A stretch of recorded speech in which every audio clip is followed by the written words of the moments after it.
Chapter 17. Captain Cuttle does a little business for the young people.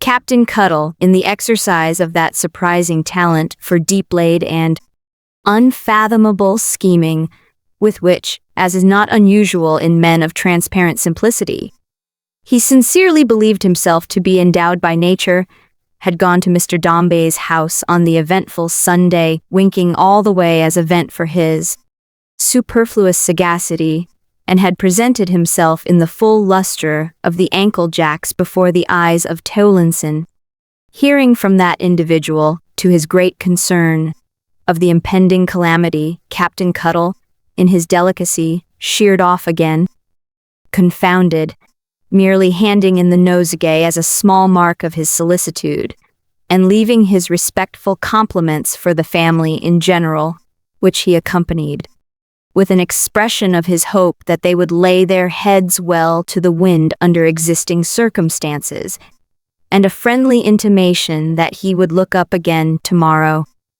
The captain's compliments were never heard of any more. The captain's nosegay, after lying in the hall all night, was swept into the dustbin next morning, and the captain's sly arrangement, involved in one catastrophe with greater hopes and loftier designs, was crushed to pieces. So, when an avalanche bears down a mountain forest, twigs and bushes suffer with the trees, and all perish together. When Walter returned home on the Sunday evening from his long walk, and its memorable close, he was too much occupied at first by the tidings he had to give them, and by the emotions naturally awakened in his breast by the scene through which he had passed, to observe either that his uncle was evidently unacquainted with the intelligence the captain had undertaken to impart, or that the captain made signals with his hook, warning him to avoid the subject. Not that the captain's signals were calculated to have proved very comprehensible, however attentively observed, for like those Chinese sages who are said in their conferences to write certain words in the air that are wholly impossible of pronunciation, Captain made such waves and flourishes as nobody without a previous knowledge of his mystery would have been at all likely to understand. Captain Cuttle, however, becoming cognizant of what had happened, relinquished these attempts, as he perceived the slender chance that now existed of his being able to obtain a little easy chat with Mr. Dombey before the period of Walter's departure. But in admitting to himself, with disappointed and crestfallen countenance, that Sil Gills be told, and that Walter must go taking the case for the present as he found it, and not having it enlightened or improved beforehand by the knowing management of a friend, the captain still felt an unabated confidence that he, Ned Cuttle, was the man for Mr. Dombey, and that to set Walter's fortunes quite square. Nothing was wanted but that they two should come together. For the captain never could forget how well he and Mr. Dombey had got on at Brighton, with what nicety each of them had put in a word when it was wanted, how exactly they had taken one another's measure, nor how Ned Cuttle had pointed out that resources in the first extremity and had brought the interview to the desired termination. On all these grounds, the captain soothed himself with thinking that though Ned Cuttle was forced by the pressure of events to stand by almost useless for the present, Ned would fetch up with a wet sail in good time and carry all before him. Under the influence of this good-natured delusion, Captain Cuttle even went so far as to revolve in his own bosom, while he sat looking at Walter and listening with a tear on his shirt collar to what he related, whether it might not be at once genteel and politic to give Mr. Dombey a verbal invitation, whenever they should meet, to come and cut his mutton in Brig Place on some day of his own naming, and enter on the question of his young friend's prospects over a social glass. But the uncertain temper of Mrs. Maxtinger, and the possibility of her setting up her rest in the passage during such an entertainment, and there delivering some homily of an uncomplimentary nature, operated as a check on the captain's hospitable thoughts, and rendered him timid of giving them encouragement. One fact was quite clear to the captain, as Walter, sitting thoughtfully over his untasted dinner, dwelt on all that had happened, namely, that however Walter's modesty might stand in the way of his perceiving it himself, he was, as one might say, a member of Mr. Dombey's family. He had been, in his own person, connected with the incident he so pathetically described. He had been by name remembered, commended in close association with it, and his fortunes must have a particular interest in his employer's eyes. If the captain had any lurking doubt whatever of his own conclusions, he had not the least doubt that they were good conclusions. Peace of mind of the instrument maker. Therefore he availed himself of so favorable a moment for breaking the West Indian intelligence to his friend, as a piece of extraordinary preferment, declaring that, for his part, he would freely give £100,000, if he had it, for Walter's gain in the long run, and that he had no doubt such an investment would yield a handsome premium. Solomon Gills was at first stunned by the communication, which fell upon the little back parlor like a thunderbolt, and tore up the hearth savagely. But the captain flashed such golden prospects before his dim sight, hinted so mysteriously at Whittingtonian consequences, laid such emphasis on what Walter had just now told them, and appealed to it so confidently as a corroboration of his predictions, and great advance towards the realization of the romantic legend of Lovely Peg, that he bewildered the old man. Walter, for his part, feigned to be so full of hope and ardor, and so sure of coming home again soon, and backed up the captain with such expressive shakings of his head and rubbings of his hands, that Solomon, looking first at him, then at Captain Cuttle, began to think he ought to be transported with joy. But in behind the time, you understand, he observed an apology, passing his hand nervously down the whole row of bright buttons on his coat, and then up again, as if they were beads and he were telling them twice over. And I would rather have my dear boy here. It's an old-fashioned notion, I dare say. He was always fond of the sea-hes, and he looked wistfully at Walter, as glad to go. Uncle Sol, cried Walter quickly, if you say that, I won't go. No, Captain Cuttle, I won't. If my uncle thinks I could be glad to leave him, though I was going to be made governor of all the islands in the West Indies, that's enough. I'm a fixture. War, my lad, said the captain. Steady, Sol Gills, take an observation of your nevy. Following with his eyes the majestic action of the captain's hook, the old man looked at Walter. Here is a certain craft, said the captain, with a magnificent sense of the allegory into which he was soaring, a-going to put out on a certain voyage. What name is wrote upon that craft indelibly? Is it the Gay, or, said the captain, raising his voice as much as to say, observe the point of this, is it the Gills? Ned, said the old man, drawing Walter to his side, and taking his arm tenderly through his, I know. Of course I know that Wally considers me more than himself always. That's in my mind. When I say he is glad to go, I mean I hope he is. You, Ned, and you too, Wally, my dear. This is new and unexpected to me, and am afraid my being behind the time and poor is at the bottom of it. Is it really good fortune for him, do you tell me now? Said the old man, looking anxiously from one to the other. Really and truly? Is it? I can reconcile myself to almost anything that advances Wally, but I won't have Wally putting himself at any disadvantage. Me or keeping anything from me. You, Ned Cuttle, said the old man, fastening on the captain to the manifest confusion of that diplomatist. Are you dealing plainly by your old friend? Speak out, Ned Cuttle. Is there anything behind? Ought he to go? How do you know it first? And why? As it was a contest of affection and self-denial, Walter struck in with infinite effect, to the captain's relief, and between them they tolerably reconciled old Sol Gills by continued talking to the project, or rather so confused him that nothing, not even the pain of separation, was distinctly clear to his mind. He had not much time to balance the matter, for on the very next day, Walter received from Mr. Carker, the manager, the necessary credentials for his passage, outfit, together with the information that the Son and Hare would sail in a fortnight, or within a day or two afterwards at latest. In the hurry of preparation, which Walter purposely enhanced as much as possible, the old man lost what little self-possession he ever had, and so the time of departure drew on rapidly.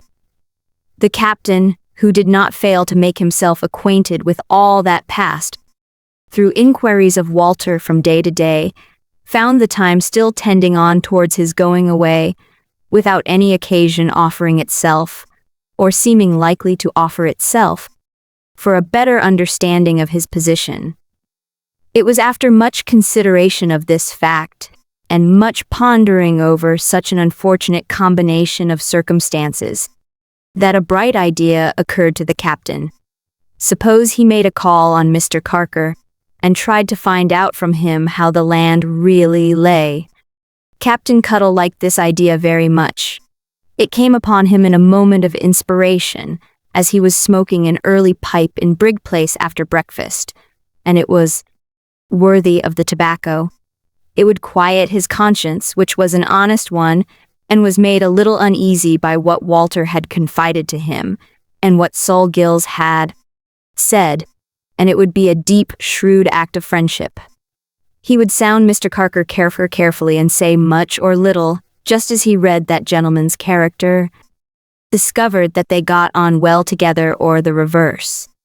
Accordingly, without the fear of Walter before his eyes, who he knew was at home packing, Captain Cuttle again assumed his ankle jacks and mourning brooch, issued forth on this second expedition.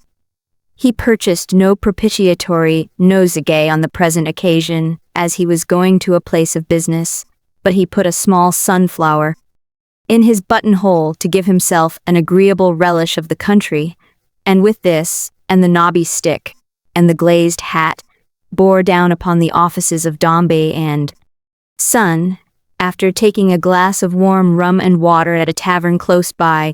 To collect his thoughts, the captain made a rush down the court, lest its good effects should evaporate, and appeared suddenly to Mr. Perch. "Matey," said the captain, in persuasive accents, "one of your governors is named Carker." Mr. Perch admitted it, but gave him to understand, as in official duty bound, that all his governors were engaged and never expected to be disengaged any more. "Looky here, mate," said the captain in his ear, "my name's Cap'n Cuttle." The captain would have hooked Perch gently to him, but Mr. Perch eluded the attempt, not so much in design as in starting at the sudden thought that such a weapon unexpectedly exhibited to Mrs. Perch might, in her then condition, destructive to that lady's hopes. "If you'll be so good as just report Cap'n Cuttle here, when you get a chance," said the captain, "'ill wait." Saying which, the captain took his seat on Mr. Perch's bracket, and drawing out his handkerchief from the crown of the glazed hat which he jammed between his knees, without injury to its shape, for nothing human could bend it, rubbed his head well all over, and appeared refreshed. He subsequently arranged his hair with his hook, and sat looking round the office, contemplating the clerks with a serene respect. The captain's equanimity was so impenetrable, and he was altogether so mysterious a being, that Perch the messenger was daunted. "What name was it you said?" asked Mr. Perch, bending down over him as he sat on the bracket. Capon in a deep hoarse whisper. "Yes," said Mr. Perch, keeping time with his head. "Cuttle." "Oh," said Mr. Perch in the same tone, for he caught it, and couldn't help it. Captain, in his diplomacy, was so impressive. "'Ill see if he's disengaged now, I don't know. Perhaps he may be for a minute." My lad, I won't detain him longer than a minute," said the captain, nodding with all the weighty importance that he felt within him. Perch, soon returning, said, "Will Captain Cuttle walk this way?" Mr. Carker, the manager, standing on the hearthrug before the empty fireplace, which was ornamented with a castellated sheet of brown paper, looked at the captain as he came in, with no very special encouragement. "Mr. Carker?" said Captain Cuttle. "I believe so," said Mr. Carker, showing all his teeth. The captain liked his answering with a smile. It looked pleasant. "You see," began the captain, rolling his eyes slowly round the little room and taking in as much of it as his shirt collar permitted. "I'm a seafaring man myself, Mr. Carker, and war, as is on your books here, is almost a son of mine." "Walter Gay?" said Mr. Carker, showing all his teeth again. "But war Gay it is," replied the captain, "right?" The captain's manner expressed a warm approval of Mr. Carker's quickness of perception. "I'm an intimate friend of his and his uncle's." "Perhaps," said the captain, "you may have heard your head governor mention my name?" Captain Cuttle. "No," said Mr. Carker, with a still wider demonstration than before. "Well," resumed the captain, "I've the pleasure of his acquaintance. I waited upon him down on the Sussex coast there, with my young friend War, when there was a little accommodation wanted." The captain nodded his head in a manner that was at once comfortable, easy, and expressive. "You remember, I dare say?" "I think," said Mr. Carker, "I had the honor of arranging the business." "To be sure," returned the captain. "Right again, you had. Now I've took the liberty of coming here. Want you sit down?" said Mr. Carker, smiling. "Thank ye," returned the captain, availing himself of the offer. A man does get more way upon himself, perhaps, in his conversation when he sits down. "Want you take a cheer yourself?" "No, thank you," said the manager, standing, perhaps from the force of winter habit, with his back against the chimney-piece, and looking down upon the captain with an eye in every tooth and gum. "You have taken the liberty you were going to say, though it's none, thank ye kindly, my lad," returned the captain, "of coming here on account of my friend War. Sol Gills, his uncle, is a man of science, and in science he may be considered a clipper. But he ain't what I should altogether call a able seaman, not man of practice. War is as trim a lad as ever stepped, but has a little down by the head in one respect, and that is modesty. Now what I should wish to put to you," said the captain, lowering his voice, and speaking in a kind of confidential growl, in a friendly way, entirely between you and me, and for my own private reckoning, till your head governor has wore around a bit, and I can come alongside of him, is this. Is everything right and comfortable here, and is war out'ard bound with a pretty fair wind? What do you think now, Captain Cuttle?" returned Carker, gathering up his skirts and settling himself in his position. "You are a practical man. What do you think?" The acuteness and the significance of the captain's eye as he cocked it in reply, no words short of those unutterable Chinese words before referred to could describe. "Come," said the captain, unspeakably encouraged, "what do you say? Am I right or wrong?" So much had the captain expressed in his eye, emboldened and incited by Mr. Carker's smiling urbanity, that he felt himself in as fair a condition to put the question as if he had expressed his sentiments with the utmost elaboration. "Right," said Mr. Carker, "I have no doubt." "Outhard bound with fair weather, then, I say," cried Captain Cuttle. Mr. Carker smiled assent. "Wind right astarn, and plenty of it," pursued the captain. Mr. Carker smiled assent again. "Aye, said Captain Cuttle, greatly relieved and pleased. "I knowed how she headed well enough. I told War so." Thank ye. "Gay has brilliant prospects," observed Mr. Carker, stretching his mouth wider yet. "All the world before him." "All the world and his wife, too, as the saying is," returned the delighted captain. At the word wife, which he had uttered without design, the captain stopped, cocked his eye again, and putting the glazed hat on the top of the knobby stick, gave it a twirl, and looked sideways at his always smiling friend. "I'd bet a gill of old Jamaica," said the captain, eyeing him attentively, "that I know what you're a-smiling at." Mr. Carker took his cue and smiled the more. "It goes no farther?" said the captain, making a poke at the door with the knobby stick, to assure himself that it was shut. "Not an inch," said Mr. Carker. "You're thinking of a capital F, perhaps?" said the captain. Mr. Carker didn't deny it. "Anything about a L," said the captain, "or a O." Mr. Carker still smiled. "Am I right again?" inquired the captain in a whisper, with the scarlet circle on his forehead swelling in his triumphant joy. Mr. Carker, in reply, still smiling and now nodding assent, Captain Cuttle rose and squeezed him by the hand, assuring him warmly that they were on the same tack, and that as for him, Cuttle, he had laid his course that way all along. "He knowed her first," said the captain, with all the secrecy and gravity that the subject demanded, "in an uncommon manner. You remember his finding her in the street when she was a'most a babby. He has liked her ever since, and she him, as much as two youngsters can. We've always said, Sol Gills and me, that they was cut out for each other. A cat, or a monkey, or a hyena, or a death's head could not have shown the captain more teeth at one time than Mr. Carker showed him at this period of their interview. There's a general indraught that way," observed the happy captain. "Wind and water sets in that direction, you see. Look at his being present t'other day. Most favorable to his hopes," said Mr. Carker. "Look at his being towed along in the wake of that day," pursued the captain. "Why, what can cut him adrift now?" "Nothing," replied Mr. Carker. "You're right again," returned the captain, giving his hand another squeeze. "Nothing it is. So, steady! There's a son gone, pretty little creeter, ain't there?"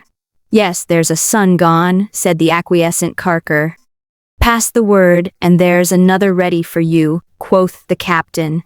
"Nevy of a scientific uncle. Nevy of Sol Gills. War, as is already in your business." And said the captain, rising gradually to a quotation he was preparing for a final burst. "Who comes from Sol Gills daily to your business and your bosoms."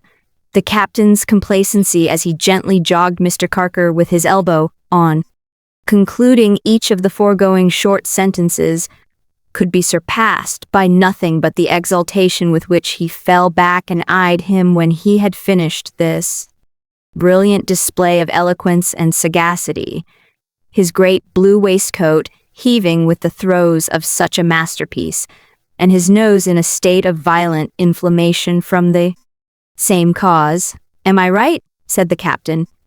"Captain Cuttle," said Mr. Carker, bending down at the knees for a moment in an odd manner, as if he were falling together to hug the whole of himself at once.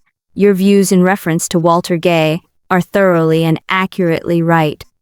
I understand that we speak together in confidence." "Honor," interposed the captain. "Not a word. To him or anyone?" pursued the manager. Captain Cuttle frowned and shook his head. "But merely for your own satisfaction and guidance, of course," repeated Mr. Carker, "with a view to your future proceedings." "Thank ye kindly, I am sure," said the captain, listening with great attention. "I have no hesitation in saying that's the fact. You have hit the probabilities exactly. And with regard to your head governor," said the captain, "why an interview had better come about natural between us. There's time enough." Mr. Carker, with his mouth from ear to ear, repeated, "Time enough," not articulating the words, but bowing his head affably and forming them with his tongue and lips.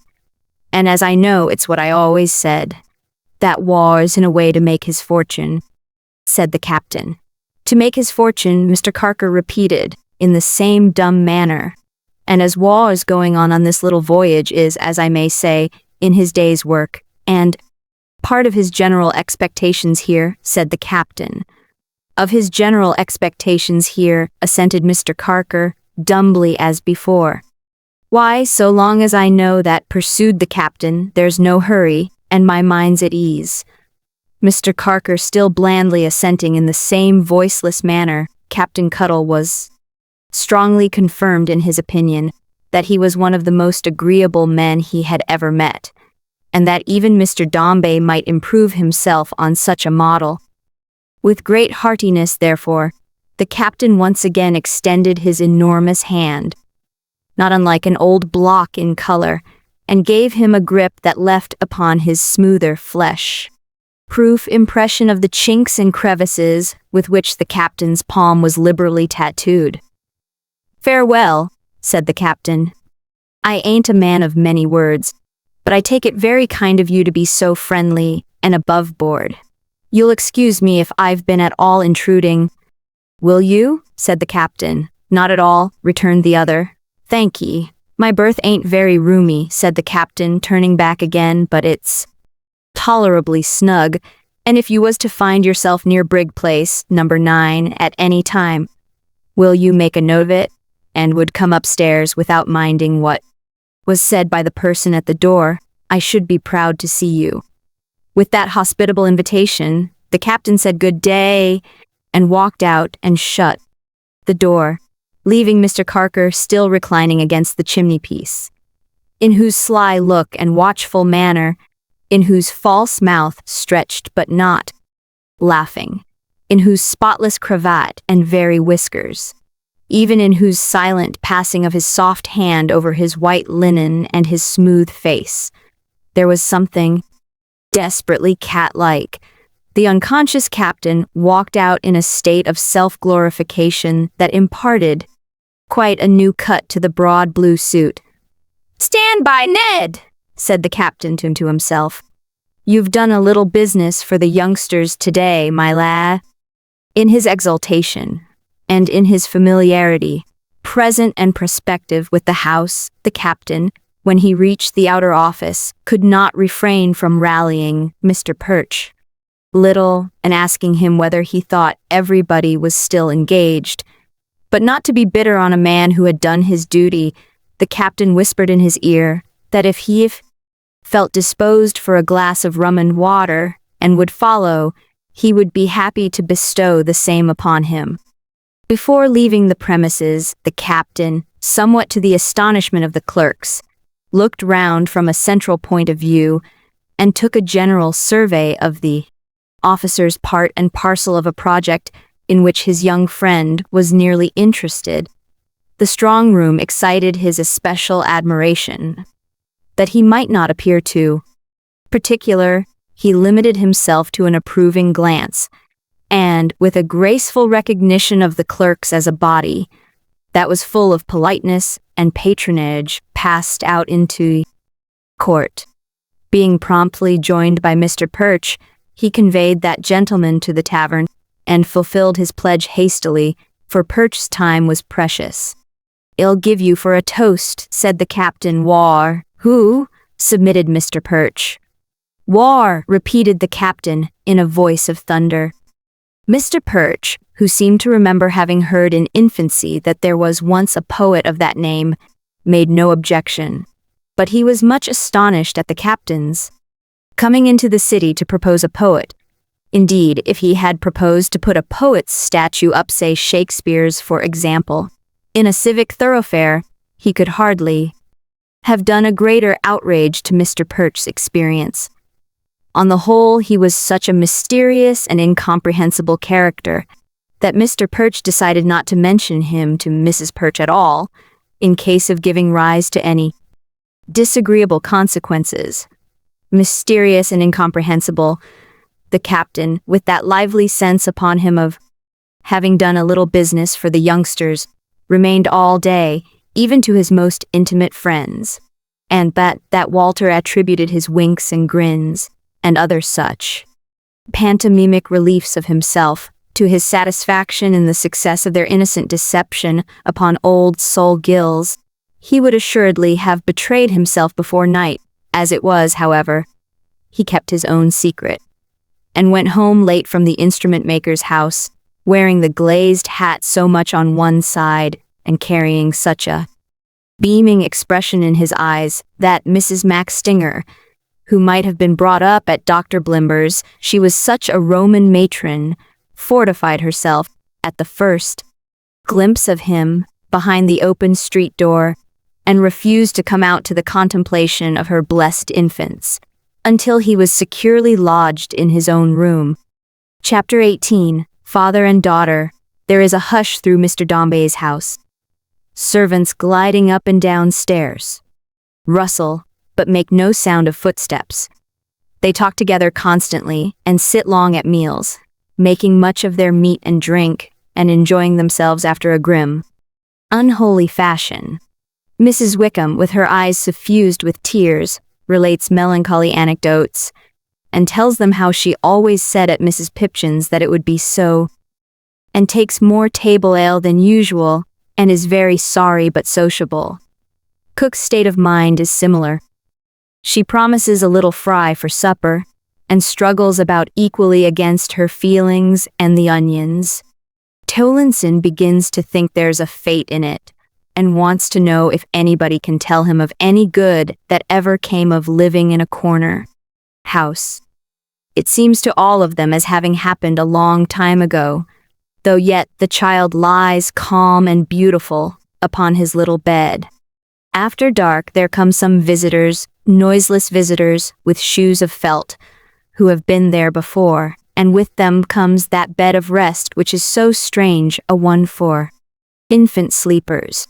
All this time the bereaved father has not been seen even by his attendant, for he sits in an inner corner of his own dark room when anyone is there, and never seems to move at other times, except to pace it to and fro.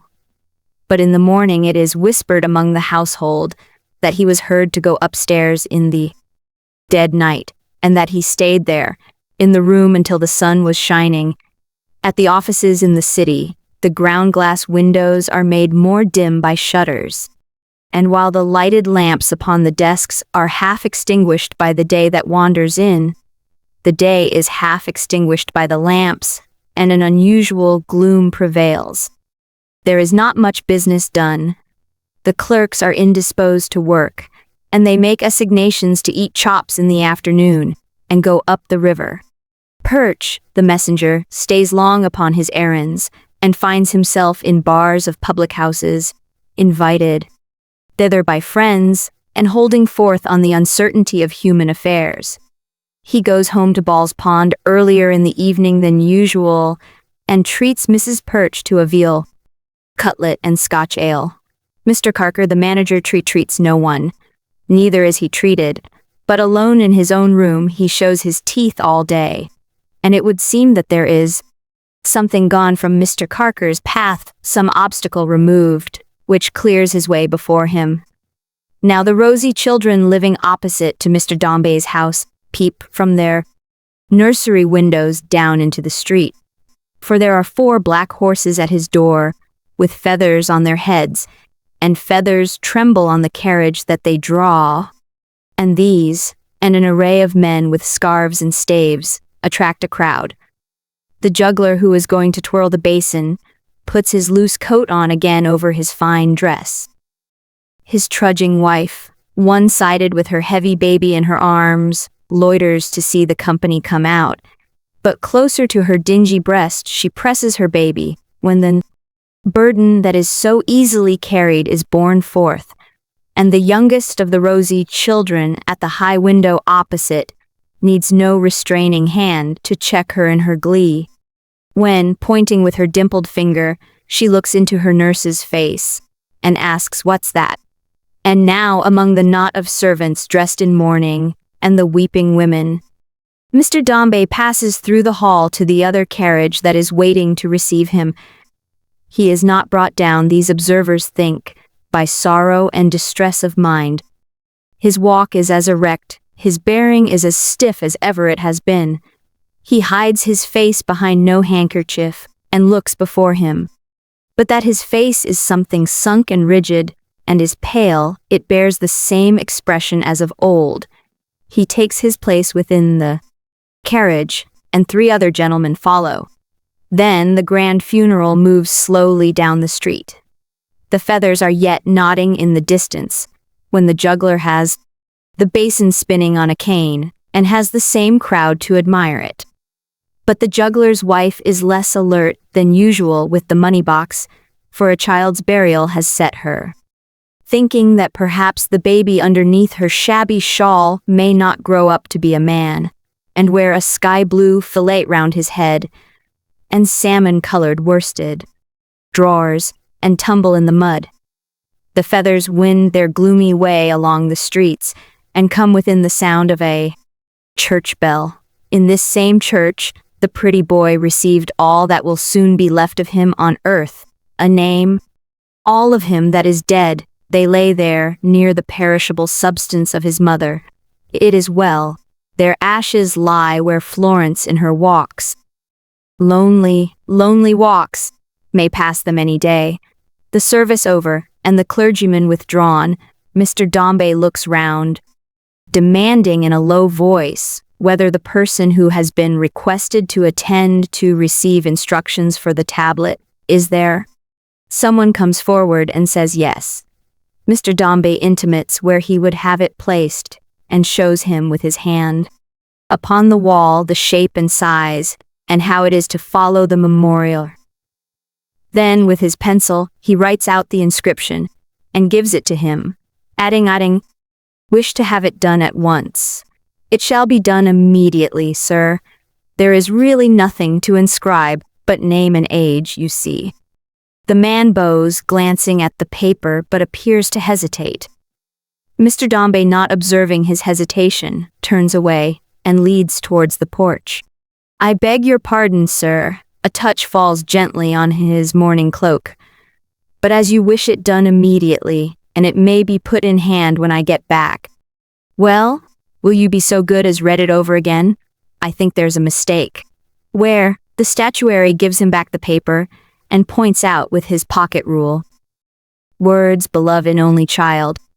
It should be, son, I think, sir? You are right, of course. Make the correction." The father, with a hastier step, pursues his way to the coach. When the other three who follow closely take their seats, his face is hidden for the first time, shaded by his cloak. Nor do they see it any more that day. He alights first and passes immediately into his own room.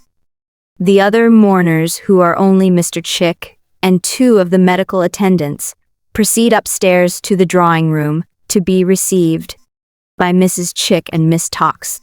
And what the face is in the shut-up chamber underneath, or what the thoughts are, what the heart is, what the contest or the suffering, no one knows. The chief thing that they know below stairs in the kitchen is that it seems like Sunday. They can hardly persuade themselves but that there is something unbecoming, if not wicked, in the conduct of the people out of doors who pursue their ordinary occupations and wear their everyday attire. It is quite a novelty to have the blinds up and the shutters open, and they make themselves dismally comfortable over bottles of wine, which are freely broached as on a festival. They are much inclined to moralize. Mr. Towlinson proposes with a sigh, amendment to us all, for which, as Cook says with another sigh, there's room enough, God knows, in. The evening, Mrs. Chick and Miss Tox take to needlework again. In the evening also, Mr. Towlinson goes out to take the air, accompanied by the housemaid, who has not yet tried her morning bonnet. They are very tender to each other at dusky street corners, and Towlinson has visions of leading an altered and blameless existence as a serious greengrocer in Oxford Market. There is sounder sleep and deeper rest in Mr. Dombey's house tonight than there has been for many nights. The morning sun awakens the old household, settled down once more in their old ways. The rosy children opposite run past with hoops. There is a splendid wedding in the church. The juggler's wife is active with the money box in another quarter of the town. The mason sings and whistles as he chips out PAUL in the marble slab before him. And can it be that in a world so full and busy, the loss of one weak creature makes a void in any heart so wide and deep? that met the width and depth of vast eternity can fill it up. Florence, in her innocent affliction, might have answered, "Oh, my brother, oh, my dearly loved and loving brother, only friend and companion of my slighted childhood, could any less idea shed the light already dawning on your early grave, or give birth to the softened sorrow that is springing into life beneath this rain of tears?" "My dear child," said Mrs. Chick, who held it as a duty incumbent on her to improve the occasion when you are as old as I am, which will be the prime of life, observed Miss Tox. "You will then," pursued Mrs. Chick, gently squeezing Miss Tox's hand in acknowledgement of her friendly remark, "you will then know that all grief is unavailing, and that it is our duty to submit." "I will try, dear aunt, I do try," answered Florence, sobbing. "I am glad to hear it," said Mrs. Chick, "because, my love, as our dear Miss Toxa, whose sound sense and excellent judgment, there cannot possibly be two opinions, my dear Louisa, I shall really be proud, soon," said Miss Tox. "Will tell you, and confirm by her experience," pursued Mrs. Chick, "we are called upon on all occasions to make an effort. It is required of us. If any, my dear," turning to Miss Tox, "I want a word." Miss demeanor," suggested Miss Tox. No, said Mrs. Sheik. "How can you—" "Goodness me, it's on the end of my tongue." "Misplaced affection," suggested Miss Tox timidly. "Good gracious, Lucretia," returned Mrs. Chick, "how very monstrous. Misanthrope is the word I want." "The idea! Misplaced affection! I say, if any misanthrope were to put in my presence the question, why were we born, I should reply, to make an effort." "Very good indeed," said Miss Tox, much impressed by the originality of the sentiment. "Very good." "Unhappily," pursued Mrs. Chick, "we have a warning under our own eyes. We have but too much reason to suppose, my dear child, that if an effort had been made in time, in this family, a train of the most trying and distressing circumstances might have been avoided." "Nothing shall ever persuade me," observed the good matron with a resolute air, "but that if that effort had been made by poor dear Fanny, the poor dear darling child would at least have had a stronger constitution." Mrs. Chick abandoned herself to her feelings for half a moment, but as a practical illustration of her doctrine, brought herself up short in the middle of a sob and went on again. "Therefore, Florence, pray let us see that you have some strength of mind, and do not selfishly aggravate the distress in which your poor papa is plunged." "Dear aunt," said Florence, kneeling quickly down before her, that she might the better and more earnestly look into her face, "tell me more about papa. Pray tell me about him. Is he quite heartbroken?" Miss Tox was of a tender nature, and there was something in this appeal that moved her very much, whether she saw it in a succession, on the part of the neglected child, to the affectionate concern so often expressed by her dead brother, or a love that sought to twine itself about the heart that had loved him, and that could not be shut out from sympathy with such a sorrow in such sad community of love and grief, or whether she only recognized the earnest and devoted spirit which, although discarded and repulsed, was wrung with tenderness long unreturned, and in the waste and solitude of this bereavement, cried to him to seek a comfort in it, and to give some, by some small response, whatever may have been her understanding of it. It moved Miss Tox. For the moment she forgot the majesty of Mrs. Chick, and patting Florence hastily on the cheek, turned aside and suffered the tears to gush from her eyes, without waiting for a lead from that wise matron. Mrs. Chick herself lost, for a moment, the presence of mind on which she so much prided herself, and remained mute, looking on the beautiful young face that had so long, so steadily, and patiently been turned towards the little bed. But recovering her voice, which was synonymous with her presence of mind. Indeed, they were one and the same thing. She replied with dignity. Florence, my dear child, your poor papa is peculiar at times, and to question me about him is to question me upon a subject which I really do not pretend understand. I believe I have as much influence with your papa as anybody has. Still, all I can say is that he has said very little to me, and that I have only seen him once or twice for a minute at a time, and indeed have hardly seen him then, for his room has been dark. I have said to your papa, Paul, that is the exact expression I used. Paul, why do you not take something stimulating? Your papa's reply has always been, Louisa, have the goodness to leave me. I want nothing. I am better by myself. If I was to be put upon my oath tomorrow, Lucretia, before a magistrate, said Mrs. Chick, I have no doubt I could venture to swear to those identical words. Miss Tox expressed her admiration by saying, My Louisa is ever methodical. In short, Florence, resumed her aunt, literally nothing has passed between your poor papa and myself until today, when I mentioned to your papa that Sir Barnet and Lady Skettles had written exceedingly kind notes. Our sweet boy. Lady Skettles loved him like where's my pocket handkerchief? Miss Tox produced one. Exceedingly kind notes, proposing that you should visit them for change of scene. Mentioning to your papa that I thought Miss Tox and myself might now go home, in which he quite agreed. I inquired if he had any objection to your accepting this invitation. He said, No, Louisa, not the least. Florence raised her tearful eye. At the same time, if you would prefer staying here, Florence, to paying this visit at present, or to going home with me, I should much prefer it, aunt, was the faint rejoinder. Why then, child, said Mrs. Chick, you can. It's a strange choice, I must say. But you always were strange. Anybody else at your time of life, and after what has passed. My dear Miss Tox, I have lost my pocket handkerchief again, would be glad to leave here, one would suppose. I should not like to feel, said Florence, if the house was avoided.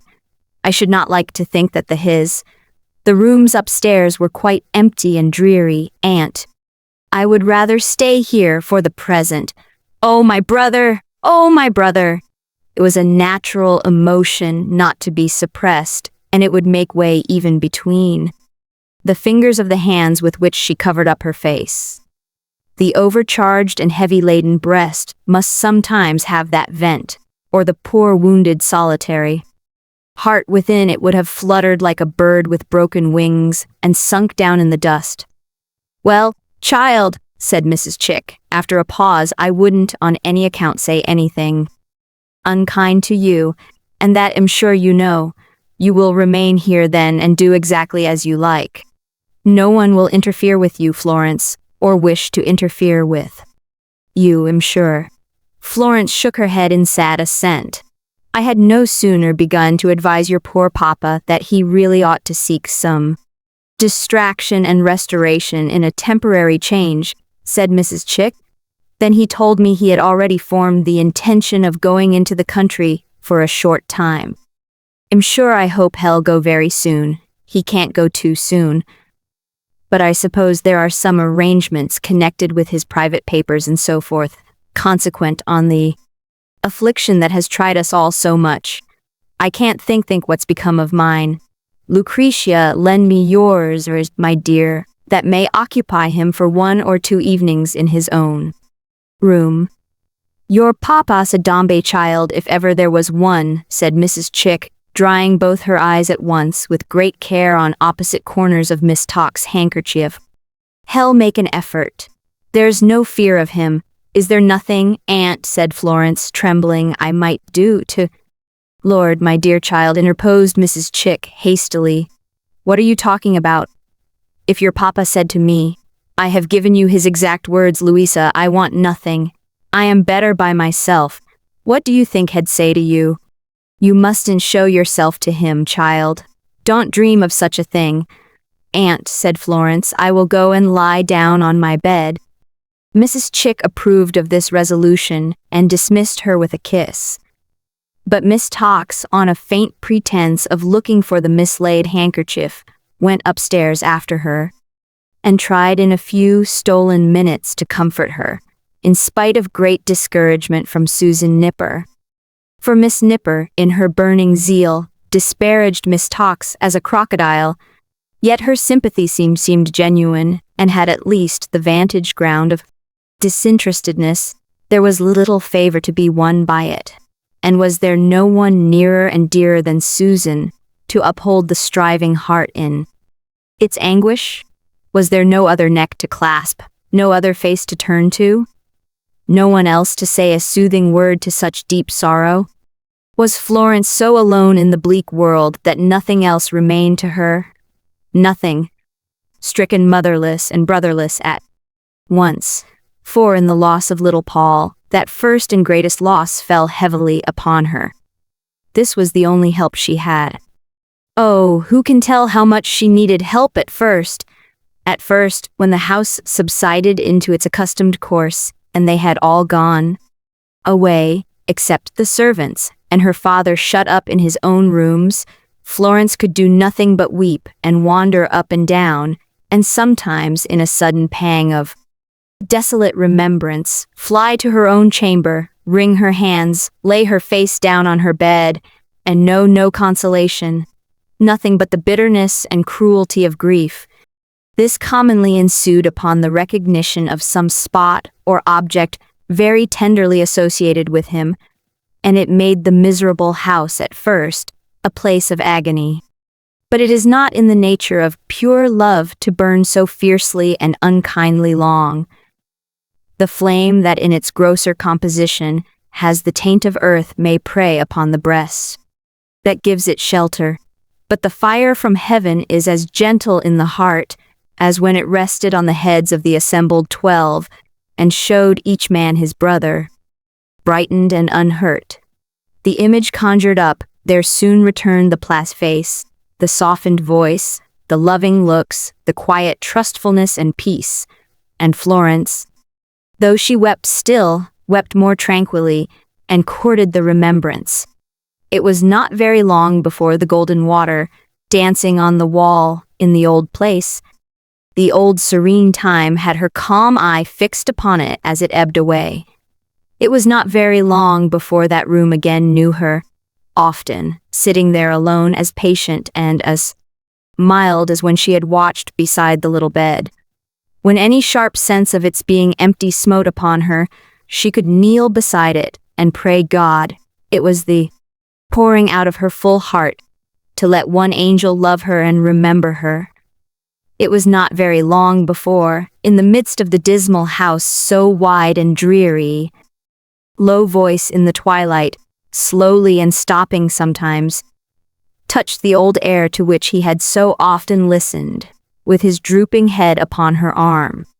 And after that, and when it was quite dark, a little strain of music trembled in the room, so softly played and sung that it was more like the mournful recollection of what she had done at his request on that last night than the reality repeated.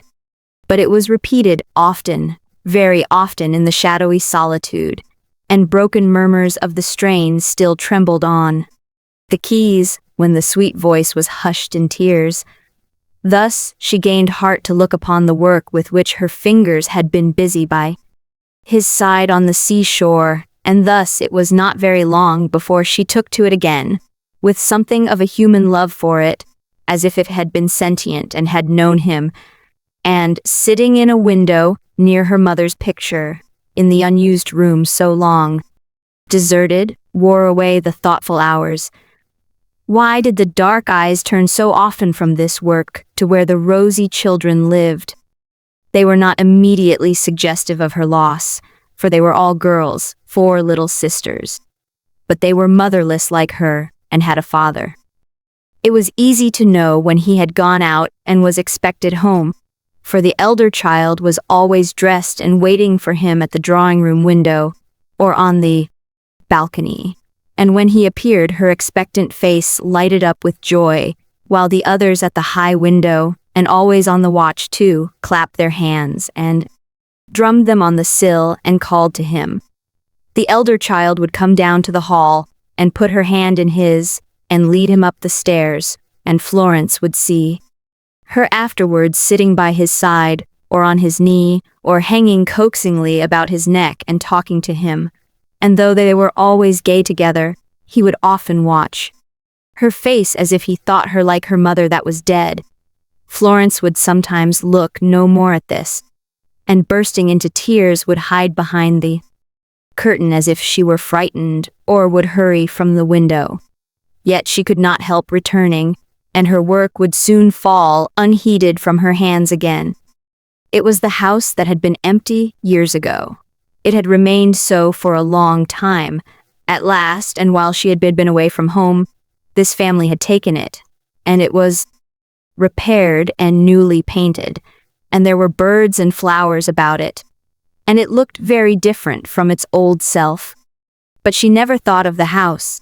The children and their father were all in all. When he had dined, she could see them, through the open windows, go down with their governess or nurse and cluster round the table, and in the still summer weather, the sound of their childish voices and clear laughter would come ringing across the street into the drooping air of the room in which she sat. Then they would climb and clamber upstairs with him, and romp about him on the sofa, or group themselves at his knee, a very nosegay of little faces, while he seemed to tell them some story. Or they would come running out into the balcony, and then Florence would hide herself quickly, lest it should check them in their joy to see her in her black dress, sitting there alone. The elder child remained with her father when the rest had gone away, and made his tea for him, happy little housekeeper she was then, and sat conversing with him, sometimes at the window, sometimes in the room until the candles came. He made her his companion, though she was some years younger than Florence, and she could be as staid and pleasantly demure, with her little book or workbox, as a woman. When they had candles, Florence from her own dark room was not afraid to look again. But when the time came for the child to say good night, Papa, and go to bed, Florence would sob and tremble as she raised her face to him, and could look no more, though still she would turn again and again, before going to bed herself, from the simple air that had lulled him to rest so often long ago, and from the other low, soft, broken strain of music back to that house. But that she ever thought of it, or watched it, was a secret which she kept within her own young breast. And did that breast of Florence, so ingenuous and true, so worthy of the love that he had borne her, and had whispered in his last faint words, whose guileless heart was mirrored in the beauty of her face, and breathed in every accent of her gentle voice, did that young breast hold any other secret? Yes, one more. When no one in the house was stirring, and the lights were all extinguished, she would softly leave her own room, and with noiseless feet descend the staircase and approach her father's door. Against it, scarcely breathing, she would rest her face and head, and press her lips in the yearning of her love. She crouched upon the cold stone floor outside it, every night, to listen even for his breath, and in her one absorbing wish to be allowed to show him some affection, to be a consolation to him, to win him over to the endurance of some tenderness from her, his solitary child, she would have knelt down at his feet, if she had dared, in humble supplication. No one knew it. No one thought of it. The door was ever closed, and he shut up within. He went out once or twice, and it was said in the house that he was very soon going on his country journey. But he lived in those rooms, and lived alone, and never saw her, or inquired for her. Perhaps he did not even know that she was in the house. One day, about a week after the funeral, Florence was sitting at her work, when Susan appeared with a face half laughing and half crying to announce a visitor. "A visitor? To me, Susan," said Florence, looking up in astonishment. Well, it is a wonder, ain't it now, Miss Floy? Said Susan. But I wish you had a many visitors, I do indeed, for you'd be all the better for it. And it's my opinion in that the sooner you and me goes even to old Skettles is, miss, the better for both. I may not wish to live in crowds, Miss Floy, but still am not a oyster. To do Miss Nipper justice, she spoke more for her young mistress than herself, and her face showed it. But the visitor, Susan, said Florence. Susan, with an hysterical explosion that was as much a laugh as a sob, and as much sob as a laugh, answered Mr. Toots. The smile that appeared on Florence's face passed from it in a moment, and her eyes filled with tears. But at any rate it was a smile, and that gave great satisfaction to Miss Nipper. My own feelings exactly, Miss Floy, said Susan, putting her apron to her eyes and shaking her head. Immediately I see that innocent in the hall, Miss Floy, I burst out laughing first, and then I choked. Susan Nipper involuntarily proceeded to do the like again on the spot. In the meantime, Mr. Toots, who had come upstairs after her, all unconscious of the effect produced, announced himself with his knuckles on the door, and walked in very briskly. How d'ye do, Miss Dombey? Said Mr. Toots. I'm very well, I thank you. How are you? Mr. Toots. Than whom there were few better fellows in the world, though there may have been one or two brighter spirits, had laboriously invented this long burst of discourse, with the view of relieving the feelings both of Florence and himself. But finding that he had run through his property, as it were, in an injudicious manner, by squandering the whole before taking a chair, or before Florence had uttered a word, or before he had well got in at the door, he deemed it advisable to begin again. How d'ye do, Miss Dombey? Said Mr. Toots. I'm very well, I thank you. How are you? Florence gave him her hand, and said she was very well. I'm very well indeed, said Mr. Toots, taking a chair. Very well indeed I am. I don't remember, said Mr. Toots, after reflecting a little, that I was ever better, thank you. It's very kind of you to come, said Florence, taking up her work. I am very glad to see you. Mr. Toots responded with a chuckle. Thinking that might be too lively, he corrected it with a sigh. Thinking that might be too melancholy, he corrected it with a chuckle. Not thoroughly pleasing himself with either mode of reply, he breathed hard. You were very kind to my dear brother, said Florence, obeying her own natural impulse to relieve him by saying so. He often talked to me about you. Oh, it's of no consequence, said Mr. Toots hastily. Warm, ain't it? It is beautiful weather, replied Florence. It agrees with me, said Mr. Toots. I don't think I ever was so well as I find myself at present. Am obliged to you. After stating this curious and unexpected fact, Mr. Toots fell into a deep well of silence. You have left Dr. Blimber's, I think, said Florence, trying to help him out. I should hope so, returned Mr. Toots. And tumbled in again. He remained at the bottom, apparently drowned, for at least 10 minutes. At the expiration of that period, he suddenly floated and said, Well, good morning, Miss Dombey. Are you going? Asked Florence, rising. I don't know, though. No, not just at present, said Mr. Toots, sitting down again, most unexpectedly. The fact is, I say, Miss Dombey. Don't be afraid to speak to me, said Florence, with a quiet smile. I should be very glad if you would talk about my brother. Would you, though? Retorted Mr. Toots, with sympathy in every fiber of his otherwise expressionless face. Poor Dombey. I'm sure I never thought that Burgess & Co. fashionable tailors, but very dear, that we used to talk about, would make this suit of clothes for such a purpose. Mr. Toots was dressed in mourning.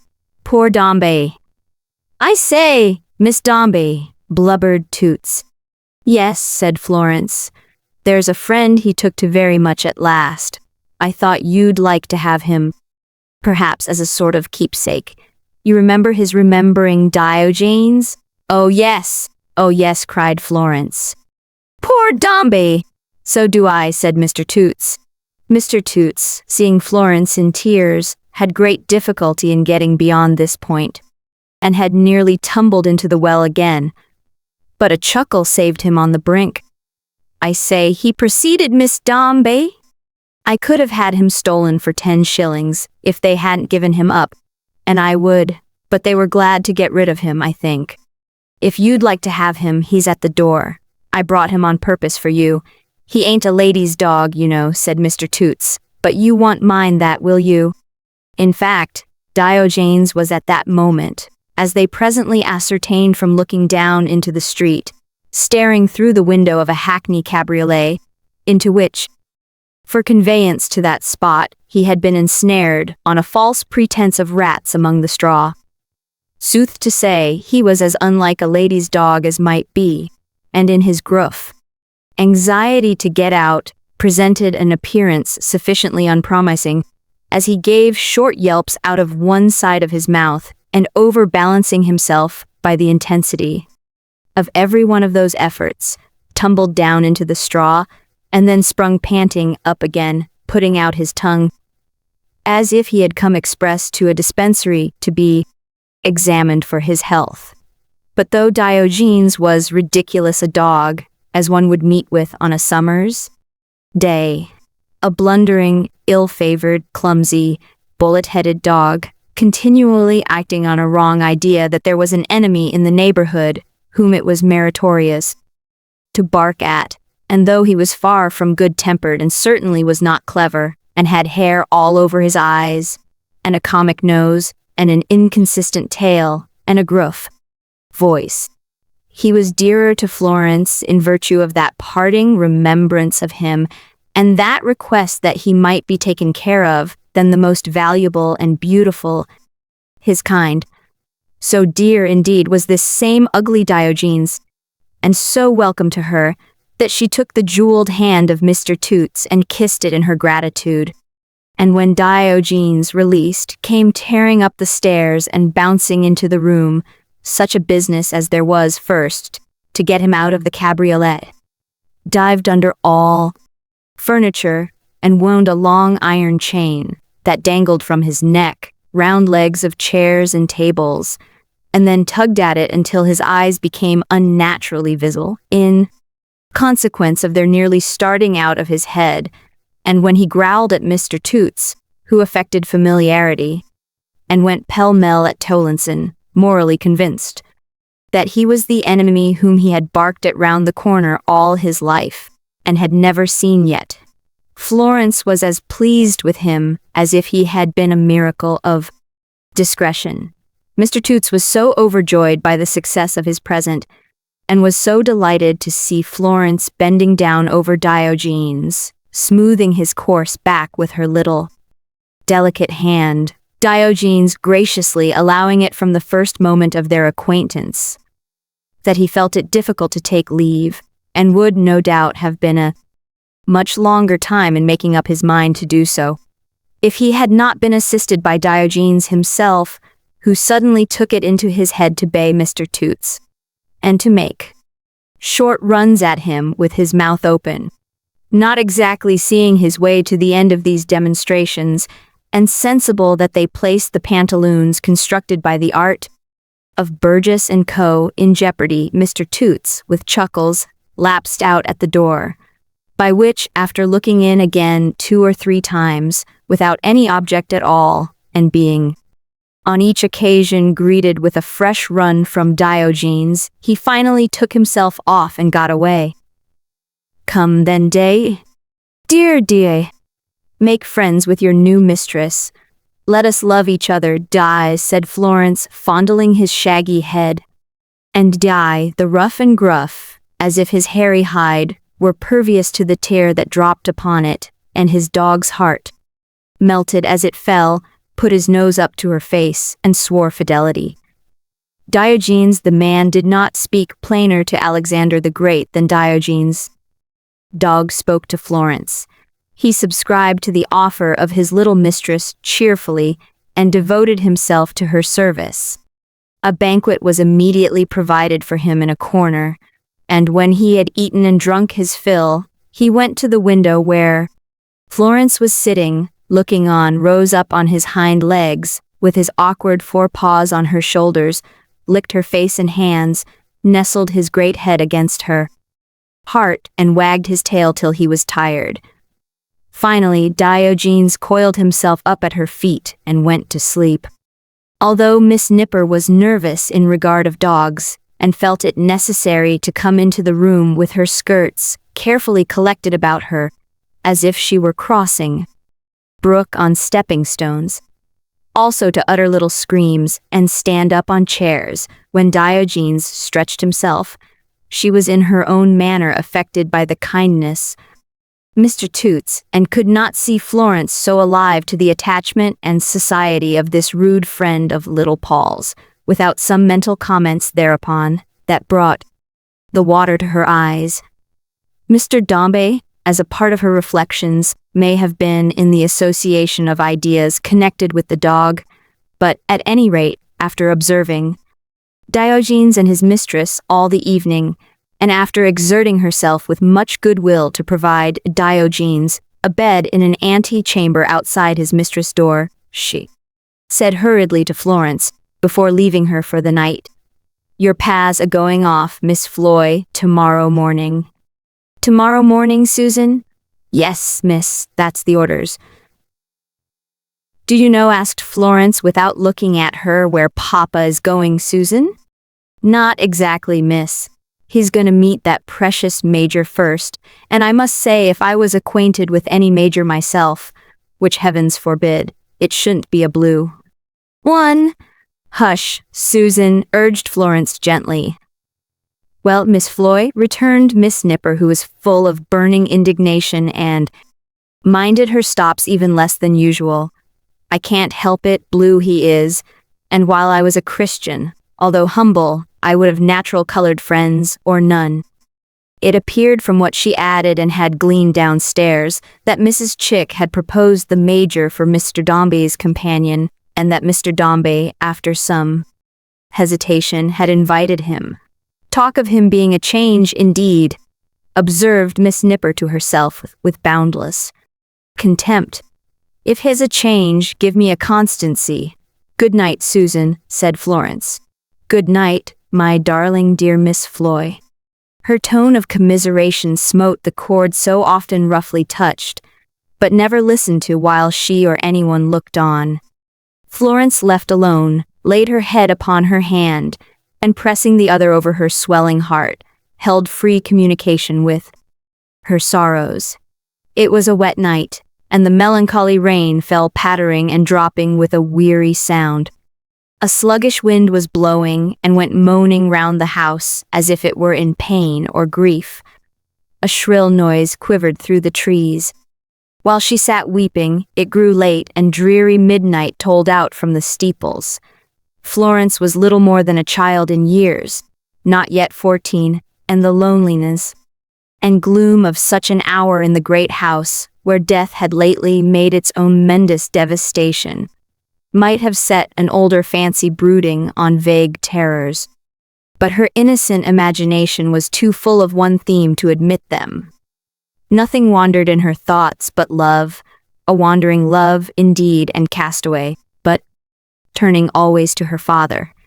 There was nothing in the dropping of the rain, the moaning of the wind, the shuddering of the trees, the striking of the solemn clocks that shook this one thought or diminished its interest.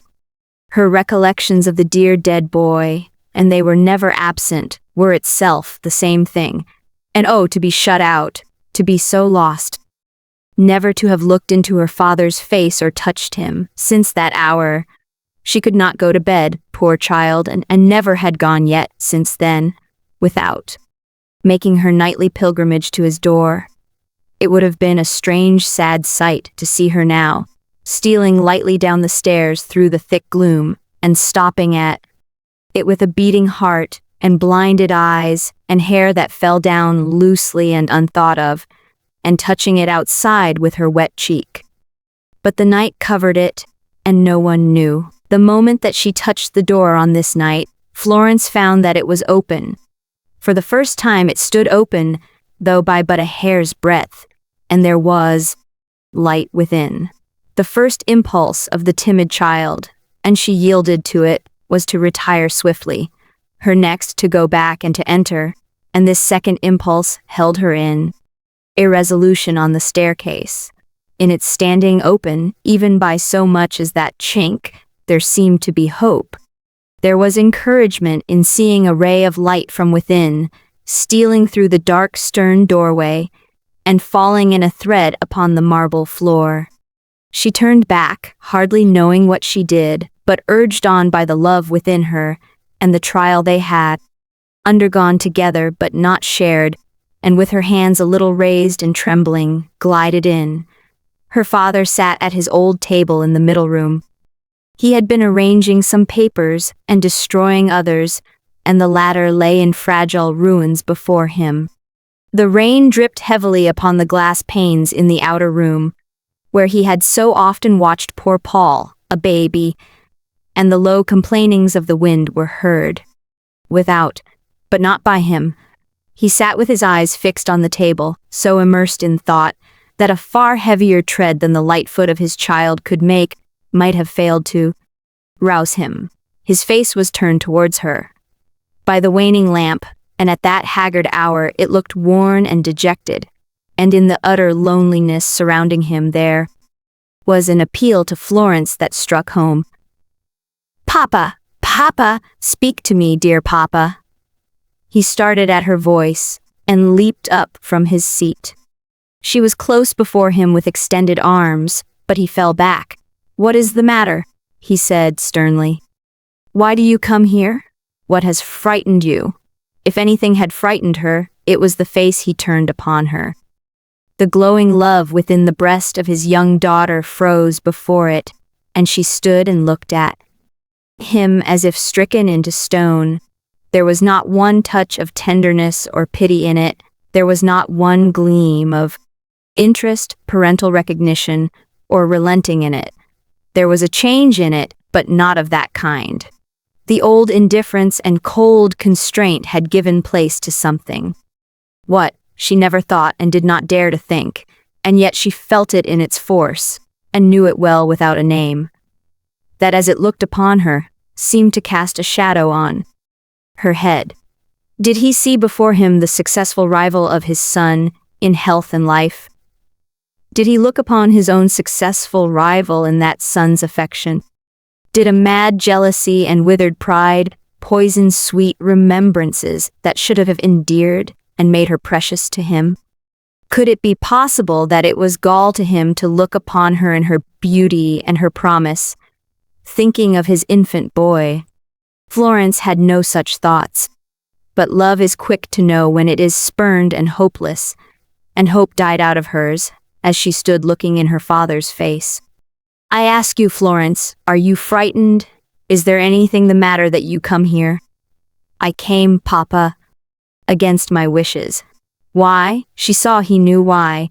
It was written broadly on his face, and dropped her head upon her hands with one prolonged low cry. Let him remember it in that room years to come. It has faded from the air before he breaks the silence. It may pass as quickly from his brain as he believes, but it is there. Let him remember it in that room, years to come. He took her by the arm. His hand was cold, old, and loose, and scarcely closed upon her. "You are tired, I dare say," he said, taking up the light and leading her towards the door, "and want rest. We all want rest. Go, Florence. You have been dreaming." The dream she had had was over then. God help her. And she felt that it could never more come back. "I will remain here to light you up the stairs. The whole house is yours above there," said her father slowly. "You are its mistress now. Good night." Still covering her face, she sobbed and answered, "Good night, dear Papa," and silently ascended. Once she looked back as if she would have returned to him, but for fear. It was a momentary thought, too hopeless to encourage, and her father stood there with the light-hard, unresponsive, motionless, until the fluttering dress of his fair child was lost in the darkness. Let him remember it in that room years to come. The rain that falls upon the roof, the wind that mourns outside the door, may have foreknowledge in their melancholy sound. Let him remember it in that room years to come. The last time he had watched her, from the same place, winding up those stairs, had had her brother in her arms. It did not move his heart towards her now, it steeled it. But he went into his room, and locked his door, and sat down in his chair, and cried for his lost boy. Diogenes was brought awake upon his post, and waiting for his little mistress. Oh dear Di, love me for his sake. Diogenes already loved her for her own, and didn't care how much he showed it. So he made himself vastly ridiculous by performing a variety of uncouth bounces in the antechamber, and concluded, when poor Florence was at last asleep, dreaming of the rosy children opposite, by scratching open her bedroom door, rolling up his bed into a pillow, lying down on the boards, at the full length of his tether, with his head towards her, and looking lazily at her, upside down out of the tops of his eyes, until from winking and winking he fell asleep himself, and dreamed, with gruff barks, of his enemy. Chapter 19. Walter goes away, the wooden midshipman at the instrument-maker's door, like the hard-hearted little midshipman he was, remained supremely indifferent to Walter's going away, even when the very last day of his sojourn in the back parlor was on the decline. With his quadrant at his round black knob of an eye, and his figure in its old attitude of indomitable alacrity, the midshipman displayed his elfin small clothes to the best advantage, and, absorbed in scientific pursuits, had no sympathy with worldly concerns. He was so far the creature of circumstances that a dry day covered him with dust, and a misty day peppered him with little bits of soot, and a wet day brightened up his tarnished uniform for the moment, and a very hot day blistered him.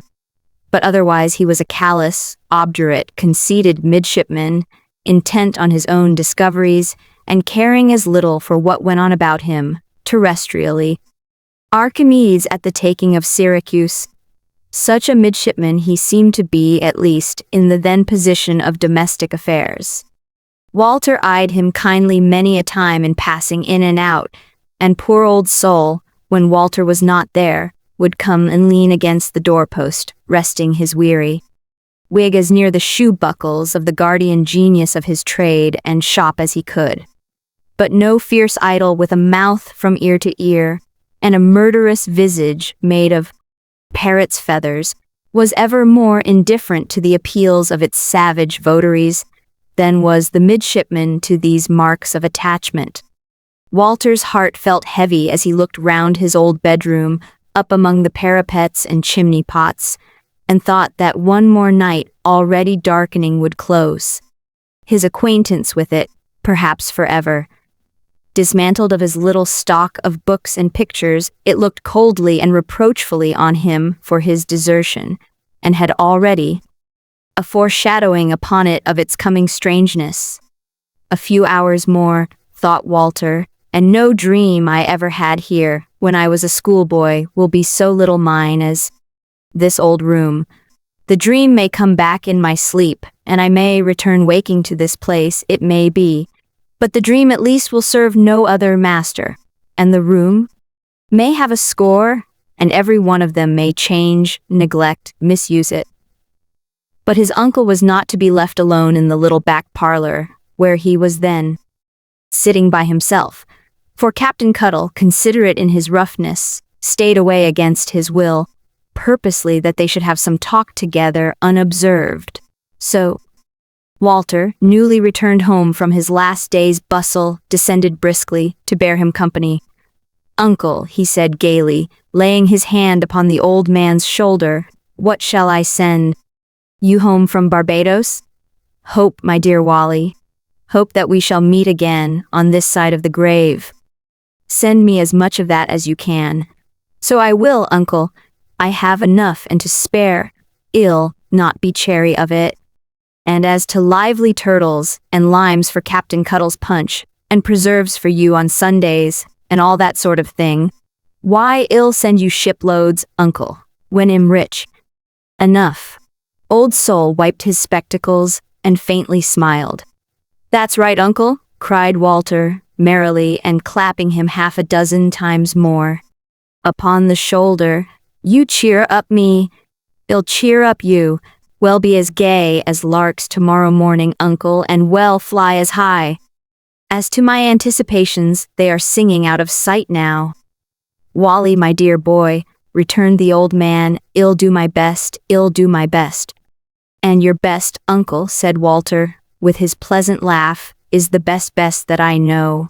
You'll not forget what you're to send me, uncle? No, Wally, no, replied the old man.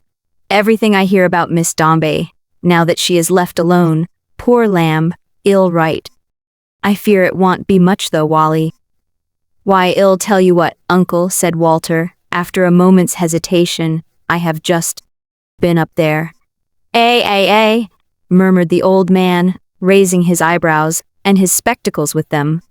Not to see her, said Walter, though I could have seen her, I dare say, if I had asked, Mr. Dombey being out of town, but to say a parting word to Susan.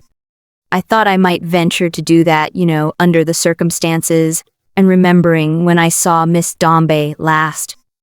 Yes, my boy, yes, replied his uncle, rousing himself from a temporary abstraction. So I saw her, pursued Walter, Susan, I mean, and I told her I was off and away tomorrow. And I said, uncle, that you had always had an interest in Miss Dombey since that night when she was here, and always wished her well and happy, and always would be proud and glad to serve her in the least. I thought I might say that, under the circumstances.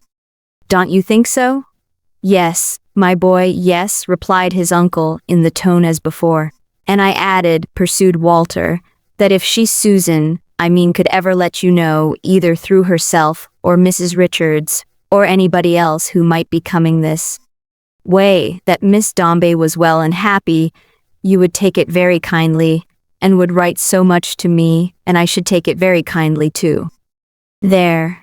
Upon my word, uncle, said Walter, I scarcely slept all last night through thinking of doing this, and could not make up my mind when I was out, whether to do it or not, and yet I am sure it is the true feeling of my heart, and I should have been quite miserable afterwards if I had not relieved it.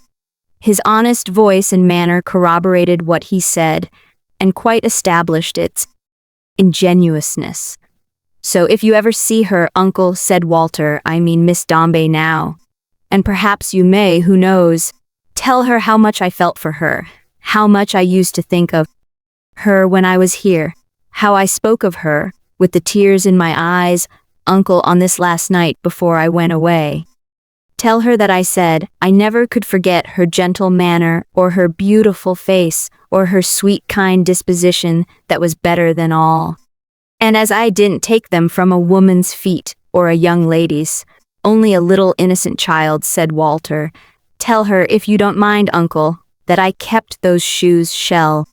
Remember how often they fell off that night, and took them away with me as a remembrance. They were at that very moment going out at the door in one of Walter's trunks. A porter carrying off his baggage on a truck for shipment at the docks on board the Son and Hare had got possession of them, and wheeled them away under the very eye of the insensible midshipman before their owner had well finished speaking. But that ancient mariner might have been excused his insensibility to the treasure as it rolled away. For under his eye at the same moment, accurately within his range of observation, coming full into the sphere of his startled and intensely wide awake lookout, were Florence and Susan Nipper. Florence looking up into his face half timidly and receiving the whole shock of his wooden ogling. More than this, they passed into the shop and passed in at the parlor door before they were observed by anybody but the midshipman. And Walter, having his back to the door, would have known nothing of their apparition even then, but for seeing his uncle spring out of his own chair and nearly tumble over another.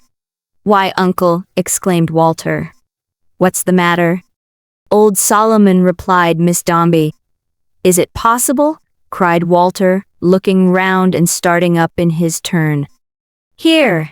Why, it was so possible and so actual that, while the words were on his lips, Florence hurried past him, took Uncle Sol's snuff-colored lapels, one in each hand, kissed him on the cheek, and turning, gave her hand to Walter with a simple truth and earnestness that was her own, and no one else's in the world. "Going away, Walter?" said Florence. "Yes, Miss Dombey," he replied, but not so hopefully as he endeavored. "I have voyage before me." "And your uncle," said Florence, looking back at Solomon, "he is sorry you are going, I am sure." "Ah, I see he is!" "Dear Walter, I am very sorry too." "Goodness knows," exclaimed Miss Nipper. "There's a many we could spare instead. Numbers is a object. Mrs. Pipchin as a overseer would come cheap at her weight in gold, and if a knowledge of black slavery should be required, them Blimbers is the very people for the situation." That Miss Nipper untied her bonnet strings, and after looking vacantly for some moments into a little black teapot that was set forth with the usual homely service on the table, shook her head and a tin canister, and began unasked to make the tea. In the meantime, Florence had turned again to the instrument maker, who was as full of admiration as surprise. "So grown," said Old Sol, "so improved, and yet not altered. Just the same." "Indeed," said Florence. "Yes," returned Old Sol, rubbing his hands slowly, and considering the matter half aloud, as something pensive in the bright eyes looking at him arrested his attention. "Yes, that expression was in the younger face too." "You remember me," said Florence with a smile, "and what a little creature I was then." "My dear young lady," returned the instrument maker, "how could I forget you, often as I have thought of you and heard of you since?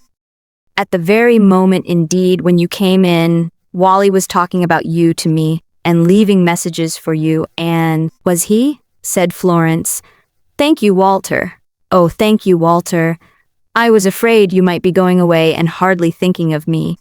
And again she gave him her little hand so freely and so faithfully that Walter held it for some moments in his own, and could not bear to let it go. Yet Walter did not hold it as he might have held it once, nor did its touch awaken those old daydreams of his boyhood that had floated past him, sometimes even lately, and confused him with their indistinct and broken shapes. The purity and innocence of her endearing manner, and its perfect trustfulness, and the undisguised regard for him that lay so deeply seated in her constant eyes and glowed upon her fair face through the smile that shaded, for alas, it was a smile too sad to brighten, were not of their romantic race. They brought back to his thoughts the early deathbed he had seen her tending, and the love the child had borne her, and on the wings of such remembrances she seemed to rise up, far above his idle fancies, into clearer and serener air. I am afraid I must call you Walter's uncle, sir," said Florence to the old man, "if you'll let me." "My dear young lady," cried Old Sol, "let you, good gracious. We always knew you by that name, and talked of you," said Florence, glancing round, and sighing gently. "The nice old parlor. Just the same. How well I recollect it." Old Sol looked first at her, then at his nephew, and then rubbed his hands, and rubbed his spectacles, and said below his breath, "Ah, time. There was a short silence, during which Susan Nipper skillfully impounded 2 extra cups and saucers from the cupboard, and awaited the drawing of the tea with a thoughtful air. "I want to tell Walter's uncle," said Florence, laying her hand timidly upon the old man's as it rested on the table. to bespeak his attention, something that I am anxious about. He is going to be left alone, and if he will allow me not to take Walter's place, for that I couldn't do, but to be his true friend and help him if I ever can while Walter is away, I shall be very much obliged to him indeed. Will you? May I, Walter's uncle? The instrument maker, without speaking, put her hand to his lips, and Susan Nipper, leaning back with her arms crossed in the chair of presidency into which she had voted herself, bit one end of her bonnet strings and heaved a gentle sigh as she looked up at the skylight. "You will let me come to see you," said Florence, "when I can, and you will tell me everything about yourself and Walter, and you will have no secrets from Susan when she comes and I do not, but will confide in us and trust us and rely upon us. And you'll try to let us be a comfort to you, will you, Walter's uncle?" The sweet face looking into his, the gentle pleading eyes, the soft voice, and the light touch on his arm made the more winning by a child's respect and honor for his age, that gave to all an air of graceful doubt and modest hesitation. These and her natural earnestness so overcame the poor old instrument maker that he only answered, "Wally, say a word for me, my dear. I'm very grateful." "No, Walter," returned Florence with her quiet smile. "Say nothing for him, if you please. I understand him very well, and we must learn to talk together without you, dear Walter." The regretful tone in which she said these latter words touched Walter more than all the rest. "Miss Florence," he replied with an effort to recover the cheerful manner he had preserved while talking with his uncle, "I know no more than my uncle what to say in acknowledgement of such kindness, I am sure. But what could I say after all, if I had the power of talking for an hour, except that it is like you?" Susan Nipper began upon a new part of her bonnet string and nodded at the skylight in approval of the sentiment expressed. "Oh, but Walter," said Florence, "there is something that I wish to say to you before you go away, and you must call me Florence, if you please, and not speak like a stranger." "Like a stranger," returned Walter. "No, I couldn't speak so. I am sure, at least, I couldn't feel like one." "Aye, but that is not enough and is not what I mean. For Walter," added Florence, bursting into tears, "he liked you very much, and said before he died that he was fond of you, and said, remember Walter, and if you'll be a brother to me, Walter, now that he is gone and I have none on earth, I'll be your sister all my life, and think of you like one wherever we may be. This is what I wish to say, dear Walter, but I cannot say it as I would, because my heart is full." And in its fullness and its sweet simplicity, she held out both her hands to him. Walter, taking them, stooped down and touched the tearful face that neither shrunk nor turned away, nor reddened as he did so, but looked up at him with confidence and truth. In that one moment, every shadow of doubt or agitation passed away from Walter's soul. It seemed to him that he responded to her innocent appeal beside the dead child, and in the solemn presence he had seen there, pledged himself cherish and protect her very image in his banishment with brotherly regard, to garner up her simple faith, inviolate, and hold himself degraded if he breathed upon it any thought that was not in her own breast when she gave it to him. Susan Nipper, who had bitten both her bonnet strings at once and imparted a great deal of private emotion to the skylight during this transaction, now changed the subject by inquiring who took milk and who took sugar, and being enlightened on these points, poured out the tea. They all four gathered socially about the little table and took tea under that young lady's active superintendence, and the presence Florence in the back parlor brightened the Tartar frigate on the wall. Half an hour ago Walter, for his life, would have hardly called her by her name, but he could do so now when she entreated him.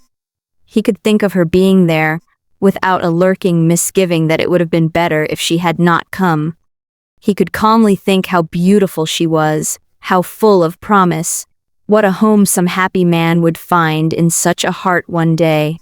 He could reflect upon his own place in that heart with pride, and with a brave determination, if not to deserve it, he still thought that far above him, never to deserve it less.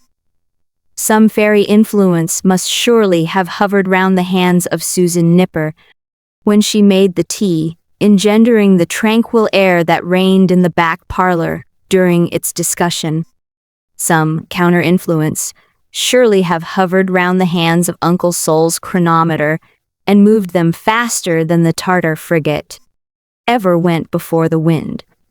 Be this as it may, the visitors had a coach in waiting at a quiet corner not far off, and the chronometer, on being incidentally referred to, gave such a positive opinion that it had been waiting a long time, that it was impossible to doubt the fact, especially when stated on such unimpeachable authority.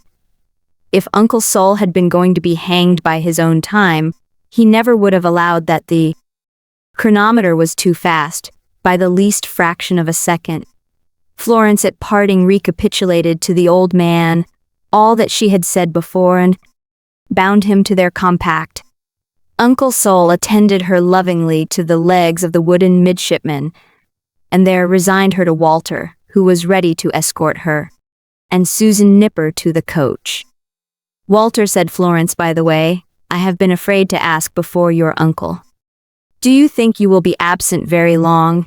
Indeed, said Walter, I don't know. I fear so.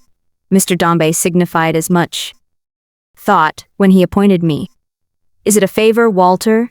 Inquired Florence after a moment's hesitation and looking anxiously in his face. The appointment? Returned Walter, yes. Walter would have given anything to have answered in the affirmative, but his face answered before his lips could, and Florence was too attentive to it not to understand its reply. I am afraid you have scarcely been a favorite with Papa, she said, timidly. There is no reason, replied Walter, smiling, why I should be. No reason, Walter. There was no reason, said Walter, understanding what she meant. There are many people employed in the house. Between Mr. Dombey and a young man like me, there is a wide space of separation. If I do my duty, I do what I ought, and do no more than all the rest. Had Florence any misgiving of which she was hardly conscious, any misgiving that had sprung into an indistinct and undefined existence since that recent night when she had gone down to her father's room, that Walter's accidental interest in her and early knowledge of her might have involved him in that powerful displeasure and dislike. Had Walter any such idea, or any sudden thought that it was in her mind at that moment? Neither of them hinted at it. Neither of them spoke at all for some short time. Susan, walking on the other side of Walter, eyed them both sharply. Certainly Miss Nipper's thoughts traveled in that direction, and very confidently too. You may come back very soon, said Florence. Perhaps, Walter. I may come back, said Walter, an old man, and find you an old lady. But I hope for better things. Papa, said Florence, after a moment, will recover from his grief, and speak more freely to me one day, perhaps. And if he should, I will tell him how much I wish to see you back again, and ask him to recall you for my sake. There was a touching modulation in these words about her father that Walter understood too well. The coach being close at hand, he would have left her without speaking, for now he felt what parting was. But Florence held his hand when she was seated, and then he found there was a little packet in her own. Walter, she said, looking full upon him with her affectionate eyes, I hope for better things. I will pray for them, and believe that they will arrive. I made this little gift for Paul. Pray take it with my love, and do not look at it until you are gone away. And now, God bless you, Walter. Never forget me. You are my brother, dear. He was glad that Susan Nipper came between them, or he might have left her with a sorrowful remembrance of him. He was glad, too, that she did not look out of the coach again, but waved the little hand to him instead, as long as he could see it. In spite of her request, he could not help opening the packet that night when he went to bed. It was a little purse, and there was money in it. Bright rose the sun next morning, from his absence in strange countries, and up rose Walter with it to receive the captain, who was already at the door, having turned out earlier than was necessary, in order to get under way while Mrs. Maxtinger was still slumbering. The captain pretended to be in tip-top spirits, and brought a very smoky tongue in one of the pockets of the broad blue coat for breakfast. "War," said the captain, when they took their seats at table. "If your uncle's man, I think him, hell bring out the last bottle of the Madeira on the present occasion." "No, no, Ned," returned the old man. "No, that shall be opened when Walter comes home again." "Well said," cried the captain. "Hear him." "There it lies," said Sol Gills, "down in the little cellar, covered with dirt and cobwebs. There may be dirt and cobwebs over you and me, perhaps, Ned, before it sees the light." "Hear him," cried the captain. "Good morality. Wah, my lad. Train up a fig tree in the way it should go, and when you are old sit under the shade on it." "Overhaul, though? Well, said the captain on second thoughts, I ain't quite certain where that's to be found, but when found, make a note of. Sol Gills, heave ahead again. But there or somewhere it shall lie, Ned, until Wally comes back to claim it, said the old man. That's all I meant to say. And well said too, returned the captain, and if we three don't crack that bottle in company, I'll give you two leave to. Notwithstanding the captain's excessive joviality, he made but a poor hand, smoky tongue, though he tried very hard, when anybody looked at him, to appear as if he were eating with a vast appetite. He was terribly afraid, likewise, of being left alone with either uncle or nephew, appearing to consider that his only chance, safety as to keeping up appearances, was in their always three together. This terror on the part of the captain reduced him to such ingenious evasions as running to the door when Solomon went to put his coat on, under pretense of having seen an extraordinary hackney coach pass, and darting out into the road when Walter went upstairs to take leave of the lodgers, on a feint of smelling fire in a neighboring chimney. These artifices Captain Cuttle deemed inscrutable by any uninspired observer. Walter was coming down from his parting expedition upstairs, and was crossing the shop to go back to the little parlor, when he saw a faded face he knew, looking in at the door, and darted towards it. "Mr. Carker," cried Walter, pressing the hand of John Carker, the junior. "Pray come in. This is kind of you to be here so early to say goodbye to me. You knew how glad it would make me to shake hands with you once before going away.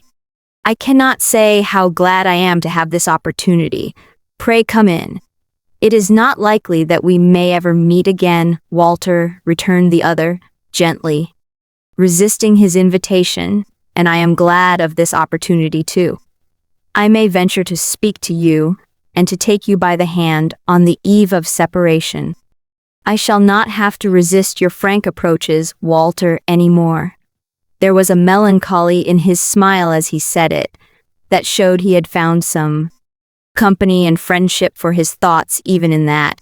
"Ah, Mr. Carker," returned Walter, "why did you resist them? You could have done me nothing but good, I am very sure." He shook his head. "If there were any good," he said, "I could do on this earth, I would do it, Walter, for you. The sight of you from day to day has been at once happiness and remorse to me. But the pleasure has outweighed the pain. I know that now by knowing what I lose. Come in, Mr. Carker, and make acquaintance with my good old uncle," urged Walter. "I have often talked to him about you, and he will be glad to tell you all he hears from me." "I have not," said Walter, noticing his hesitation and speaking with embarrassment himself. I have not told him anything about our last conversation, Mr. Carker. Not even him, believe me." The Gray Jr. pressed his hand, and tears rose in his eyes. "If I ever make acquaintance with him, Walter," he returned, "it will be that I may hear tidings of you. Rely on my not wronging your forbearance and consideration. It would be to wrong it, not to tell him all the truth before I sought a word confidence from him. But I have no friend or acquaintance except you, and even for your sake am little likely to make any." "I wish," said Walter, "you had suffered me to be your friend indeed. I always wished it, Mr. Carker, as you know, but never half so much as now, when we are going to part." "It is enough," replied the other, "that you have been the friend of my own breast, and that when I have avoided you most, my heart inclined the most towards you, and was fullest of you. Walter, goodbye!" "Goodbye, Mr. Carker." "Heaven be with you, sir," cried Walter with emotion. "If," said the other, retaining his hand while he spoke, "if when you come back, you miss me from my old corner, and should hear from anyone where I am lying, come and look upon my grave. Think that I might have been as honest and as happy as you, and let me think, when I know time is coming on, that someone like my former self may stand there for a moment and remember me with pity and forgiveness. Walter, goodbye." His figure crept like a shadow down the bright, sun-lighted street, so cheerful yet so solemn in the early summer morning, and slowly passed away. The relentless chronometer at last announced that Walter must turn his back upon the wooden midshipman, and away they went, himself, his uncle, and the captain, in a hackney coach to a wharf, where they were to take steamboat for some reach down the river, the name of which, as the captain gave it out, was a hopeless mystery to the ears of landsmen. Arrived at this reach, whither the ship had repaired by last night's tide, they were boarded by various excited watermen, and among others by dirty Cyclops of the captain's acquaintance, who, with his one eye, had made the captain out some mile and a half off, and had been exchanging unintelligible roars with him ever since, becoming the lawful prize of this personage, who was frightfully hoarse and constitutionally in want of shaving.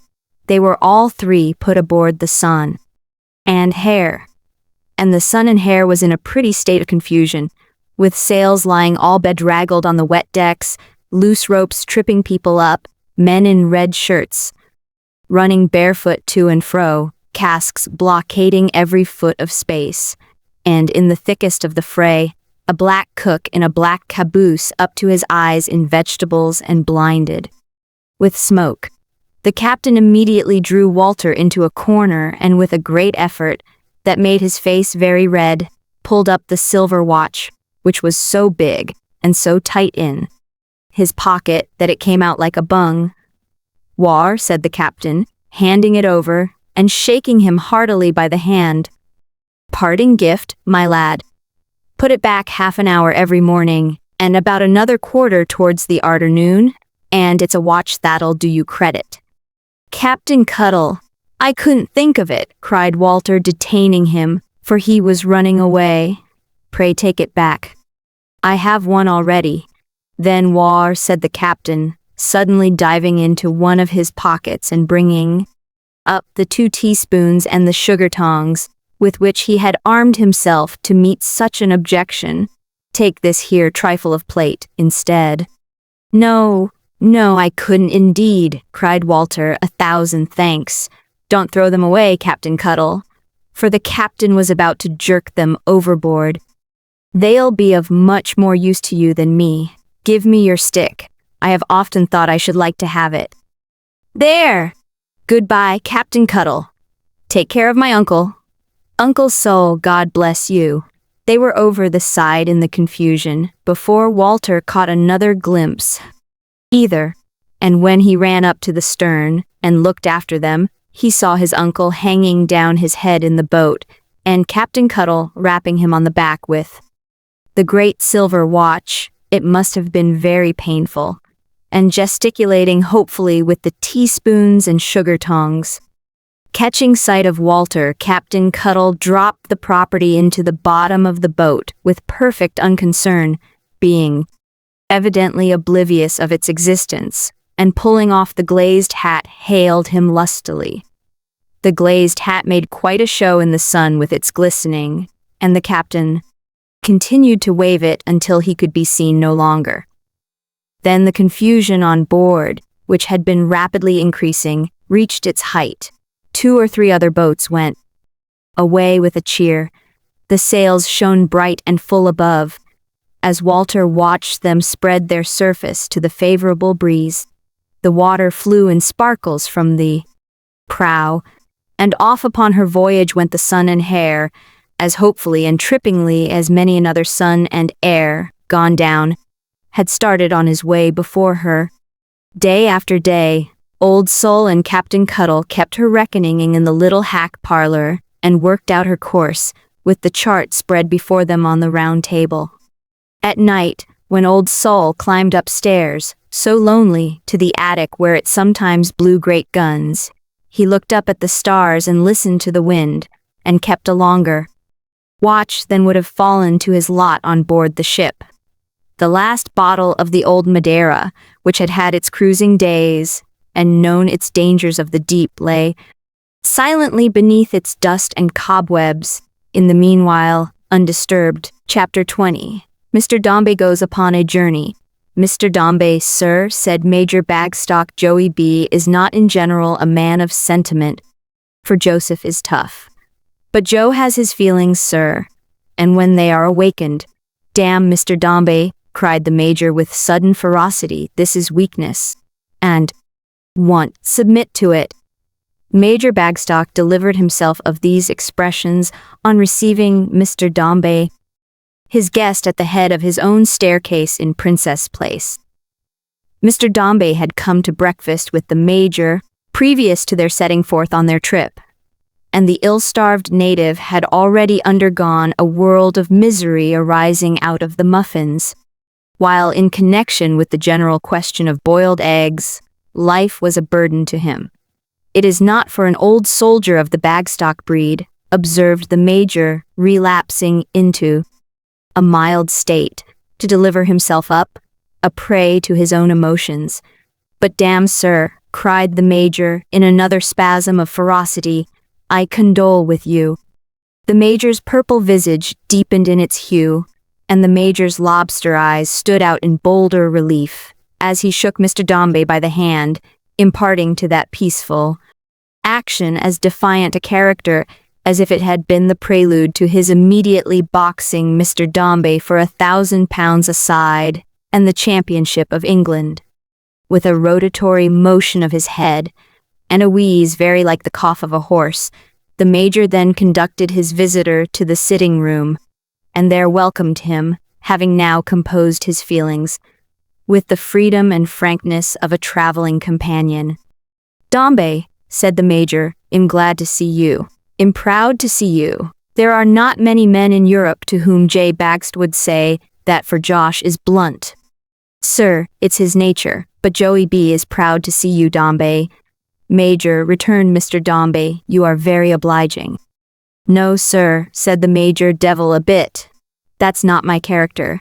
If that had been Joe's character, Joe might have been by this time Lieutenant General Sir Joseph Bagstock, KCB, and might have received you in very different quarters.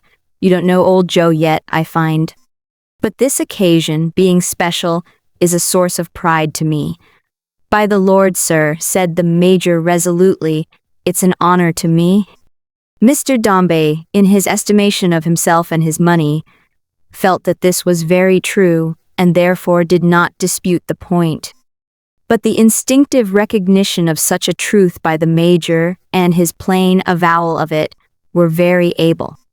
It was a confirmation to Mr. Dombey, if he had required any, of his not being mistaken in the Major. It was an assurance to him that his power extended beyond his own immediate sphere, and that the Major, as an officer and a gentleman, had a no less becoming sense of it than the beadle of the Royal Exchange, And if it were ever consolatory to know this, or the like of this, it was consolatory then when the impotence of his will, the instability of his hopes, the feebleness of wealth, had been so direfully impressed upon him.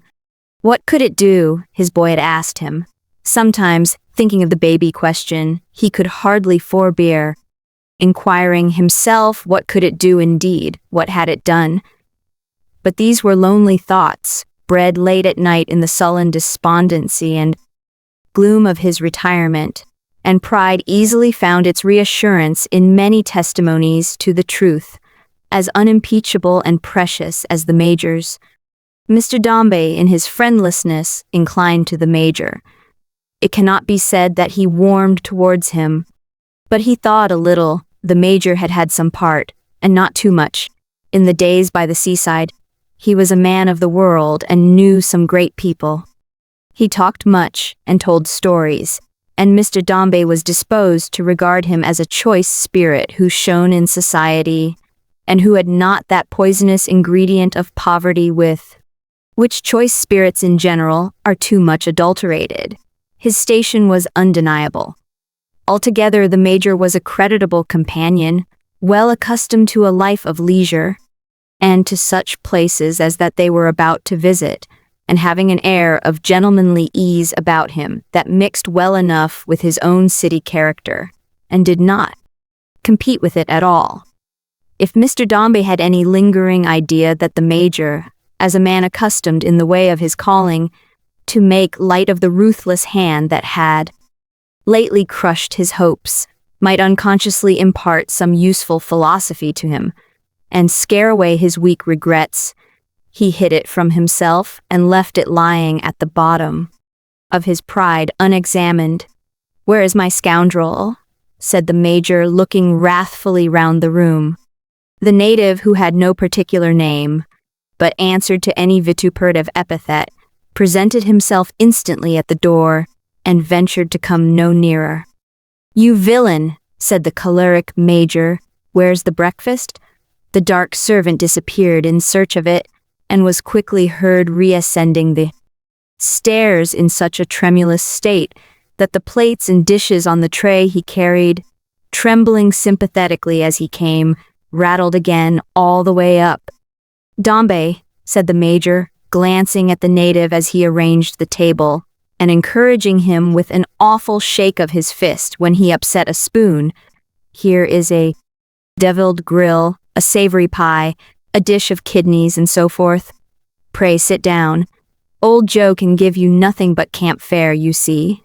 "Very excellent fare, Major," replied his guest, and not in mere politeness either, for the Major always took the best possible care of himself, and indeed ate rather more of rich meats than was good for him, insomuch that his imperial complexion was mainly referred by the faculty to that circumstance. "You have been looking over the way, sir," observed the Major. "Have you seen our friend?" "You mean Miss Tawkes," retorted Mr. Dombey. "No, charming woman, sir," said the Major, with a fat laugh rising in his short throat and nearly suffocating him. "Miss Tawkes is a very good sort of person, I believe," replied Mr. Dombey. The haughty coldness of the reply seemed to afford Major Bagstock infinite delight. He swelled and swelled exceedingly, and even laid down his knife and fork for a moment to rub his hands. "Old Joe, sir," said the Major, "was a bit of a favorite in that quarter once. But Joe has had his day." "J. Bagstock is extinguished, outrevelled, floored, sir?" "I should have supposed," Mr. Dombey replied, "that the lady's day for favorites was over. But perhaps you are jesting, Major." "Perhaps you are jesting, Dombey," was the Major's rejoinder. There never was a more unlikely possibility. It was so clearly expressed in Mr. Dombey's face that the Major apologized. "I beg your pardon," he said. "I see you are in earnest.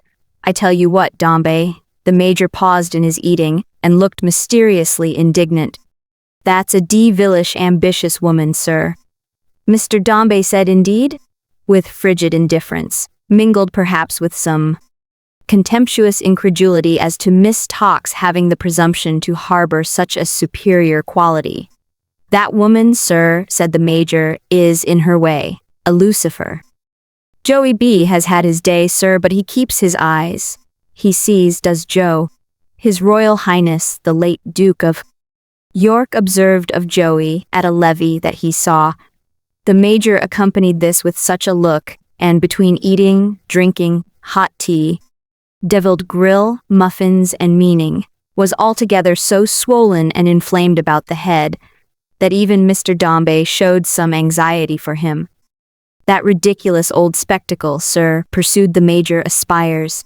She aspires sky-high, sir. Matrimonially, Dombey. I am sorry for her, said Mr. Dombey. Don't say that, Dombey, returned the Major in a warning voice. Why should I not, Major? Said Mr. Dombey. The Major gave no answer but the horse's cough and went on eating vigorously. She has taken an interest in your household, said the Major, stopping short again, and has been a frequent visitor at your house for some time now. Yes, replied Mr. Dombey with great stateliness. Miss Tox was originally received there, at the time of Mrs. Dombey's death, as a friend of my sister's, and being a well-behaved person and showing a liking for the poor infant, she was permitted, may say encouraged, to repeat her visits with my sister, and gradually to occupy a kind of footing of familiarity in the family. I have, said Mr. Dombey, in the tone of a man who was making a great and valuable concession, I have a respect for Miss Tox. She has been so obliging as to render many little services in my house, trifling and insignificant services perhaps, Major, but not to be disparaged on that account, and hope I have had the good fortune to be enabled to acknowledge them by such attention and notice as it has been in my power to bestow. I hold myself indebted to Miss Tox, Major, added Mr. Dombey, with a slight wave of his hand, for the pleasure of your acquaintance. Dombey, said the Major, warmly. No, sir! Joseph Bagstock can never permit that assertion to pass uncontradicted. Your knowledge of old Joe, sir, such as he is, and old Joe's knowledge of you, sir, had its origin in a noble fellow, in a great creature, sir, said the Major, with a struggle which it was not very difficult to parade, his whole life being a struggle against all kinds of apoplectic symptoms. We knew each other through your boy. Mr. Dombey seemed touched, as it is not improbable the Major designed he should be by this allusion. He looked down and sighed, and the Major, rousing himself fiercely, again said, in reference to the state of mind into which he felt himself in danger of falling, that this was weakness and nothing should induce him to submit to it. Our friend had a remote connection with that event, said the Major, and all the credit that belongs to her is willing to give her, sir. Notwithstanding which, he added, raising his from his plate, and casting them across Princess Place to where Miss Tox was at that moment visible at her window, watering her flowers, you're a scheming jade, ma'am, and your ambition is a piece of monstrous impudence. If it only made yourself ridiculous, ma'am, said the Major, rolling his head at the unconscious Miss Tox, while his starting eyes appeared to make a leap towards her, you might do that to your heart's content, ma'am, without any objection, I assure you, on the part of Bagstock. Here the Major laughed frightfully, up in the tips of his ears and in the veins of his head. But when, ma'am, said the Major, you compromise other people, and generous, unsuspicious people too, as repayment for their condescension, you stir the blood of old Joe in his body. Major, said Mr. Dombey, reddening, I hope you do not hint at anything so absurd. On the part of Miss Tox, Dombey, returned the Major, I hint at nothing. But Joey B has lived in the world, sir, lived in the world with his eyes open, sir, and his ears cocked, and Joe tells you, Dombey, that there's a devilish artful and ambitious woman over the way. Mr. Dombey involuntarily glanced over the way, and an angry glance he sent in that direction too. "That's all on such a subject that shall pass the lips of Joseph Bagstock," said the Major firmly. "Joe is not a tale-bearer, but there are times when he must speak, when he will speak."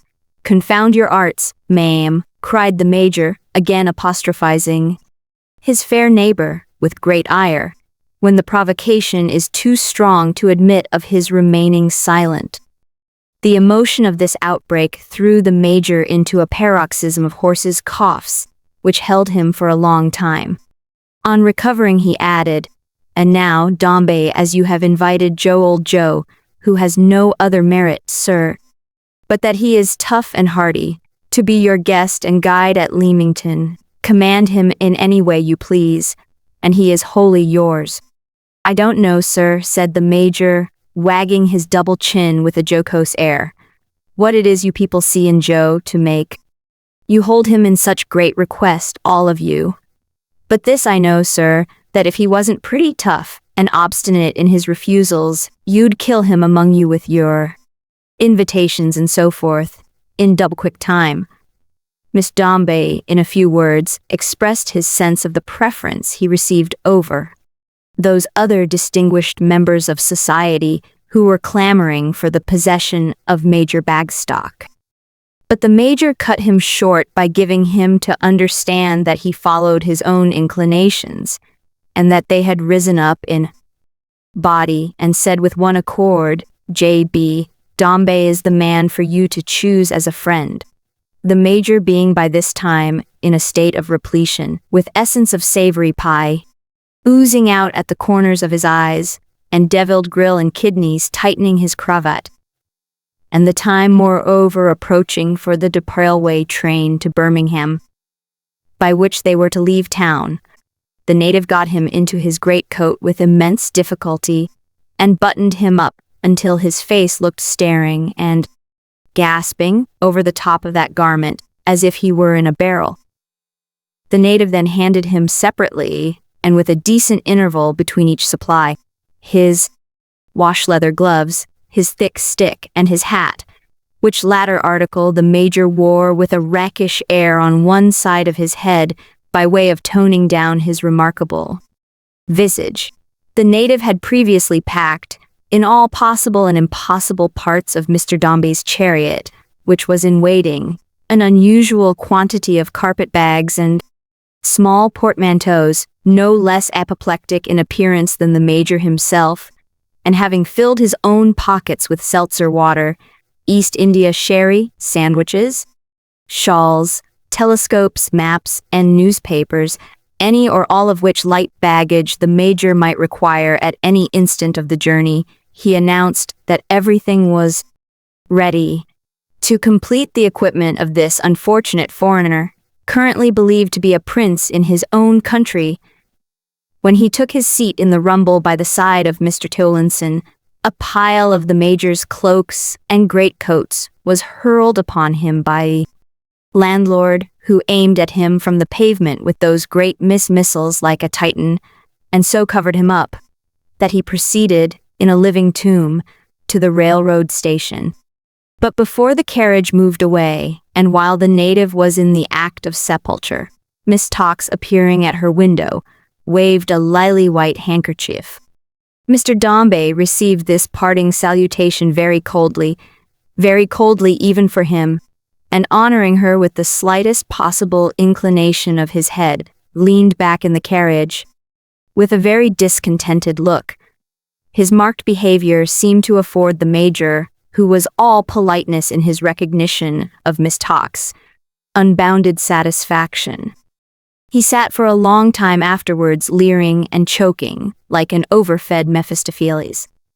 During the bustle of preparation at the railway, Mr. Dombey and the Major walked up and down the platform side by side, the former taciturn and gloomy, and the latter entertaining him, or entertaining himself, with a variety of anecdotes and reminiscences, in most of which Joe Bagstock was the principal performer.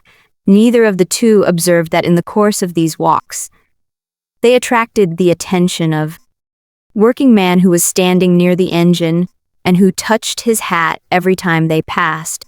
For Mr. Dombey habitually looked over the vulgar herd, not at them, and the Major was looking at the time into the core of one of his stories.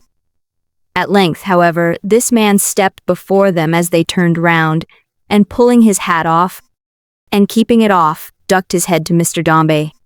"Beg your pardon, sir," said the man, "but I hope you're a-doin' pretty well, sir."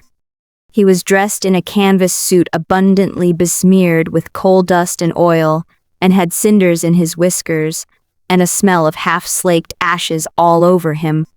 He was not a bad-looking fellow, nor even what could be fairly called a dirty-looking fellow, in spite of this. And in short, he was Mr. Tootle, professionally clothed. "I shall have the honor of stoking of you down, sir," said Mr. Tootle. "Beg your pardon. I hope you find yourself a-coming round?" Mr. Dombey looked at him, in return for his tone of interest, as if a man like that would make his very eyesight dirty. "'Scuse the liberty, sir," said Tootle, seeing he was not clearly remembered, "but my wife Polly, as was called Richards in your family," a change in Mr. Dombey's face, which seemed to express reflection of him, and so it did, but it expressed in a much stronger degree an angry sense of humiliation, stopped Mr. Tootle short. "Your wife wants money, I suppose," said Mr. Dombey, putting his hand in his pocket and speaking, but that he always did, haughtily. "No thankee, sir," returned Tootle. "I can't say she does, I don't." Mr. Dombey was stopped short now in his turn, and awkwardly, with his hand in his pocket.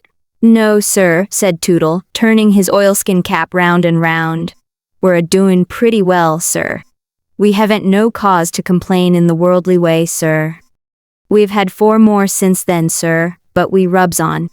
Mr. Dombey would have rubbed on to his own carriage, though in so doing he had rubbed the stoker underneath the wheels. But his attention was arrested by something in connection with the cap still going slowly round and round in the man's hand.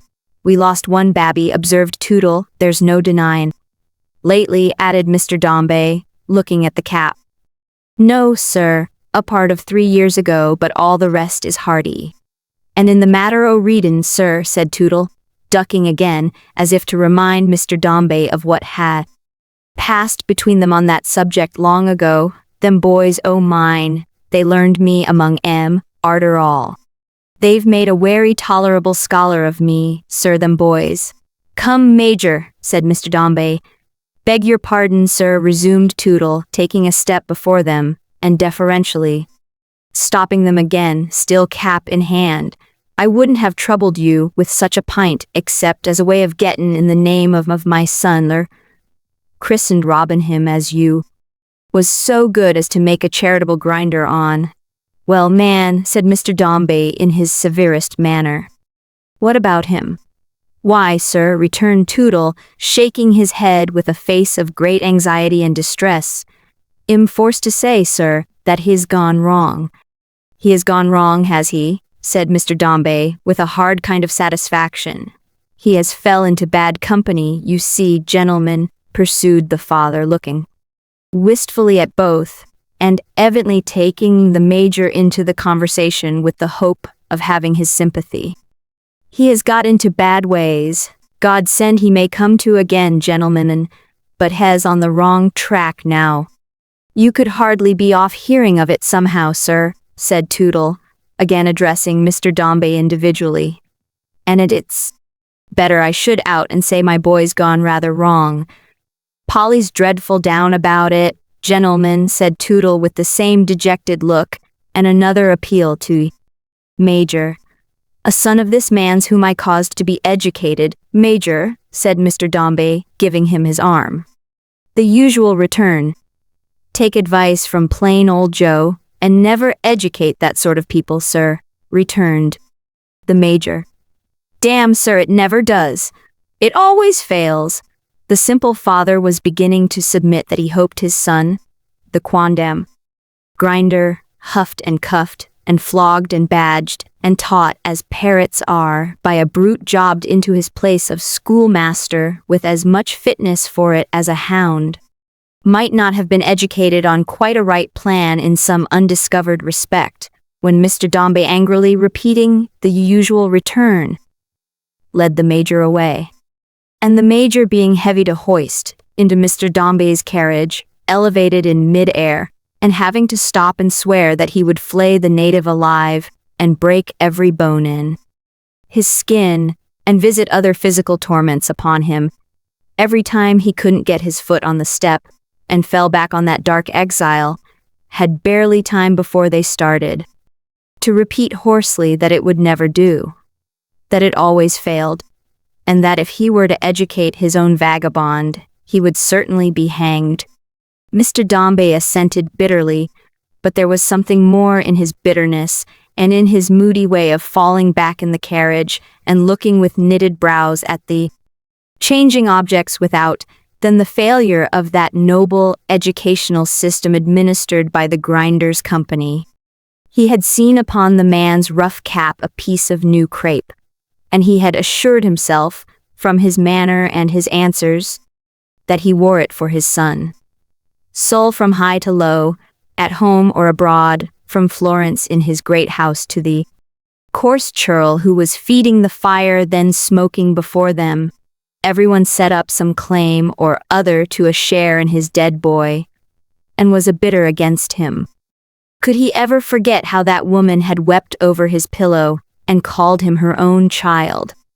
How he, waking from his sleep, had asked for her, and had raised himself in his bed and brightened when she came in. To think of this presumptuous raker among coals and ashes going on before there, with his sign of mourning, to think that he dared to enter, even by a common show like that, into the trial and disappointment of a proud gentleman's secret heart. To think that this lost child, who was to have divided with him his riches, and his projects, and his power, and allied with whom he was to have shut out all the world, as with a double door of gold, should have let in such a herd to insult him with their knowledge of his defeated hopes, and their boasts of claiming community of feeling with himself so far removed, if not of having crept into the place wherein he would have lorded it alone. He found no pleasure or relief in the journey. Tortured by these thoughts, he carried monotony with him, through the rushing landscape, and hurried headlong, not through a rich and varied country, but a wilderness of blighted plans and gnawing jealousies. The very speed at which the train was whirled along mocked the swift course of the young life that had been borne away so steadily and so inexorably to its foredoomed end. The power that forced itself upon its iron way, its own defiant of all paths and roads, piercing through the heart of every obstacle, and dragging living creatures of all classes, ages, and degrees behind it, was a type of the triumphant monster Death.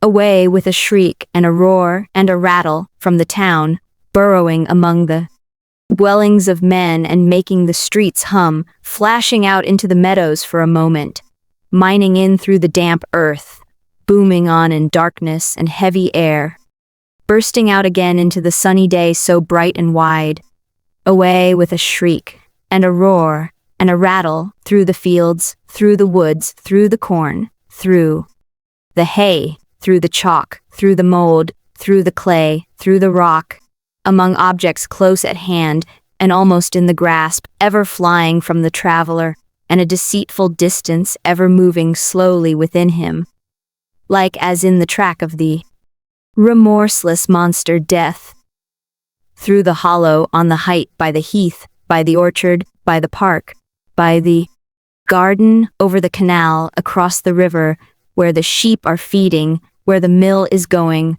where the barge is floating, where the dead are lying, where the factory is smoking, where the stream is running, where the village clusters, where the great cathedral rises, where the bleak moor lies, and the wild breeze smooths or ruffles it at its inconstant will, away with a shriek and a roar and a rattle and no trace to leave behind but dust and vapor, like as in the track of the remorseless monster Death. Breasting the wind and light, the shower and sunshine, away and still away, it rolls and roars, fierce and rapid, smooth and certain, and great works and massive bridges, crossing up above, fall like a beam of shadow an inch broad upon the eye, and then are lost. Away and still away, onward and onward ever. Glimpses of cottage homes, of houses, mansions, rich estates, of husbandry and handicraft, of people, of old roads and paths that look deserted, small, and insignificant as they are left behind. And so they do. And what else is there but such glimpses, in the track of the indomitable monster Death? Away with a shriek and a roar and a rattle, plunging down into the earth again, and working on in such a storm of energy and perseverance, that amidst the darkness and whirlwind the motion seems reversed, and to tend furiously backward, until a ray of light upon the wet wall shows its surface flying past like a fierce stream. Away once more into the day, and through the day, with a shrill yell of exultation, roaring, rattling, tearing on, spurning everything with its dark breath, sometimes pausing for a minute where a crowd of faces are, that in a minute more are not, sometimes lapping water greedily, and before the spout at which it drinks has ceased to drip. Upon the ground, shrieking, roaring, rattling through the purple distance, louder and louder yet, it shrieks and cries as it comes tearing on resistless to the goal, and now its way, still like the way of death, is strewn with ashes thickly. Everything around is blackened. There are dark pools of water, muddy lanes, and miserable habitations far below. There are jagged walls and falling houses close at hand, and through the battered roofs and broken windows, wretched rooms are seen, where want and fever hide themselves in many wretched shapes, while smoke and crowded gables, and distorted chimneys, and deformity of brick and mortar, penning up deformity of mind and body, choke the murky distance. As Mr. Dombey looks out of his carriage window, it is never in his thoughts that the monster who has brought him there has let the light of day in on these things, not made or caused them. It was the journey's fitting end, and might have been the end of everything. It was so ruinous and dreary. So, pursuing the one course of thought, he had the one relentless monster still before him. All things looked black and cold and deadly upon him, and he on them. He found a likeness to his misfortune everywhere. There was a remorseless triumph going on about him, and it galled and stung him in his pride and jealousy, whatever form it took, though most of all when it divided with him the love and memory of his lost boy. There was a face, he had looked upon it, on the previous night, and it on him with eyes that read his soul, though they were dim with tears and hidden soon behind two quivering hands that often had attended him in fancy on this ride. He had seen it, with the expression of last night, timidly pleading to him. It was not reproachful, but there was something of doubt, almost of hopeful incredulity in it, which, as he once more saw that fade away into a desolate certainty of his dislike, was like reproach. It was a trouble to him to think of this face of Florence, because he felt any new compunction towards it. No, because the feeling it awakened in him, of which he had had some old foreshadowing in older times, was full-formed now, and spoke out plainly, moving him too much, and threatening to grow too strong for his composure. Because the face was abroad, in the expression of defeat and persecution that seemed to encircle him like the air. Because it barbed the arrow of that cruel and remorseless enemy on which his thoughts so ran, and put into its grasp a double-handed sword. Because he knew full well in his own breast, as he stood there, tinging the scene of transition before him with the morbid colors of his own mind, and making it a ruin and a picture of decay, instead of hopeful change and promise of better things, that life had quite as much to do with his complainings as death. One child was gone, and one child left. Why was the object of his hope removed instead of her? The sweet, calm, gentle presence in his fancy moved him to no reflection but that. She had been unwelcome to him from the first. She was an aggravation of his bitterness now. If his son had been his only child, and the same blow had fallen on him, it would have been heavy to bear, but infinitely lighter than now, when it might have fallen on her, whom he could have lost, or he believed it without a pang, and had not. Her loving and innocent face rising before him had no softening or winning influence. He rejected the angel and took up with the tormenting spirit crouching in his bosom.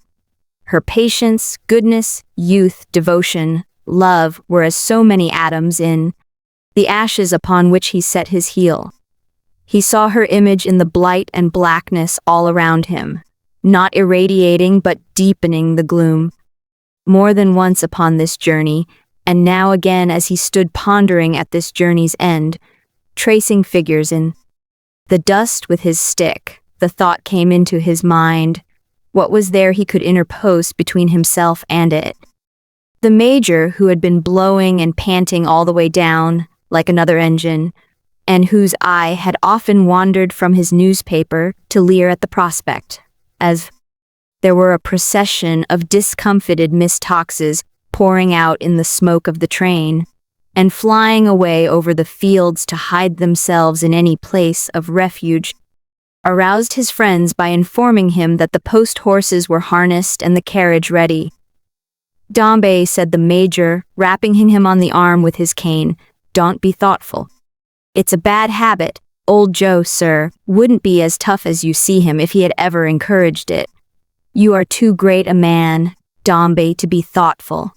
In your position, sir, you're far above that kind of thing." The major, even in his friendly remonstrances, thus consulting the dignity and honor of Mr. Dombey, and showing a lively sense of their importance, Mr. Dombey felt more than ever disposed to defer to a gentleman possessing so much good sense and such a well-regulated mind. Accordingly, he made an effort to listen to the major's stories as they trotted along the turnpike road, and the major, finding both the pace and the road a great deal better adapted to his conversational powers than the mode of traveling they had just relinquished, came out of his entertainment. But still the major, blunt and tough as he was, and as he so very often said he was, administered some palatable catering to his companion's appetite. He related, or rather suffered it to escape him, accidentally, and as one might say, grudgingly and against his will, how there was great curiosity and excitement at the club in regard of his friend Dombey, how he was suffocated with questions, "Sir, how old Bagstock was a greater man than ever there on the strength of Dombey. How they said, 'Bagstock, your friend Dombey now, what is the view he takes of such and such a question?' Though, by the rood, sir," said the major with a broad stare, "how they discovered that J.B. ever came to know you is a mystery." In this flow of spirits and conversation, only interrupted by his usual plethoric symptoms, and by intervals of lunch, and from time to time by some violent assault upon the native, who wore a pair of earrings in his dark brown ears, and on whom his European clothes sat with an outlandish impossibility of adjustment, being their own accord, and without any reference to the tailor's art, long where they ought to be short, short where they ought to be long, tight where they ought to be loose, and loose where they ought to be tight, and to which he imparted a new grace whenever the major attacked him by shrinking into them like a shriveled nut or a cold monkey. In this flow of spirits and conversation, the major continued all day, so that when evening came on and found them trotting through the green and leafy road near Leamington, the major's voice, what with talking and eating and chuckling and choking, appeared to be in the box under the rumble or in some neighboring haystack. Nor did the Major improve it at the Royal Hotel, where rooms and dinner had been ordered, and where he so oppressed his organs of speech by eating and drinking that when he retired to bed he had no voice at all except to cough with, and could only make himself intelligible to the dark servant by gasping at him. He not only rose morning, however, like a giant refreshed, but conducted himself at breakfast like a giant refreshing. At this meal they arranged their daily habits. The Major was to take the responsibility of ordering everything to eat and drink, and they were to have a late breakfast together every morning and a late dinner together every day. Mr. Dombey would prefer remaining in his own room or walking in the country by himself on that first day of their sojourn at Leamington. But next morning he would be happy to accompany the Major to the pump room and about the town. So they parted until dinner time. Mr. Dombey retired to nurse his wholesome thoughts in his own way. The Major, attended by the native carrying a camp stool, a greatcoat, and an umbrella, swaggered up and down through all the public places, looking into subscription books to find out who was there, looking up old ladies by whom he was much admired, reporting J.B. tougher than ever, and puffing his rich friend Dombey wherever he went. There never was a man who stood by a friend more staunchly than the Major. When in puffing him, he puffed himself. It was surprising how much new conversation the Major had to let off at dinner time, and what occasion he gave Mr. Dombey to admire his social qualities. At breakfast next morning, he knew the contents of the latest newspapers received, and mentioned several subjects in connection with them, on which his opinion had recently been sought by persons of such power and might, that they were only to be obscurely hinted at. Mr. Dombey, who had been so long shut up within himself, and who had rarely, at any time, overstepped the enchanted circle within which the operations of Dombey and Son were conducted, began to think this an improvement on his solitary life, and in place of excusing himself for another day, as he had thought of doing when alone, walked out with the Major arm in arm. Chapter 21. New faces. The Major, more blue-faced and staring more overripe, as it were, than ever, and giving vent, every now and then, to one of the horse's coughs, not so much of necessity as in a spontaneous explosion of importance, walked arm in arm with Mr. Dombey up the sunny side of the way, with his cheeks swelling over his tight stock, his legs majestically wide apart, and his great head wagging from side to side, as if he were remonstrating within himself for being such a captivating object. They had not walked many yards before the Major encountered somebody he knew, nor many yards farther before the Major encountered somebody else he knew, but he merely shook his fingers at them as he passed, and led Mr. Dombey on, pointing out the localities as they went, and enlivening the walk with any current scandal suggested by them. In this manner the Major and Mr. Dombey were walking arm in arm, much to their own satisfaction, when they beheld advancing towards them a wheeled chair, which a lady was seated, indolently steering her carriage by a kind of rudder in front, while it was propelled by some unseen power in the rear.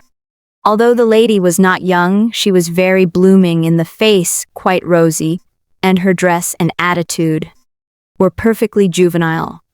Walking by the side of the chair, and carrying her gossamer parasol with a proud and weary air, as if so great an effort must be soon abandoned, and the parasol dropped, sauntered a much younger lady, very handsome, very haughty, very wilful, who tossed her head and drooped her eyelids as though, if there were anything in all the world worth looking into, save a mirror, it certainly was not the earth or sky. "Why, what the devil have we here, sir?" cried the Major, stopping as this little cavalcade drew near. "My dearest Edith," drawled the lady in the chair, "Major Bagstock." The Major no sooner heard the voice than he relinquished Mr. Dombey's arm, darted forward, took the hand of the lady in the chair and pressed it to his lips. With no less gallantry, the major folded both his gloves upon his heart and bowed low to other lady.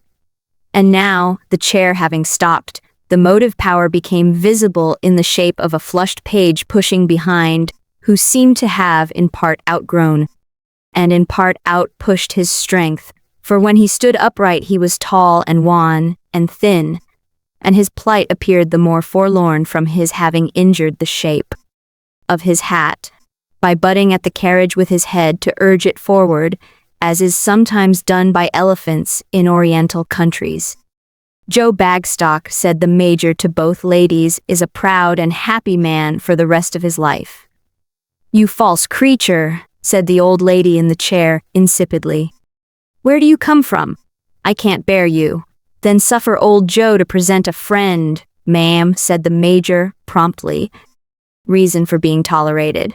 Mr. Dombey, Mrs. Skewton. The lady in the chair was gracious. Miss Dombey, Mrs. Granger. The lady with the parasol was faintly conscious of Mr. Dombey's taking off his hat and bowing low.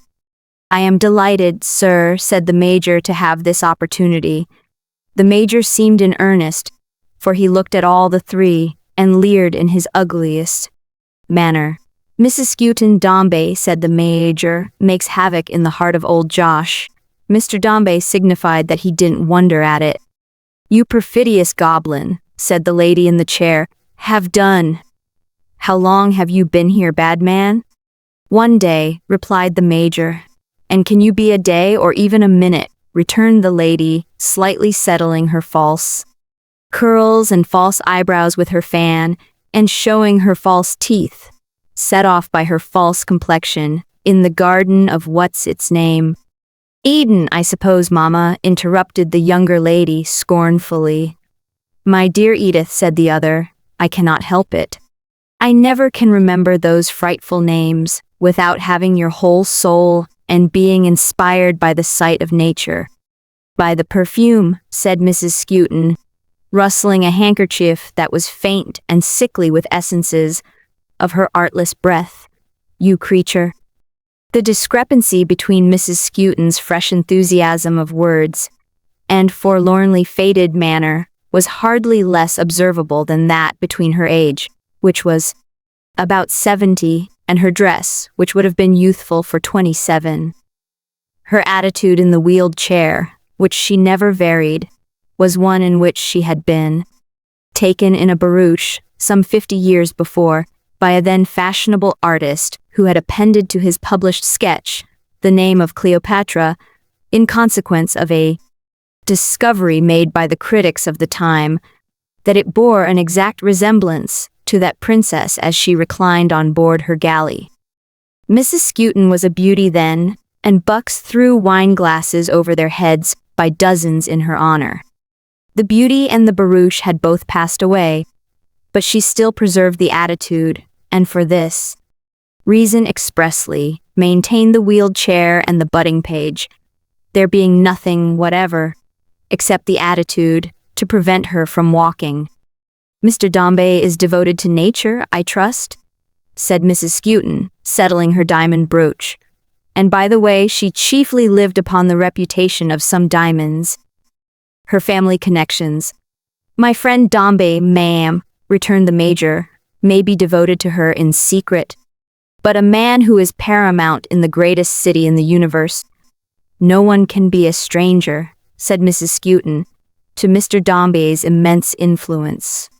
As Mr. Dombey acknowledged the compliment with a bend of his head, the younger lady, glancing at him, met his eyes. You reside here, madam? Said Mr. Dombey, addressing her. No, we have been to a great many places. To Harrogate and Scarborough and into Devonshire. We have been visiting and resting here and there. Mamma likes change. Edith, of course, does not, said Mrs. Skewton, with a ghastly archness. I have not found that there is any change in such places, was the answer, delivered with supreme indifference. They libel me. There is only one change, Mr. Dombey, observed Mrs. Skewton, with a mincing sigh, for which I really care, and that I fear I shall never be permitted to enjoy. People cannot spare one. But seclusion and contemplation are my what his name? If you mean paradise, Mamma, you had better say so, to render yourself intelligible, said the younger lady. My dearest Edith, returned Mrs. Skewton, you know that I am wholly dependent upon you for those odious names. I assure you, Mr. Dombey, nature intended me for an Arcadian. I am thrown away in society. Cows are my passion. What I have ever sighed for has been to retreat to a Swiss farm and live entirely surrounded by cows and china. This curious association of objects suggesting a remembrance of the celebrated bull, who got by mistake into a crockery shop, was received with perfect gravity by Mr. Dombey, who intimated his opinion that nature was, no doubt, a very respectable institution. What I want, drawled Mrs. Skewton, pinching her shriveled throat, is heart. It was frightfully true in one sense, if not in that in which she used the phrase. What I want is frankness, confidence, less conventionality, and freer play of soul. We are so dreadfully artificial. We were, indeed. In short, said Mrs. Skewton, I want nature everywhere. It would be so extremely charming. Nature is inviting us away now, Mamma, if you are ready, said the younger lady, curling her handsome lip. At this hint, the wan page, who had been surveying the party over the top of the chair, vanished behind it, as if the ground had swallowed him up. Stop a moment, Withers, said Mrs. Skewton as the chair began to move, calling to the page with all the languid dignity with which she had called in days of yore to a coachman with a wig, cauliflower nosegay, and silk stockings. Where are you staying, abomination? The Major was staying at the Royal Hotel with his friend Dombey. You may come and see us any evening when you are good, lisped Mrs. Skewton. If Mr. Dombey will honor us, we shall be happy. Withers, go on. The Major again pressed to his blue lips the tips of the fingers that were disposed on the ledge of the wheeled chair with careful carelessness, after the Cleopatra model, and Mr. Dombey bowed. The elder lady honored them both with a very gracious smile and a girlish wave of her hand, the younger lady with the very slightest inclination of her head that common courtesy allowed. The last glimpse of the wrinkled face of the mother, with that patched color on it, which the sun made infinitely more haggard and dismal than any want of color could have been, and of the proud beauty of the daughter with her graceful figure and erect deportment, engendered such an involuntary disposition on the part of both the Major and Mr. Dombey to look after them, that they both turned at the same moment. The page, nearly as much aslant as his own shadow, was toiling after the chair uphill like a slow battering ram. The top of Cleopatra's bonnet was fluttering in exactly the same corner to the inch as before, and the beauty, loitering by herself, little in advance, expressed in all her elegant form, from head to foot, the same supreme disregard of everything and everybody. I tell you what, sir, said the Major as they resumed their walk again. If Joe Bagstock were a younger man, there's not a woman in the world whom he'd prefer for Mrs. Bagstock to that woman. By George, sir, said the Major, she's superb. Do you mean the daughter? Inquired Mr. Dombey. Is Joey B. a turnip, Dombey, said the Major, that he should mean the mother? You were complimentary to the mother, returned Mr. Dombey. An ancient flame, sir, chuckled Major Bagstock. Devilish ancient, I humor her. She impresses me as being perfectly genteel, said Mr. Dombey. Genteel, sir, said the Major, stopping short and staring in his companion's face. The Honourable Mrs. Skewton, sir, is sister to the late Lord Phoenix, and aunt to present Lord. The family are not wealthy, they are poor indeed, and she lives upon a small jointure. But if you come to blood, sir— The Major gave a flourish with his stick, and walked on again, in despair of being able to say what you came to, if you came to that. You addressed the daughter, I observed, said Mr. Dombey. After a short pause, Mrs. Granger. Edith Skewton, sir, returned the major, stopping short again and punching a mark in the ground with his cane to represent her, married at 18. Granger, ours, whom the major indicated by another punch. Granger, sir, said the major, tapping the last ideal portrait, and rolling his head emphatically, was Colonel, ours, a devilish handsome fellow, sir, of 41. He died, sir, in the 2nd year of his marriage. The major ran the representative of the deceased Granger through the body with his walking stick, and went on again, carrying his stick over his shoulder. How long is this ago? Asked Mr. Dombey, making another halt. Edith Granger, sir, replied the major, shutting one eye, putting his head on one side, passing his cane into his left hand, and smoothing his shirt frill with his right, is at this present time not quite 30. And damn, sir, said the major, shouldering his stick once more, and walking on again, she's a peerless woman. Was there any family?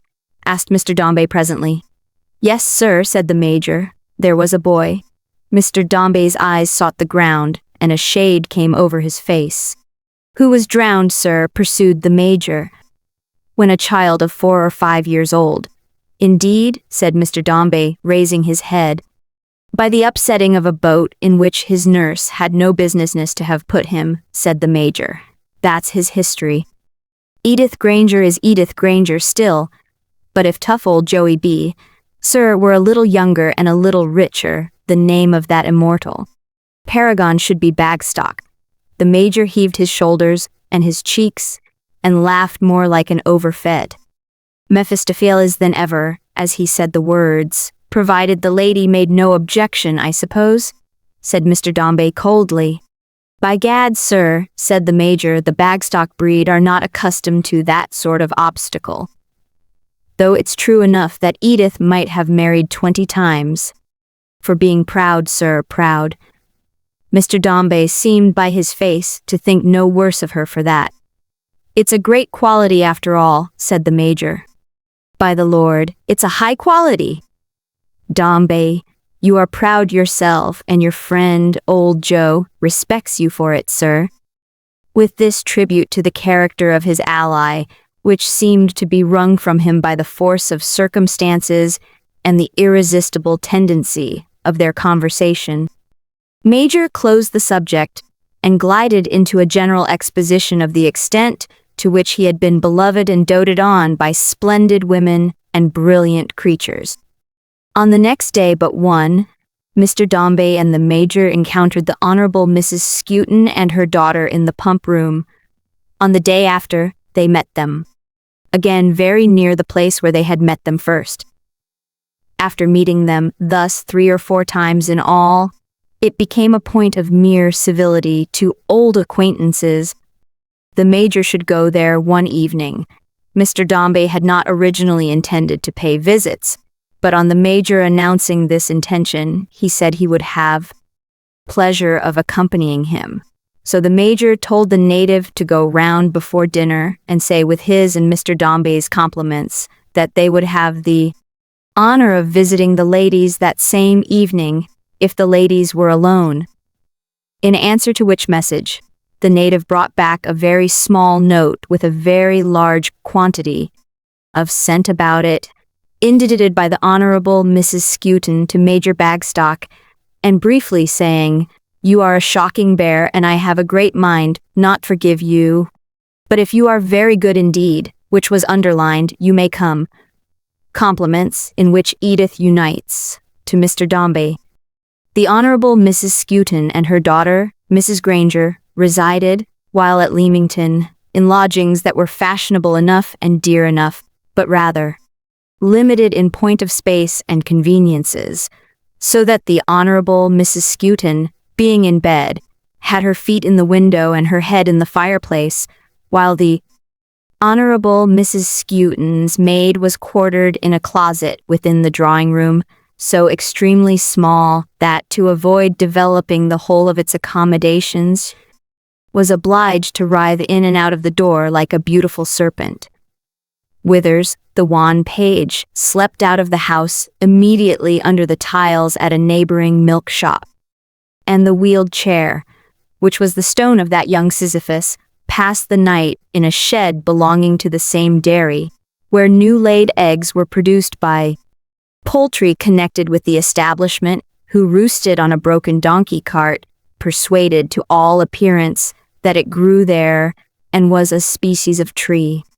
Mr. Dombey and the Major found Mrs. Skewton arranged, as Cleopatra, among the cushions of a sofa, very airily dressed, and certainly not resembling Shakespeare's Cleopatra, whom age could not wither.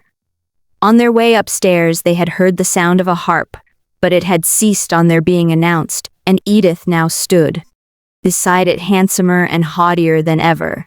It was a remarkable characteristic of this lady's beauty that it appeared to vaunt and assert itself without her aid, and, against her will, she knew that she was beautiful. It was impossible that it could be otherwise, but she seemed with her own pride to defy her very self. Whether she held cheap attractions that could only call forth admiration that was worthless to her, or whether she designed to render them more precious to admirers. By this usage of them, those to whom they were precious seldom paused to consider. "I hope, Mrs. Granger," said Mr. Dombey, advancing a step towards her, "we are not the cause of your ceasing to play." "You? Oh no! Why do you not go on then, my dearest Edith?" said Cleopatra. "I left off as I began, of my own fancy." The exquisite indifference of her manner in saying this, an indifference quite removed from dullness or insensibility, for it was pointed with proud purpose, was well set off by the carelessness with which she drew her hand across the strings and came from that part of the room. "Do you know, Mr. Dombey," said her languishing mother, playing with a hand-screen, "that occasionally my dearest Edith and myself actually almost differ." "Not quite, sometimes, mamma," said Edith. "Oh, never quite, my darling." "Fie, it would break my heart," returned her mother, making a faint attempt to pat her with the screen, which Edith made no movement to meet, about these old conventionalities of manner that are observed in little things. Why are we not more natural? Dear me, with all those yearnings and gushings and impulsive throbbings that we have implanted in our souls and which are so very charming, why are we not more natural? Mr. Dombey said it was very true, very true. "We could be more natural, I suppose, if we tried," said Mrs. Skewton. Mr. Dombey thought it possible. "Devil a bit, ma'am," said the Major. "We couldn't afford it, unless the world was peopled with J.B.'s tough and blunt old Joes, ma'am, plain red herrings with hard roes. Sir, we couldn't afford it." "It wouldn't do, you naughty infidel," said Mrs. Skewton. "Be mute."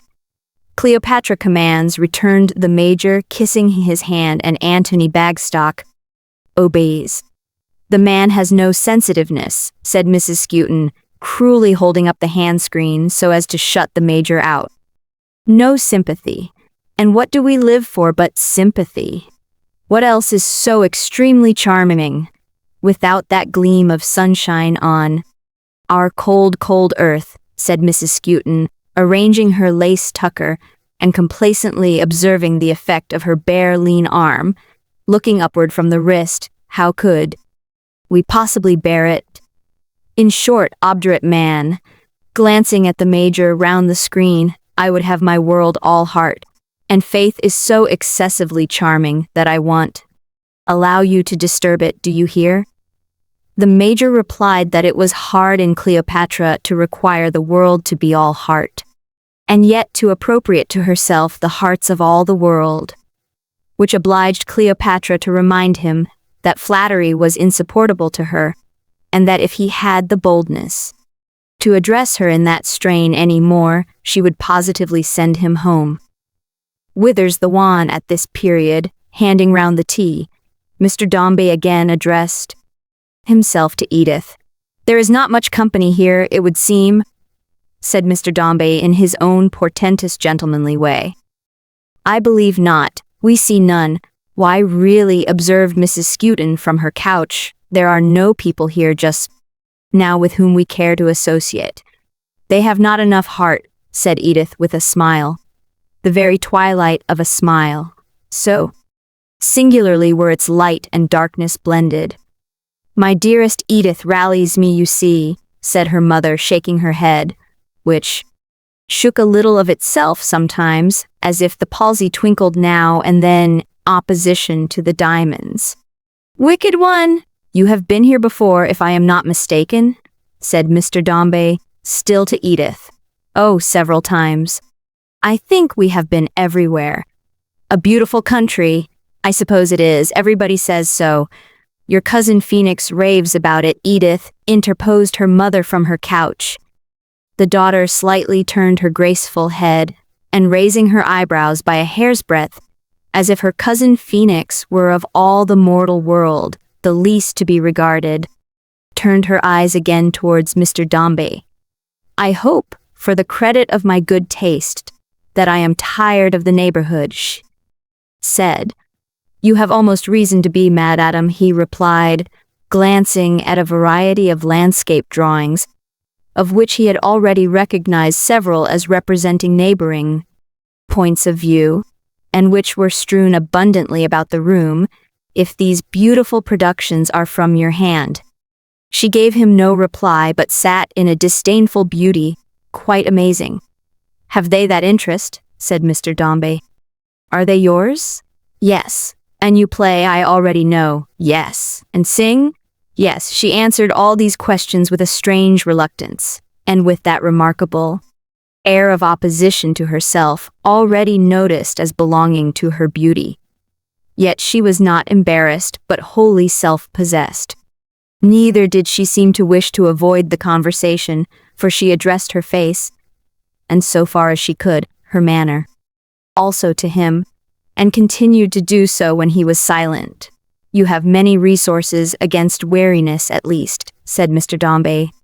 Whatever their efficiency may be, she returned, you know them all now. I have no more. May I hope to prove them all? Said Mr. Dombey with solemn gallantry, laying down a drawing he had held and motioning towards the harp. Oh, certainly, if you desire it. She rose as she spoke, and crossing by her mother's couch, and directing a stately look towards her, which was instantaneous in its duration, but inclusive, if anyone had seen it, of a multitude of expressions, among which that of the twilight smile, without the smile itself, overshadowed all the rest, went out of the room. The Major, who was quite forgiven by this time, had wheeled a little table up to Cleopatra, and was sitting down to play piquet with her. Mr. Dombey, not knowing the game, sat down to watch them for his edification until Edith should return. We are going to have some music, Mr. Dombey, I hope, said Cleopatra. Mrs. Granger has been kind enough to promise so, said Mr. Dombey. Ah, that's very nice. Do you propose, Major? No, ma'am, said the Major. Couldn't do it. You're a barbarous being, replied the lady, and my hands destroyed. You are fond of music, Mr. Dombey? Eminently so, was Mr. Dombey's answer. Yes, it's very nice, said Cleopatra, looking at her cards. So much heart in it, undeveloped recollections of a previous state of existence, and all that, which is so truly charming. Do you know, simpered Cleopatra, reversing the knave of clubs, who had come into her game with his heels uppermost, that if anything could tempt me to put a period to my life, it would be curiosity to find out what it's all about and what it means. There are so many provoking mysteries, really, that are hidden from us. Major, you to play. The Major played, and Mr. Dombey, looking on for his instruction, would soon have been in a state of dire confusion, but that he gave no attention to the game whatever, and sat wondering instead when Edith would come back. She came at last and sat down to her harp, and Mr. Dombey rose and stood beside her listening. He had little taste for music and no knowledge of the strange played, but he saw her bending over it, and perhaps he heard among the sounding strings some distant music of his own that tamed the monster of the iron road, and made it less inexorable. Cleopatra had a sharp eye, verily, at Pickett. It glistened like a bird's and did not fix itself upon the game, but pierced the room from end to end, and gleamed on harp, performer, listener, everything.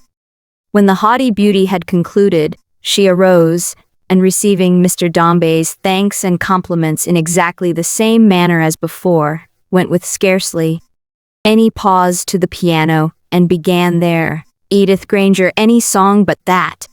Edith Granger, you are very handsome, and your touch upon the keys is brilliant, and your voice is deep and rich, but not the air that his neglected daughter sang to his dead son. Alas, he knows it not, and if he did, what air of hers would stir him, rigid man? Lonely Florence, sleep.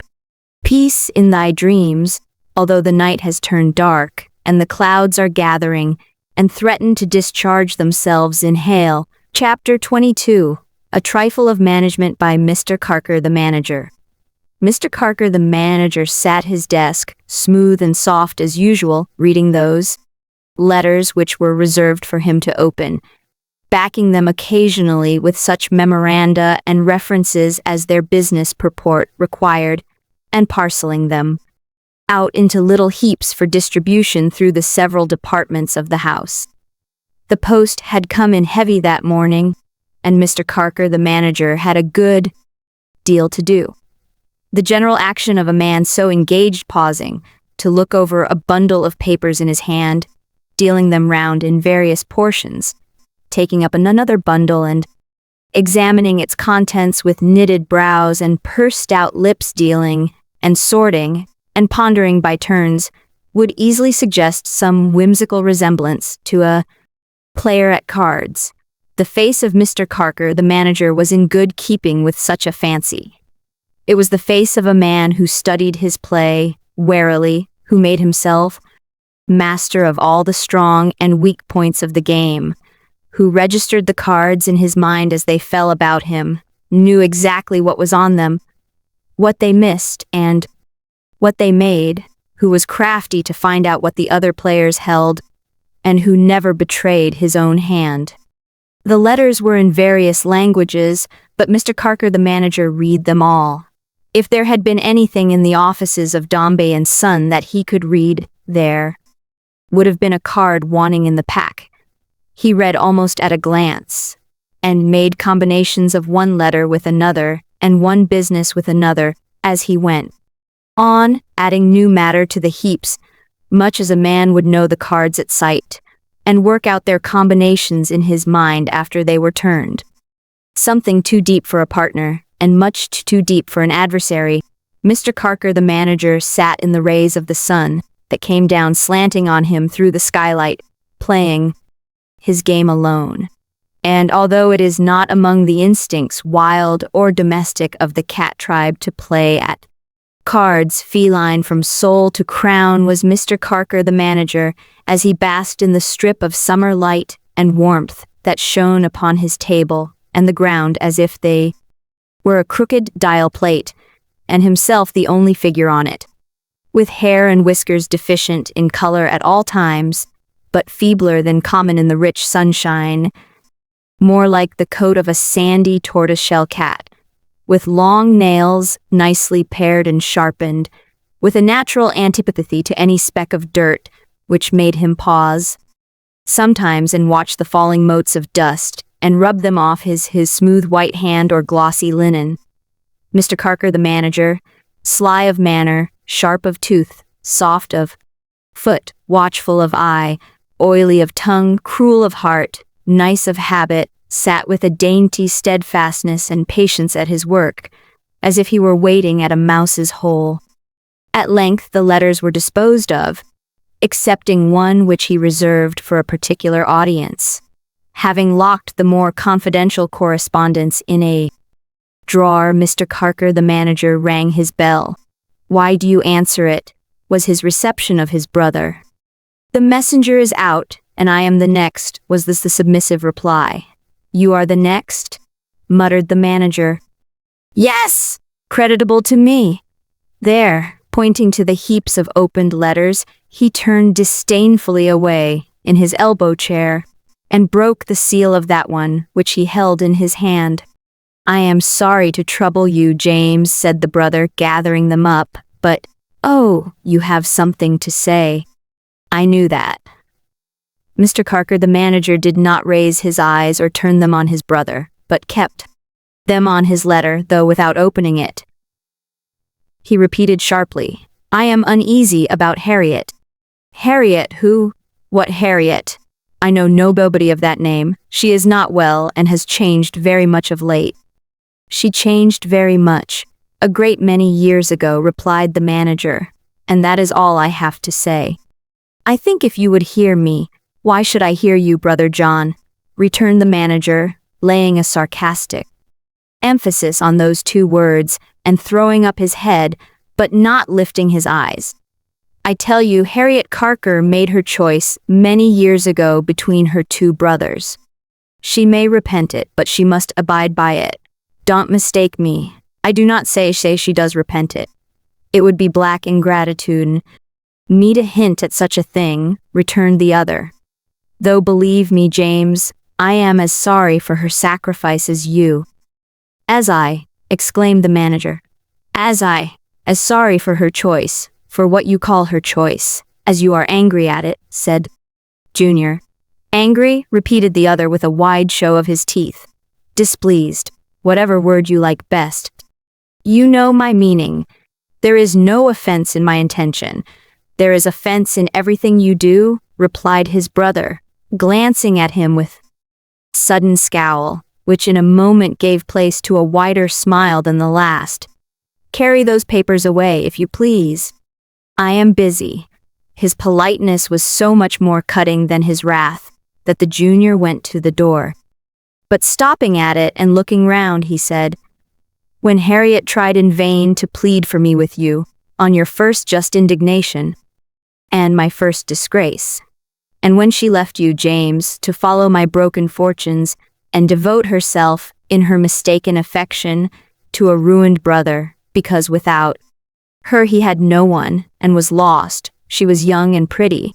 I think if you could see her now, if you would go and see her, she would move your admiration and compassion." The manager inclined his head, and showed his teeth, as who should say, in answer to some careless small talk, "Dear me, is that the case?" but said never a word. "We thought in those days, you and I both, that she would marry young, and lead happy and light-hearted life," pursued the other. "Oh, if you knew how cheerfully she cast those hopes away, how cheerfully she has gone forward on the path she took, and never once looked back. You never could say again that her name was strange in your ears. Never." Again the manager inclined his head and showed his teeth, and seemed to say, "Remarkable indeed. You quite surprise me." And again he uttered never a word. "May I go on?" said John Carker mildly. "On your way," replied his smiling brother, "if you will have the goodness." John Carker, with a sigh, was passing slowly out at the door, when his brother's voice detained him for a moment on the threshold. "If she has gone and goes her own way cheerfully," he said, throwing the still unfolded letter on his desk and putting his hands firmly in his pockets, "you may tell her that I go as cheerfully on mine.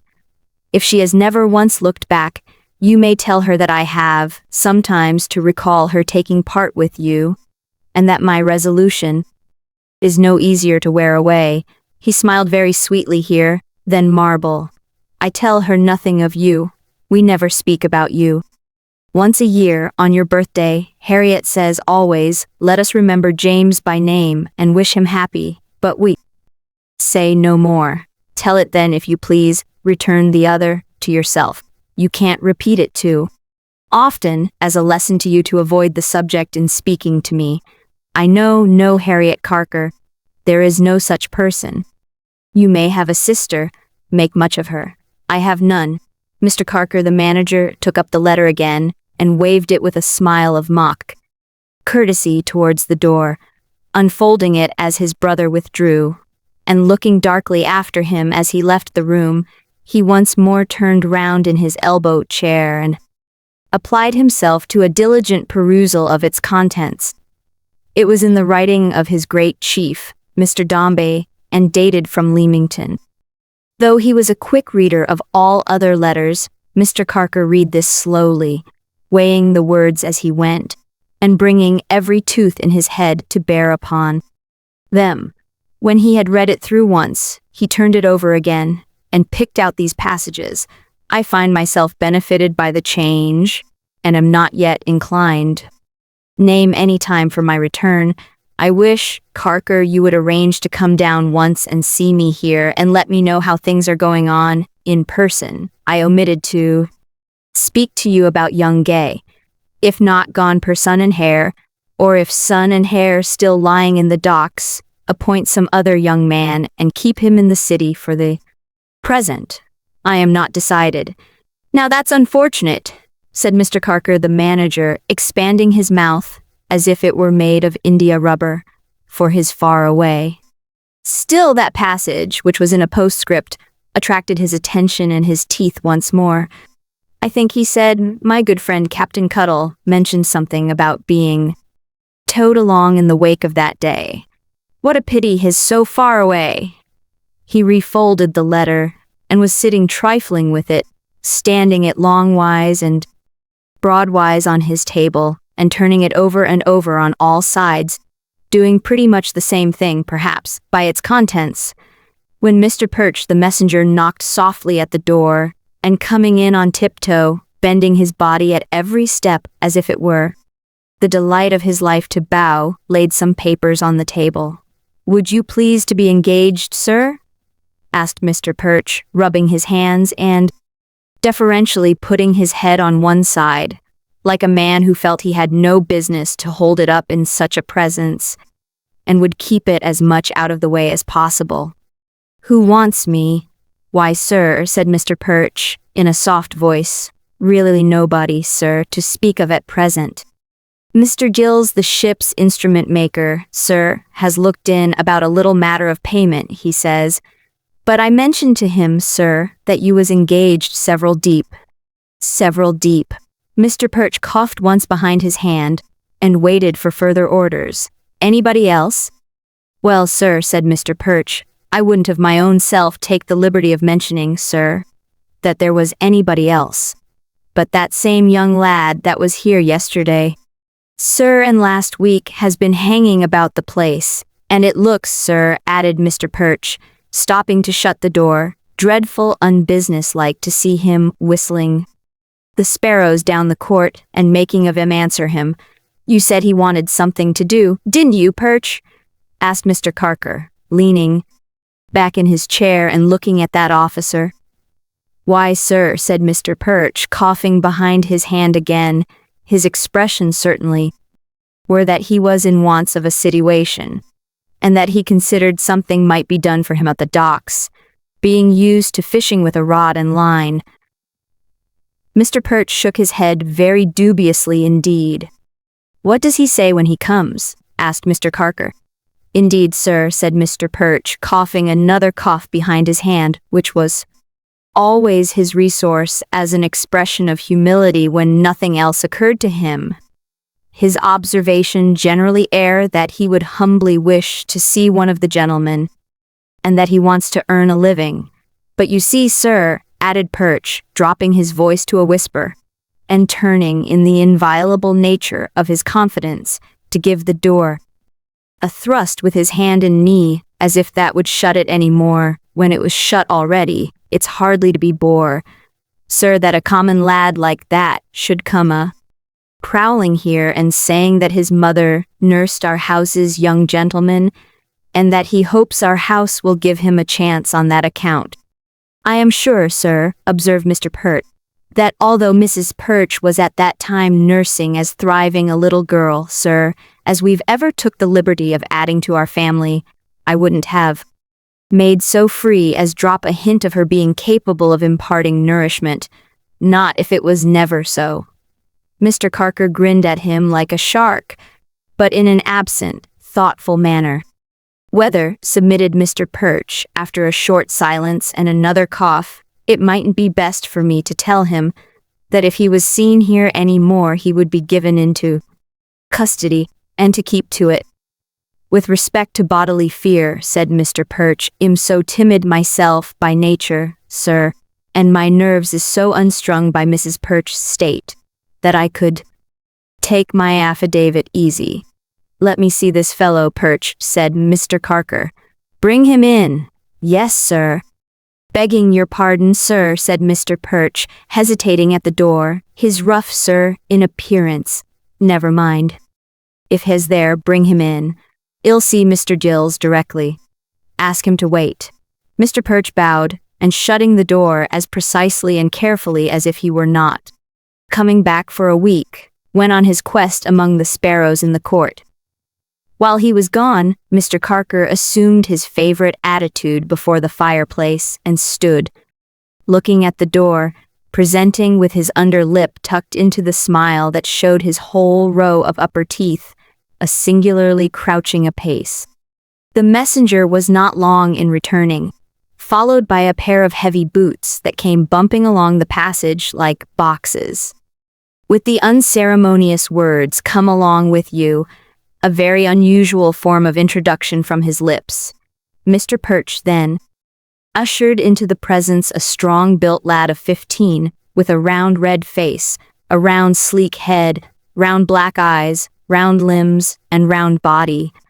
To carry out the general rotundity of his appearance, had a round hat in his hand, without a particle of brim to it. Obedient to a nod from Mr. Carker, Perch had no sooner confronted the visitor with that gentleman than he withdrew. The moment they were face to face alone, Mr. Carker, without a word of preparation, took him by the throat and shook him until his head seemed loose upon his shoulders. The boy, who in the midst of his astonishment could not help staring wildly at the gentleman with so many white teeth who was choking him, and at the office walls, as though determined, if he were choked, that his last look should be at the mysteries, for his intrusion into which he was paying such a severe penalty, at last contrived to utter, "Come, sir. You let me alone, will you? Let you alone," said Mr. Carker. "What? I have got you, have I?" There was no doubt of that, and tightly too. "You dog," said Mr. Carker, through his set jaws. "I'll strangle you." Byler whimpered, would he though? Oh, no, he wouldn't. And what was he doing of, and why didn't he strangle some body of his own size and not him? But Byler was quelled by the extraordinary nature of his reception, and as his head became stationary, and he looked the gentleman in the face, or rather in the teeth, and saw him snarling at him, he so far forgot his manhood as to cry, "I haven't done nothing to you, sir," said Byler, otherwise Rob, otherwise Grinder, and always Tootle.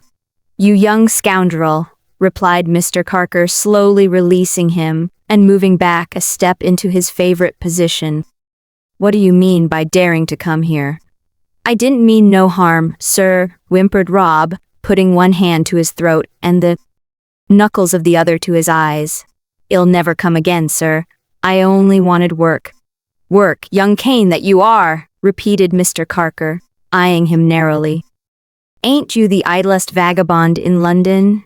The impeachment, while it much affected Mr. Tootle Jr., attached to his character so justly that he could not say a word in denial.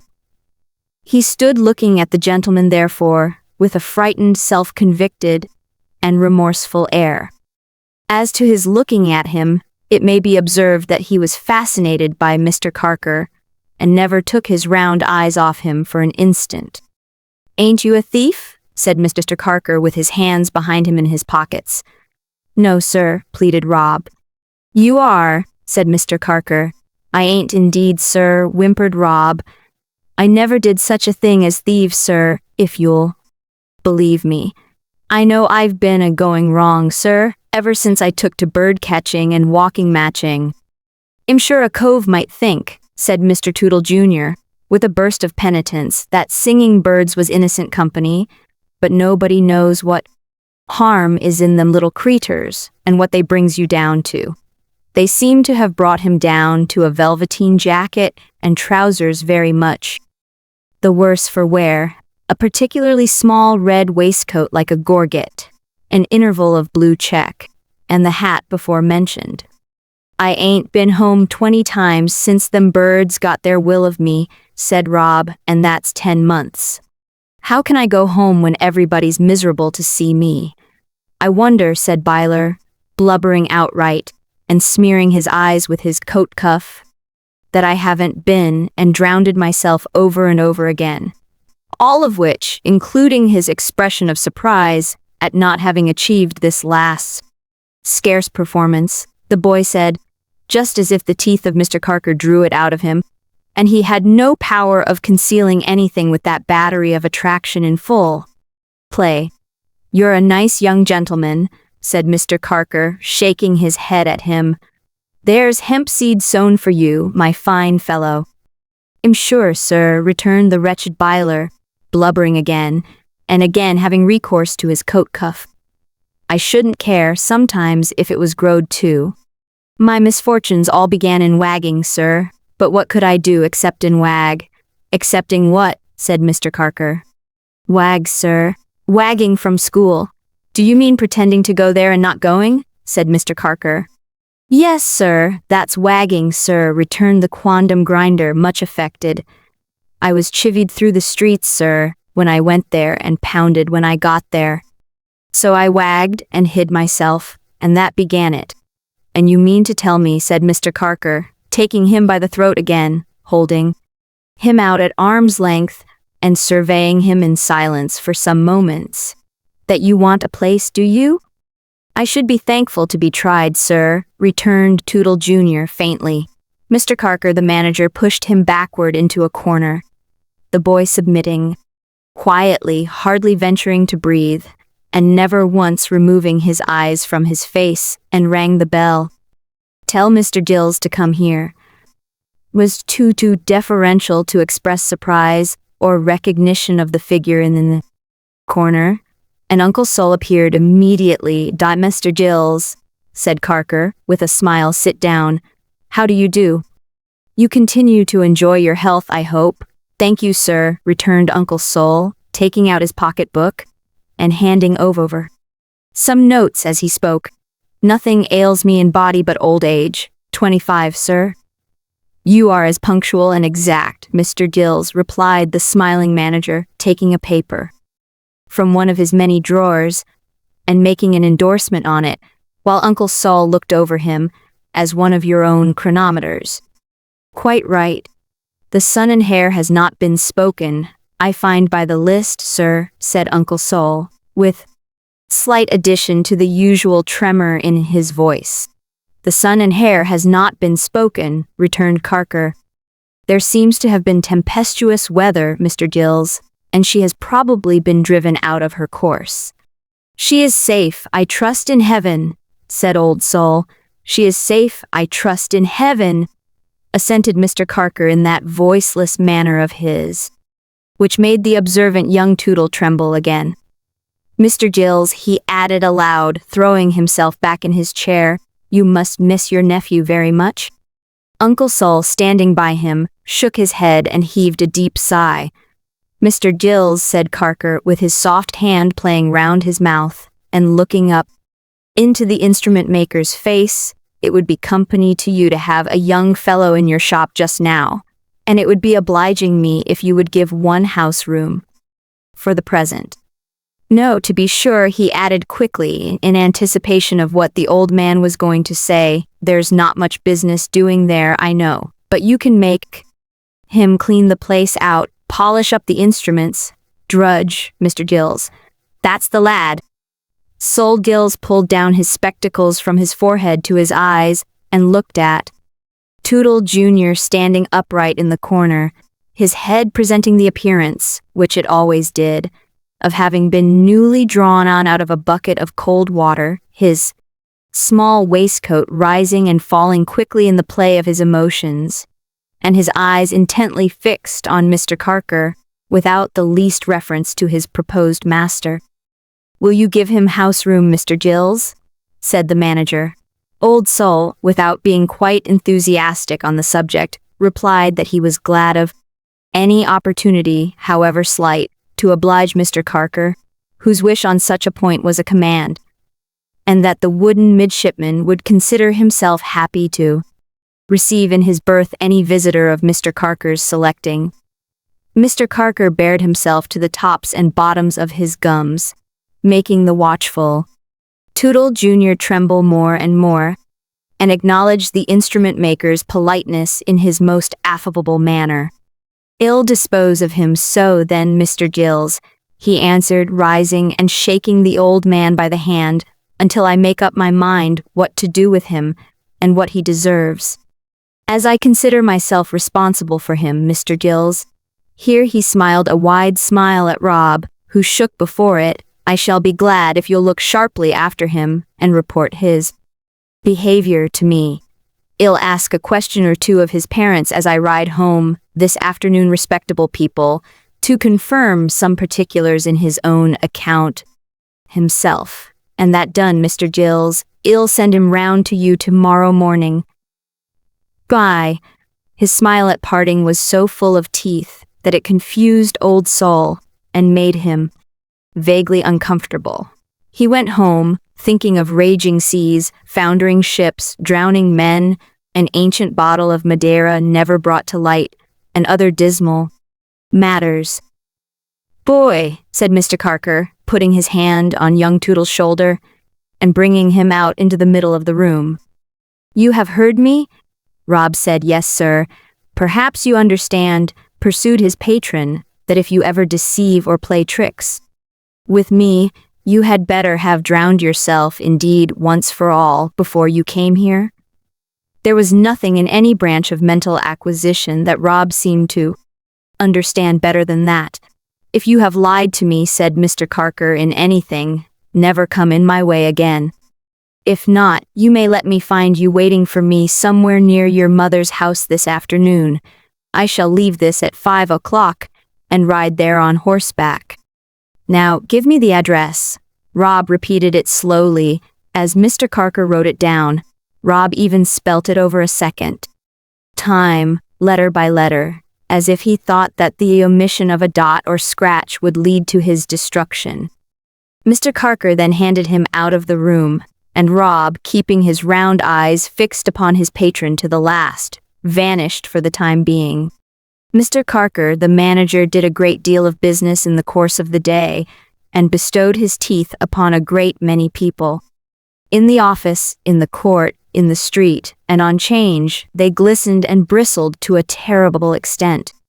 5 o'clock arriving, and with it Mr. Carker's bay horse, they got on horseback and went gleaming up Cheapside, as no one can easily ride fast, even if inclined to do so, through the press and throng of the city at that hour, and as Mr. Carker was not inclined, he went leisurely along, picking his way among the carts and carriages, avoiding whenever he could the wetter and more dirty places in the overwatered road, and taking infinite pains to keep himself and his steed clean. Glancing at the passers-by while he was thus ambling on his way, he suddenly encountered the round eyes of the sleek-headed Rob, intently fixed upon his face as if they had never been taken off, while the boy himself, with a pocket handkerchief twisted up like a speckled eel and girded round his waist, made a very conspicuous demonstration of being prepared to attend upon him, at whatever pace he might think proper to go. This attention, however flattering, being one of an unusual kind, and attracting some notice from the other passengers, Mr. Carker took advantage of a clearer thoroughfare and a cleaner road, and broke into a trot. Rob immediately did the same. Mr. Carker presently tried a canter. Rob was still in attendance. Then a short gallop. It was all one to the boy. Whenever Mr. Carker turned his eyes to that side of the road, he still saw Tootle Jr. holding his course, apparently without distress, and working himself along by the elbows after the most approved manner of professional gentlemen who get over the ground for wagers. Ridiculous as this attendance was, it was a sign of an influence established over the boy, and therefore Mr. Carker, affecting not to notice it, rode away into neighborhood of Mr. Toodle's house. On his slackening his pace here, Rob appeared before him to point out the turnings, and when he called to a man at a neighboring gateway to hold his horse, pending his visit to the buildings that had succeeded Stag's Gardens, Rob dutifully held the stirrup, while the manager dismounted.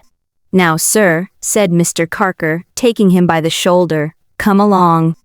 The prodigal son was evidently nervous of visiting the parental abode, but Mr. Carker pushing him on before, he had nothing for it but to open the right door and suffer himself to be walked into the midst of his brothers and sisters, mustered in overwhelming force round the family tea table.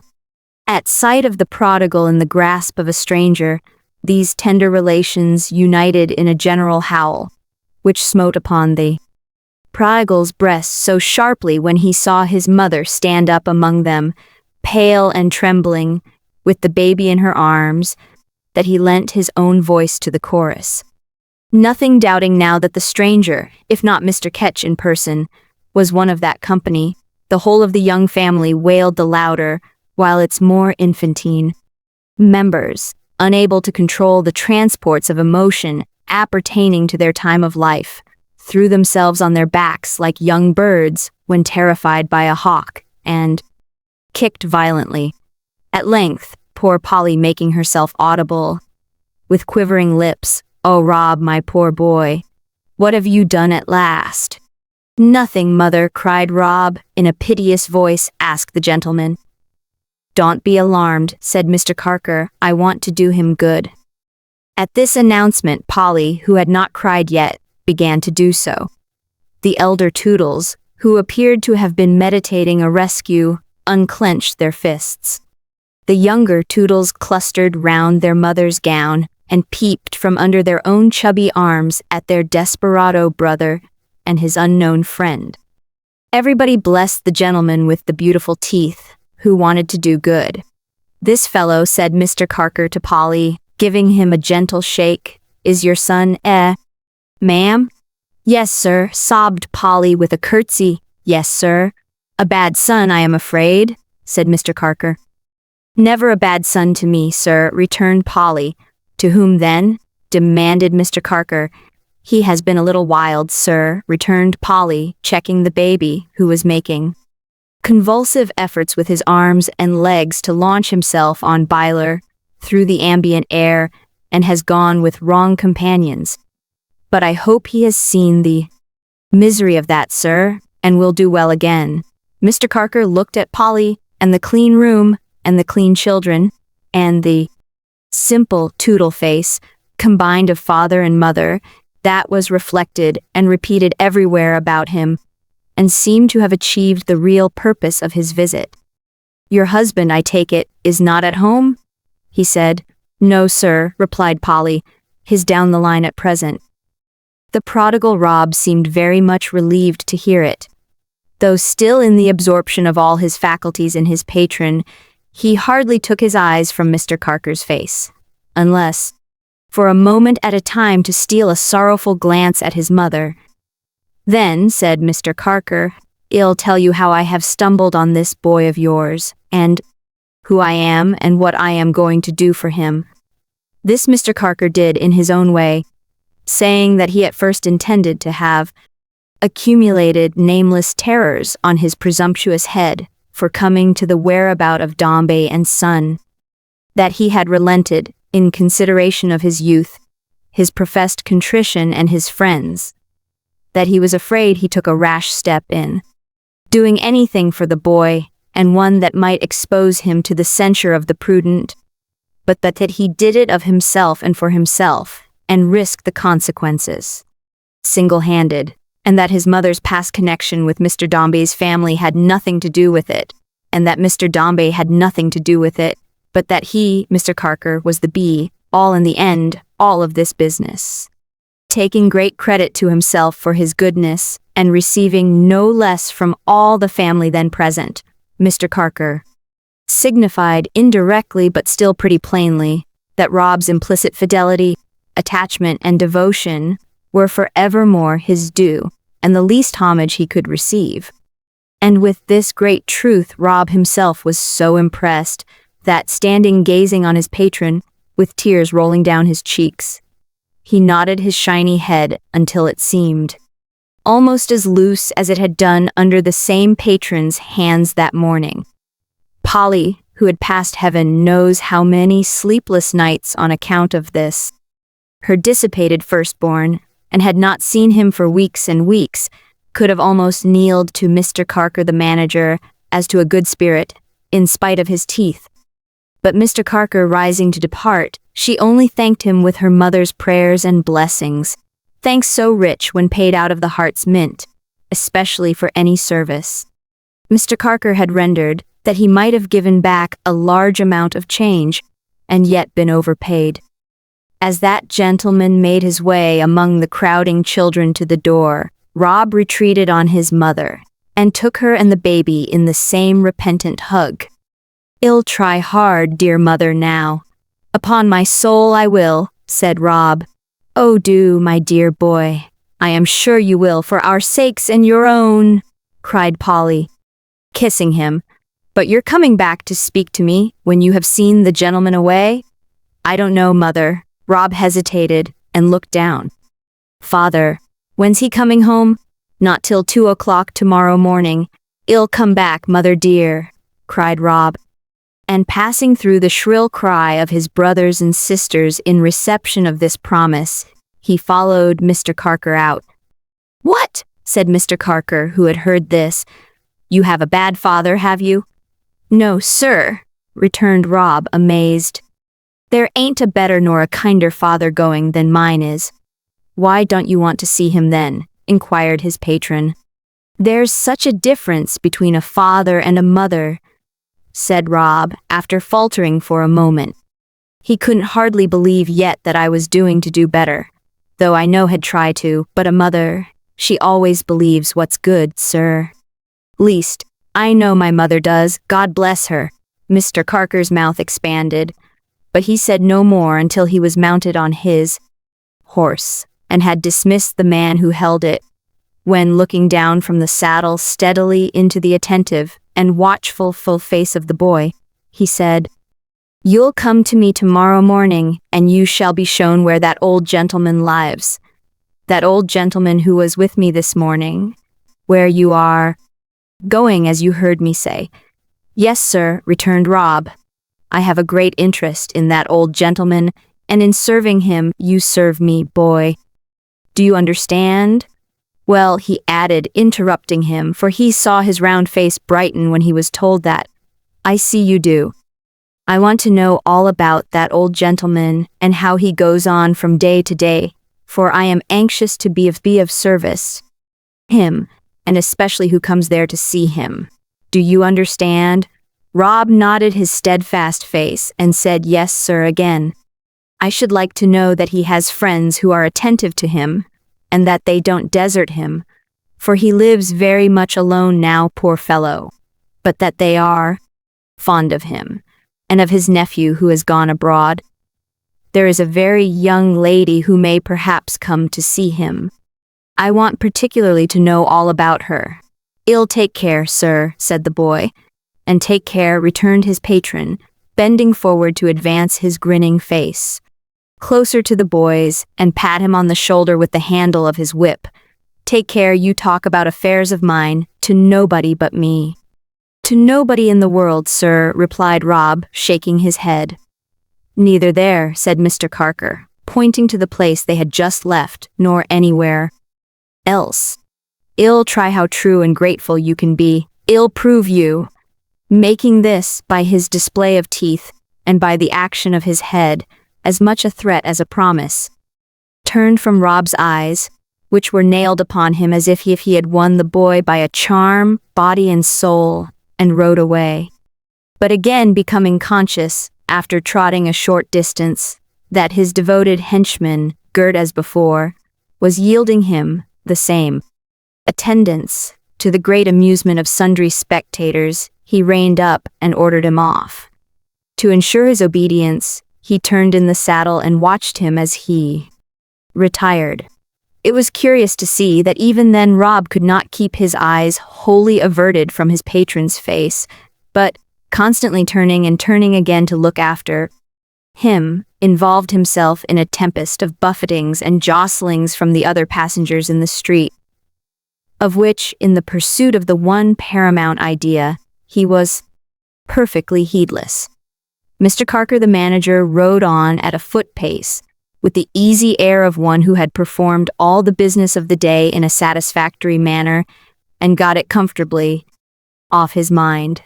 Complacent and affable as man could be, Mr. Carker picked his way along the streets and hummed a soft tune as he went. He seemed to purr, he was so glad, and in some sort Mr. Carker, in his fancy, basked upon a hearth too. Coiled up snugly at certain feet, he was ready for a spring, or for a tear, or for a scratch, or for a velvet touch, as the humor took him and occasion served. Was there any bird in a cage that came in for a share of his regards? A very young lady, thought Mr. Carker the manager through his song. When I saw her last, she was a little child. With dark eyes and hair, I recollect, and a good face. A very good face. I dare say she's pretty. More affable and pleasant yet, and humming his song until his many teeth vibrated. To it, Mr. Carker picked his way along, and turned at last into the shady street where Mr. Dombey's house stood. He had been so busy winding webs round good faces and obscuring them with meshes, that he hardly thought of being at this point of his ride, until, glancing down the cold perspective of tall houses, he reined in his horse quickly within a few yards of the door. But to explain why Mr. Carker reined in his horse quickly, and what he looked at in no small surprise, a few digressive words are necessary. Mr. Toots, emancipated from the Blimber thraldom, and coming into the possession of a certain portion of his worldly wealth, which, as he had been wont, during his last half-year's probation, to communicate to Mr. Feeder every evening as a new discovery, the executors couldn't keep him out of, had applied himself with great diligence to the science of life. Fired with a noble emulation to pursue a brilliant and distinguished career, Mr. Toots had furnished a choice set of apartments, established among them a sporting bower, embellished with the portraits of winning horses, in which he took no particle of interest, and a divan which made him poorly. In this delicious abode, Mr. Toots devoted himself to the cultivation of those gentle arts which refine and humanize existence, his chief instructor in which was an interesting character called the Game Chicken, who was always to be heard of at the bar of the Black Badger, wore a shaggy white greatcoat in the warmest weather, and knocked Mr. Toots about the head 3 times a week for the small consideration of 10 and 6 per visit. The Game Chicken, who was quite the Apollo of Mr. Toots' pantheon, had introduced to him a marker who taught billiards, a lifeguard who taught fencing, jobmaster who taught riding, a Cornish gentleman who was up to anything in the athletic line, and 2 or 3 other friends connected no less intimately with the fine arts, under whose auspices Mr. Toots could hardly fail to improve apace, and under whose tuition he went to work. But however it came about, it came to pass, even while these gentlemen had the gloss of novelty upon them, that Mr. Toots felt, he didn't know how, unsettled and uneasy. There were husks in his corn that even game chickens couldn't peck up, gloomy giants in his leisure that even game chickens couldn't knock down. Nothing seemed to do Mr. Toots so much good as incessantly leaving cards at Mr. Dombey's door. No tax-gatherer in the British dominions, that widespread territory on which the sun never sets, and where the tax-gatherer never goes to bed, was more regular and persevering in his calls than Mr. Toots. Mr. Toots never went upstairs, and always performed the same ceremonies richly dressed for the purpose at the hall door. "Oh, good morning," would be Mr. Toots' first remark to the servant. For Mr. Dombey would be Mr. Toots' next remark, as he handed in a card. For Miss Dombey would be his next, as he handed in another. Mr. Toots would then turn round as if to go away, but the man knew him by this time, and knew he wouldn't. "Oh, I beg your pardon," Mr. Toots would say, as if a thought had suddenly descended on him. "Is the young woman at home?" The man would rather think she was, but wouldn't quite know. Then he would ring a bell that rang upstairs, and would look up the staircase, and would say yes, she was at home and was coming down. Then Miss Nipper would appear, and the man would retire. "Oh, how to do?" Mr. Toots would say with a chuckle and a blush. Susan would thank him and say she was very well. "How's Diogenes going on?" would be Mr. Toots' second interrogation. Very well indeed. Miss Florence was fonder and fonder of him every day. Mr. Toots was sure to hail this with a burst of chuckles, like the opening of a bottle of some effervescent beverage. "Miss Florence is quite well, sir," Susan would add. "Oh, it's of no consequence, thank'ee," was the invariable reply of Mr. Toots, and when he had said so, he always went away very fast. Now it is certain that Mr. Toots had a filmy something in his mind, which led him conclude that if he could aspire successfully in the fullness of time to the hand of Florence, he would be fortunate and blessed. It is certain that Mr. Toots, by some remote and roundabout road, had got to that point, and that there he made a stand. His heart was wounded, he was touched, he was in love. He had made a desperate attempt one night, and had sat up all night for the purpose, to write an acrostic on Florence, which affected him to tears in the conception. But he never proceeded in the execution further than the words, "For when I gaze," the flow of imagination, which he had previously written down the initial letters of the other 7 lines, deserting him at that point. Beyond devising that very artful and politic measure of leaving a card for Mr. Dombey daily, the brain of Mr. Toots had not worked much in reference to the subject that held his feelings prisoner.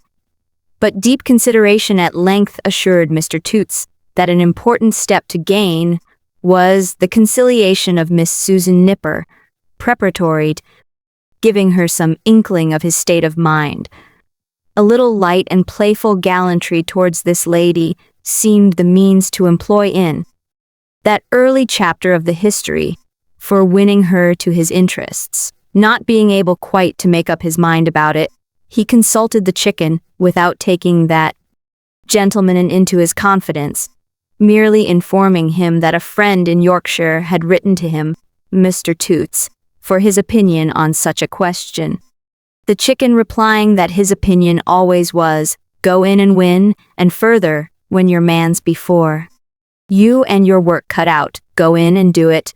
Mr. Toots considered this a figurative way of supporting his own view of the case, and heroically resolved to kiss Miss Nipper. Upon the next day, therefore, Mr. Toots, putting into requisition some of the greatest marvels that Burgess & Co. had ever turned out, went off to Mr. Dombey's upon this design. But his heart failed him so much as he approached the scene of action. Although he arrived on the ground at 3 o'clock in the afternoon, it was 6 before. He knocked at the door. Everything happened as usual, down to the point where Susan said her young mistress was well, and Mr. Toots said it was of no consequence. To her amazement, Mr. Toots, instead of going off like a rocket, after that observation, lingered and chuckled. "Perhaps you'd like to walk upstairs, sir," said Susan. "Well, I think I will come in," said Mr. Toots. But instead of walking upstairs, the bold Toots made an awkward plunge at Susan when the door was shut, and embracing that fair creature, kissed her on the cheek. "Go along with you," cried Susan, "or I'll tear your eyes out." "Just another," said Mr. Toots. "Go along with you," exclaimed Susan, giving him a push. "Innocence like you, too. Who'll begin next?" "Go along, sir." Susan was not in any serious strait, for she could hardly speak for laughing, but Diogenes, on the staircase, hearing a rustling against the wall and a shuffling of feet, and seeing through the banisters that there was some contention going on. Foreign invasion in the house, formed a different opinion, dashed down to the rescue, and in the twinkling of an eye had Mr. Toots by the leg. Susan screamed, laughed, opened the street door, and ran downstairs. The bold Toots tumbled staggering out into the street, with Diogenes holding on to one leg. His pantaloons, as if Burgess and Co. were his cooks, and had provided that dainty morsel for his holiday entertainment. Diogenes, shaken off, rolled over and over in. The dust got up again, whirled round the giddy Toots and snapped at him.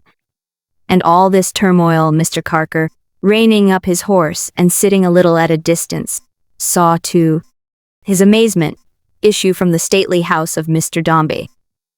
Mr. Carker remained watching the discomfited Toots when Diogenes was called in and the door shut, and while that gentleman, taking refuge in a doorway near at hand, bound up the torn leg of his pantaloons with a costly silk handkerchief that had formed part of his expensive outfit for the advent. "I beg your pardon, sir," said Mr. Carker, riding up with his most propitiatory smile. "I hope you are not hurt." "Oh, no, thank you," replied Mr. Toots, raising his flushed face. "It's of no consequence." Mr. Toots would have signified, if he could, that he liked it very much. "If the dog's teeth have entered the leg, sir," began Carker with a display of his own. "No, thank you," said Mr. Toots. "It's all quite right. It's very comfortable, thank you." "I have the pleasure of knowing Mr. Dombey," observed Carker. "Have you, though?" rejoined the blushing Took, "and you will allow me, perhaps, to apologize in his absence," said Mr. Carker, taking off his hat for such a misadventure, and to wonder how it can possibly have happened. Mr. Toots is so much gratified by this politeness, and the lucky chance of making friends with a friend of Mr. Dombey, that he pulls out his card case, which he never loses an opportunity of using, and hands his name and address to Mr. Carker. Woo responds to that courtesy by giving him his own, and with that they part. As Mr. Carker picks his way so softly past the house, looking up at the windows and trying to make out the pensive face behind the curtain looking at the children opposite, the rough head of Diogenes came clambering up close by it, and the dog, regardless of all soothing, barks and growls, and makes at him from that height, as if he would spring down and tear him limb from limb. "Well spoken, Di, so near your mistress." Another and another with your head up, your eyes flashing, and your vexed mouth worrying itself, for want of him. Another as he picks his way along. "You have a good scent, Di, cats, boy, cats." Chapter 23. Florence Solitary and the Midshipman Mysterious. Florence lived alone in the great dreary house, and day succeeded day, and still she lived alone, and the blank walls looked down upon her with a vacant stare, as if they had a Gorgon-like mind to stare her youth and beauty into stone. No magic dwelling place in magic story, shut up in the heart of a thick wood, was ever more solitary and deserted to the fancy than was her father's mansion in its grim reality as it stood lowering on the street. Always by night, when lights were shining from neighboring windows, a blot upon its scanty brightness, always by day, a frown upon its never-smiling face. There were not 2 dragon sentries keeping ward before the gate of this above, as in magic legend are usually found on duty over the wronged innocents imprisoned. But besides a glowering visage with its thin lips parted wickedly that surveyed all comers from above the archway of the door, there was a monstrous fantasy of rusty iron, curling and twisting like a petrifaction of an arbor over threshold, butting in spikes and corkscrew points, and bearing, one on either side, 2 ominous extinguishers that seemed to say, "Who enter here, leave light behind." There were no talismanic characters engraven on the portal, but the house was now so neglected in appearance that boys chalked the railings and the pavement particularly round. the corner where the side wall was, and drew ghosts on the stable door, and being sometimes driven off by my Mr. Towlinson, made portraits of him in return with his ears growing out horizontally from under his hat. Noise ceased to be within the shadow of the roof. The brass band that came into the street once a week, in the morning, never brayed a note in at those windows, but all such company, down to a poor little piping organ of weak intellect, with an imbecile party of automaton dancers, waltzing in and out at folding doors, fell off from it with one accord, and shunned it as a hopeless place. The spell upon it was more wasting than the spell that used to set enchanted houses, sleeping once upon a time, but left their waking freshness unimpaired. The passive desolation of disuse, everywhere silently manifest about it. Within doors, curtains, drooping heavily, lost their old folds and shapes, and hung like cumbrous palls. Hecatombs of furniture, still piled and covered up, shrunk like imprisoned and forgotten men, and changed insensibly. Mirrors were dim as with the breath of years. Patterns of carpets faded, and became perplexed and faint, like the memory of those years' trifling incidents. Boards, starting at unwanted footsteps, creaked and shook. Keys rusted in the locks of doors. Damp started on the walls, and as the stains came out, the pictures seemed to go in and secrete themselves. Mildew and mold began to lurk in closets. Fungus trees grew in corners of the cellars. Dust accumulated, nobody knew whence nor how. Spiders, moths, and grubs were heard of every day. An exploratory black beetle now and then was found immovable upon the stairs or in an upper room, as wondering how he got there. Rats began to squeak and scuffle in the night time. Through dark galleries, they mined behind the paneling.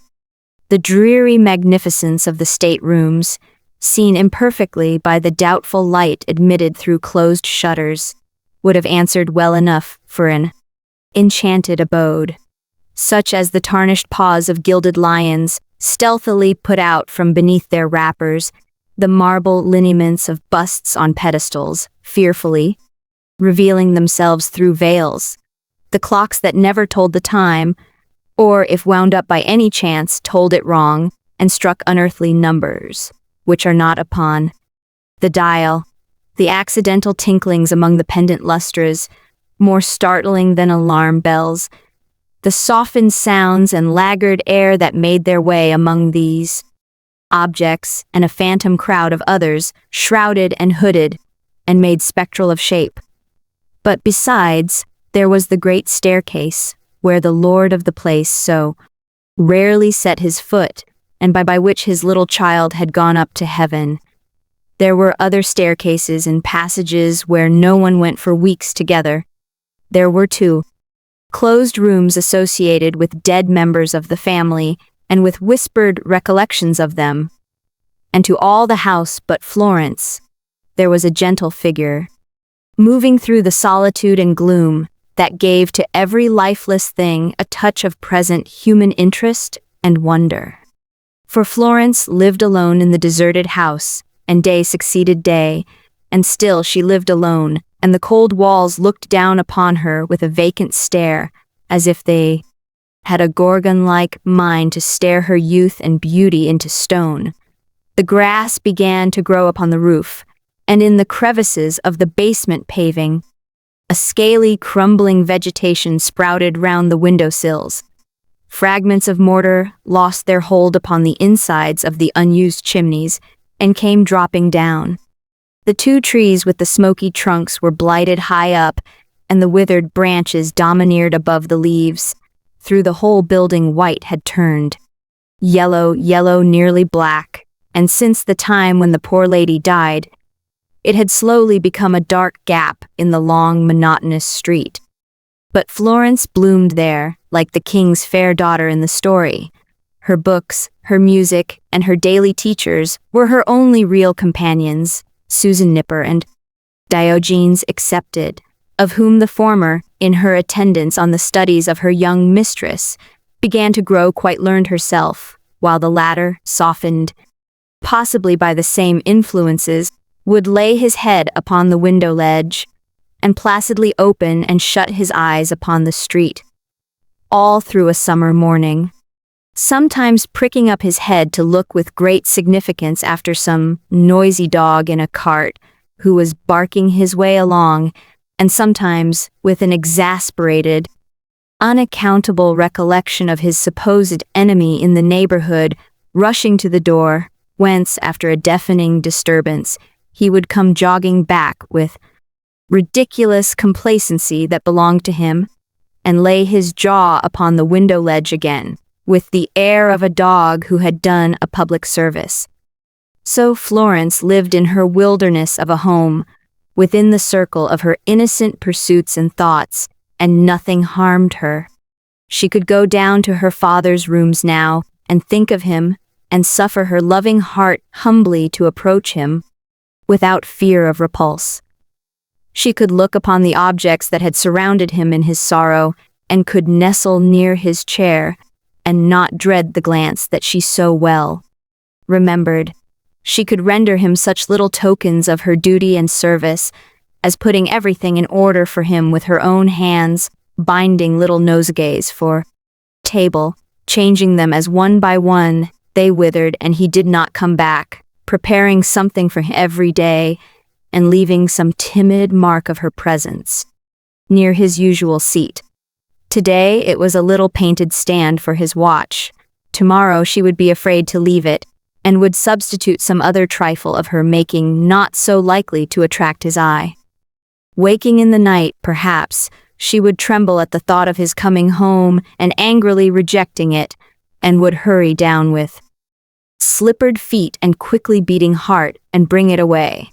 At another time, she would only lay her face upon his desk and leave a kiss there, and a tear. Still, no one knew of this, unless the household found it out when she was not there, and they all held Mr. Dombey's rooms in awe. It was as deep a secret in her breast, what had gone before it. Florence stole into those rooms at twilight, early in the morning, and at times when meals were served downstairs. And although they were in every nook the better and the brighter for her care, she entered and passed out as quietly as any sunbeam, opting that she left her light behind. Shadowy company attended Florence up and down the echoing house and sat with her in the dismantled rooms. As if her life were an enchanted vision, there arose out of her solitude ministering thoughts that made it fanciful and unreal. She imagined so often what her life would have been if her father could have loved her and she had been a favorite child, that sometimes, for the moment, she almost believed it was so, and borne on by the current of that pensive fiction, seemed to remember how they had watched her brother in his grave together, how they had freely shared his heart between them, how they were united in the dear remembrance of him, how they often spoke about him yet, and her kind father, looking at her gently, told her of their common hope and trust in God. At other times she pictured to herself her mother yet alive, and oh, the happiness of falling on her neck and clinging to her with the love and confidence of all her soul, and oh, the desolation of the solitary house again, with evening coming on, and no one there. But there was one thought, scarcely shaped out to herself, yet fervent and strong within her, that upheld Florence when she strove and filled her true young heart, so sorely tried with constancy of purpose. Into her mind, and to all others contending with the great affliction of our mortal nature, there had stolen solemn wonderings and hopes, arising in the dim world beyond the present life, and murmuring, like faint music, of recognition in the far-off land between her brother and her mother. Some present consciousness in both of her, some love and commiseration for her, and some knowledge of her as she went her way upon the earth. It was a soothing consolation to Florence to give shelter to these thoughts, until one day, it was soon after she had last seen her father in his own room, late at night, the fancy came upon her that in weeping for his alienated heart, she might stir the spirits of the dead against him. Wild, weak, childish, as it may have been to think so, and to tremble at the half-formed thought, it was the impulse of her loving nature. And from that hour, Florence strove against the cruel wound in her breast, and tried to think of him whose hand had made it, only with hope. Her father did not know, she held to it from that time, how much she loved him. She was very young, and had no mother, and had never learned, by some fault, misfortune, how to express to him that she loved him. She would be patient, and would try to gain that art in time, and win him to a better knowledge of his only child. This became the purpose of her life. The morning sun shone down upon the faded house, and found the resolution bright and fresh within the bosom of its solitary mistress. Through all the duties of the day, it animated her, for Florence hoped that the more she knew, and the more accomplished she became, the more glad he would be when he came to know and like her. Sometimes she wondered, with a swelling heart and rising tear, whether she was proficient enough in anything to surprise him when they should become companions. Sometimes she tried to think if there were any kind of knowledge that would bespeak his interest more readily than another. Always, at her books, her music, and her work, in her morning walks, and in her nightly prayers, she had her engrossing aim in view. Strange study for a child, to learn the road to a hard parent's heart. There were many careless loungers through the street, as the summer evening deepened into night, who glanced across the road at the somber house, and saw the youthful figure at the window, such a contrast to it, looking upward at the stars. They began to shine, who would have slept the worse, if they had known on what design she mused so steadfastly. The reputation of the mansion as a haunted house would not have been the gayer with some humble dwellers elsewhere, who were struck by its external gloom in passing and repassing on their daily avocations, and so named it, if they could have read its story in the darkening face.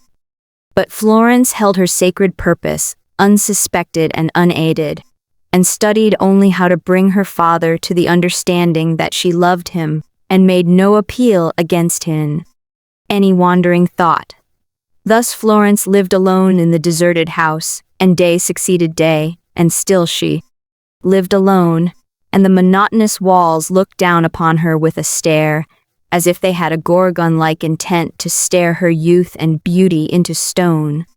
Susan Nipper stood opposite to her young mistress one morning, as she folded and sealed a note she had been writing, and showed in her looks an approving knowledge of its contents. "Better late than never, dear Miss Floy," said Susan, "and I do say that even a visit to them old Skettleses will be a godsend." "It is very good of Sir Barnet and Lady Skettles, Susan," returned Florence, with a mild correction of that young lady's familiar mention of the family in question, to repeat their invitation so kindly.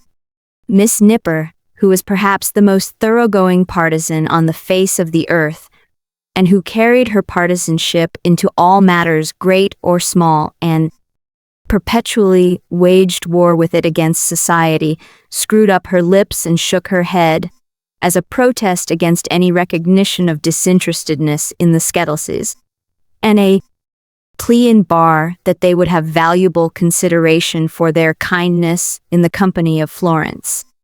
"They know what they're about, if ever people did," murmured Miss Nipper, drawing in her breath. "Oh, trust them Skettleses for that.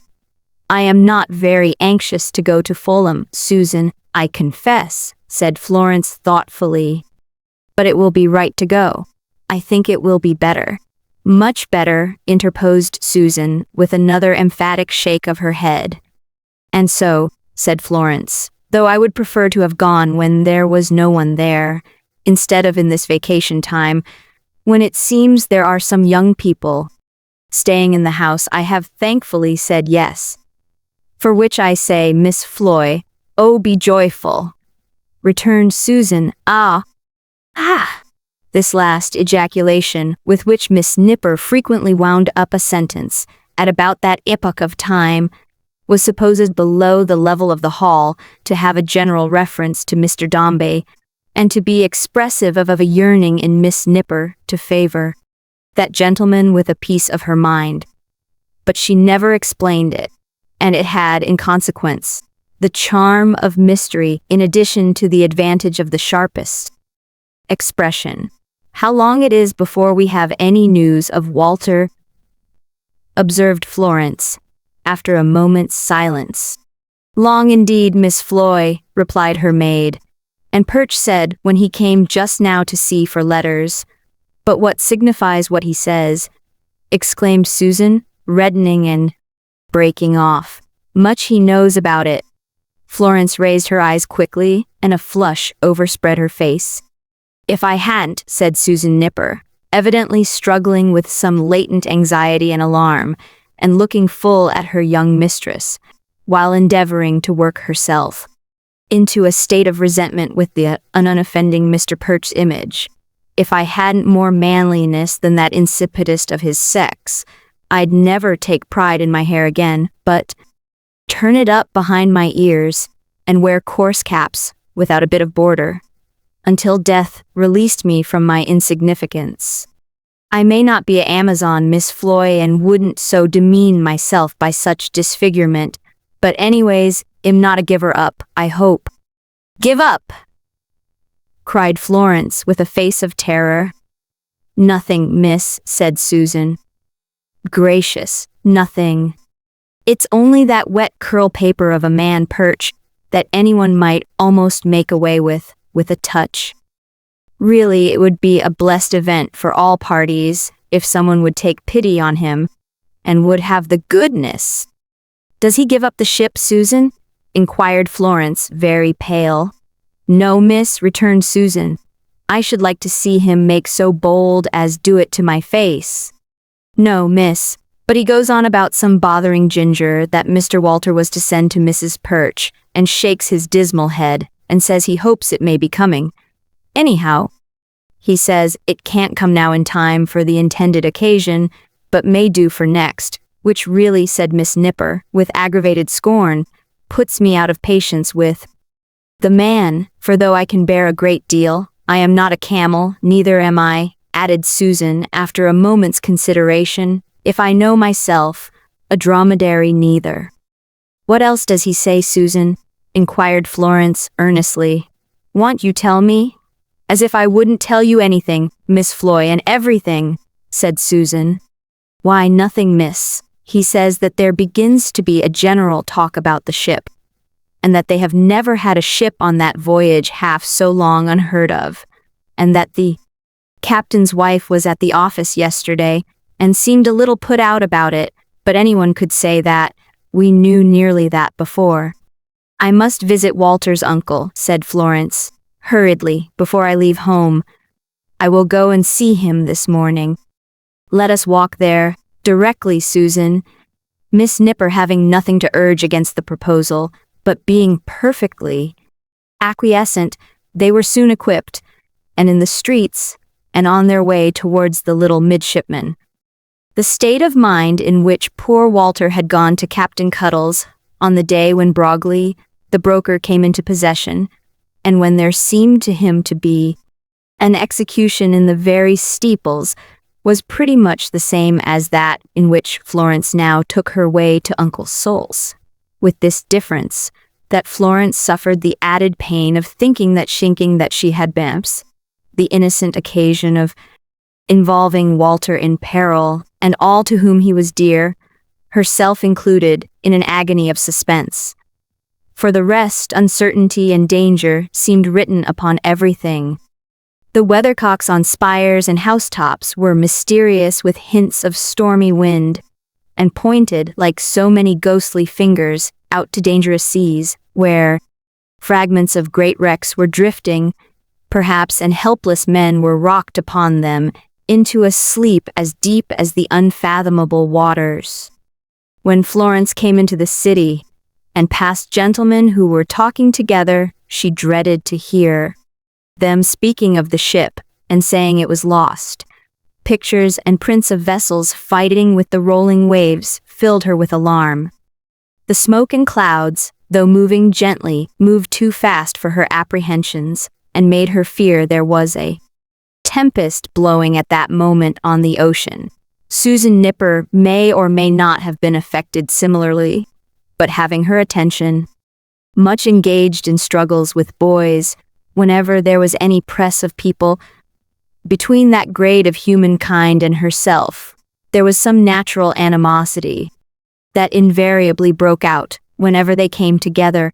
It would seem that she had not much leisure on the road for intellectual operations.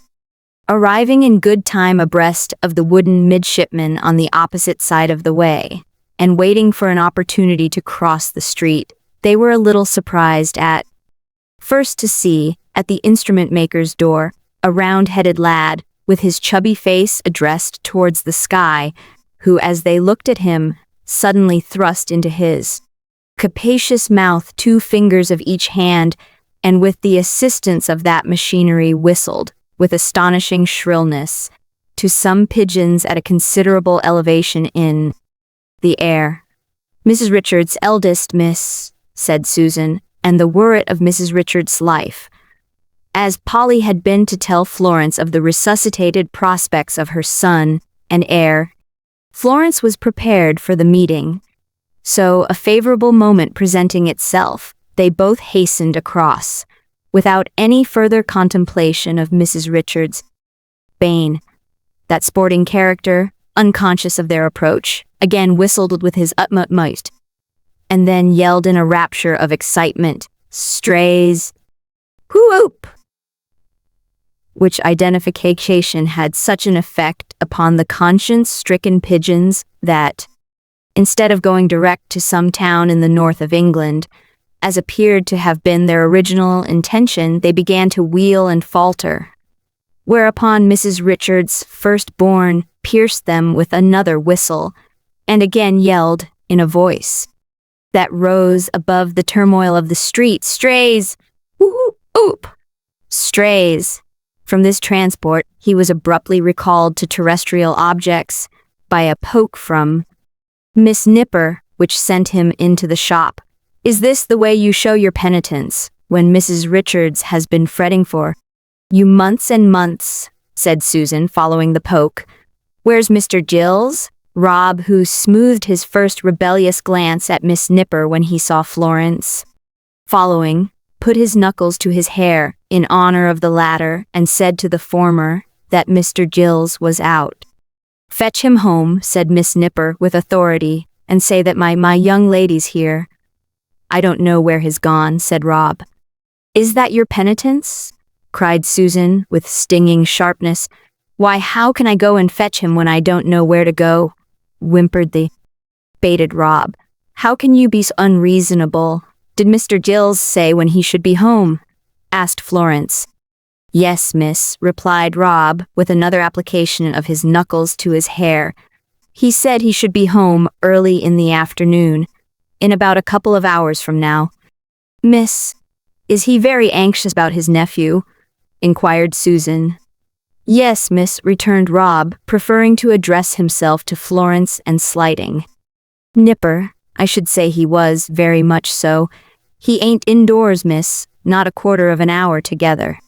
He can't settle in one place 5 minutes. He goes about, just like a stray," said Rob, stooping to get a glimpse of the pigeons through the window, and checking himself, with his fingers halfway to his mouth, on the verge of another whistle. "Do you know a friend of Mr. Gills, called Captain Cuttle?" inquired Florence, after a moment's reflection. "Him with a hook, miss?" rejoined Rob with an illustrative twist of his left hand. "Yes, miss. He was here the day before yesterday. Has he not been here since?" asked Susan.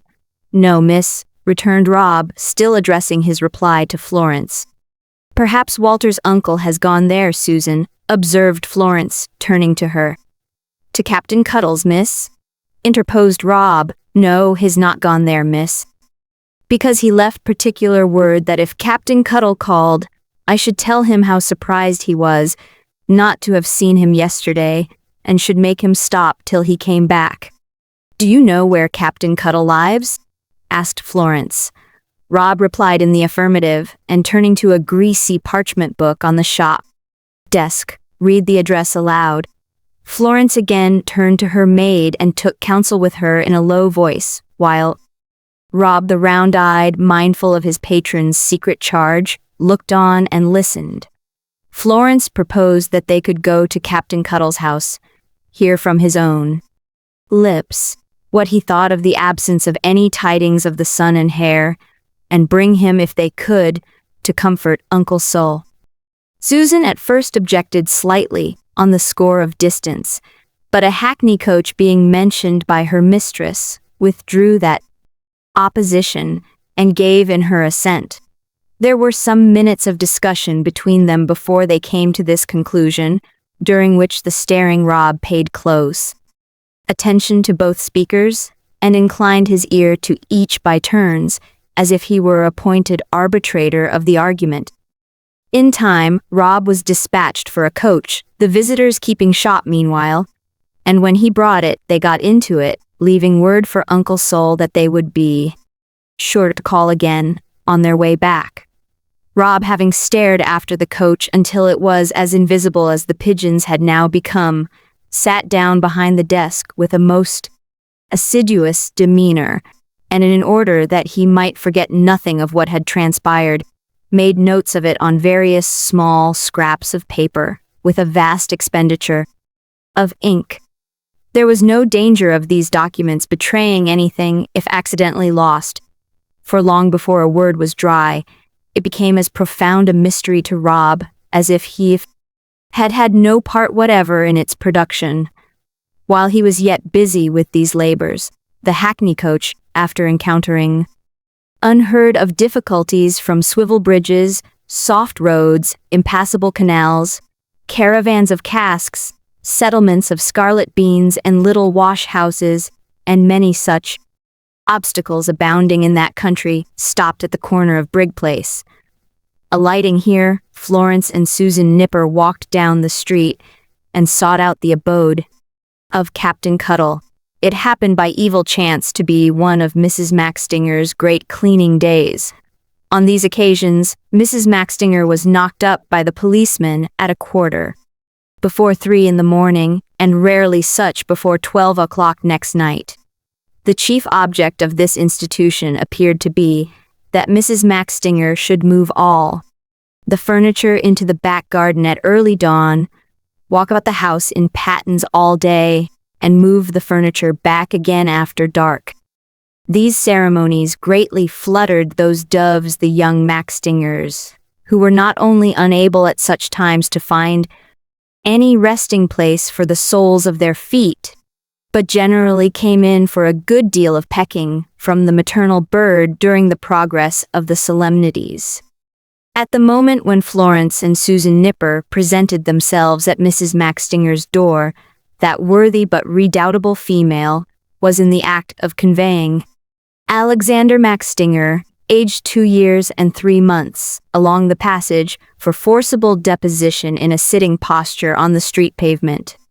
Alexander being black in the face with holding his breath after punishment, and a cool paving stone being usually found to act as a powerful restorative in such cases. The feelings of Mrs. Maxtinger, as a woman and a mother, were outraged by the look of pity for Alexander which she observed on Florence's face. Therefore, Mrs. Maxtinger, asserting those finest emotions of our nature, in preference to weakly gratifying her curiosity, shook and buffeted Alexander both before and during the application of the paving stone, and took no further notice of the strangers. "I beg your pardon, ma'am," said Florence, when the child had found his breath again, and was using it. "Is this Captain Cuddle's house?" "No," said Mrs. Maxtinger. "Not number 9, asked Florence, hesitating. "Who said it wasn't number 9, said Mrs. Maxtinger. Susan Nipper instantly struck in and begged to inquire what Mrs. Maxtinger meant by that, and if she knew whom she was talking to. Mrs. Maxtinger, in retort, looked at her all over. What do you want with Captain Cuddle? I should wish to know, said Mrs. Maxtinger. Should you? Then I'm sorry that you won't be satisfied, returned Miss Nipper. Hush, Susan, if you please, said Florence.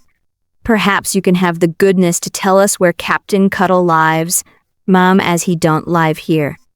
Who says he don't live here? Retorted the implacable Maxtinger. I said it wasn't Cap'n Cuddle's house, and it ain't his house, and forbid it that it ever should be his. House for Cap'n Cuddle don't know how to keep a house, and don't deserve to have a house. It's my house, and when I let the upper floor to Cap'n Cuddle, oh, I do. Thankless thing, and cast pearls before swine.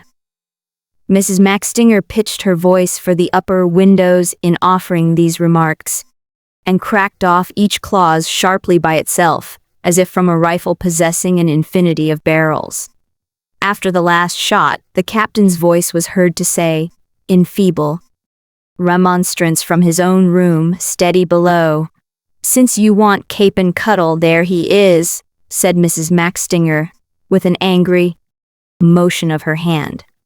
On Florence making bold to enter, without any more parley, and on Susan following, Mrs. Maxtinger recommenced her pedestrian exercise in pattens, and Alexander Maxtinger, still on the paving stone, who had stopped in his crying to attend to the conversation, began to wail again, entertaining himself. During that dismal performance, which was quite mechanical, with a general survey of the prospect, terminating in the hackney coach. The captain in his own apartment was sitting with his hands in his pockets and his legs drawn up under his chair, on a very small, desolate island, lying about midway in an ocean of soap and water. The captain's windows had been cleaned, the walls had been cleaned, the stove had been cleaned, and everything the stove accepted was wet and shining with soft soap and sand, the smell of which dry saltery impregnated the air. In the midst of the dreary scene, the captain, cast away upon his island, looked round on the waste of waters with a rueful countenance, and seemed waiting for some friendly bark to come that way and take him off. But when the captain, directing his forlorn visage towards the door, saw Florence appear with her maid, no words can describe his astonishment. Mrs. Maxtinger's eloquence having rendered all other sounds but imperfectly distinguishable, he had looked for no rarer visitor than the potboy or the milkman. Wherefore, when Florence appeared, and coming to the confines of the island, put her hand in his, the captain stood up aghast, as if he supposed her, for the moment, to be some young member of the Flying Dutchman's family. Instantly recovering his self-possession, however, the captain's first care was to place her on dry land, which he happily accomplished with one motion of his arm. Issuing forth, then, upon the main, Captain Cuddle took Miss Nipper round the waist and bore her to the island also. Captain Cuddle then, with great respect and admiration, raised the hand of Florence to his lips, and standing off a little, for the island was not large enough for three, beamed on her from the soap and water like a new description of Triton. "You are amazed to see us, I am sure," said Florence with a smile. The inexpressibly gratified captain kissed his hook in reply, and growled, as if choice and delicate compliment were included in the words, "Stand by, stand by!" "But I couldn't rest," said Florence, "without coming to ask you what you think about dear Walter, who is my brother now, and whether there is anything to fear, and whether you will not go and console his poor uncle every day until we have some intelligence of him?" At these words, Captain Cuddle, as by an involuntary gesture, clapped his hand to his head, on which the hard glazed hat was not, and looked discomfited. "Have you any fears for Walter's safety?" inquired Florence, from whose face the captain, so enraptured he was with it, could not take his eyes, while she, in her turn, looked earnestly at him, to be assured of the sincerity of his reply. "No, heart's delight," said Captain Cuddle, "I am not afeared. War is a lad as'll go through a deal o' hard weather.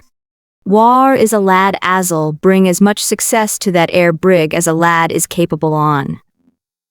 War, said the captain, his eyes glistening with the praise of his young friend, and his hook raised to announce a beautiful quotation, is what you may call a outward and visible sign of an inward and spirited grasp, and when found make a note of. Florence, who did not quite understand this, though the captain evidently thought it full of meaning and highly satisfactory, mildly looked to him for something more. I am not afeard, my heart's delight, resumed the captain. There's been most uncommon bad weather in them latitudes, there's no denyin', and they have drove and been beat off, maybe t'other side the world. But the ship's a good ship, and the lad's a good lad. And it ain't easy, thank the Lord, the captain made a little bow, to break up hearts of oak, whether they're in brigs or bosoms. Here we have 'em both ways, which is bringing it up with a round turn, and so I ain't a bit afeard as yet. As yet? Repeated Florence. Not a bit, returned the captain, kissing his iron hand, and afore I begin to be heart's delight, War will have wrote home from the island, or from some port or another, and made all taut and shipshape. And with regard to old seals, here, Captain became solemn, who ill stand by, and not desert until death do us part, and when the stormy winds do blow overhaul the catechism, said the captain parenthetically, and there you'll find them expressions. If it would console Sol Gills to have the opinion of a seafaring man as has got a mind equal to any undertaking that he puts it alongside of, and as was all but smashed in his prenticeship, and of which the name is Bunsby, that ere man shall give him such an opinion in his own parlour as'll stun him. Ah, said Captain Cuttle, vauntingly, as much as if had gone and knocked his head again a door. Let us take this gentleman to see him, and let us hear what he says, cried Florence. Will you go with us now? We have a coach here. Again the captain clapped his hand to his head, on which the hard glazed hat was not, and looked discomfited. But at this instant a most remarkable phenomenon occurred. The door opening, without any note of preparation, and apparently of itself, the hard glazed hat in question skimmed into the room like a bird, and alighted heavily at the captain's feet. The door then shut as violently as it had opened, and nothing ensued in explanation of the prodigy. Captain Cuttle picked up his hat, and having turned it over with a look of interest and welcome, began to polish it on his sleeve. While doing so, the captain eyed his visitors intently, and said in a low voice, You see, I should have bore down on Sol Gills yesterday and this morning, but she took it away and kept it. That's the long and short of the subject. Who did, for goodness sake? Asked Susan Nipper. The lady of the house, my dear, returned the captain, in a gruff whisper, making signals of secrecy. We had some words about the swabbing of these here planks, and she, in short, said the captain, eyeing the door, and relieving himself. With a long breath, she stopped my liberty. I wish she had me to deal with, said Susan, reddening with the energy of the wish. It'd stop her. Would you, do you, my dear? Rejoined the captain, shaking his head doubtfully, regarding the desperate courage of the fair aspirant with obvious admiration. I don't know. It's difficult navigation. She's very hard to carry on with, my dear. You never can tell how shell head, you see. She's full 1 minute and round upon you next. And when she in a tartar, said the captain, with the perspiration breaking out upon his forehead. There was nothing but a whistle, emphatic enough for the conclusion, the sentence, so the captain whistled tremulously. After which he again shook his head, and recurring to his admiration of Miss Nipper's devoted bravery, timidly repeated, do you think, my dear? Susan only replied with a bridling smile, but that was so very full of defiance that, There is no knowing how long Captain Cuttle might have stood entranced in its contemplation, if Florence in her anxiety had not again proposed those there immediately, resorting to the oracular Bunsby.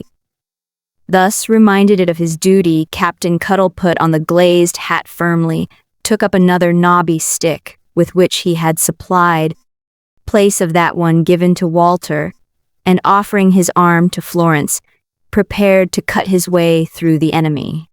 It turned out, however, that Mrs. Maxtinger had already changed her course, and that she headed, as the captain had remarked she often did, in quite a new direction. For when they got downstairs, they found that exemplary woman beating the mats on the doorsteps, with Alexander, still upon the paving stone, dimly looming through a fog of dust. And so absorbed was Mrs. Maxtinger in her household occupation that when Captain Cuttle and his visitors passed, she beat the harder, and neither by word nor gesture showed any consciousness of their vicinity. The captain was so well pleased with this easy escape, although the effect of the doormats on him was like a copious administration of snuff, and made him sneeze until the tears ran down his face, that he could hardly believe his good fortune. But more than once, between door and the hackney coach, looked over his shoulder, with an obvious apprehension of Mrs. Maxtinger's giving chase yet. However, they got to the corner of Brig Place without any molestation from that terrible fire-ship, and the captain mounting the coach box, for his gallantry would not allow him to ride inside with the ladies, though besought to do so, piloted the driver on his course for Captain Bunsby's vessel, which was called the Cautious Clara, and was lying hard by Ratcliffe.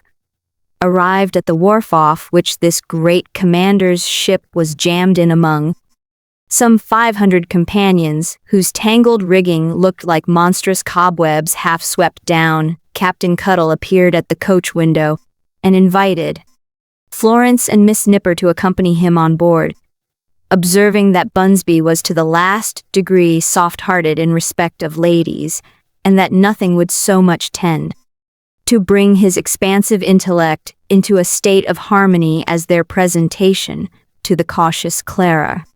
Florence readily consented, and the captain, taking her little hand in his prodigious palm, led her, with a mixed expression of patronage, paternity, pride, and ceremony, that was pleasant to see, over several very dirty decks, until, coming to the Clara, they found that cautious craft, which lay outside the tier, with her gangway removed. Half a dozen feet of river interposed between herself and her nearest neighbor. It appeared, from Captain Cuttle's explanation, that the great Bunsby, like himself, cruelly treated by his landlady, and that when her usage of him for the time being was so hard that he could bear it no longer, he set this gulf between them as a last resource. "Clara, ahoy!" cried the captain, putting a hand to each side of his mouth. "Ahoy!" cried a boy, like the captain's echo, tumbling up from below. "Bunsby aboard?" cried the captain, hailing the boy in a stentorian voice, as if he were half a mile off instead of 2 yards. "Aye, cried the boy in the same tone. The boy then shoved out a plank to Captain Cuttle, who adjusted it carefully, and led Florence across, returning presently for Miss Nipper. So they stood upon the deck of the Cautious Clara, in whose standing rigging divers fluttering articles of dress were curing, in company with a few tongues and some mackerel. Immediately there appeared, coming slowly up above the bulkhead of the cabin, another bulkhead human, and very large, with one stationary eye in the mahogany face, and one revolving one, on the principle of some lighthouses. This head was decorated with shaggy hair, like oakum, which had no governing inclination towards the north, east, west, or south, but inclined to all 4 quarters of the compass, and to every point upon it. The head was followed by a perfect desert of chin, and by a shirt collar and neckerchief, and by a dreadnought pilot coat, and by a pair of dreadnought pilot trousers, whereof the waistband was so very broad and high that it became a sexennium for a waistcoat, being ornamented near the wearer's breastbone with some massive wooden buttons like backgammon men. As the lower portions of these pantaloons became revealed, Bunsby stood confessed, his hands in their pockets, which were of vast size, and his gaze directed, not to Captain Cuttle or the ladies, but the masthead. The profound appearance of this philosopher, who was bulky and strong, and on whose extremely red face an expression of taciturnity sat enthroned, not inconsistent with his character, in which that quality was proudly conspicuous, almost daunted Captain Cuttle, though on familiar terms with him. Whispering to Florence that Bunsby had never in his life expressed surprise, and was considered not to know what it meant, the captain watched him as he eyed his masthead, and afterwards swept the horizon. And when the revolving eye seemed to be coming round in his direction, said, "Bunsby, my lad, how fares it?" A deep, gruff, husky utterance, which seemed to have no connection with Bunsby and certainly had not the least effect upon his face, replied, "Aye, shipmate, how goes it?" At the same time, Bun's right hand and arm, emerging from a pocket, shook the captain's and went back again. "Bunsby," said the captain, striking home at once, "here you are, a man of mind and man as can give an opinion. Here's a young lady as wants to take that opinion, in regard of my friend Waugh, likewise my t'other friend, Sol Gills, which is a character for you to come within hail of, being a man of science, which is the mother of invention, and knows no law. Bunsby, will you wear to oblige me, and come along with us?" The great commander, who seemed by expression of his visage to be always on the lookout for something in the extremest distance, and to have no ocular knowledge of anything within 10 miles, made no reply whatever. "Here is a man," said the captain, addressing himself to his fair auditors, indicating the commander with his outstretched hook, "that has fell down more than any man alive, that has had more accidents happen to his own self than the seamen's hospital to all hands, that took as many spars and bars and bolts about the outside of his head when he was young, as you'd want a order for on Chatham Yard to build a pleasure yacht with, and yet that his opinions in that way, it's my belief, for there ain't nothing like 'em afloat or ashore." The stolid commander appeared by a very slight vibration in his elbows to express some satisfaction in this encomium, but if his face had been as distant as his gaze was, it could hardly have enlightened the beholders less in reference to anything that was passing in his thoughts. "Shipmate," said Bunsby, all of a sudden, and stooping down to look out under some interposing spar, "what'll the ladies drink?" Captain Cuttle, whose delicacy was shocked by such an inquiry in connection with Florence, drew the sage aside, and seeming to explain in his ear, accompanied him below, where, that he might not take offense, the captain dram himself, which Florence and Susan, glancing down the open skylight, saw the sage, with difficulty finding room for himself between his berth and a very little brass fireplace, serve out for self and friend.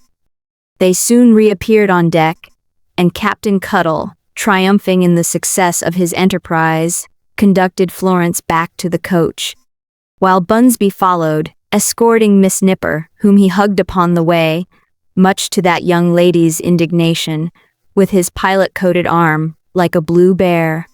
The captain put his oracle inside, and gloried so much in having secured him, and having got that mind into a hackney coach, that he could not refrain from often peeping in at Florence through the little window behind the driver, and testifying his delight in smiles, and also in taps upon his forehead, to hint to her that the brain of Bunsby was hard at it.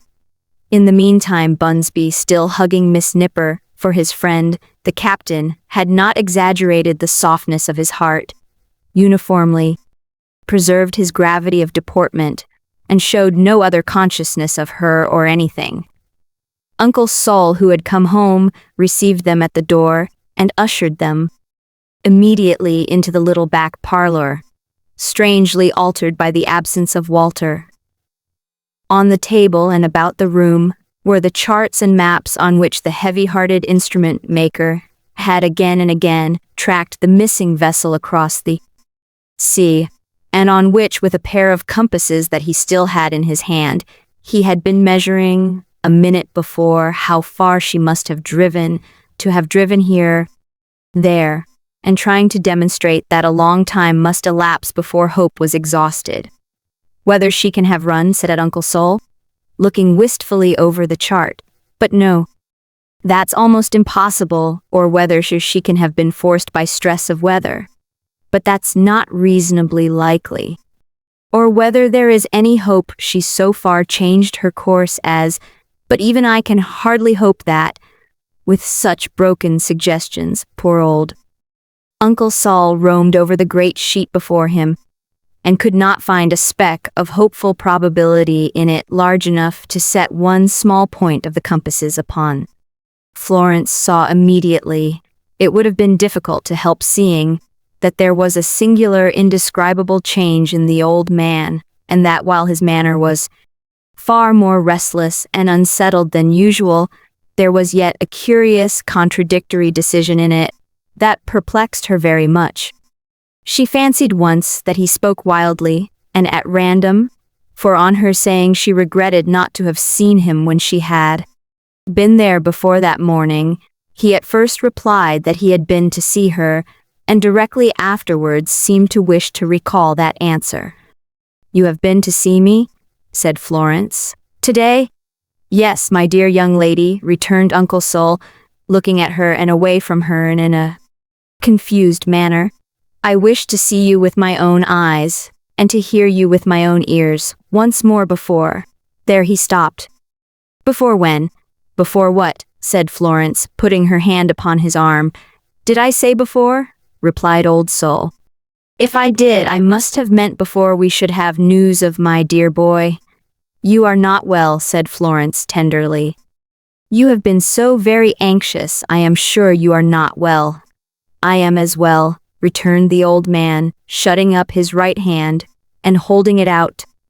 "Show her, as well and firm as any man at my time of life can hope to be.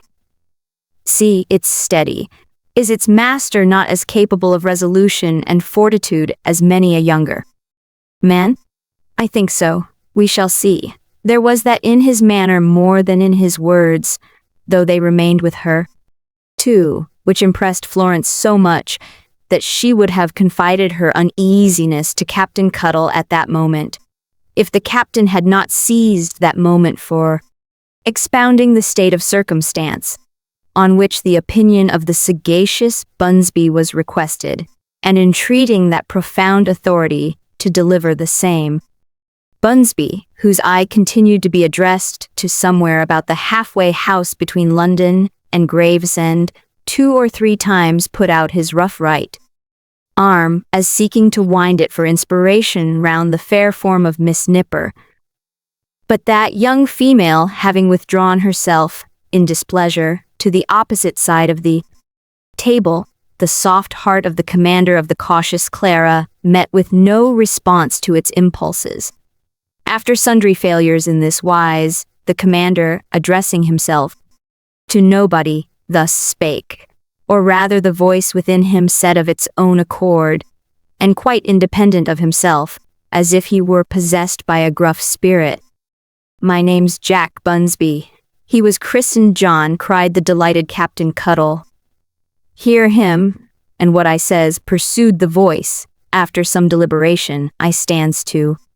The captain, with Florence on his arm, nodded at the auditory, and seemed to say, "Now his coming out. This is what I meant when I brought him." "Whereby," proceeded the voice, "why not? If so, what odds? Can any man say otherwise? No. Awas then." When it had pursued its train of argument to this point, the voice stopped, rested. It then proceeded very slowly, thus: Do I believe that this here sun and hair's gone down, my lads? Mayhap, do I say so? Which, if a skipper stands out by St. George's Channel, making for the Downs, what's right ahead of him? The Goodwins. He isn't forced to run upon the Goodwins, but he may. The bearings of this observation lays in the application on it. That ain't no part of my duty. Awast then, keep a bright lookout for'ard and good luck to you. The voice here went out of the back parlor and into the street, taking the commander of the cautious Clara with it, and accompanying him on board again with all convenient expedition, where he immediately turned in and refreshed his mind with a nap.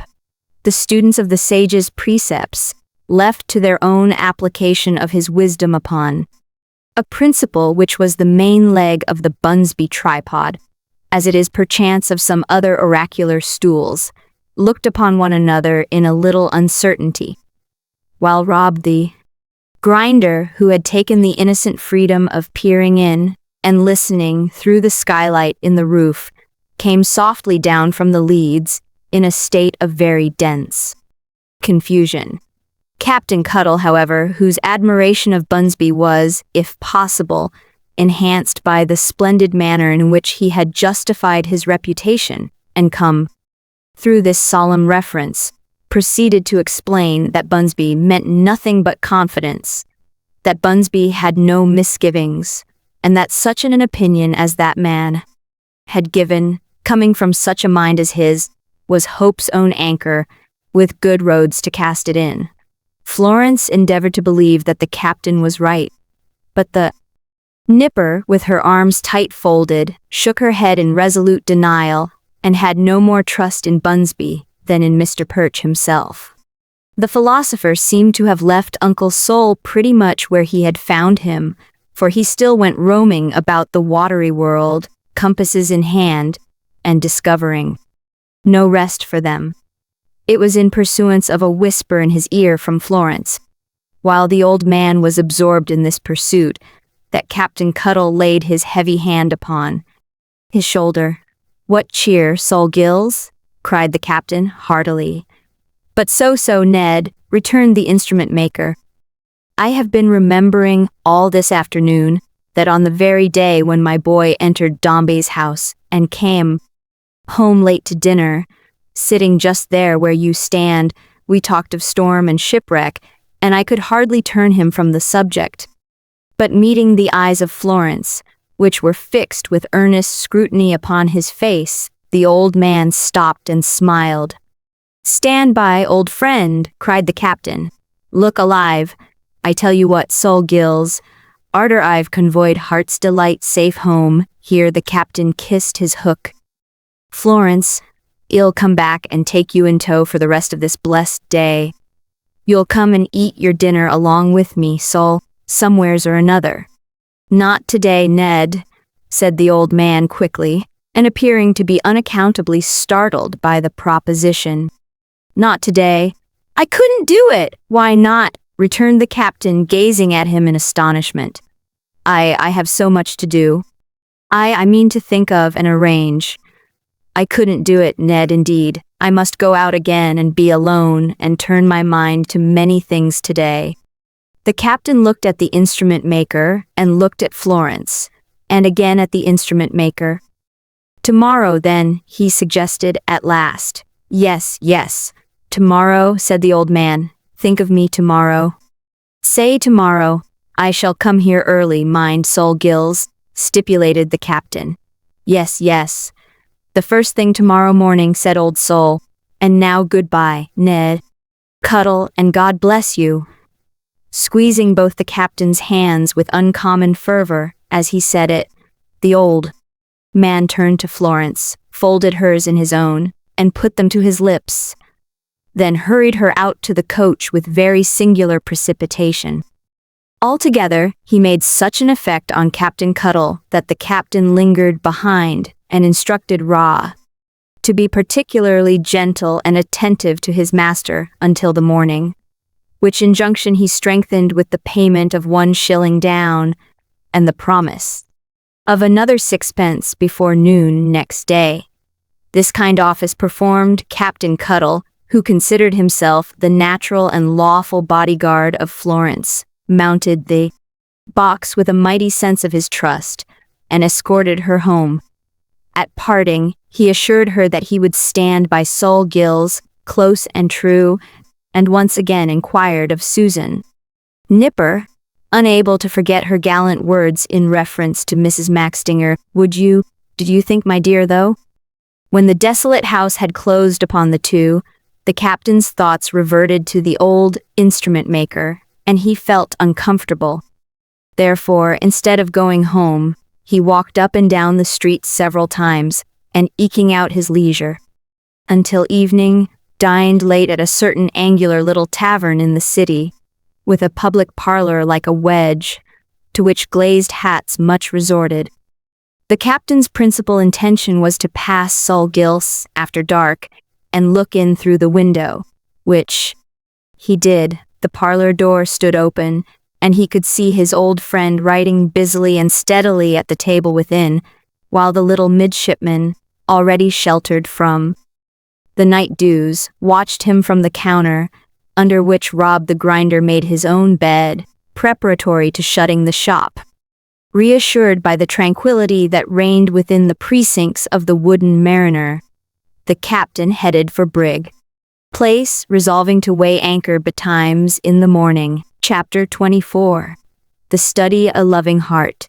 Sir Barnet and Lady Skettles, very good people, resided in a pretty villa at Fulham, the banks of the Thames, which was one of the most desirable residences in the world when a rowing match happened to be going past, but had its little inconveniences at other times, among which may be enumerated the occasionance of the river in the drawing-room, and the contemporaneous disappearance of the lawn and shrubbery.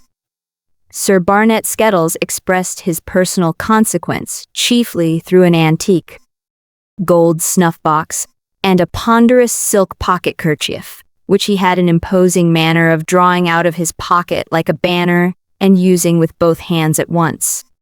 Sir Barnet's object in life was constantly to extend the range of his acquaintance, like a heavy body dropped into water, not to disparage so worthy a gentleman by comparison. It was in the nature of things that Sir Barnet must spread an ever-widening circle about him until there was no room left, or, like a sound in air, the vibration of which, according to the speculation of an ingenious modern philosopher, may go on traveling forever through the interminable fields of space. Nothing but coming to the end of his moral tether could stop Sir Barnet Skettles in his voyage of discovery through the social system. Sir Barnet was proud of making people acquainted with people. He liked the thing for its own sake, and it advanced his favorite object too. For example, if Sir Barnet had the good fortune to get hold of a law recruit or a country gentleman and ensnared him to his hospitable villa, Sir Barnet would say to him on the morning after his arrival, "Now, my dear sir, is there anybody you would like to know? Who is there you would wish to meet? Do you take any interest in writing people or in painting or sculpturing people or in acting people or in anything of that sort?" Possibly. Patient answered yes, and mentioned somebody of whom Sir Barnet had no more personal knowledge than of Ptolemy the Great. Sir Barnet replied that nothing on earth was easier, as he knew him very well. Immediately called on the aforesaid. Somebody left his card, wrote a short note. "My dear Sir, penalty of your eminent position friend at my house, naturally desirous, Lady Skettles and myself, participate trust that genius being superior to ceremonies, you will do us the distinguished favor of giving us the pleasure, etc., etc., and so killed a brace of birds with one stone, dead as door-nails." With the snuff-box and banner in full force, Sir Barnet Skettles propounded his usual inquiry to Florence on the first morning of her visit.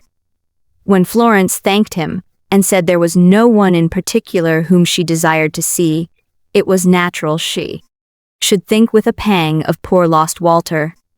When Sir Barnet Skettles, urging his kind offer, "My dear Miss Dombey, are you sure you can remember no one whom your good papa, to whom I beg you present the best compliments of myself and Lady Skettles when you write, might wish you to know?" It was natural, perhaps, that her poor head should droop a little, and that her voice should tremble as it softly answered in the negative. Skettles Jr., much stiffened as to his cravat, and sobered down as to his spirits, was at home for the holidays, and appeared to feel himself aggrieved by the solicitude of his excellent mother that he should be attentive to Florence. Another and a deeper injury under which the soul of young Barnet chafed was the company of Dr. and Mrs. Blimber, who had been invited on a visit to the paternal roof-tree, and of whom young gentlemen often said he would have preferred their passing the vacation at Jericho. "Is there anybody you can suggest now, Dr. Blimber?" said Sir Barnet Skettles, turning to that gentleman. "You are very kind, Sir Barnet," returned Dr. Blimber. "Really, I am not aware that there is, in particular. I like to know my fellow men in general, Sir Barnet. What does Terence say? Anyone who is the parent of a son is interesting to me. Has Mrs. Blimber any wish to see any remarkable person?" asked Sir Barnet, courteously. Mrs. Blimber replied, with a sweet smile and a shake of her sky-blue cap, that if Sir Barnet could have made her known to Cicero, she would have troubled him. But such an introduction not being feasible, and she already enjoying the friendship of himself and his amiable lady, and possessing with the doctor her husband their joint confidence in regard to their dear son, here young Barnet was observed to curl his nose. She asked no more. Sir Barnet was fain, under these circumstances, content himself for the time with the company assembled. Florence was glad of that, for she had a study to pursue among them, and it lay too near her heart, and was too precious and momentous yield to any other interest. There were some children staying in the house, children who were as frank and happy with fathers and with mothers as those rosy faces opposite home. Children who had no restraint upon their love, and freely showed it. Florence sought to learn their secret, sought to find out what it was she had missed, what simple art they knew, and she knew not how she could be taught by them to show her father that she loved him, and to win his love again. Many a day did Florence thoughtfully observe these children. On many a bright morning did she leave her bed when the glorious sun rose, and walking up and down upon the river's bank, before anyone in the house was stirring, look up at the windows of their rooms, and think of them, asleep, so gently tended and affectionately thought of. Florence would feel more lonely then than in the great house all alone, and would think sometimes that she was better there than here, and that there was greater peace in hiding herself than in mingling with others of her age, and finding how unlike them all she was. But attentive to her study, though it touched her to the quick at every little leaf she turned in the hard book, Florence remained among them, and tried, with patient hope, to gain the knowledge that she wearied for. Ah! How to gain it! How to know the charm in its beginning! There were daughters here who rose up in the morning and lay down to rest at night, possessed of fathers' hearts already. They had no repulse to overcome, no coldness to dread, no frown to smooth away.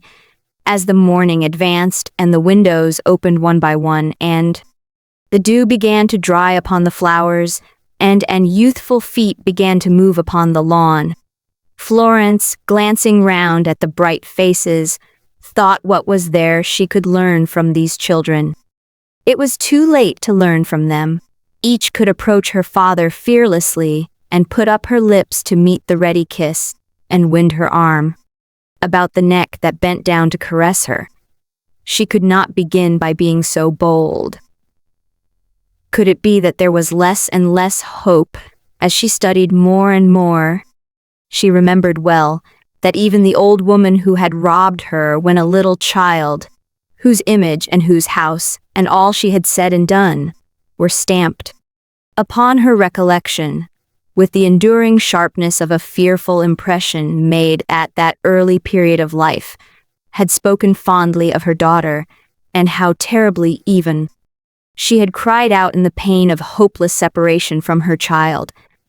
But her own mother, she would think again, when she recalled this, had loved her well. Then, sometimes, when her thoughts reverted swiftly to the void between herself and her father, Florence would tremble, and the tears would start upon her face, as she pictured to herself her mother living on, and coming also to dislike her, because of her wanting the unknown grace that should conciliate that father naturally, and had never done so from her cradle. She knew that this imagination did wrong to her mother's memory, and had no truth in it, or base to rest upon, and yet she tried so hard to justify him, and to find the whole blame in herself, that she could not resist its passing, like a wild cloud, through the distance of her mind. There came among the other visitors, soon after Florence, one beautiful girl, 3 or 4 years younger than she, who was an orphan child, and who was accompanied by her aunt, a gray-haired lady, who spoke much to Florence and who greatly liked, but that they all did, to hear her sing of an evening, and would always sit near her at that time, with motherly interest. They had only been 2 days in the house, when Florence, being in an arbor in the garden one warm morning, musingly observant, a youthful group upon the turf, through some intervening boughs, and wreathing flowers for the head of one little creature among them who was the pet and plaything of the rest, heard this same lady and her niece, in pacing up and down a sheltered nook close by, speak of herself. "Is Florence an orphan like me, aunt?" said the child. "No, my love, she has no mother, but her father is living." "Is she in mourning for her poor mamma now?" inquired the child quickly. "No, for her only brother." "Has she no other brother?" "None. No sister?" "None." "I am very, very sorry," said the little girl, as they stopped soon afterwards to watch some boats, and had been silent in the meantime. Florence, who had risen when she heard her name, and had gathered up her flowers to go and meet them, that they might know of her being within hearing, resumed her seat and work, expecting to hear no more. But the conversation recommenced moment. "Florence is a favorite with everyone here, and deserves to be, I am sure," said the child earnestly. "Where is her papa?" The aunt replied, after a moment's pause, that she did not know. Her tone of voice arrested Florence, who had started from her seat again, and held her fastened to the spot, with her work hastily caught up to her bosom, and her 2 hands saving it from being scattered on the ground.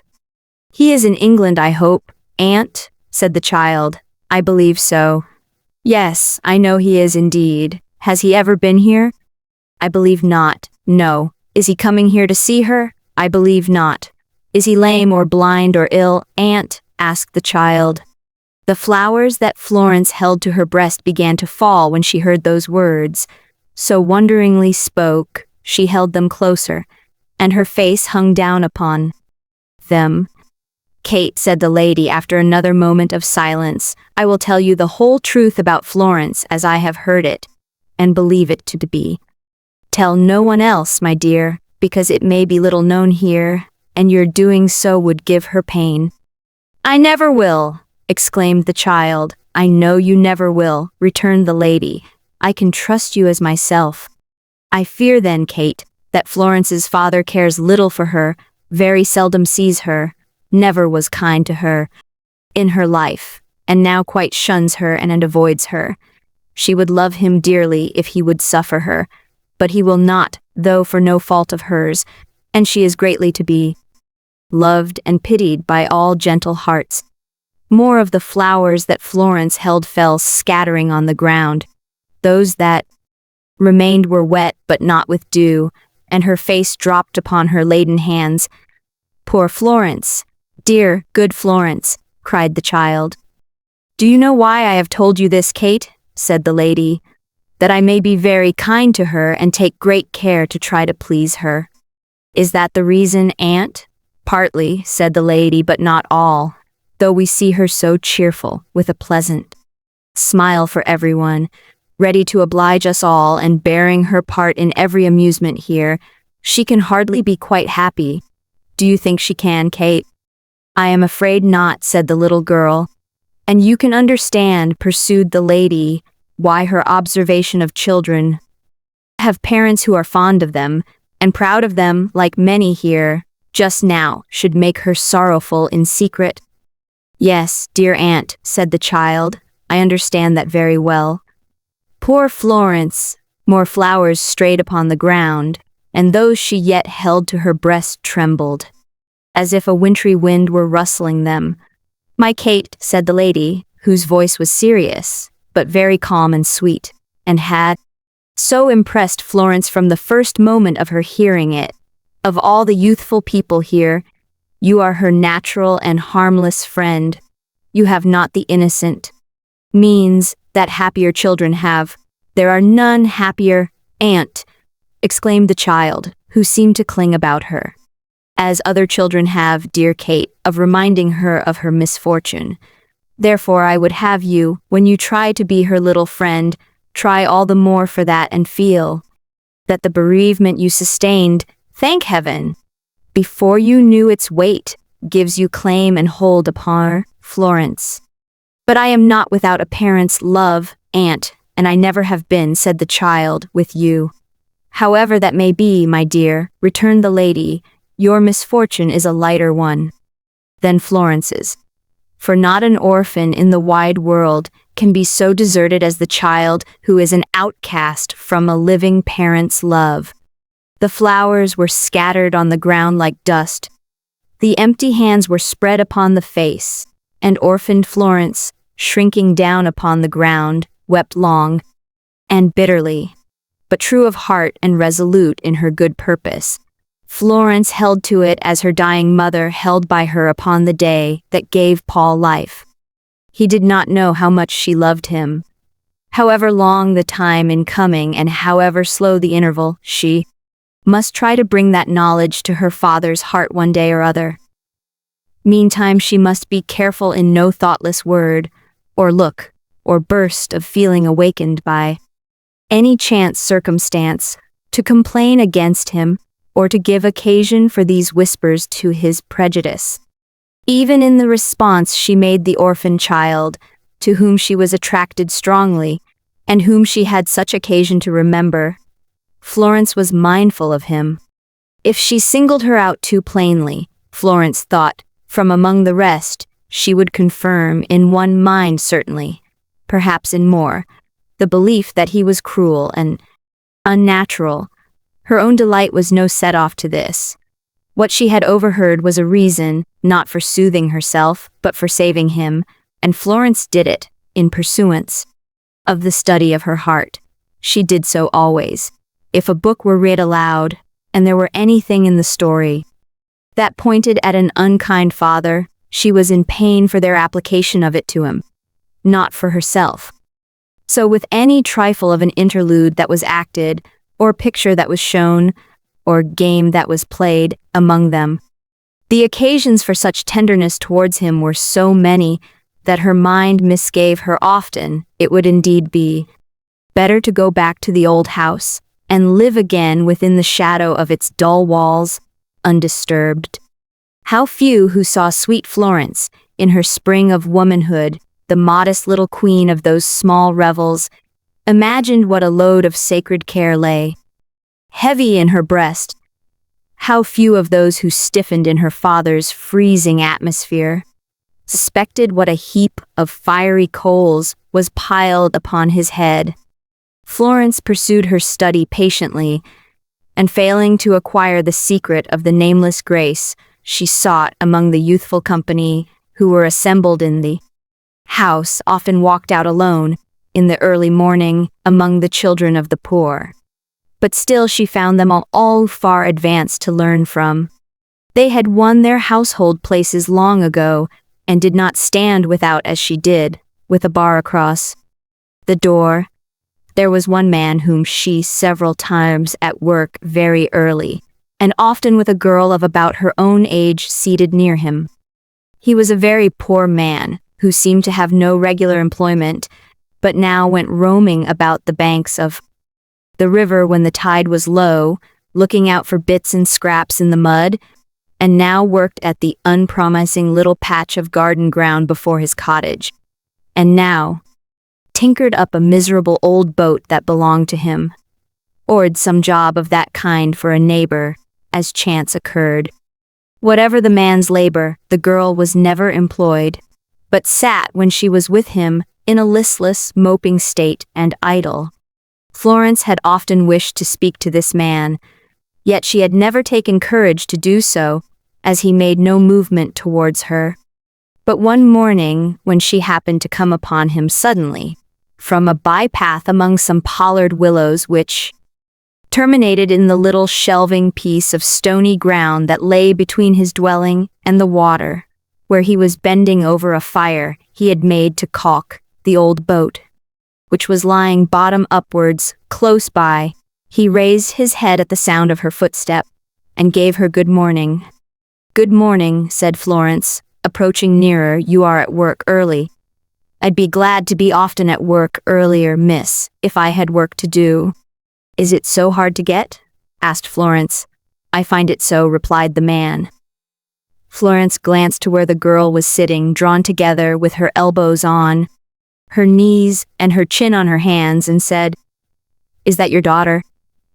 He raised his head quickly, and looking towards the girl with a brightened face, nodded to her and said yes. Florence looked towards her too, and gave her a kind salutation. The girl muttered something in return, ungraciously and sullenly. "Is she in want of employment also?" said Florence. The man shook his head. "No, miss," he said. "I work for both." "Are there only you two, then?" inquired Florence. "Only us two," said the man. "Her mother has been dead these 10 years. Martha," he lifted up his head again and whistled to her. "You say a word to the pretty young lady?" The girl made an impatient gesture with her cowering shoulders and turned her head another way. Ugly, misshapen, peevish, ill-conditioned, ragged, dirty, but beloved. Oh, yes. Florence had seen her father's look towards her, and she knew whose look it had no likeness to. "I'm afraid she's worse this morning, my poor girl," said the man, suspending his work and contemplating his ill-favored child, with a compassion that was the more tender for being rougher. "She is ill, then," said Florence. The man drew a deep sigh. "I don't believe my Martha's had 5 short days good health," he answered, looking at her still in as many long years. "Eh, and more than that, John," said a neighbor, who had come down to help him with the boat. "More than that, you say, do you?" cried the other, pushing back his battered hat, drawing his hand across his forehead.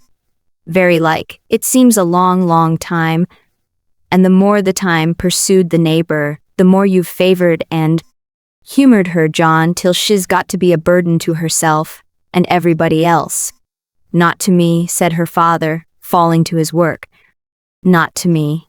Florence could feel, who better, how truly he spoke. She drew a little closer to him and would have been glad to touch his rugged hand and thank him for his goodness to the miserable object that he looked upon with eyes so different from any other man's.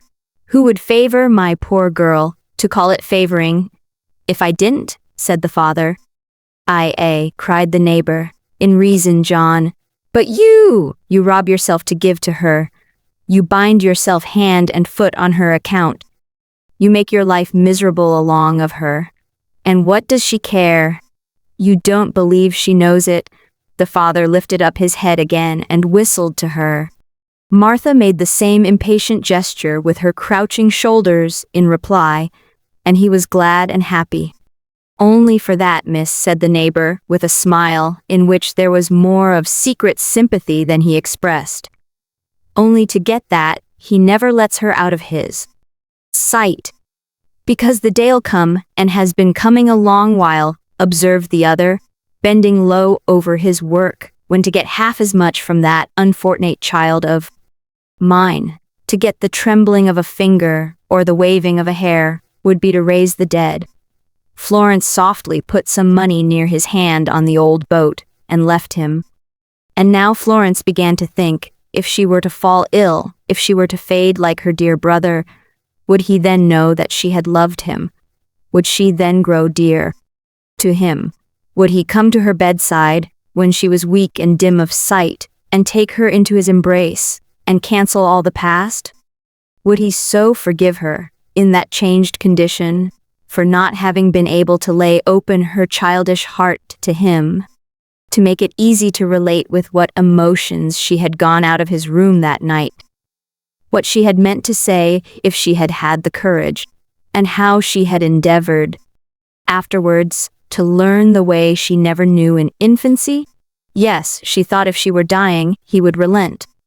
She thought that if she lay, serene and not unwilling to depart, upon the bed that was curtained round with recollections of their darling boy, he would be touched home, and would say, "Dear Florence, live for me, and we will love each other as we might have done, and be as happy as we might have been these many years." She thought that if she heard such words from him, and had her arms clasped round him, she could answer with a smile, "It is too late for anything but this. I never could be happier, dear father," and so leave him, with a blessing on her lips. The golden water she remembered on the wall appeared to Florence, in the light of such reflections, only as a current flowing on to rest, and to a region where the dear ones, gone before, were waiting, hand in hand, and often when she looked upon the darker river rippling at her feet, she thought with awful wonder, but not terror, that river which her brother had so often said was bearing him away.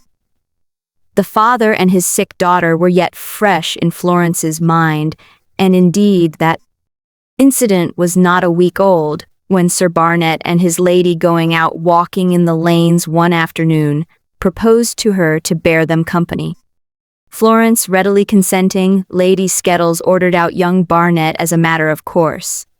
For nothing delighted Lady Skettles so much as beholding her eldest son with Florence on his arm.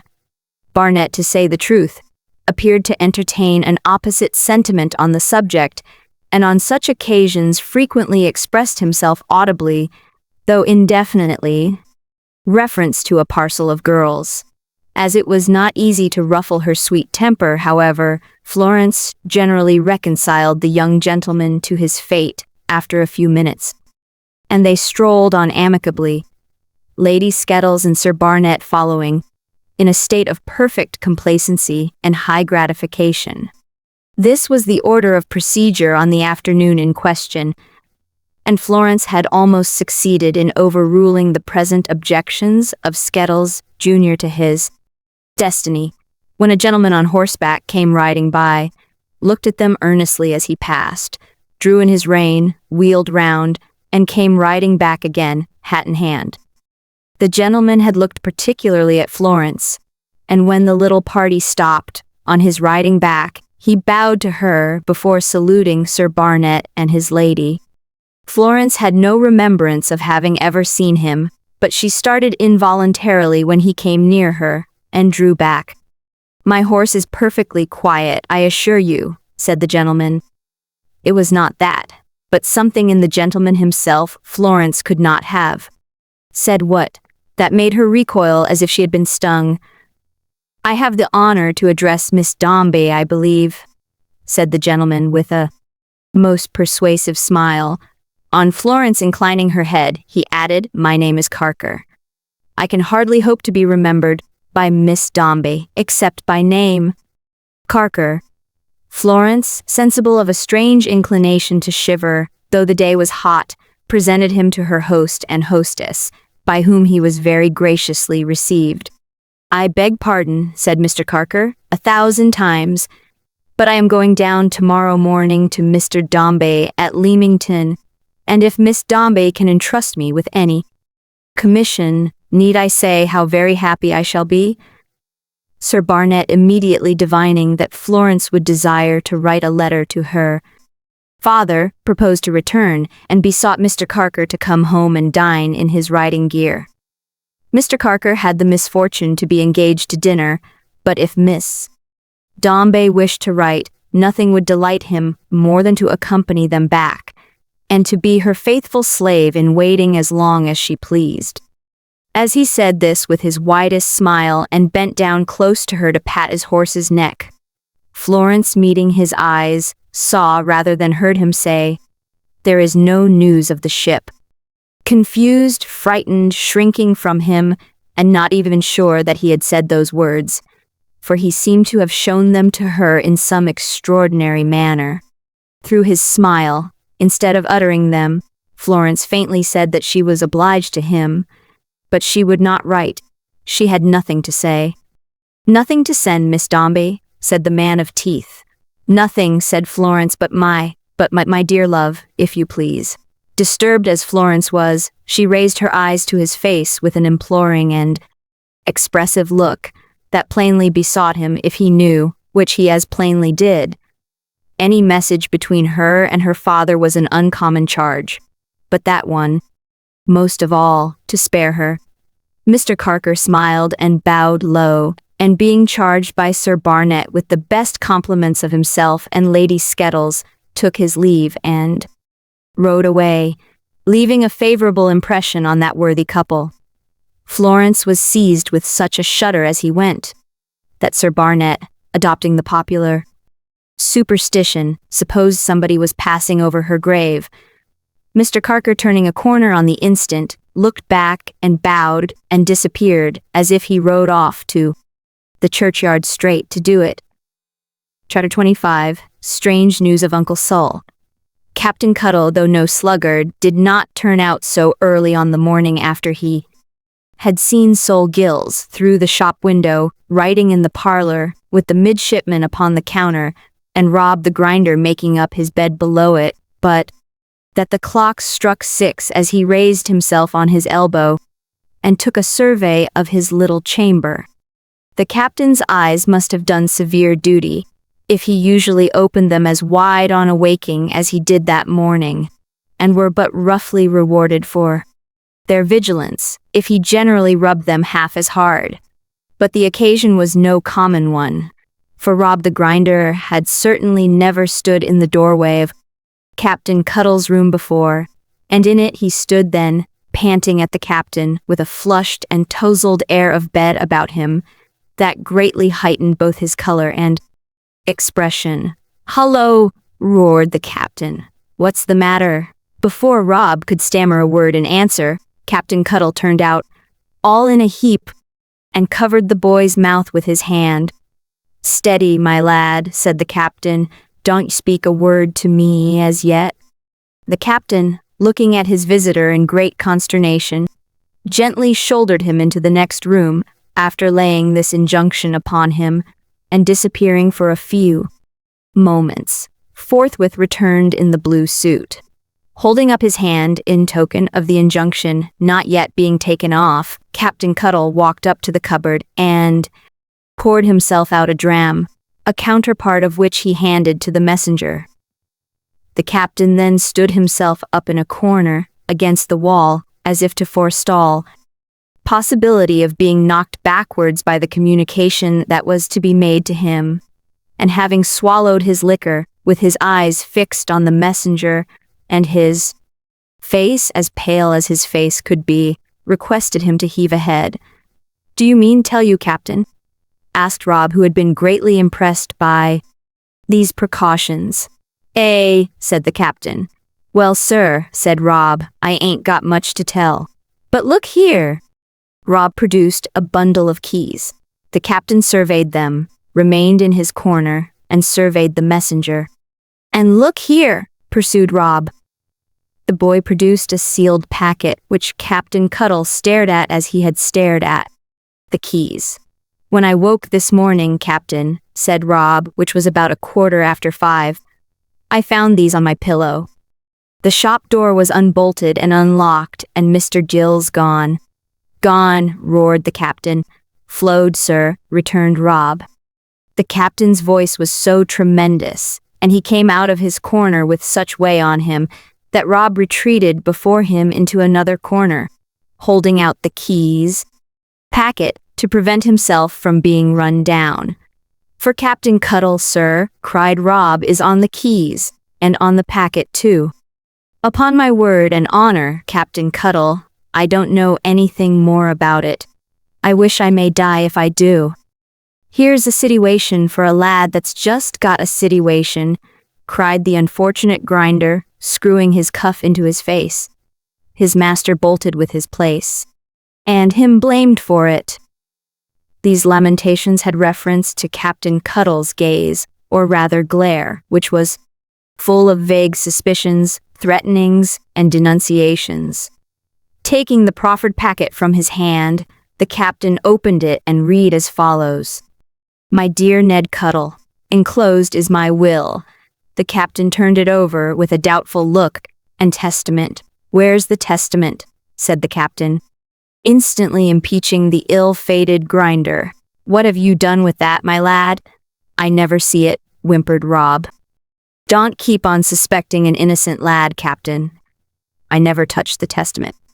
Captain Cuttle shook his head, implying that somebody must be made answerable and gravely proceeded, "Which don't break open for a year, or until you have decisive intelligence of my dear Walter, who is dear to you, Ned, too, I am sure." The captain paused and shook his head in some emotion. Then, as a re-establishment of his dignity in this trying position, looked with exceeding sternness at the grinder. "If you should never hear of me or see me more, Ned, remember an old friend as he will remember you to the last kindly, and at least until the period I have mentioned has expired. Keep a home in the old place for Walter. There are no debts. The loan from Dombey's house is paid off, and all my keys I send with this. Keep this quiet, and make no inquiry for me. It is useless. So no more, dear Ned, from your true friend, Solomon Gills." The captain took a long breath, and then read these words written below: "The boy Rob, well recommended, as I told you, from Dombey's house. If all else should come to the hammer, take care, Ned, of the little midshipman." To convey to posterity any idea of the manner in which the captain, after turning this letter over and over, and reading it a score of times, sat down in his chair, and held court-martial on the subject in his own mind, would require the united genius of all the great men, who, discarding their own untoward days, have determined to go down to posterity, and have never got there. At first the captain was too much confounded and distressed to think of anything but the letter itself, and even when his thoughts began to glance upon the various attendant facts, they might perhaps as well have occupied themselves with their former theme, for any light they reflected on them. In this state of mind, Captain Cuttle, having the grinder before the court, and no one else, found it a great relief to decide, generally, that he was an object of suspicion, which the captain so clearly expressed in his visage, that Rob remonstrated. "Don't, Captain," cried the grinder. "I wonder how you can. What have I done to be looked at like that?" "My lad," said Captain Cuttle, "don't you sing out afore you're hurt. And don't you commit yourself, whatever you do." "I haven't been and committed nothing, Captain," answered Rob. "Keep her free, then," said the captain, impressively, "and ride easy." With a deep sense of the responsibility imposed upon him, and the necessity of thoroughly fathoming this mysterious affair, as became a man in his relations with the parties, Captain Cuttle resolved to go down and examine the premises, and to keep the grinder with him. Considering that youth as under arrest at present, the captain was in some doubt whether it might not be expedient to handcuff him or tie his ankles together or attach a weight to his legs. But not being clear as to the legality of such formalities, the captain decided merely to hold him by the shoulder all the way and knock him down if he made any objection. However, he made none, and consequently got to the instrument maker's house, without being placed under any more stringent restraint. As the shutters were not yet taken down, the captain's first care was to have the shop opened, and when the daylight was freely admitted, he proceeded with its aid to further investigation. The captain's first care was to establish himself in a chair in the shop, as president of the solemn tribunal that was sitting within him, and to require Rob to lie down in his bed under the counter, show exactly where he discovered the keys and packet when he awoke, how he found the door when he went to try it, how he started off to Brig Place, cautiously preventing the latter imitation from being carried farther than the threshold, and so on to the end of the chapter. When all this had been done several times, the captain shook his head and seemed to think the matter had a bad look. Next, the captain, with some indistinct idea of finding a body, instituted a strict search over the whole house, groping in the cellars with a lighted candle, thrusting his hook behind doors, bringing his head into violent contact with beams, and covering himself with cobwebs. Mounting up to the old man's bedroom, they found that he had not been in bed on the previous night, but had merely lain down on the coverlet, as was evident from the impression yet remaining there. "And I think, Captain," said Rob, looking round the room, "that when Mr. Gills was going in and out so often these last few days, he was taking little things away, piecemeal, not to attract attention." "Eh?" said the captain mysteriously. "Why so, my lad?" "Why," returned Rob, looking about, "I don't see his shaving tackle, nor his brushes, Captain, nor no shirts, nor yet his shoes." As each of these articles was mentioned, Captain Cuttle took particular notice of the corresponding department of the grinder, lest he should appear to have been in recent use, or should prove to be in present possession thereof. But Rob had no occasion to shave, was not brushed, and wore the clothes he had on for a long time past, beyond all possibility of a mistake. "And what should you say," said the captain, not committing yourself, "about his time of shearing off?" "Hey?" "Why, I think, Captain," returned Rob, "that he must have gone pretty soon after I began to snore." "What o'clock was that?" said the captain, prepared to be very particular about the exact time. "How can I tell, Captain?" answered Rob. "I only know that I'm a heavy sleeper at first, and a light one towards morning, and if Mr. Gills had come through the shop near daybreak, though ever so much on tiptoe, I'm pretty sure I should have heard him shut the door at all events." On mature consideration of this evidence, Captain Cuttle began to think that the instrument maker must have vanished of his own accord, to which logical conclusion he was assisted by the letter addressed to himself, which, as being undeniably in the old man's handwriting, would seem with no great forcing to bear the construction that he arranged of his own will to go, and so went. The captain had next to consider where and why, and as there was way whatsoever that he saw to the solution of the first difficulty, he confined his meditations to the second, remembering the old man's curious manner and the farewell he had taken of him, unaccountably fervent at the time, but quite intelligible now. A terrible apprehension strengthened on the captain.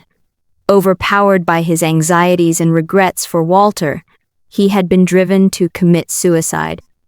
Unequal to the wear and tear of daily life, as he had often professed himself to be, and shaken as he no doubt was by the uncertainty and deferred hope he had undergone, it seemed violently strained misgiving, but only too probable. Free from debt, and with no fear for his personal liberty or the seizure of his goods, what else but such a state of madness could have hurried him away alone and secretly As to his carrying some apparel with him, if he had really done so, and they were not even sure of that, he might have done so, the captain argued, to prevent inquiry, to distract attention from his probable fate, or to ease the very mind that was now revolving all these possibilities.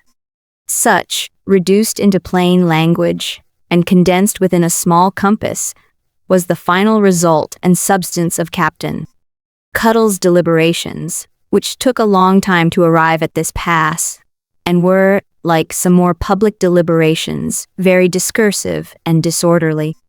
Dejected and despondent in the extreme, Captain Cuttle felt it just to release Rob from the arrest in which he had placed him, and to enlarge him, subject to a kind of honorable inspection which he still resolved to exercise, and having hired a man from Brogley the broker to sit in the shop during their absence, the captain, taking Rob with him, issued forth upon a dismal quest after the mortal remains of Solomon Gills.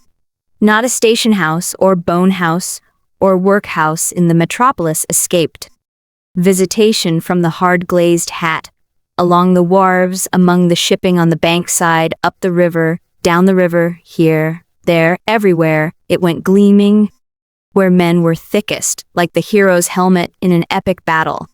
For a whole week, the captain read of all the found and missing people in all the newspapers and handbills, and went forth on expeditions at all hours of the day to identify Solomon Gills in poor little ship boys who had fallen overboard, and in tall foreigners with dark beards who had taken poison, to make sure Captain Cuttle said that it whomped him. It is a sure thing that it never was, and that the good captain had no other satisfaction. Captain Cuttle at last abandoned these attempts as hopeless, and set himself to consider what was to be done next. After several new perusals of his poor friend's letter, he considered that the maintenance of a home in the old place for Walter was the primary duty imposed upon him. Therefore, the captain's decision was that he would keep house on the premises of Solomon Gills himself, and would go into instrument business and see what came of it. But as this step involved the relinquishment of his apartments at Mrs. Maxtinger's, and he knew that resolute woman would never hear of his deserting them, the captain took the desperate determination of running away. "Now, look ye here, my lad," said the captain to Rob, when he had matured this notable scheme. "Tomorrow I shan't be found in this here roadstead till night, not till arter midnight p'raps. But you keep watch till you hear me knock, and the moment you do, turn to and open the door." "Very good, Captain," said Rob. "You'll continue to be rated on these here books," pursued the captain condescendingly, "and I don't say but what you may get promotion, if you and me should pull together with a will. But the moment you hear me knock tomorrow night, whatever time it is, turn to and show yourself smart with the door." "I'll be sure to do it, Captain," replied Rob.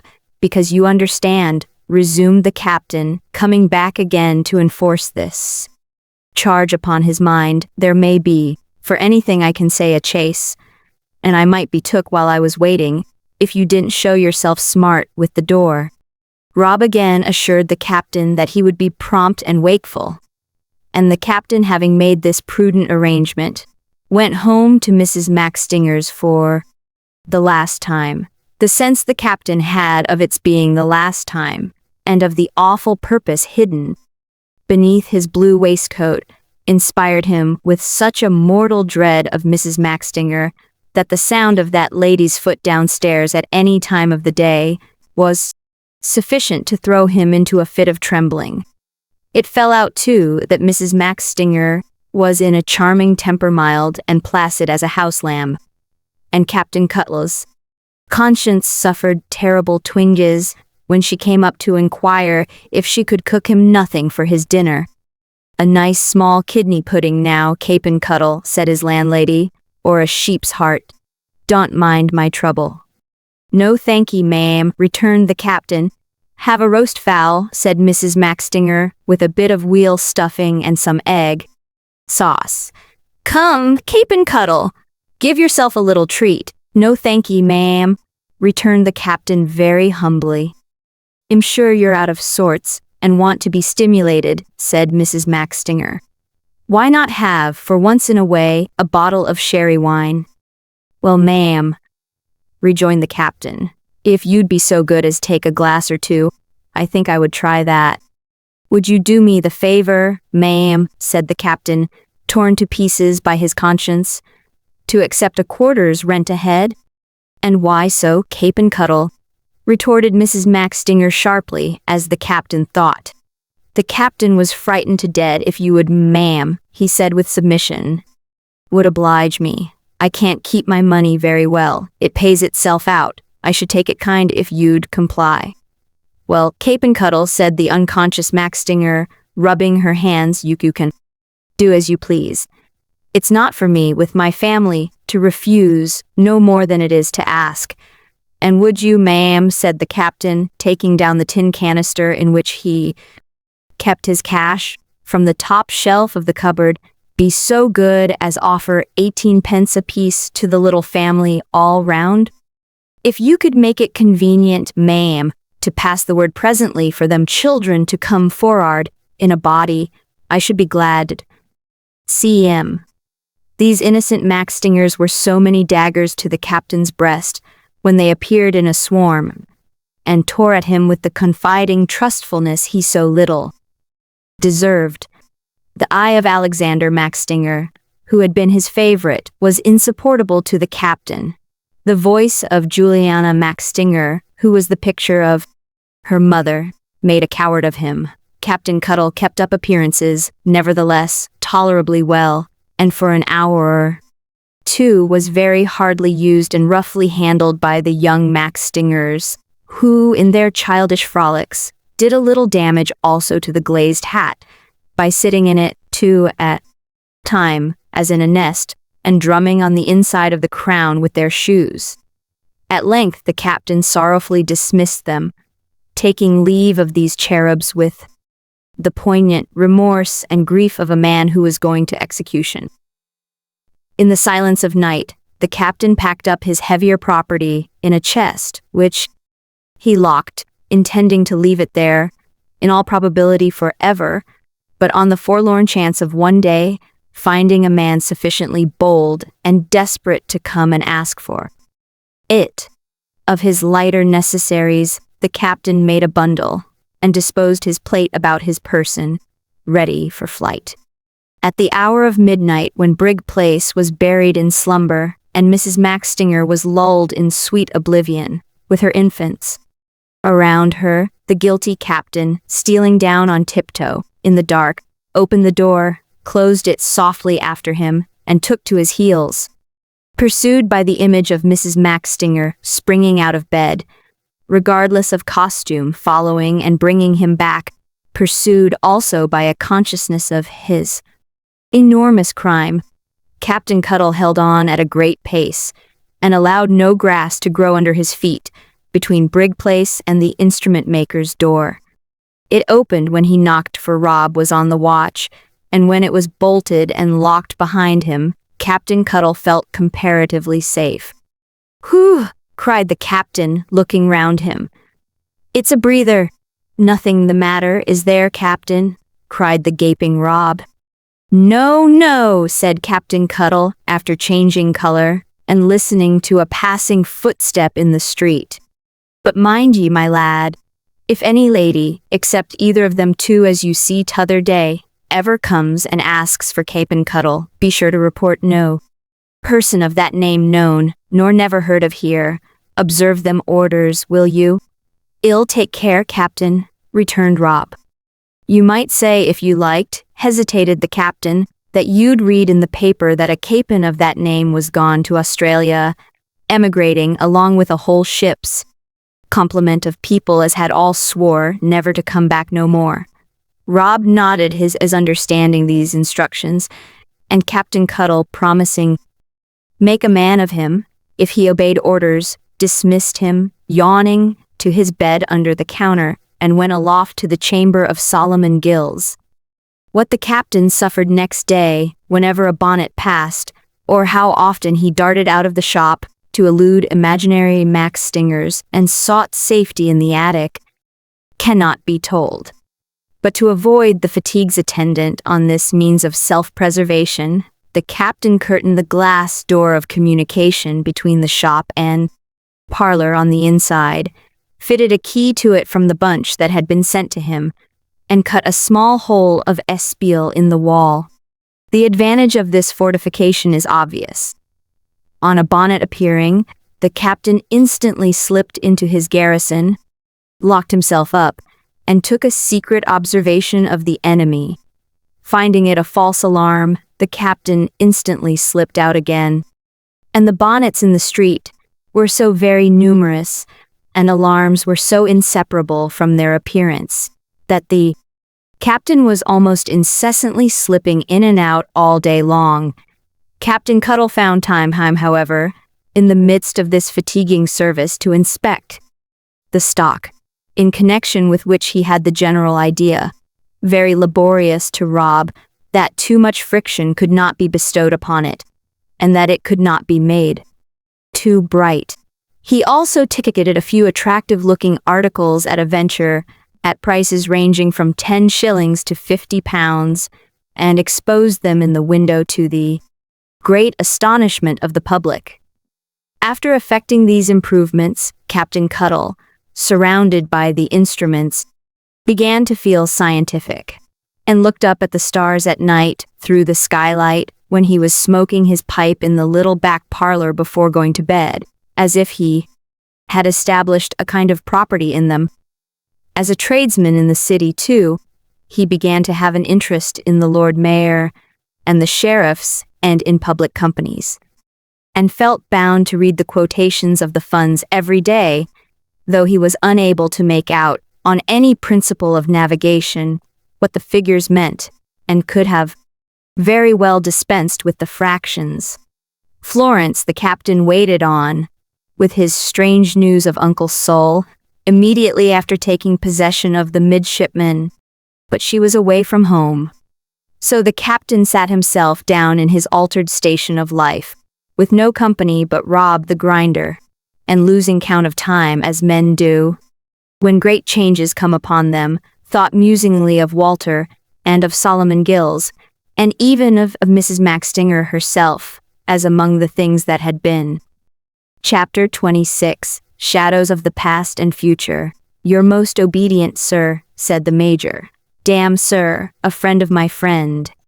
Dombey's is a friend of mine, and am glad to see you. I am infinitely obliged, Carker explained Mr. Dombey to Major Bagstock for his company in conversation.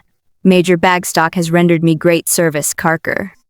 Mr. Carker, the manager, hat in hand, just arrived at Leamington, and just introduced to the major, showed the major his whole double range of teeth, and trusted he might take the liberty of thanking him with all his heart for having effected so great an improvement in Mr. Dombey's looks and spirits. By gad, sir, said the major in reply, there are no thanks due to me, for it's a give and take affair. A great creature like our friend Dombey, sir, said the major, lowering his voice, but not lowering it so much as to render it inaudible to that gentleman, cannot help improving and exalting his friends. He strengthens and invigorates a man, sir, does Dombey, in his moral nature. Mr. Carker snapped at the expression. In his moral nature, exactly, the very words he had been on the point of suggesting. But when my friend Dombey, sir, added the major, talks to you of Major Bagstock, I must crave leave to set him in a new right. He means plain Joe, Sir Joey B. Josh. Back Joseph Rough and tough old J, sir. At your service. Mr. Carker's excessively friendly inclinations towards the major, and Mr. Carker's admiration of his roughness, toughness, and plainness gleamed out of every tooth in Mr. Carker's head. And now, sir, said the major, you and Dombey have the devil's own amount of business to talk over. By no means, Major, observed Mr. Dombey. Dombey, said the major defiantly, I know better. A man of your mark. Colossus of Commerce is not to be interrupted. Your moments are precious. We shall meet at dinner time. In the interval, old Joseph will be scarce. The dinner hour is a sharp 7, Mr. Carker. With that, the major, greatly swollen as to his face, withdrew, but immediately, putting in his head at the door again, said, I beg your pardon. Dombey, have you any message to him? Mr. Dombey, in some embarrassment, and not without a glance at the courteous keeper of his business confidence, entrusted the major with his compliments. By the Lord, sir, said the major, you must make it something warmer than that, or old Joe will be far from welcome. Regards then, if you will, major, returned Mr. Dombey. Damn, sir, said the major, shaking his shoulders and his great cheeks jocularly. Make it something warmer than that. What you please then, major, observed Mr. Dombey. Our friend is sly, sir, devilish sly, said the major, staring round the door at Carker. So is Bagstock. But stopping in the midst of a chuckle, and drawing himself up to his full height, the major solemnly exclaimed, as he struck himself on the chest, Dombey, I envy your feelings. God bless you, and withdrew. You must have found the gentleman a great resource, said Carker, following him with his teeth. Very great indeed, said Mr. Dombey. He has friends here, no doubt, pursued Carker. I perceive from what he has said that you go into society here. Do you know, smiling horribly, I am so very glad that you go into society. Mr. Dombey acknowledged this display of interest on the part of his second in command by twirling his watch chain and slightly moving his head. You were formed for society, said Carker. Of all the men I know, you are the best adapted, by nature and by position, for society. Do you know, I have been frequently amazed that you should have held it at arm's length so long. I have had my reasons, Carker. I have been alone and indifferent to it. But you have great social qualifications yourself, and are the more likely to have been surprised. Oh! Returned the other, with ready self-disparagement. It's quite another matter in the case of a man like me. I don't come into comparison with you. Mr. Dombey put his hand to his neckcloth, settled his chin in it, coughed, and stood, looking at his faithful friend and servant for a few moments in silence. I shall have the pleasure, Carker, said Mr. Dombey at length, making as if he swallowed something a little too large for his throat, to present you to the major's friends. Highly agreeable people. Ladies among them, I presume? Insinuated the smooth manager. They are all, that is to say, they are both ladies, replied Mr. Dombey. Only 2? Smiled Carker. They are only 2. I have confined my visits to their residence and have made no other acquaintance here. Sisters, perhaps, quoth Carker. Mother and daughter, replied Mr. Dombey. As Mr. Dombey dropped his eyes and adjusted his neckcloth again, the smiling face of Mr. Carker, the manager, became in a moment, and without any stage of transition, transformed into a most intent and frowning face, scanning his closely and with an ugly sneer. As Mr. Dombey raised his eyes, it changed back, no less quickly, to its old expression, and showed him every gum of which it stood possessed. You are very kind, said Carker. I shall be delighted to know them. Speaking of daughters, I have seen Miss Dombey. There was a sudden rush of blood to Mr. Dombey's face. I took the liberty of waiting on her, said Carker, to inquire if she could charge me with any little commission. I am not so fortunate as to be the bearer of any but her dear love. Wolf's face that it was then, with even the hot tongue revealing itself through the stretched mouth, as the eyes encountered Mr. Dombey's. What business intelligence is there? Inquired the latter gentleman, after a silence during which Mr. Carker had produced some memoranda and other papers. There is very little, returned Carker. Upon the whole, we have not had our usual good fortune of late, but that is of little moment to you. At Lloyd's, they give up the son and heir for lost, She was insured, from her keel to her masthead. "Carker," said Mr. Dombey, taking a chair near him, "I cannot say that young man, Gay, ever impressed me favorably." "Nor me," interposed the manager. "But I wish," said Mr. Dombey, without heeding the interruption, "he had never gone on board that ship. I wish he had never been sent out." It is a pity you didn't say so in good time, is it not?" retorted Carker, coolly. "However, I think it's all for the best. I really think it's all for the best." "Did I mention that there was something like a little confidence between Miss Dombey and myself?" "No," said Mr. Dombey sternly. "I have no doubt," returned Mr. Carker, after an impressive pause, "that wherever Gay is, he is much better where he is than at home here.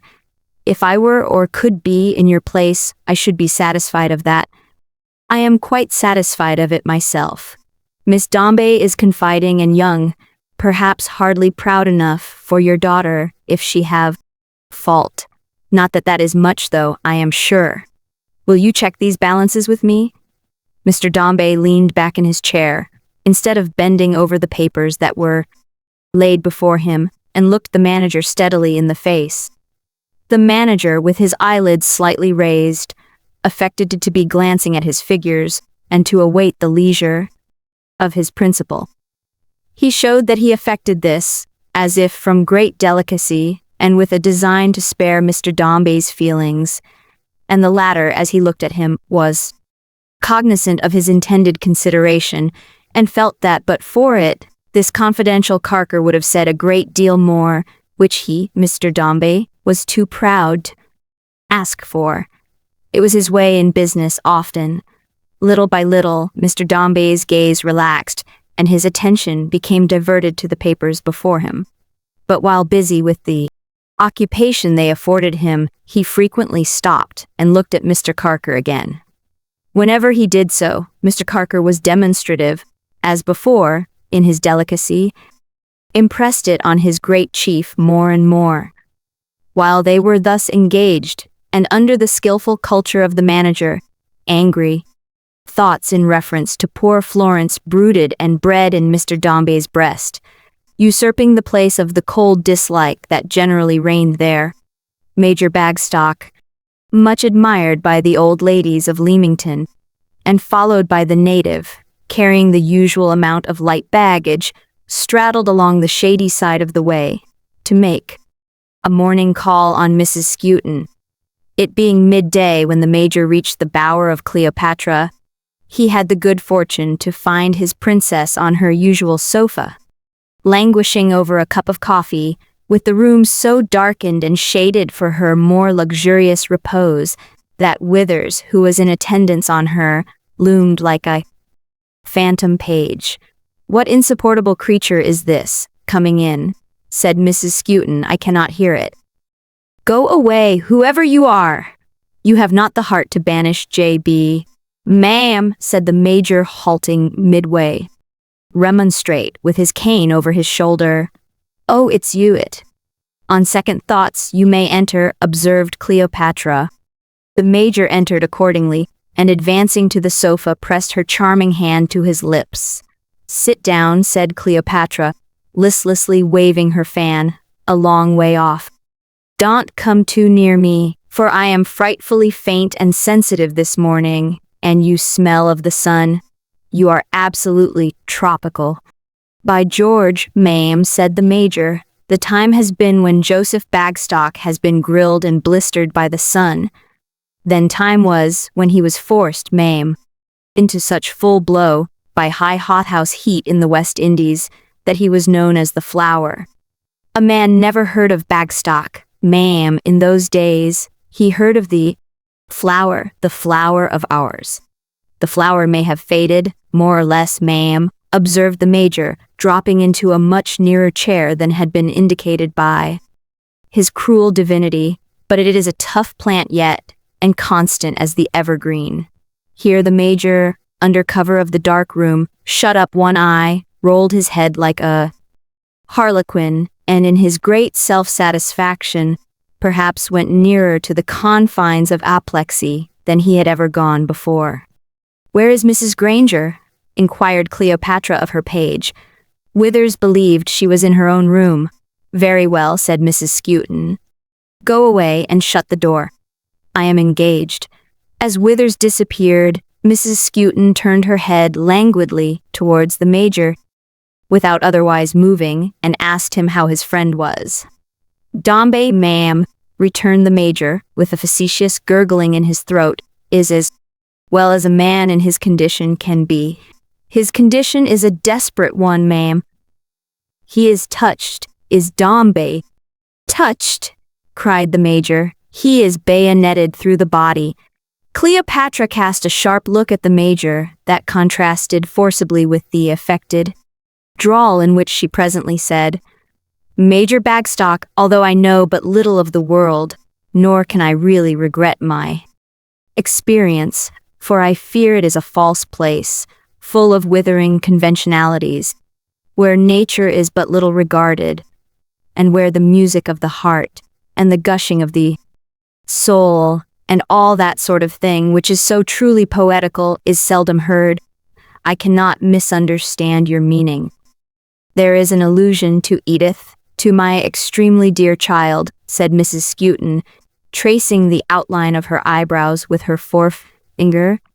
"Your words, to which the tenderest of chords vibrates excessively." "Bluntness, ma'am," returned the Major, "has ever been the characteristic of the Bagstock breed." "You are right. Joe admits it. And that allusion," pursued Cleopatra, "would involve one of the most, if not positively the most touching and thrilling and sacred emotions of which our sadly fallen nature is susceptible, I conceive." The Major laid his hand upon his lips and wafted a kiss to Cleopatra, as if to identify the emotion in question. "I feel that I am weak. I feel that I am wanting in that energy which should sustain Mamma, not to say a parent, on such a subject," said Mrs. Skewton, trimming her lips with the laced edge of her pocket handkerchief, "but I can hardly approach a topic so excessively momentous to my dearest Edith without a feeling of faintness. Nevertheless, bad man, as you have boldly remarked upon it, and as it has occasioned me great anguish," Mrs. Skewton touched her left side with her fan, "I will not shrink from my duty."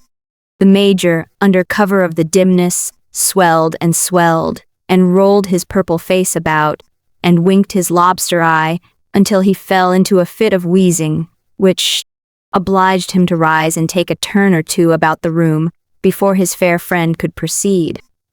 "Mr. Dombey," said Mrs. Skewton, when she at length resumed, "was obliging enough, now many weeks ago, to do us the honor of visiting us here, in company, my dear Major, with yourself.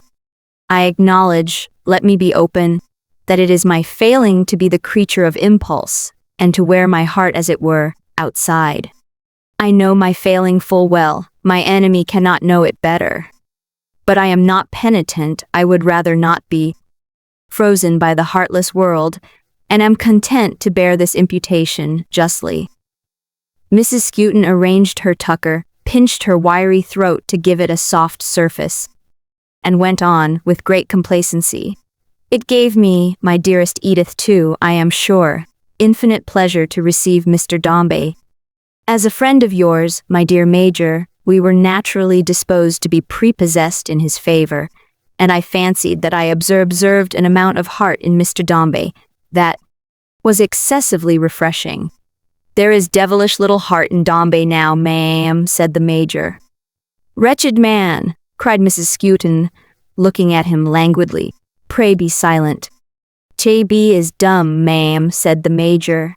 Mr. Dombey, pursued Cleopatra, smoothing the rosy hue upon her cheeks, accordingly repeated his visit, and possibly finding some attraction in the simplicity and primitiveness of our tastes, for there is always a charm in nature, it is so very sweet, became one of our little circle every evening. Little did I think of the awful responsibility into which I plunged when I encouraged Mr. Dombey to beat up these quarters, ma'am," suggested Major Bagstock. "Coarse person! said Mrs. Skewton. You anticipate my meaning, though in odious language. Here Mrs. Skewton rested her elbow on the little table at her side, and suffering her wrist to droop in what she considered a graceful and becoming manner, dangled her fan to and fro, and lazily admired her hand while speaking. The agony I have endured, she said mincingly, as the truth has by degrees dawned upon me, has been too exceedingly terrific. Dilate upon. My whole existence is bound up in my sweetest Edith, and to see her change from day to day, my beautiful pet, who has positively garnered up her heart since the death of that most delightful creature, Granger, is the most affecting thing in the world. Mrs. Skewton's world was not a very trying one, if one might judge of it by influence of its most affecting circumstance upon her. But this by the way. Edith, simpered Mrs. Skewton, who is the perfect pearl of my life, is said to resemble me. I believe we are alike. There is one man in the world who never will admit that anyone resembles you. Ma'am, said the Major, and that man's name is old Joe Bagstock. Cleopatra made as if she would brain the flatterer with her fan, but relenting smiled upon him and proceeded. If my charming girl inherits any advantages from me, wicked one. The Major was the wicked one. She inherits also my foolish nature. She has great force of character. Mine has been said to be immense, though I don't believe it. But once moved, she is susceptible and sensitive to the last extent. What are my feelings when I see her pining? They destroy me.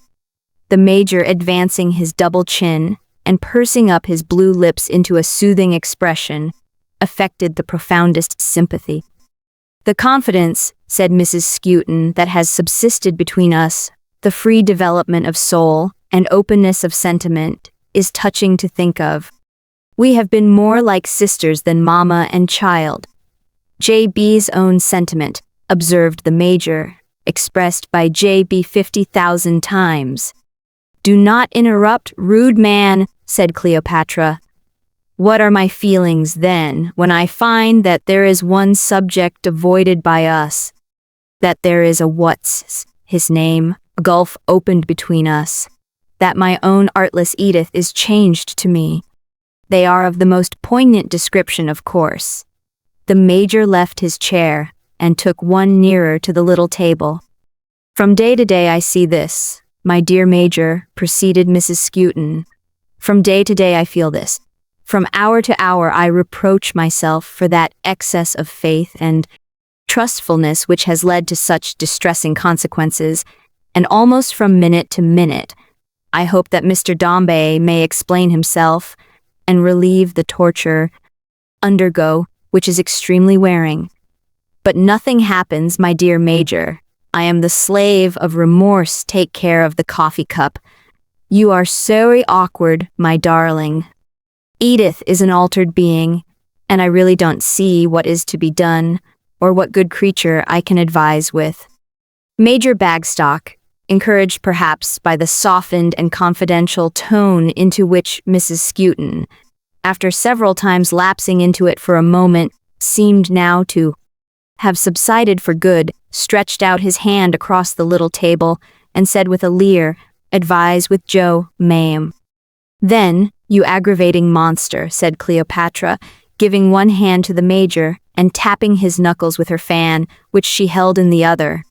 Why don't you talk to me? You know what I mean. Why don't you tell me something to the purpose? The Major laughed and kissed the hand she had bestowed upon him, and laughed again immensely. Is there as much heart in Mr. Dombey as I gave him credit for? Languished Cleopatra tenderly. Do you think he is in earnest, my dear Major? Would you recommend his being spoken to, or his being left alone? Now tell me, like a dear man, what would you advise? Shall we marry him to Edith Granger, ma'am? Chuckled the Major, hoarsely. Mysterious creature, returned Cleopatra, bringing her fan to bear upon the Major's nose. How can we marry him? Shall we marry him to Edith Granger, ma'am, I say? chuckled the major again. Mrs. Skewton returned no answer in words, but smiled upon the major with so much archness and vivacity that gallant officer, considering himself challenged, would have imprinted a kiss on her exceedingly red lips, but for her interposing the fan with a very winning and juvenile dexterity. It might have been in modesty. It might have been in apprehension of some danger to their bloom. "Dombey, ma'am," said the major, "is a great catch." "Oh, mercenary wretch," cried Cleopatra with a little shriek, "I am shocked." "And Dombey, ma'am," pursued the major, thrusting forward his head and distending his eyes, "is in earnest. Joseph says it. Bagstock knows it. J.B. keeps him to the mark. Leave Dombey to himself, ma'am. Dombey is safe, ma'am. Do as you have done. Do no more, and trust to J.B. for the end."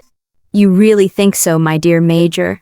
returned Cleopatra, who had eyed him very cautiously and very searchingly, in spite of her listless bearing.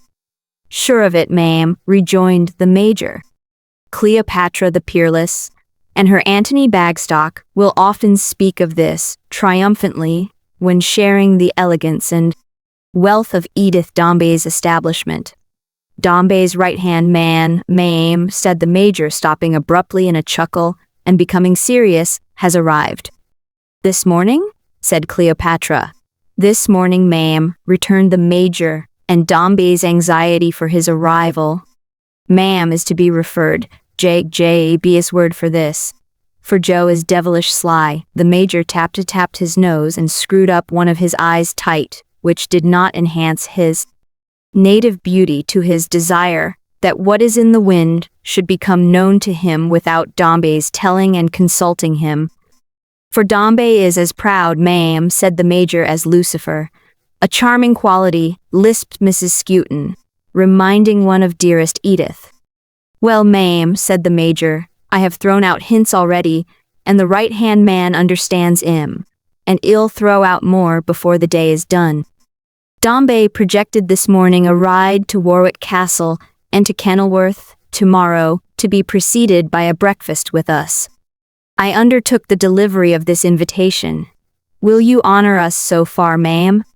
said the major, swelling with shortness of breath and slayness, as he produced a note, addressed to the Honourable Mrs. Skewton, by favour of Major Bagstock, wherein hers ever faithfully, Paul Dombey, besought her and her amiable and accomplished daughter to consent to the proposed excursion, and in a postscript unto which the same ever faithfully Paul Dombey entreated to be recalled to the remembrance of Mrs. Granger.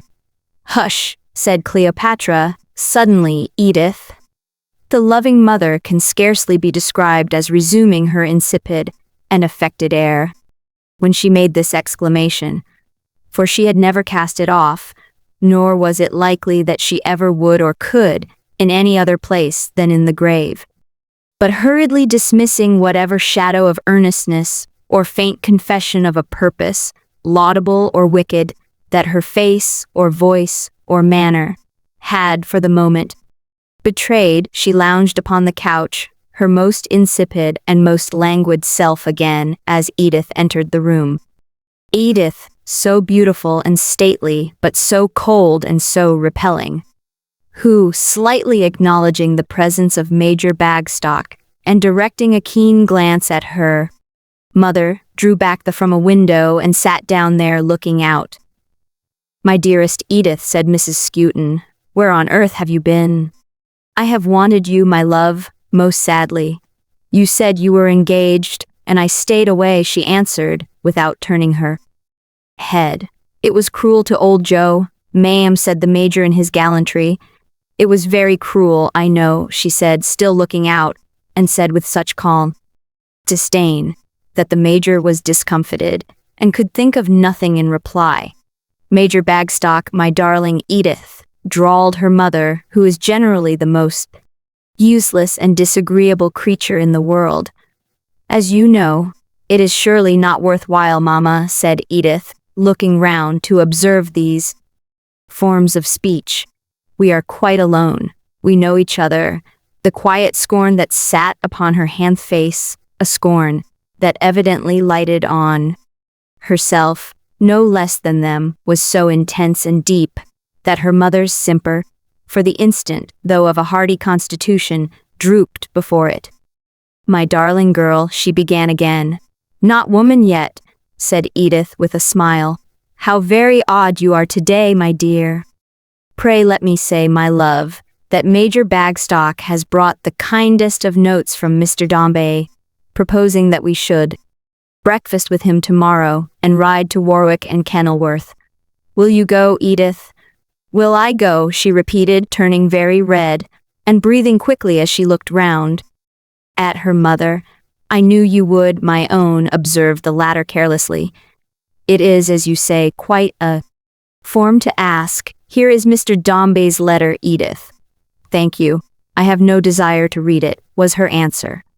"Then perhaps I had better answer it myself," said Mrs. Skewton, "though I had thought of asking you to be my secretary, darling."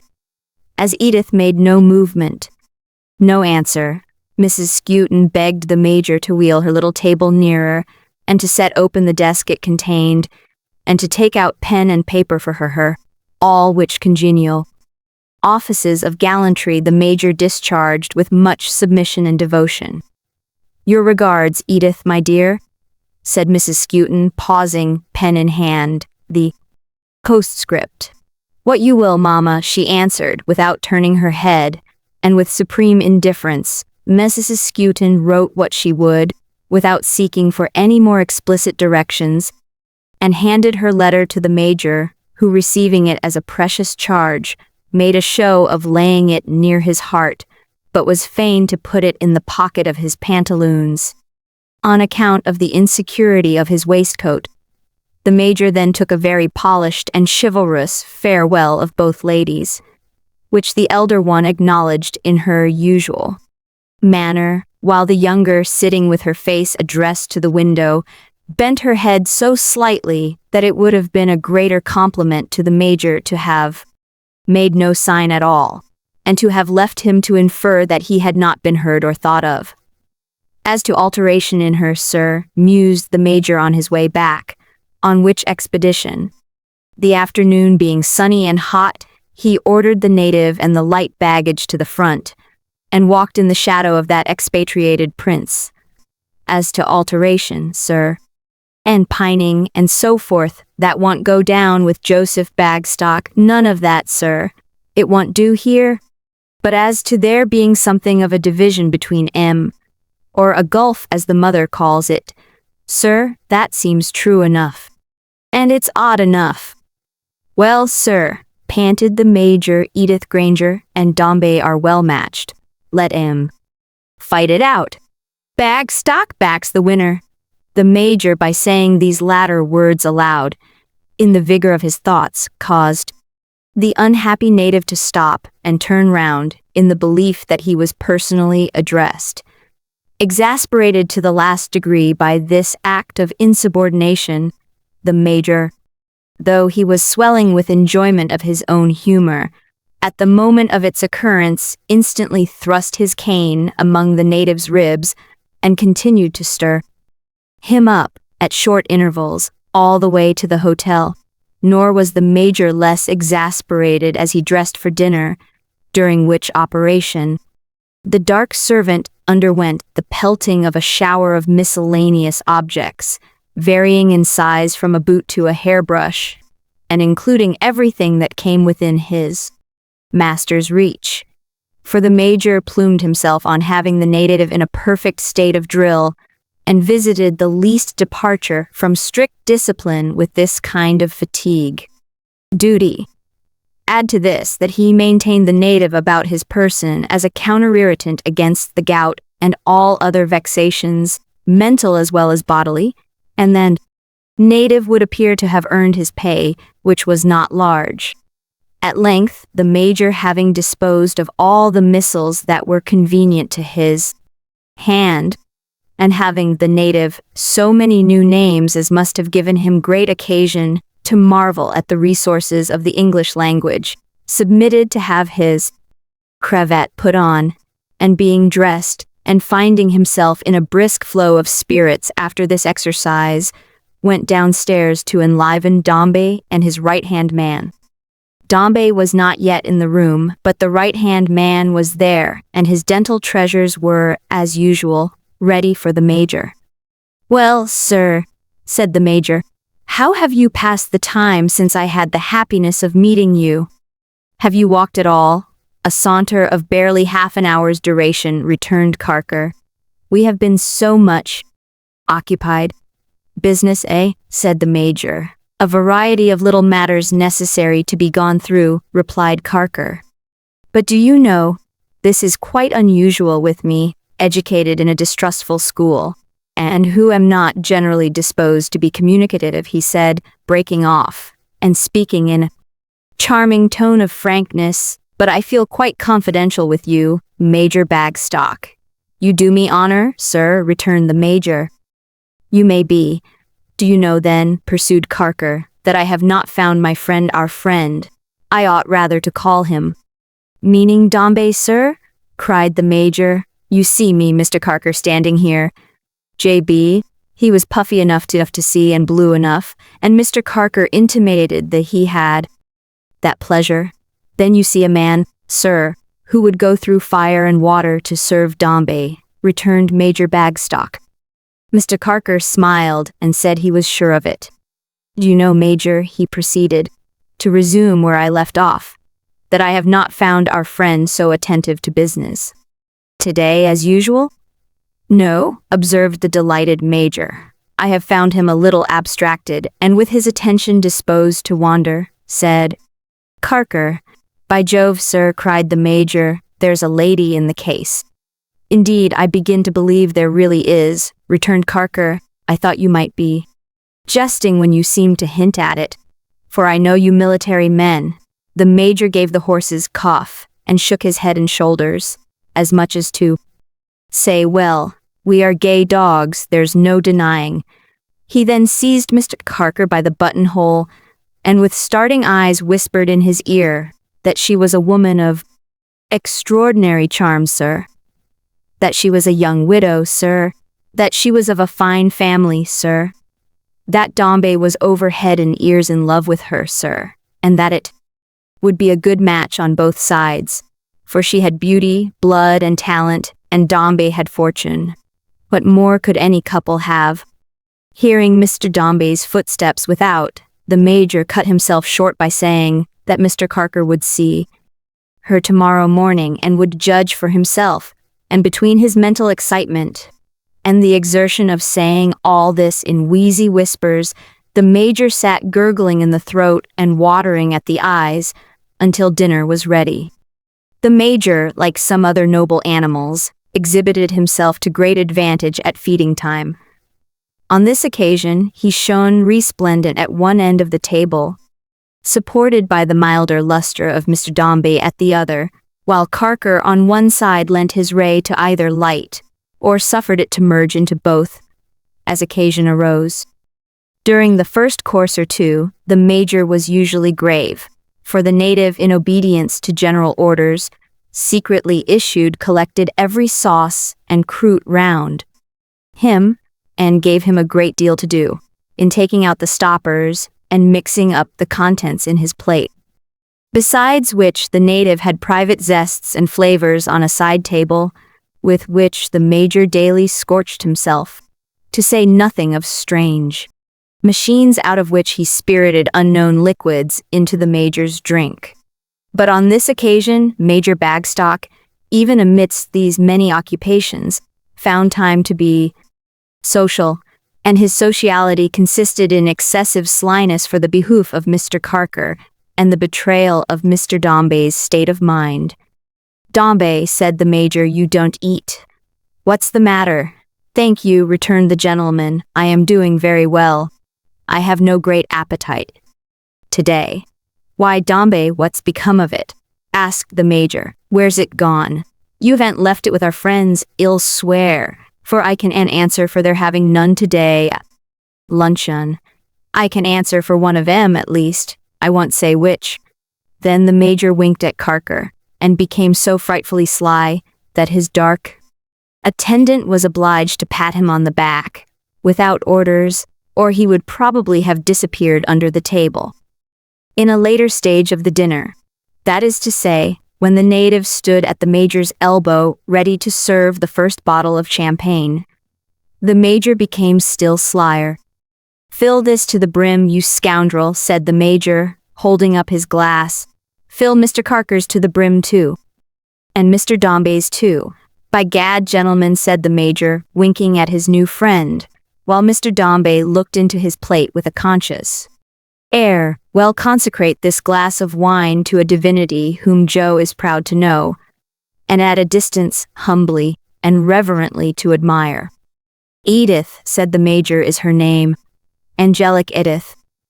"To angelic Edith," cried the smiling Carker. "Edith, by all means," said Mr. Dombey.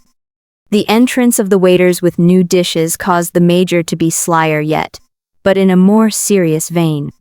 "For though among ourselves, Joe Bagstock mingles jest and earnest on this subject, sir," said the major, laying his finger on his lips and speaking half apart to Carker, "he holds that name too sacred to be made the property of these fellows, or of any fellows. Not a word, sir, while they are here." This was respectful and becoming on the major's part, and Mr. Dombey plainly felt it. So, although embarrassed in his own frigid way by the major's allusions, Mr. Dombey had no objection to such rallying, it was clear, but rather courted it. Perhaps the major had been pretty near the truth when he had divined that morning that the great man who was too haughty formally to consult with, or confide in his prime minister on such a matter, yet wished him to be fully possessed of it. Let this be how it may, he often glanced at Mr. Carker while the major plied his light artillery and seemed watchful of its effect upon him. But the major, having secured an attentive listener, and a smiler who had not his match in all the world, in short, a devilish intelligent and able fellow, as he often afterwards declared, was not going to let him off with a little slyness personal to Mr. Dombey. Therefore, on the removal of the cloth, the major developed himself as a choice spirit in the broader and more comprehensive range of narrating regimental stories and cracking regimental jokes, which he did with such prodigal exuberance that Carker was, or feigned to be, quite exhausted with laughter and admiration, while Mr. Dombey looked on over his starched cravat, like the major's proprietor, or like a stately showman who was glad to see his bear dancing well. When the major was too hoarse with meat and drink, and the display of his social powers, to render himself intelligible any longer, they adjourned to coffee. After which, the major inquired of Mr. Carker, the manager, with little apparent hope of an answer in the affirmative, if he played piquet. "Yes, I play piquet a little," said Mr. Carker. "Backgammon, perhaps," observed the major, hesitating. "Yes, I play backgammon a little too," replied the man of teeth. "Carker plays at all games, I believe," said Mr. Dombey, laying himself on a sofa like man of wood, without a hinge or a joint in him, "and plays them well." In sooth, he played the two in question to such perfection that the major was astonished and asked him at random if he played chess. "Yes, I play chess a little," answered Carker. "I have sometimes played and won a game. It's a mere trick without seeing the board." "By gad, sir," said the major, staring, "you are a contrast to Dombey, who plays nothing." "He," returned the manager, "he has never had occasion to acquire such little arts. To men like me, they are sometimes useful. As at present, Major Bagstock, when they enable me to take a hand with you. It might be only the false mouth, so smooth and wide, and yet there seemed to lurk, beneath the humility and subserviency of this short speech, a something like a snarl, and for a moment, one might have thought the white teeth were prone to bite the hand they fawned upon. But the major thought nothing about it, and Mr. Dombey lay meditating with his eyes half shut during the whole of the play, which lasted until bedtime. By that time Mr. Carker, though the winner, had mounted high into the Major's good opinion, insomuch that when he left the Major at his own room before going to bed, the Major, as a special attention, sent the native, who always rested on a mattress spread upon the ground at his master's door, along the gallery, to light him to his room in state. There was a faint blur on the surface of the mirror in Mr. Carker's chamber, and its reflection was, perhaps, a false one. But it showed that night the image of a man who saw in his fancy a crowd of people slumbering on the ground at his feet, like poor native at his master's door, who picked his way among them, looking down maliciously enough, but trod upon no upturned face as yet. Chapter 27. Deeper Shadows. Mr. Carker the manager rose with the lark and went out, walking in the summer day. His meditations, and he meditated with contracted brows while he strolled along, hardly seemed to soar as high as the lark, or to mount in that direction. Rather, they kept close to their nest upon the earth, and looked about among the dust and worms. But there was not a bird in the air, singing unseen, farther beyond the reach of human eye than Mr. Carker's thoughts. He had his face so perfectly under control that few could say more, in distinct terms, of its expression than that it smiled, that it pondered. It pondered now, intently. As the lark rose higher, he sank deeper in thought. As the lark poured out her melody clearer and stronger, he fell into a graver and profounder silence. At length, when the lark came headlong down, with an accumulating stream of song, and dropped among the green wheat near him, rippling in the breath of the morning like a river, he sprang up from his reverie, and looked round with a sudden smile, as courteous and as soft as if he had had numerous observers to propitiate. Nor did he relapse after being thus awakened, but clearing his face, like one who bethought himself that it might otherwise wrinkle, and tell tales, went smiling on as if for practice. Perhaps with an eye to first impressions, Mr. Carker was very carefully and trimly dressed that morning. Though always somewhat formal in his dress, in imitation of the great man whom he served, he stopped short of the extent of Mr. Dombey's stiffness, at once perhaps because he knew it to be ludicrous, and because in doing so he found another means of expressing his sense of the difference and distance between them. Some people quoted him indeed in this respect as a pointed commentary, and not a flattering one, on his icy patron, but the world is prone to misconstruction, and Mr. Carker was not accountable for its bad propensity. Clean and florid, with his light complexion, fading as it were in the sun, and his dainty step enhancing the softness of the turf, Mr. Carker the manager strolled about meadows and green lanes and glided among avenues of trees until it was time returned to breakfast. Taking a nearer way back, Mr. Carker pursued it, airing his teeth, and said aloud as he did so, "Now to see the second Mrs. Dombey." He had strolled beyond the town, and re-entered it by a pleasant walk, where there was a deep shade of leafy trees, and where there were a few benches here and there, for those who chose to rest, it not being a place of general resort at any hour, and wearing at that time of the still morning the air of being quite deserted and retired. Mr. Carker had it, or thought he had it, all to himself. So with the whim of an idle man, to whom there yet remained 20 minutes for reaching a destination easily able in 10, Mr. Carker threaded the great boles of the trees, and went passing in and out, before this one and behind that, weaving a chain of footsteps on the dewy ground. But he found he was mistaken in supposing there was no one in the grove, for as he softly rounded the trunk of one large tree, on which the odd bark was knotted, and overlapped like the hide of a rhinoceros or some kindred monster of the ancient days before the flood, he saw an unexpected figure sitting on a bench near at hand, about which in another moment he would have wound the chain he was making. Was that of a lady, elegantly dressed and very handsome, whose dark, proud eyes were fixed upon the ground, and in whom some passion or struggle was raging. For as she sat looking down, she held a corner of her under lip within her mouth, her bosom heaved, her nostril quivered, her head trembled, indignant tears were on her cheek, and her foot was set upon the moss as though she would have crushed it into nothing.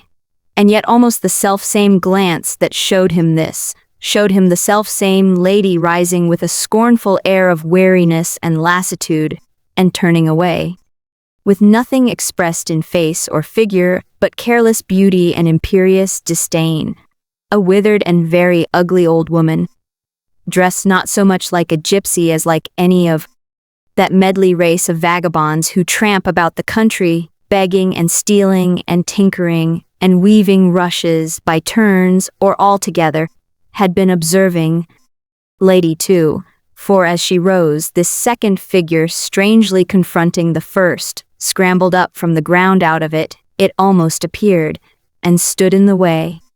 "Let me tell your fortune, my pretty lady," said the old woman, munching with her jaws, as if the death's head beneath her yellow skin were impatient to get out. "I can tell it for myself," was the reply. Pretty lady, but not right. You didn't tell it right when you were sitting there." "I see you. Give me a piece of silver, pretty lady, and I'll tell your fortune true." "There's riches, pretty lady, in your face." "I know," returned the lady, passing her with a dark smile and a proud step. "I knew it before." "What? You won't give me nothing?" cried the old woman. "You won't give me nothing to tell your fortune, pretty lady? How much will you give me to tell it, then?" "Give me something, or I'll call it after you," croaked the old woman passionately.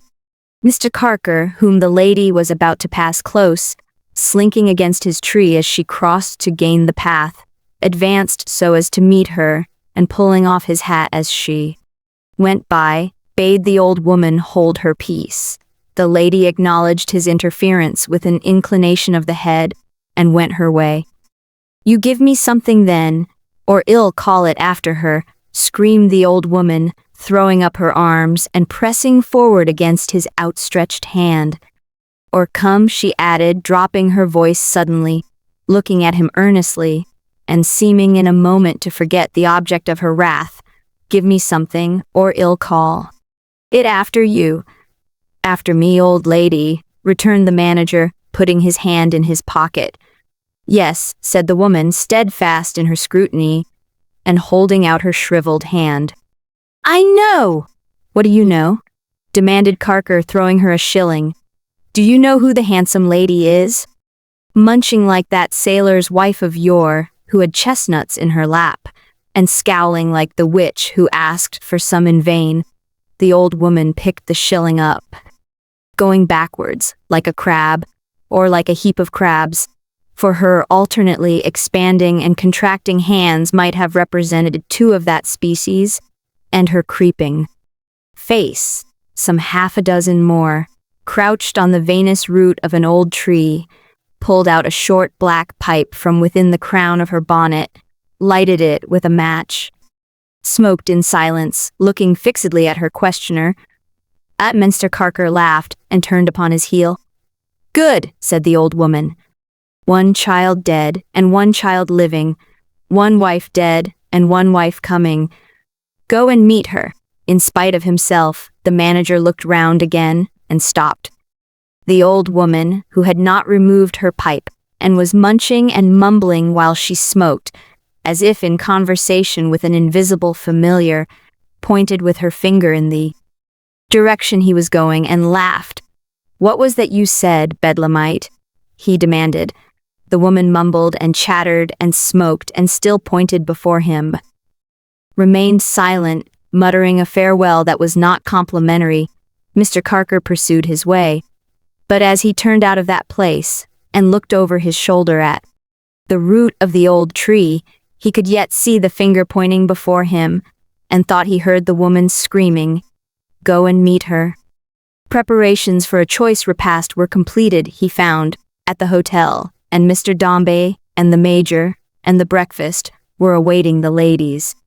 Individual constitution has much to do with the development of such facts, no doubt, but in this case appetite carried it hollow over the tender passion. Mr. Dombey being very cool and collected, and the Major fretting and fuming in a state of violent heat and irritation. At length the door was thrown open by the native, and after a pause, occupied by her languishing along the gallery, a very blooming, but not very youthful lady, appeared. "My dear Mr. Dombey," said the lady, "I am afraid we are late, but Edith has been out already looking for a favorable point of view for a sketch, and kept me waiting for her." Falsest of majors, giving him her little finger. "How do you do, Mrs. Skewton?" said Mr. Dombey. "Let me gratify my friend Carker." Mr. Dombey unconsciously emphasized the word friend, as saying, "No, really. I do allow him to take credit for that distinction by presenting him to you. You have heard me mention Mr. Carker. I am charmed, I am sure," said Mrs. Skewton graciously. Mr. Carker was charmed, of course. Would he have been more charmed on Mr. Dombey's behalf if Mrs. Skewton had been, as he at first supposed her, the Edith whom they had toasted overnight? "Why, where, for heaven's sake, is Edith?" exclaimed Mrs. Skewton, looking round. Still at the door, giving Withers orders about the mounting of those drawings. "My dear Mr. Dombey, will you have the kindness?" Mr. Dombey was already gone to seek her. Next moment he returned, bearing on his arm the same elegantly dressed and very handsome lady whom Mr. Carker had encountered underneath the trees. "Carker," began Mr. Dombey, but their recognition of each other was so manifest that Mr. Dombey stopped surprised. "I am obliged to the gentleman," said Edith, with a stately bend, "for sparing me some annoyance from an importunate beggar just now." "I am obliged to my good fortune," said Mr. Carker, bowing low, "for the opportunity of rendering so slight a service to one whose servant I am proud to be." As her eye rested on him for an instant, and then lighted on the ground, he saw in its bright and searching glance a suspicion that he had not come up at the moment of his interference, but had secretly observed her sooner. As he saw that, she saw in his eye that her distrust was not without foundation. "Really," cried Mrs. Skewton, who had taken this opportunity of inspecting Mr. Carker through her glass, and satisfying herself, as she lisped audibly to the Major, that he was all heart. "Really now, this is one of the most enchanting coincidences that I ever heard of. Idea! My dearest Edith, there is such an obvious destiny in it, that really one might almost be induced to cross one's arms upon one's frock, and say, like those wicked Turks, 'There is no what's his name but Thingummy, and what you may call, it is his prophet.'" Edith designed no revision of this extraordinary quotation from the Koran, but Mr. Dombey felt it necessary to offer a few polite remarks. "It gives me great pleasure," said Mr. Dombey, with cumbrous gallantry, "that a gentleman so nearly connected with myself as Carker is, should have had the honor and happiness of rendering the least assistance to Mrs. Granger." Mr. Dombey bowed to her. "But it gives me some pain, and it occasions me to be really envious of Carker." He unconsciously laid stress on these words, as sensible that they must appear to involve a very surprising proposition. "Envious of Carker, that I had not that honor and that happiness myself." Mr. Dombey bowed again. Edith, saving for a curl of her lip, was motionless. "By the Lord, sir," cried the Major, bursting into speech at sight of the waiter, who was come to announce breakfast, "it's an extraordinary thing to me that no one have the honor and happiness of shooting all such beggars through the head without being brought to book for it. But here's an arm for Mrs. Granger if shall J.B. the honor to accept it, and the greatest service Joe can render you, ma'am, just now is to lead you into table." With this, the Major gave his arm to Edith. Mr. Dombey led the way with Mrs. Skewton, Mrs. Carker went last, smiling on the party. "I am quite rejoiced, Mr. Carker," said the lady mother at breakfast, after another approving survey of him through her glass, "that you have timed your visit so happily as to go with us today. It is the most enchanting expedition." "Any expedition would be enchanting in such society," returned Carker, "but I believe it is, in itself, full of interest." "Oh!" cried Mrs. Skewton, with a faded little scream of rapture, "the castle is charming. Associations of the Middle Ages, and all that, which is so truly exquisite. Don't you dote upon the Middle Ages, Mr. Carker?" "Very much, indeed," said Mr. Carker. "Such charming times," cried Cleopatra, "so full of faith, so vigorous and forcible, so picturesque, so perfectly removed from commonplace. Oh dear, if they would only leave us a little more of the poetry of existence in these terrible days." Mrs. Skewton was looking sharp after Mr. Dombey all the time she said this, who was looking at Edith, who was listening, but who never lifted up her eyes. "We are dreadfully real, Mr. Carker," said Mrs. Skewton, "are we not?" Few people had less reason to complain of their reality than Cleopatra, who had as much that was false about her as could well go to the composition of anybody with a real individual existence. But Mr. Carker commiserated our reality nevertheless, and agreed that we were very hardly used in that regard. "Pictures at the castle quite divine," said Cleopatra. "I hope you dote upon pictures." "I assure you, Mrs. Skewton," said Mr. Dombey, with solemn encouragement of his manager, "that Carker has a very good taste for pictures, quite a natural power of appreciating them. He is a very creditable artist himself. He will be delighted, I am sure, with Mrs. Granger's taste and skill." "Damn, sir," cried Major Bagstock, "my opinion is that you're the admirable Carker and can do anything." "Oh," smiled Carker with humility, "you are much too sanguine, Major Bagstock. I can do very little.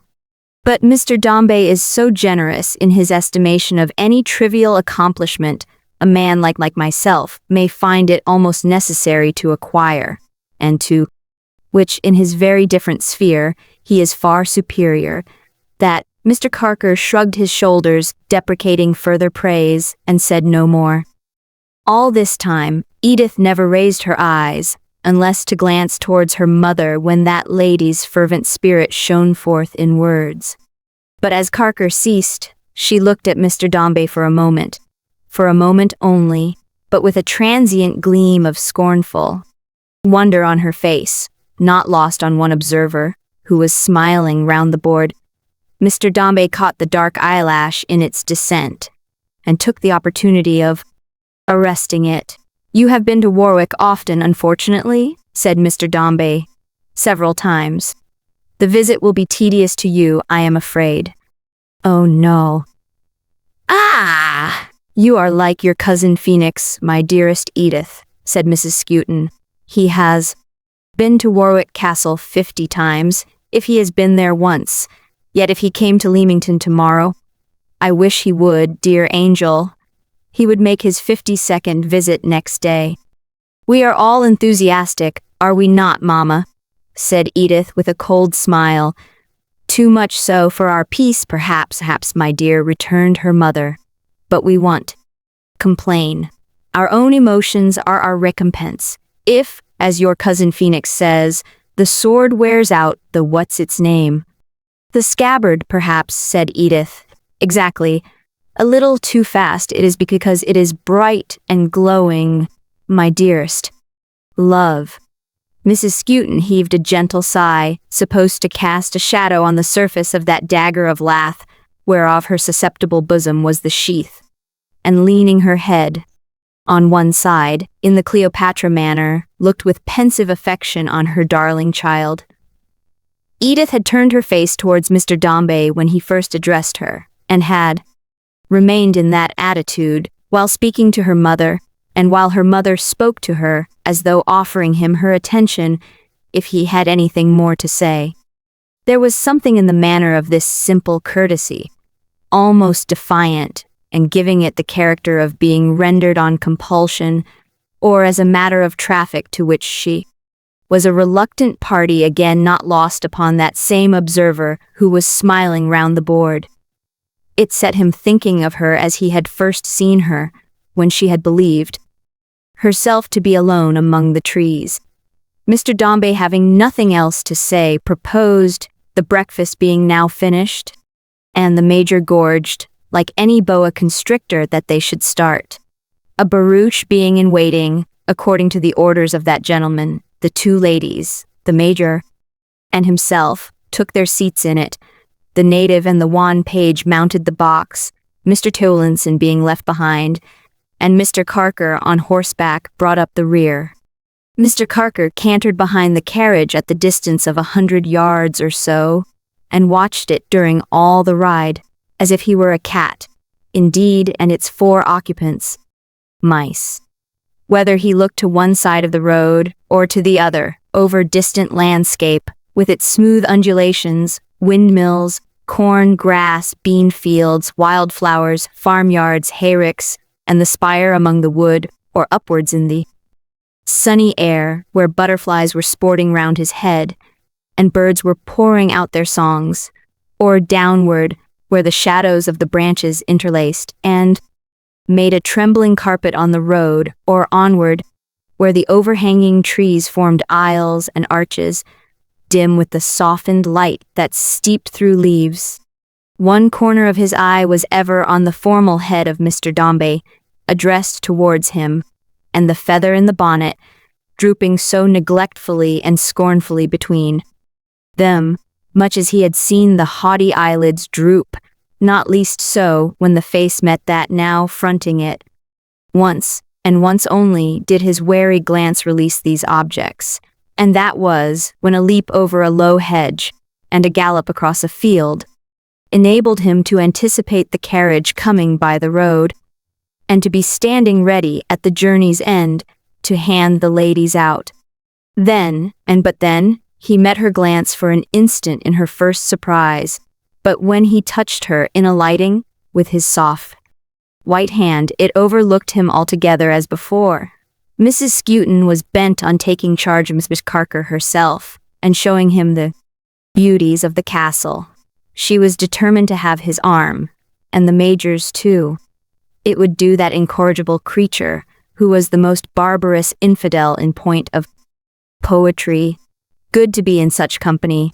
This chance arrangement left Mr. Dombey at liberty to escort Edith, which he did, stalking before them through the apartments, with a gentlemanly solemnity. "Those darling bygone times, Mr. Carker," said Cleopatra, "with their delicious fortresses, and their dear old dungeons, and their delightful places of torture, and their romantic vengeances, and their picturesque assaults and sieges, and everything that makes life truly charming. How dreadfully we have degenerated. Yes, we have fallen off deplorably," said Mr. Carker. The peculiarity of their conversation was that Mrs. Skewton, in spite of her ecstasies, and Mr. Carker, in spite of his urbanity, were both intent on watching Mr. Dombey and Edith. With all their conversational endowments, they spoke somewhat distractedly, and at random, in consequence. "We have no faith left, positively," said Mrs. Skewton, advancing her shriveled ear, for Mr. Dombey was saying something to Edith. "We have no faith in the dear old barons, who were the most delightful creatures, or in the dear old priests, who were the most warlike of men, or even in the days of that inestimable Queen Bess upon the wall there, which were so extremely golden. Dear creature, she was all heart, and that charming father of hers. I hope you dote on Harry the Eighth." "I admire him very much," said Carker. "So bluff," cried Mrs. Skewton, "wasn't he? So burly, so truly English. Such a picture, too, he makes, with his dear little peepy eyes, and his benevolent chin." "Ah, ma'am," said Carker, stopping short, "but if you speak of pictures, there's a composition. What gallery in the world can produce the counterpart of that? As the smiling gentleman thus spake, he pointed through a doorway to where Mr. Dombey and Edith were standing alone in the center of another room. They were not interchanging a word or a look. Standing together, arm in arm, they had the appearance of being more divided than if seas had rolled between them. There was a difference even in the pride of the two that removed them farther from each other than if one had been the proudest and the other the humblest specimen of humanity in all creation. He self-important, unbending, formal, austere. She lovely and graceful in an uncommon degree, but totally regardless of herself and him, and everything around, and spurning her own attractions with her haughty brow and lip, as if they were a badge or livery she hated. So unmatched were they, and opposed, so forced and linked together by a chain which adverse hazard, mischance had forged, that fancy might have imagined the pictures on the walls around them, startled by the unnatural conjunction, and observant of it in their several expressions. Grim knights and warriors looked scowling on them. A churchman with his hand upraised denounced the mockery of such a couple coming to God's altar. Quiet waters in landscapes, with the sun reflected in their depths, ask, if better means of escape were not at hand, was there no drowning left? Ruins cried, look here and see what we are, wedded to uncongenial time. Animals opposed by nature worried one another as a moral to them. Loves and cupids took to flight afraid, and martyrdom had no such torment in its painted history of suffering. Nevertheless, Mrs. Skewton was so charmed by the sight to which Mr. Carker invoked her attention that she could not refrain from saying, half aloud, how sweet, how very full of soul it was. Edith, overhearing, looked round and flushed indignant scarlet to her hair. My dearest Edith knows I was admiring her, said Cleopatra, tapping her, almost timidly, on the back with her parasol. Sweet pet! Again Mr. Carker saw the strife he had witnessed so unexpectedly among the trees. Again he saw the haughty languor and indifference come over it, and hide it like a cloud. She did not raise her eyes to him, but with a slight peremptory motion of them, seemed to bid her mother come near. Mrs. Skewton thought it expedient to understand the hint, and advancing quickly, with her two cavaliers, kept near her daughter from that time. Mr. Carker now, having nothing to distract his attention, began to discourse upon the pictures and to select the best, and point them out to Mr. Dombey, speaking with his usual familiar recognition of Mr. Dombey's greatness, and rendering homage by adjusting his eyeglass for him, or finding out the right place in his catalogue, or holding his stick, or the like. These services did not so much originate with Mr. Carker, in truth, as with Mr. Dombey himself, who was apt to assert his chieftainship by saying with subdued authority, and in an easy way for him, here, Carker, have the goodness to assist me, will you? Which the smiling gentleman always did with pleasure. They made the tour of the pictures, the walls, crow's nest, and so forth. And as they were still one little party, and the major was rather in the shade, being sleepy during the process of digestion, Mr. Carker became communicative and agreeable. At first, he addressed himself for the most part to Mrs. Skewton, but as that sensitive lady was in such ecstasies with the works of art, after the first quarter of an hour, that she could do nothing but yawn, they were such perfect inspirations, she observed as a reason for that mark of rapture, he transferred his attentions to Mr. Dombey. Mr. Dombey said little beyond an occasional very true Carker, or indeed Carker, but he tacitly encouraged Carker to proceed, and inwardly approved of his behavior very much, deeming it as well that somebody should talk, and thinking that his remarks, which were, as one might say, a branch of the parent establishment, might amuse Mrs. Granger. Mr. Carker, who possessed an excellent discretion, never took the liberty of addressing that lady direct, but she seemed to listen, though she never looked at him, and once or twice, when he was emphatic in his peculiar humility, Twilight's smile stole over her face, not as a light, but as a deep black shadow.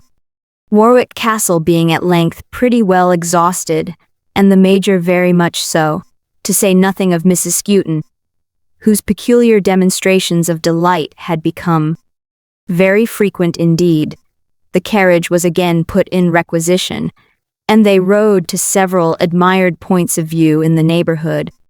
Mr. Dombey ceremoniously observed of one of these, that a sketch, however slight, from the fair hand of Mrs. Granger, would be a remembrance to him of that agreeable day, though he wanted no artificial remembrance. He was sure, here Mr. Dombey made another of his bows, which he must always highly value. Withers the Lean, having Edith's sketch-book under his arm, was immediately called upon by Mrs. Skewton to produce the same, and the carriage stopped that Edith might make the drawing, which Mr. Dombey was to put away among his treasures. "But I am afraid I trouble you too much," said Mr. Dombey. "By no means. Where would you wish it taken from?" she answered, turning to him, with the same enforced attention as before. Mr. Dombey, with another bow, which cracked the starch in his cravat, would beg to leave that to the artist. "I would rather you chose for yourself," said Edith. "Suppose then," said Mr. Dombey, "we say from here. It appears a good spot for the purpose, or Carker, what do you think? There happened to be in the foreground, at some little distance, a grove of trees, unlike that in which Mr. Carker had made his chain of footsteps in the morning, and with a seat under one tree, greatly resembling, in the general character of its situation, the point where his chain had broken. Might I venture to suggest to Mrs. Granger," said Carker, that is an interesting, almost a curious point of view?" She followed the direction of his riding whip with her eyes, and raised them quickly to his face. It was the second glance they had exchanged since their introduction, and would have been exactly like the first, but that its expression was plainer. "Will you like that?" said Edith to Mr. Dombey. "I shall be charmed," said Mr. Dombey to Edith. Therefore the carriage was driven to the spot where Mr. Dombey was to be charmed, and Edith, without moving from her seat, and opening her sketchbook with her usual proud indifference, began to sketch. "My pencils are all pointless," she said, stopping and turning them over. "Pray allow me," said Mr. Dombey.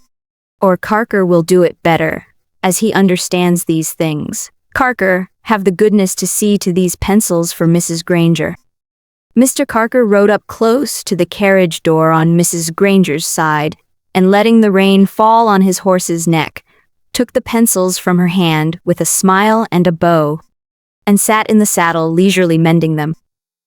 Having done so, he begged to be allowed to hold them and to hand them to her as they were required, and thus Mr. Carker, with many commendations of Mrs. Granger's extraordinary skill, especially in trees, remained close at her side, looking over the drawing as she made it.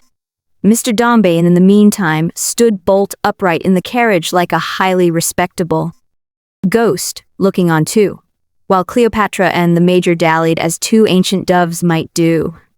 "Are you satisfied with that, or shall I finish it a little more?" said Edith, showing the sketch to Mr. Dombey. Mr. Dombey begged that it might not be touched. It was perfection. "It is most extraordinary," said Carker, bringing every one of his red gums to bear upon his praise. "I was not prepared for anything so beautiful, and so unusual altogether." This might have applied to the sketcher no less than to the sketch. But Mr. Carker's manner was openness itself, not as to his mouth alone, but as to his whole spirit. So it continued to be while the drawing was laid aside for Mr. Dombey, and while sketching materials were put up.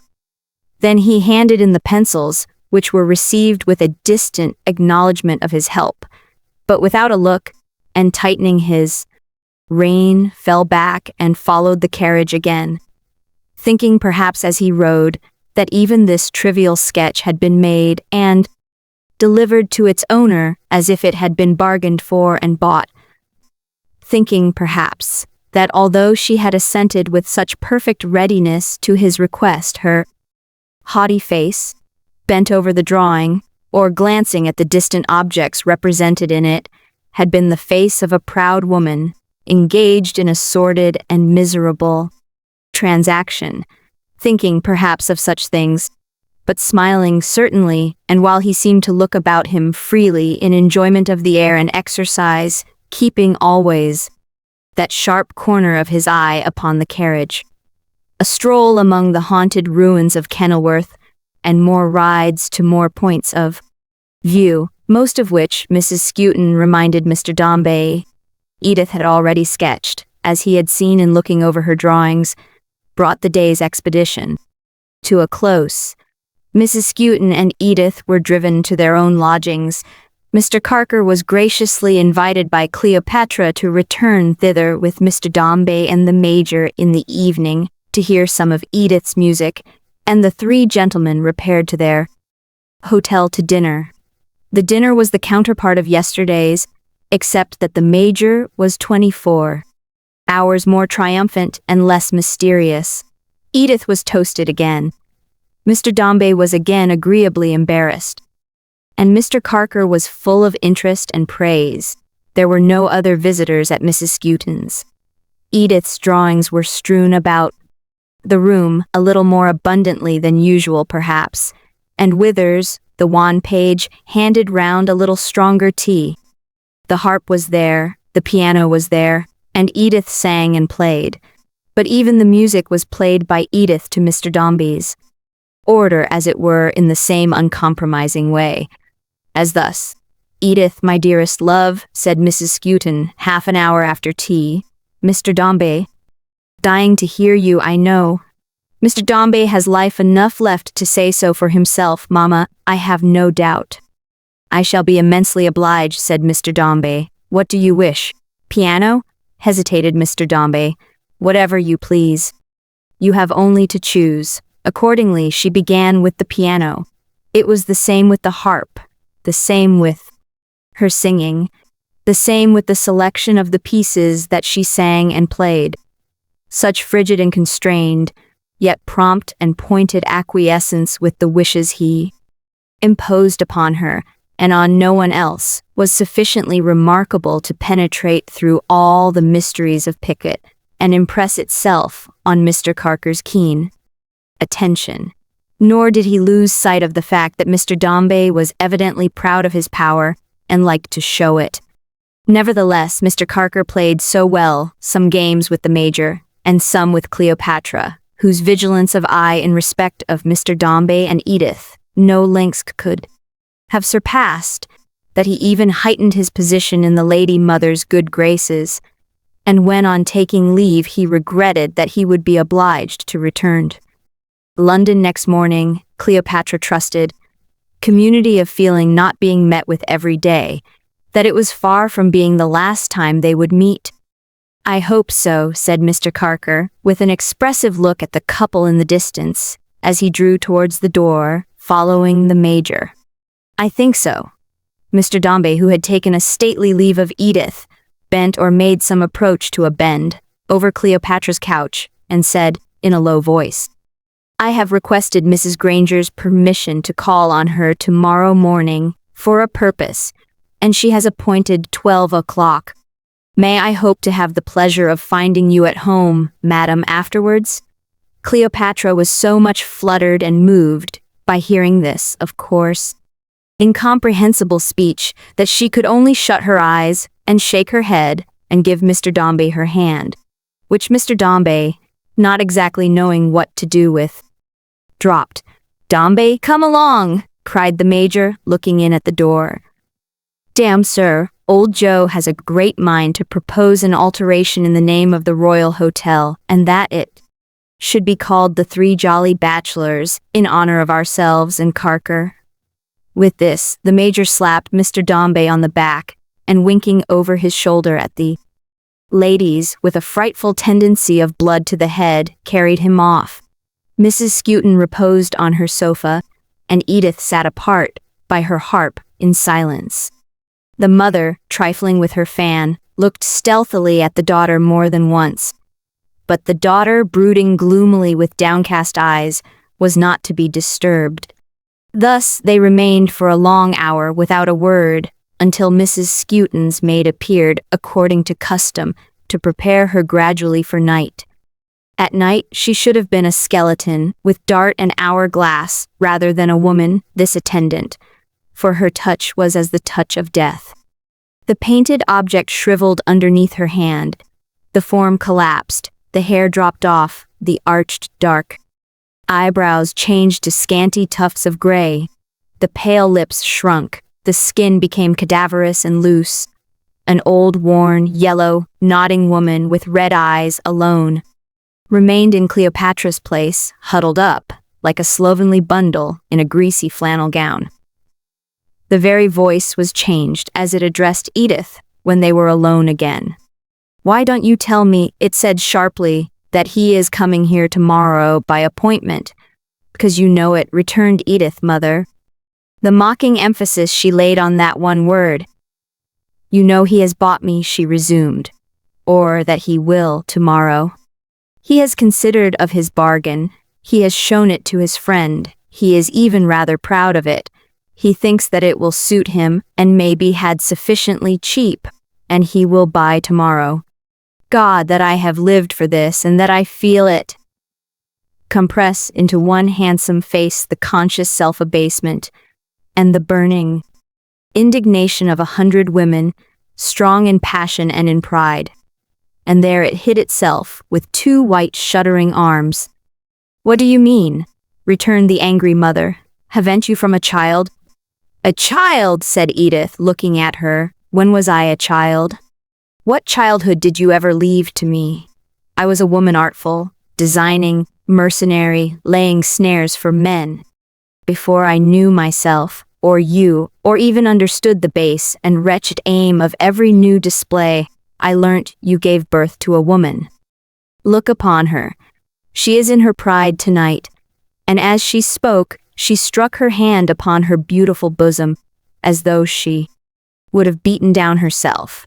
"Look at me," she said, "who have never known what it is to have an honest heart and love. Look at me, taught to scheme and plot when children play, and married in my youth, an old age of design, to one for whom I had no feeling but indifference.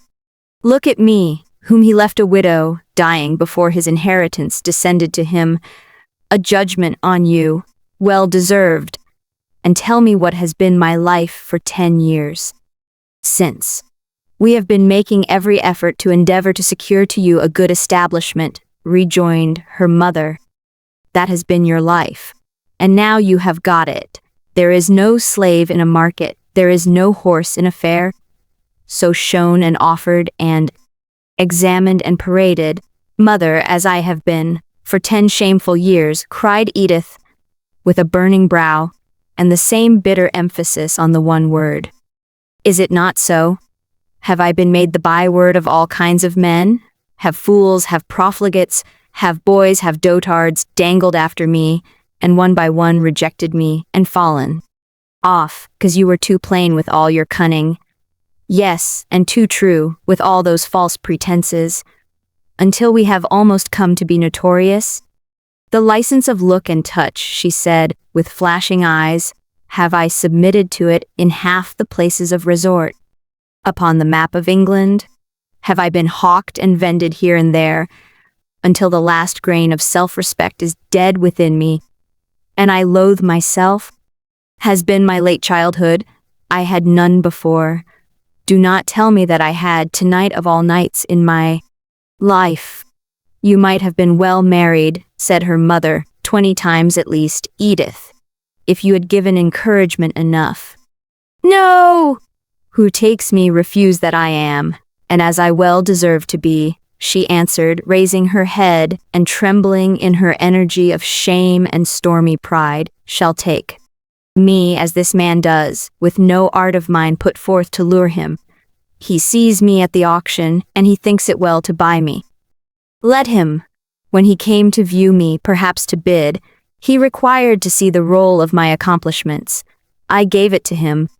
When he would have me show one of them, to justify his purchase to his men, I require of him to say which he demands, and I exhibit it.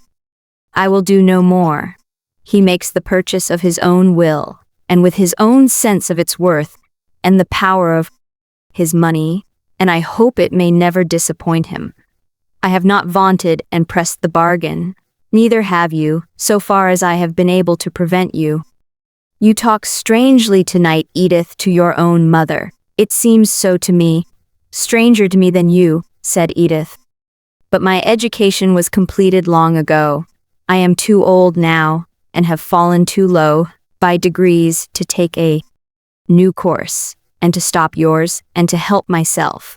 The germ of all that purifies a woman's breast, and makes it true and good, has never stirred in mine, and I have nothing else to sustain me when I despise myself. There had been a touching sadness in her voice, but it was gone when she went on to say with a curled lip, so, as we are, genteel and poor, I am content that we should be made rich by these means. All I say is, I have kept the only purpose I have had the strength to form. I had almost said, the power, with you at my side, mother, and have not tempted this man on. This man, you speak, said her mother, as if you hated him. And you thought I loved him, did you not? She answered, stopping on her way across the room, and looking round. Shall I tell you, she continued, with her eyes fixed on her mother, who already knows us thoroughly, and reads us right, and before whom I have even less of self-respect or confidence than before my own inward self, being so much degraded by his knowledge of me? This is an attack, I suppose, returned her mother coldly, on poor, unfortunate what's his name? Mr. Carker. Your want of self-respect and confidence, my dear, in reference to that person, who is very agreeable, it strikes me, is not likely to have much effect on your establishment. Why do you look at me so hard? Are you ill? Edith suddenly let fall her face, as if it had been stung, and while she pressed her hands upon it, a terrible tremble crept over her whole frame. It was quickly gone, and with her usual step, she passed out of the room. The maid, who should have been a skeleton, then reappeared, and giving one arm to her mistress, who appeared to have taken off her manner with her charms, and to have put on paralysis with her flannel gown, collected the ashes of Cleopatra and carried them away in the other, ready for tomorrow's revivification. Chapter 28. Alterations. So the day has come at length, Susan, said Florence to the excellent Nipper. We are going back to our quiet home. Susan drew in her breath with an amount of expression not easily described. Further, relieving her feelings with a smart cough, answered, very quiet indeed, Miss Floy, no doubt. Excessive so. When I was a child, said Florence, thoughtfully, and after musing for some moments, did you ever see that gentleman who has taken the trouble to ride down here to speak to me, now 3 times, I think, Susan? 3 times, miss, returned the Nipper. Once when you was out a-walking with them sket, Florence gently looked at her, and Miss Nipper checked herself. With Sir Barnet and his lady, I mean to say, miss, and the young gentleman, and 2 evenings since then. When I was a child, and when company used to come to visit Papa, did you ever see that gentleman at home, Susan? Asked Florence. Well, miss, returned her maid, after considering, I really couldn't say I ever did. When your poor dear ma died, Miss Floy, I was very new in the family, you see. My element, the Nipper bridled, as opining that her merits had been always designedly extinguished by Mr. Dombey, was the floor below the attics.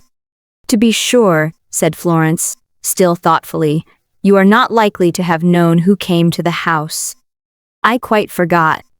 Not, miss, but what we talked about the family and visitors, said Susan, and but what I heard much said, although the nurse before Mrs. Richards make unpleasant remarks when I was in company, and hint at little pictures, but that could only be attributed, Poor thing, observed Susan, with composed forbearance to habits of intoxication, for which she was required to leave, and did. Florence, who was seated at her chamber window, with her face resting on her hand, sat looking out and hardly seemed to hear what Susan said, she was so lost in thought. At all events, miss, said Susan, I remember very well that this same gentleman, Mr. Carker, was almost, if not quite, as great a gentleman with your papa then, as he is now. It used to be said in the house then, miss, that he was at the head of all your pa's affairs in the city, and managed the whole, and that your pa minded him more than anybody, which, begging your pardon, Miss Floy, he might easy do, for he never minded anybody else. I knew that picture as I might have been. Susan Nipper, with an injured remembrance of the nurse before Mrs. Richards, emphasized picture strongly. And that Mr. Carker has not fallen off, miss, she pursued, but has stood his ground, and kept his credit with your pa, I know from what is always said among our people by that perch, whenever he comes to the house, and though has the weakest weed in the world, Miss Floy, and no one can have a moment's patience with the man, he knows what goes on in the city tolerable well, and says that your pa does nothing without Mr. Carker, and leaves all to Mr. Carker, and acts according to Mr. Carker, and has Mr. Carker always at his elbow. And I do believe that he believes, that washiest of perches, that after your pa, the Emperor of India is the child unborn to Mr. Carker. Not a word of this was lost on Florence, with an awakened interest in Susan's speech, no longer gazed abstractedly on the prospect without, but looked at her, listened with attention. Yes, Susan, she said, when that young lady had concluded, he is in papa's confidence, and is his friend, I am sure. Florence's mind ran high on this theme, and had done for some days. Mr. Carker, in the 2 visits with which he had followed up his first one, had assumed a confidence between himself and her, a right on his part to be mysterious and stealthy, in telling her that the ship was still unheard of, a kind of mildly restrained power and authority over her, that made her wonder, and caused her great uneasiness. She had no means of repelling it, or of freeing herself from the web he was gradually winding about her, for that would have required some art and knowledge of the world, opposed to such address as his, and Florence had none. True, he had said no more to her than that there was no news of the ship, and that he feared the worst. But how came to know that she was interested in the ship, and why he had the right to signify his knowledge to her so insidiously and darkly, troubled Florence very much. This conduct on the part of Mr. Carker, and her habit of often considering it with wonder and uneasiness, began to invest him with an uncomfortable fascination in Florence's thoughts, a more distinct remembrance of his features, voice, and manner, which she sometimes courted as a means of reducing him to the level of a real personage capable of exerting no greater charm over her than another, did not remove the vague impression. And yet he never frowned, or looked upon her with an air of dislike or animosity, but was always smiling and serene. Again, in pursuit of her strong purpose with reference to her father, and her steady resolution to believe that she was herself unwittingly to blame for their so cold and distant relations, would recall to mind that this gentleman was his confidential friend, and would think, with an anxious heart, could her struggling tendency to dislike and fear him be a part of that misfortune in her which had turned her father's love adrift and left her so alone. She dreaded that it might be, sometimes believed it was. Then she resolved that she would try to conquer this wrong feeling, persuaded herself that she was honored and encouraged by the notice of her father's friend, and hoped that patient observation of him and trust in him would lead her bleeding feet along that stony road which ended in her father's heart. Thus, with no one to advise her, for she could advise with no one without seeming complain against him, gentle Florence tossed on an uneasy sea of doubt and hope, and Mr. Carker, like a scaly monster of the deep, swam down below and kept his shining eye upon her. Florence had a new reason in all this for wishing to be at home again. Her lonely life was better suited to her course of timid hope and doubt, and she feared sometimes that in her absence she might miss some hopeful chance of testifying her affection for her father. Heaven knows she might have set her mind at rest, poor child, on this last point, but her slighted love was fluttering within her, and even in her sleep flew away in dreams and nestled like a wandering bird come home upon her father's neck. Of Walter she thought often. Ah, how often, when the night was gloomy and the wind was blowing round the house. But hope was strong in her breast. It is so difficult for the young and ardent, even with such experience as hers, to imagine youth and ardor quenched like a weak flame, and the bright day of life merging into night at noon. That hope was strong yet. Her tears fell frequently for Walter's sufferings, but rarely for his supposed death, and never long.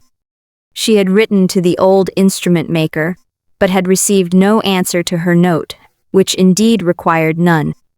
Thus matters stood with Florence on the morning when she was going home, gladly, to her old secluded life.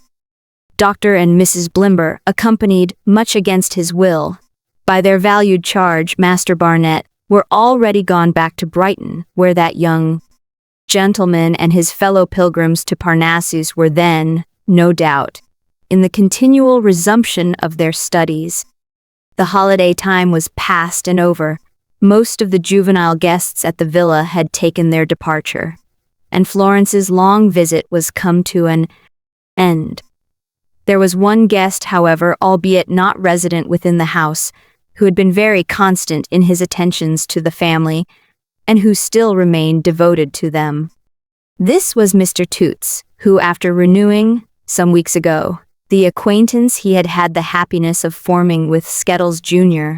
on the night when he burst Blimberian bonds and soared into freedom with his ring on, called regularly every other day, and left a perfect pack of cards at the hall door, so many indeed that ceremony was quite a deal on the part of Mr. Toots, and a hand at whist on the part of the servant.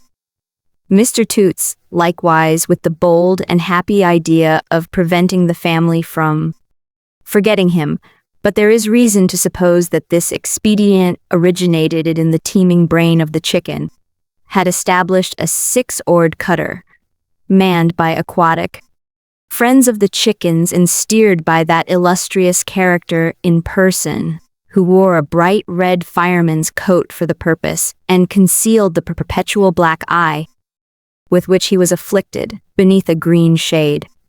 Previous to the institution of this equipage, Mr. Toots sounded the chicken on a hypothetical case, as supposing chicken to be enamored of a young lady named Mary, and to have conceived the intention of starting a boat of his own. What would he call that boat? The chicken replied, with divers strong asseverations, that he would either christen it Pole or the Chicken's Delight. Improving on this idea, Mr. Toots, after deep study and the exercise of much invention, resolved to call his boat the Toots' Joy, as a delicate compliment to Florence, of which no man knowing the parties could possibly miss the appreciation. Stretched on a crimson cushion in his gallant bark, with his shoes in the air, Mr. Toots, in the exercise of his project, had come up the river day after day and week after week, and had flitted to and fro near Sir Barnet's garden, and had caused his crew to cut across and across the river at sharp angles, for his better exhibition to any lookers out from Sir Barnet's windows, and had had such evolutions performed by the Toots' Joy as had filled all the neighboring part of the waterside with astonishment. But whenever he saw anyone in Sir Barnet's garden on the brink of the river, Mr. Toots always feigned to be passing there by a combination of coincidences of the most singular and unlikely description. "How are you, Toots?" Sir Barnet would say, waving his hand from the lawn, while the artful chicken steered close inshore. "How de do, Sir Barnet?" Mr. Toots would answer. "What a surprising thing that I should see you here." Mr. Toots, in his sagacity, always said this as if, instead of that being Sir Barnet's house, it were some deserted edifice on the banks of the Nile or Ganges. "I never was so surprised," Mr. Toots would exclaim. "Is Miss Dombey there?" Whereupon Florence would appear, perhaps. "Oh, Diogenes is quite well, Miss Dombey," Toots would cry. "I called to ask this morning." "Thank you very much," the pleasant voice of Florence would reply. "Won't you come ashore, Toots?" Sir Barnet would say then. "Come, you're in no hurry. Come and see us." "Oh, it's of no consequence, thank you," Mr. Toots would blushingly rejoin. "I thought Miss Dombey might like to know, that's all. Goodbye!" And poor Mr. Toots, who was dying to accept the invitation, but hadn't the courage to do it, signed to the chicken, with an aching heart, and away went the Joy, cleaving the water like an arrow. The Joy was lying in a state of extraordinary splendor at the garden steps on the morning of Florence's departure. When she went downstairs to take leave, after her talk with Susan, she found Mr. Toots awaiting her in the drawing-room. "Oh, how do, Miss Dombey?" said the stricken Toots, always dreadfully disconcerted when the desire of his heart was gained, and he was speaking to her. "Thank you, am very well indeed. I hope you're the same. So was Diogenes yesterday." "You are very kind," said Florence. "Thank you, it's of no consequence," retorted Mr. Toots. "I thought perhaps you wouldn't mind, in this fine weather, coming home by water, Miss Dombey. There's plenty of room in the boat for your maid." "I am very much obliged to you," said Florence, hesitating. "I really am, but I would rather not." "It's of no consequence," retorted Mr. Toots. "Good morning." "Won't you wait and see Lady Skettles?" asked Florence kindly. "Oh, no, thank you," returned Mr. Toots. "It's of no consequence at all." So shy was Mr. Toots on such occasions, and so flurried. But Lady Skettles entering at the moment, Mr. Toots was suddenly seized with a passion for asking her how she did, and hoping she was very well. Nor could Mr. Toots by any possibility leave off shaking hands with her until Sir Barnet appeared, to whom he immediately clung with the tenacity of desperation. "We are losing today, Toots," said Sir Barnet, turning towards Florence. "The light of our house, I assure you." "Oh, it's of no I mean, yes, to be sure," faltered the embarrassed Mr. Toots. "Good morning." Notwithstanding the emphatic nature of this farewell, Mr. Toots, instead of going away, stood leering about him, vacantly. Florence, to relieve him, bade adieu, with many thanks, to Lady Skettles, and gave her arm to Sir Barnet. "May I beg of you, my dear Miss Dombey," said her host, as he conducted her to the carriage, "to present my best compliments to your dear papa." It was distressing to Florence to receive the commission, for she felt as if she were imposing on Sir Barnet by allowing him to believe that a kindness rendered to her was rendered to her father. As she could not explain, however, she bowed her head and thanked him, and again she thought that the dull home, free from such embarrassments and such reminders of her sorrow, was her natural and best retreat. Such of her late friends and companions as were yet remaining at the villa came running from within and from the garden to say good-bye. They were all attached to her and very earnest in taking leave of her. Even the household were sorry for her going, and the servants came nodding and curtsying round the carriage door. As Florence looked round on the kind faces, and saw among them those of Sir Barnet and his lady, and of Mr. Toots, who was chuckling and staring at her from a distance, she was reminded of the night when Paul and she had come from Dr. Blimber's, and when the carriage drove away, her face was wet with tears. Sorrowful tears, but tears of consolation too, for all the softer memories connected the dull old house to which she was returning made it dear to her as they rose up. How long it seemed since she had wandered through the silent rooms, since she had last crept, softly and afraid, into those her father occupied, since she had felt the solemn but yet soothing influence of the beloved dead in every action of her daily life. This new farewell reminded her, besides of her parting with poor Walter, of his looks and words that night, and of the gracious blending she had noticed in him, of tenderness for those he left behind, with courage and high spirit. His little history was associated with the old house too, and gave it a new claim and hold upon her heart. Even Susan Nipper softened towards the home of so many years as they were on their way towards it.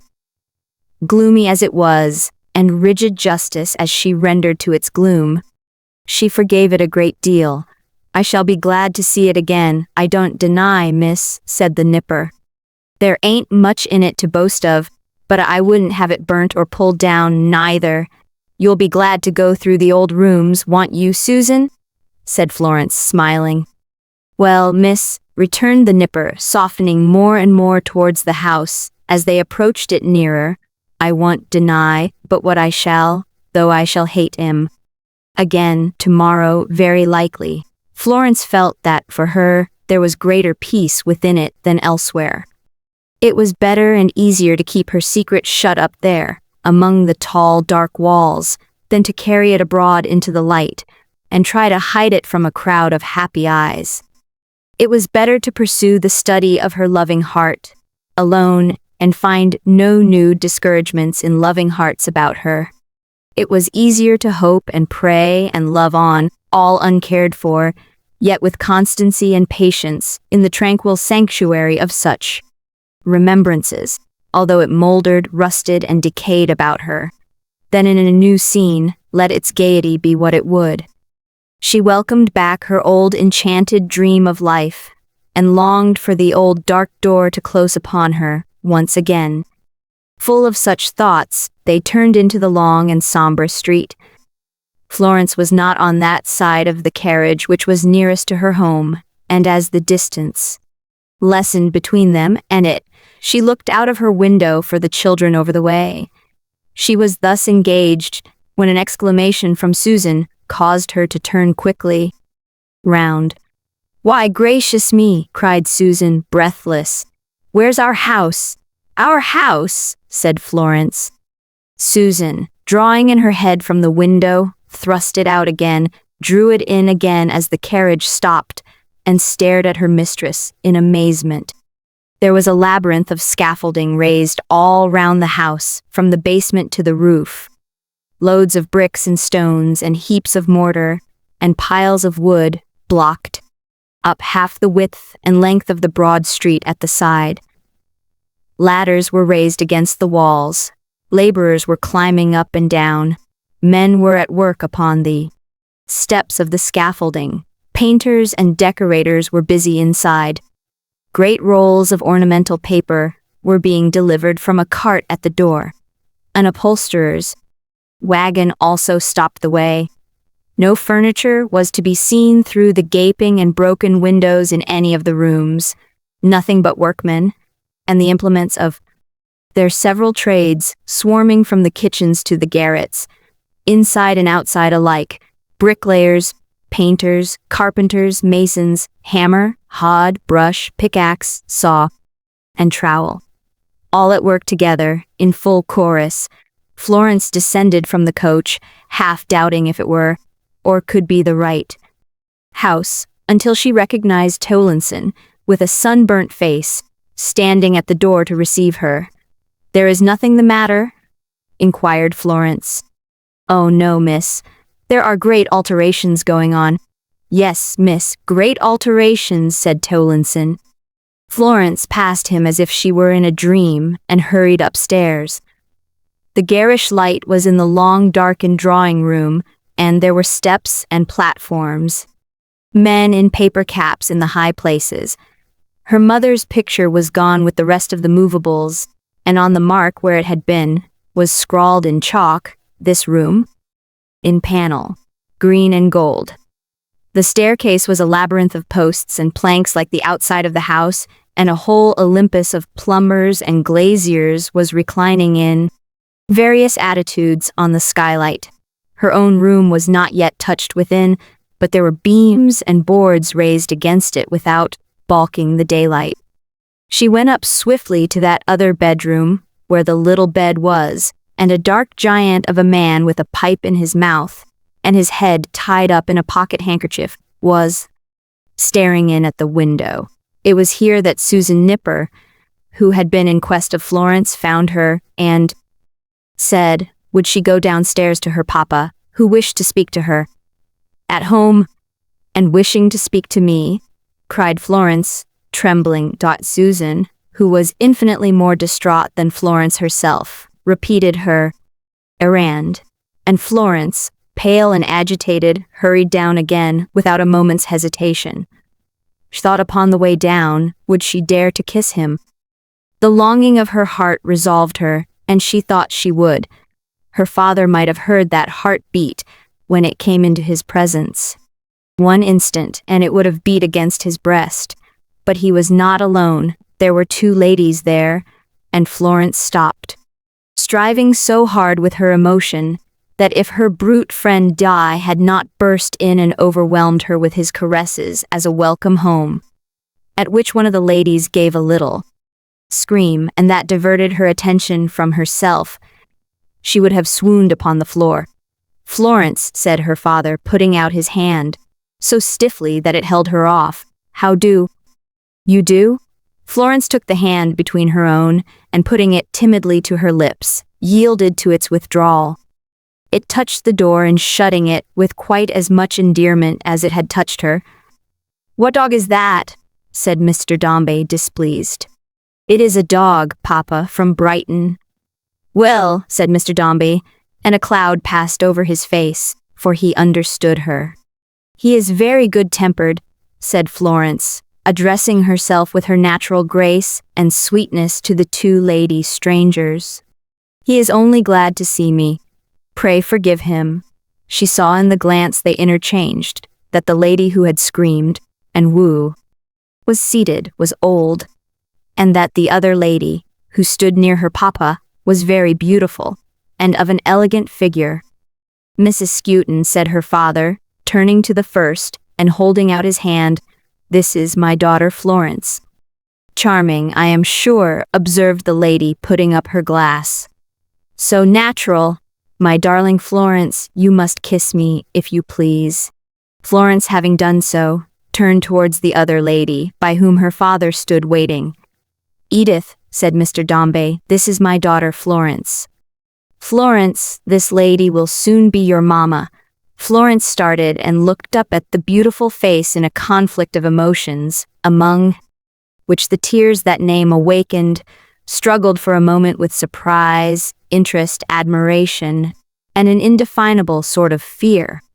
Then she cried out, "Oh, Papa, may you be happy. May you be very, very happy all your life," and then fell weeping on the lady's bosom. There was a short silence. Beautiful lady, who at first had seemed to hesitate whether or no she should advance to Florence, held her to her breast and pressed the hand with which she clasped her close about her waist, as if to reassure her and comfort her. Not one word passed the lady's lips. She bent her head down over Florence, and she kissed her on the cheek, but she said no word. "Shall we go on through the rooms," said Mr. Dombey, "and see how our workmen are doing? Pray allow me, my dear madam." He said this in offering his arm to Mrs. Skewton, who had been looking at Florence through her glass, as though picturing to herself what she might be made by the infusion, from her own copious storehouse, no doubt, of a little more heart and nature. Florence was still sobbing on the lady's breast and holding to her when Mr. Dombey was heard to say from the conservatory, "Let us ask Edith." "Dear me, where is she?" "Edith, my dear," cried Mrs. Skewton, "where are you?" "Looking for Mr. Dombey." "Somewhere, I know." "We are here, my love." The beautiful lady released her hold of Florence, and pressing her lips once more upon her face, withdrew hurriedly and joined them. Florence remained standing in the same place. Happy, sorry, joyful, and in tears, she knew not how or how long, but all at once, when her new mamma came back and took her in her arms again. "Florence," said the lady, hurriedly, and looking into her face with great earnestness, "you will not begin by hating me." "By hating you, mamma?" cried Florence, winding her arm round her neck, returning the look. "Hush! Begin by thinking well of me," said the beautiful lady. "Begin by believing that I will try to make you happy, and that I am prepared to love you, Florence. Goodbye. We shall meet again soon." "Goodbye!" "Don't stay here now."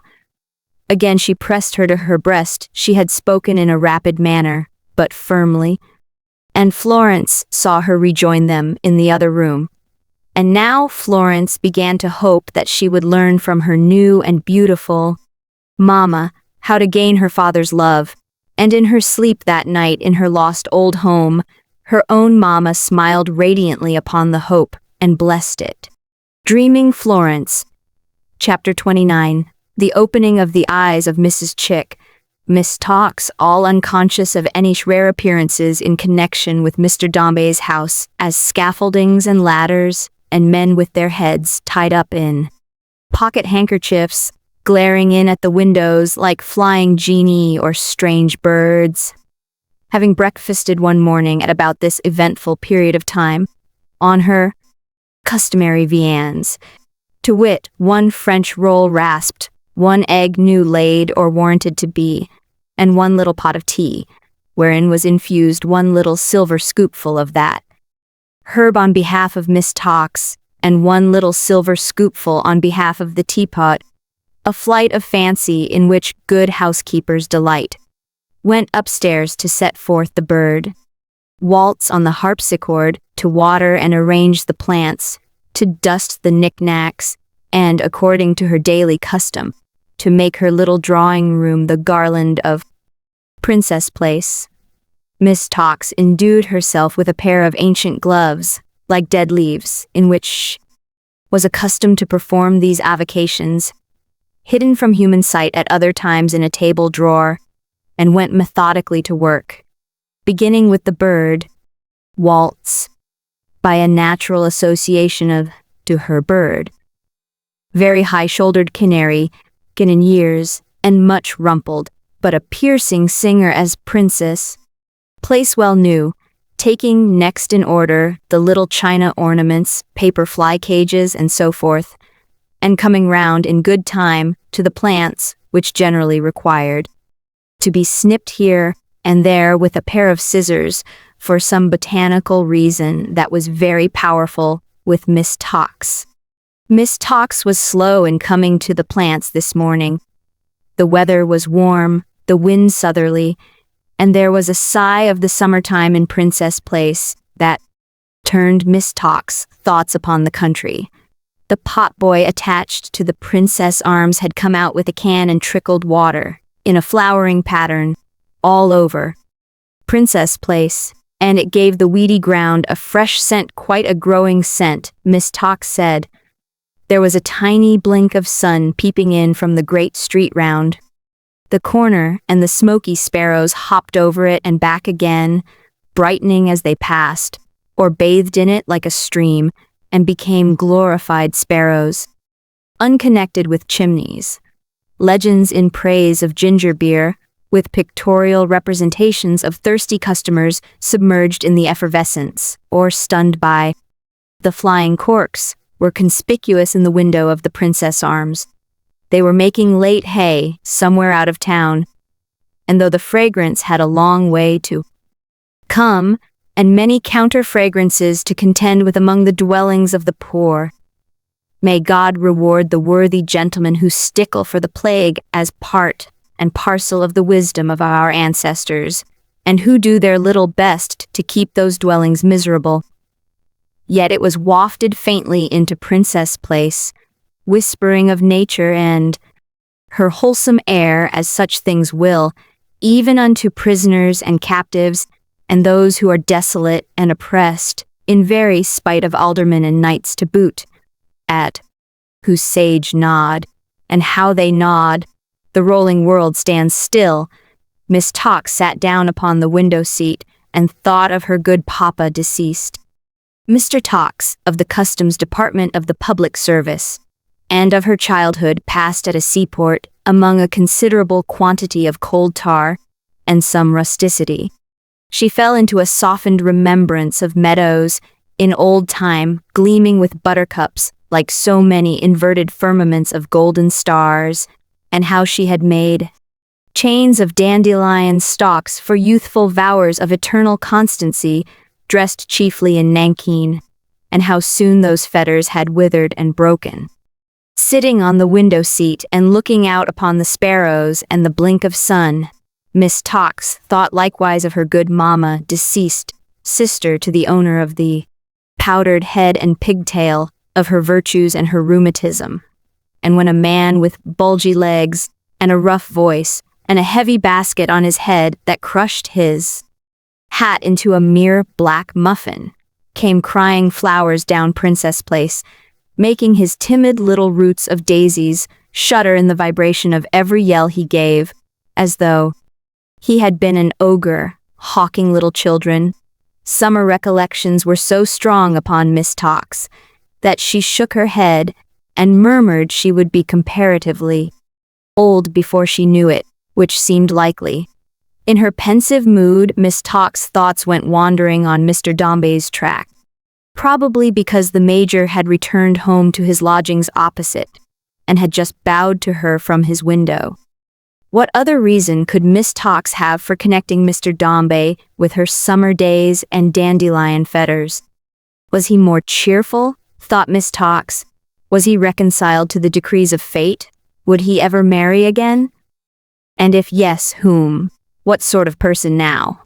A flush, it was warm weather, overspread Miss Tox's face, as, while entertaining these meditations, she turned her head and was surprised by the reflection of her thoughtful image in the chimney glass. Another flush succeeded when she saw a little carriage drive into Princess Place and make straight for her own door.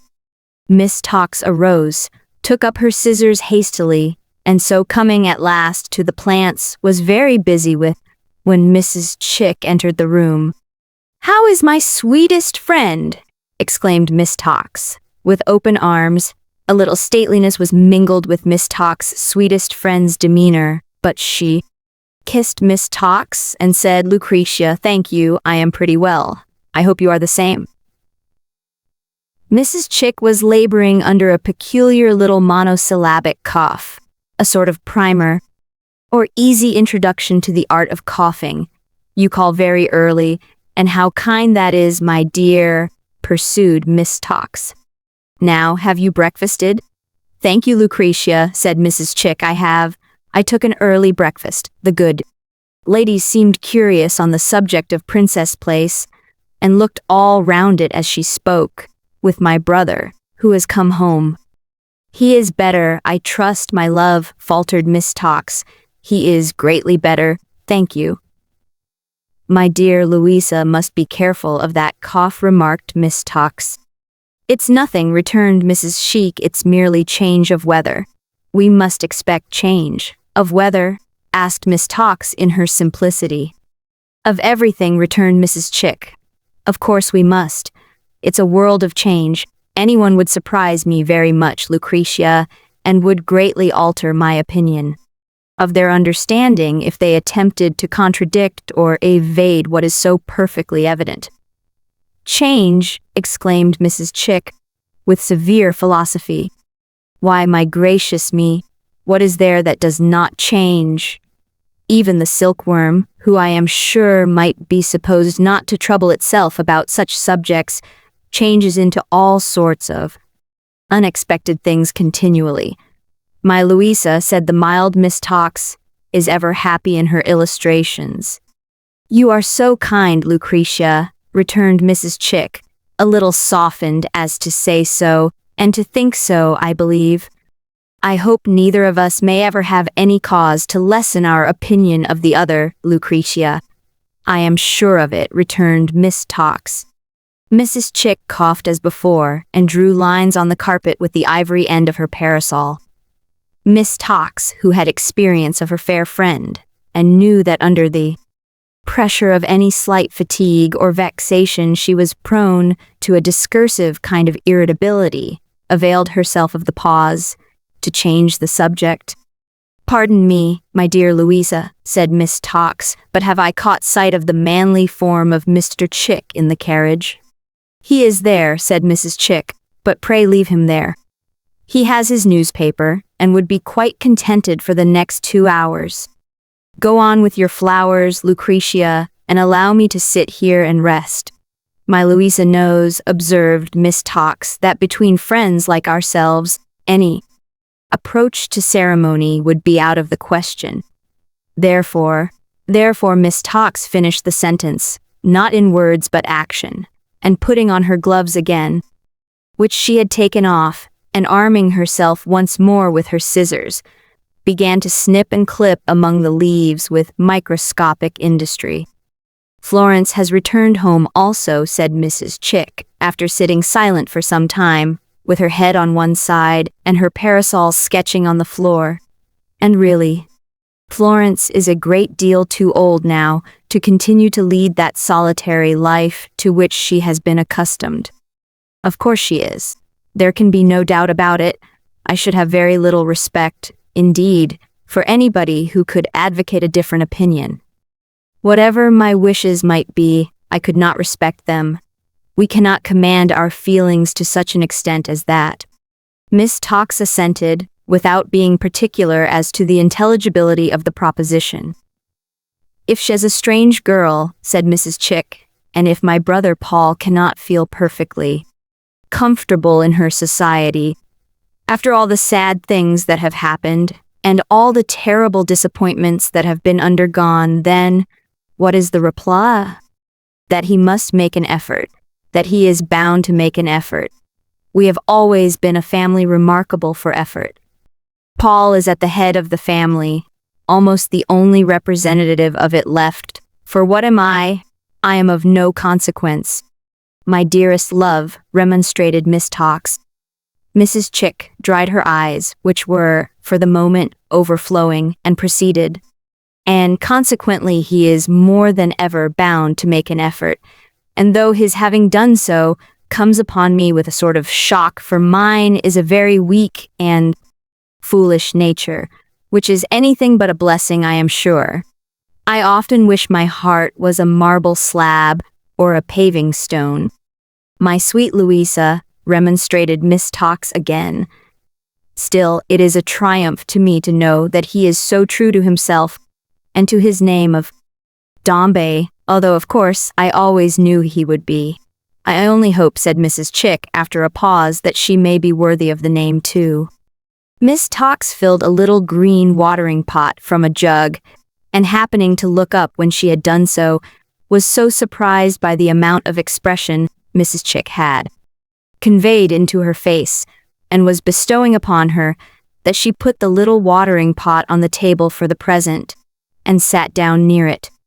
"My dear Louisa," said Miss Tox, "will it be the least satisfaction to you, if I venture to observe in reference to that remark, that I, as a humble individual, think your sweet niece in every way most promising?" "What do you mean, Lucretia?" returned Mrs. Chick with increased stateliness manner. "To what remark of mine, my dear, do you refer?" "Her being worthy of her name, my love," replied Miss Tox.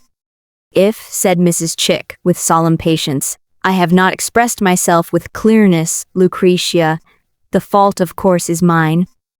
There is, perhaps, no reason why I should express myself at all, except the intimacy that has subsisted between us, and which I very much hope, Lucretia confidently hope, nothing will occur to disturb. Because, why should I do anything else? There is no reason, it would be absurd.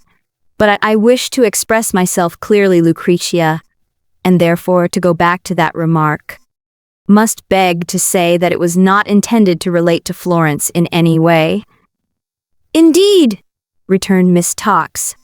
"No," said Mrs. Chick shortly and decisively. "Pardon me, my dear," rejoined her meek friend, "but I cannot have understood it. I fear I am dull." Mrs. Chick looked round the room and over the way, at the plants, at the bird, at the watering pot, at almost everything within view, except Miss Tox, and finally dropping her glance upon Miss Tox for a moment on its way to the ground, said, looking meanwhile with elevated eyebrows at the carpet, "When I speak, Lucretia, of her being worthy of the name, I speak of my brother, Paul's second wife. I believe I have already said in effect, if not in the very words I now use, that it is his intention to marry a second wife." Miss Tox left her seat in a hurry and returned to her plants, clipping among the stems and leaves, with as little favor as a barber working at so many pauper heads of hair. "Whether she will be fully sensible of the distinction conferred upon her," said Mrs. Chick in a lofty tone, "is quite another question. I hope she may be. We are bound to think well of one another in this world, and I hope she may be. I have not been advised with myself. If I had been advised with, I have no doubt my advice would have been cavalierly received, and therefore it is infinitely better as it is. I much prefer it as it is." Miss Tox, with head bent down, still clipped among the plants. Mrs. Chick, with energetic shakings of her own head from time to time, continued to hold forth, as if in defiance of somebody. "If my brother Paul had consulted with me, which he sometimes does, or rather sometimes used to do, for he will naturally do that no more now, and this is a circumstance which I regard as a relief from responsibility," said Mrs. Chick, hysterically, for I thank heaven I am not jealous. Here Mrs. Chick again shed tears. "If my brother Paul had come to me and had said, 'Louisa, what kind of qualities would you advise me to look out for in a wife?' I should certainly have answered, 'Paul, you must have family, you must have beauty, you must have dignity, you must have connection.' Those are the words I should have used. You might have led me to the block immediately afterwards," said Mrs. Chick, as if that consequence were highly probable, "but I should have used them. I should have said, 'Paul, you to marry a second time without family, you to marry without beauty, you to marry without dignity, you to marry without connection. There is nobody in the world, not mad, who could dream of daring to entertain such a preposterous idea." Miss Tox stopped clipping, and with her head among the plants, listened attentively. Perhaps Miss Tox thought there was hope in this exordium and the warmth of Mrs. Chick. "I should have adopted this course of argument," pursued the discreet lady, "because, trust, I am not a fool. I make no claim to be considered a person of superior intellect, though I believe some people have been extraordinary enough to consider me so. So little humored as I am, would very soon be disabused of any such notion. But I trust I am not a downright fool. And to tell M.E., said Mrs. Chick with ineffable disdain, that my brother Paul Dombey could ever contemplate the possibility of uniting himself to anybody. I don't care who." She was more sharp and emphatic in that short clause than in any other part of her discourse.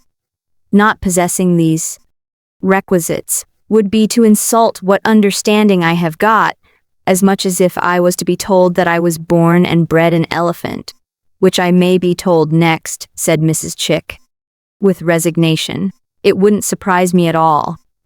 I expect it." In the moment's silence that ensued, Miss Tox's scissors gave a feeble clip or two, but Miss Tox's face was still invisible, and Miss Tox's morning gown was agitated. Mrs. Chick looked sideways at her through the intervening plants and went on to say, in a tone of bland conviction, and as one dwelling on a point of fact that hardly required to be stated, "Therefore, of course, my brother Paul has done what was to be expected of him, and what anybody might have foreseen he would do if he entered the marriage state again. I confess it takes me rather by surprise, however gratifying, because when Paul went out of town I had no idea at all that he would form any attachment out of town, and he certainly had no attachment when he left here. However, it seems to be extremely desirable in every point of view. I have no doubt the mother is a most genteel and elegant creature, and I have no right whatever to dispute the policy of her living with them, which is Paul's affair, not mine. And as to Paul's choice, herself, have only seen her picture yet, but that is beautiful indeed. Her name is beautiful too, said Mrs. Chick, shaking her head with energy, and arranging herself in her chair. It is at once uncommon, as it strikes me, and distinguished. Consequently, Lucretia, I have no doubt you will be happy to hear that the marriage is to take place immediately. Of course you will, great emphasis again, and that you are delighted with this change in the condition of my brother, who has shown you a great deal of pleasant attention at various times. Miss Tox made no verbal answer, but took up the little watering pot with a trembling hand, and looked vacantly round as if considering what article of furniture would be improved by the contents. The room door opening at this crisis of Miss Tox's feelings, she started, laughed aloud, and fell into the arms of the person entering, happily insensible alike of Mrs. Chick's indignant countenance, and of the Major at his window over the way, who had his double-barreled eyeglass in full action, and whose face and figure were dilated with Mephistophelian joy. Not so the expatriated native, amazed supporter of Miss Tox's swooning form, coming straight upstairs with a polite inquiry touching Miss Tox's health, in exact pursuance of the Major's malicious instructions, had accidentally arrived in the very nick of time to catch the delicate burden in his arms, and to receive the contents of the little watering pot in his shoe, both of which circumstances, coupled with his consciousness of being closely watched by the wrathful Major, who had threatened the usual penalty in regard of every bone in his skin and in case of any failure, combined to render him a moving spectacle of mental and bodily distress. For some moments, this afflicted foreigner remained clasping Miss Tox to his heart with an energy of action in remarkable opposition to his disconcerted face, while that poor lady trickled slowly down upon him the very last sprinklings of the little watering pot, as if he were a delicate exotic, which indeed he was, and might be almost expected to blow while the gentle rain descended. Mrs. Chick, at length recovering sufficient presence of mind to interpose, commanded him to drop Miss Tox upon the sofa and withdraw, and the exile promptly obeying, she applied herself to promote Miss Tox's recovery. But none of that gentle concern which usually characterizes the daughters of Eve in their tending of each other, none of that freemasonry in fainting, by which they are generally bound together in a mysterious bond of sisterhood, was visible in Mrs. Chick's demeanor. Rather like the executioner who restores the victim to sensation, previous to proceeding with the torture, or was wont to do so in the good old times for which all true men wear perpetual mourning, did Mrs. Chick administer the smelling bottle, the slapping on the hands, the dashing of cold water on the face, and the other proved remedies. And when at length Miss Tox opened her eyes, and gradually became restored to animation and consciousness, Mrs. Chick drew off from a criminal, and reversing the precedent of the murdered King of Denmark, regarded her more in anger than in sorrow. "Lucretia," said Mrs. Chick, "I will not attempt to disguise what I feel. My eyes are opened all at once. I wouldn't have believed this if a saint had told it to me. I am foolish to give way to faintness," Miss Tox faltered. "I shall be better presently. You will be better presently, Lucretia. repeated Mrs. Chick with exceeding scorn. Do you suppose I am blind? Do you imagine I am in my second childhood? No, Lucretia, I am obliged to you. Miss Tox directed an imploring, helpless kind of look towards her friend, and put her handkerchief before her face.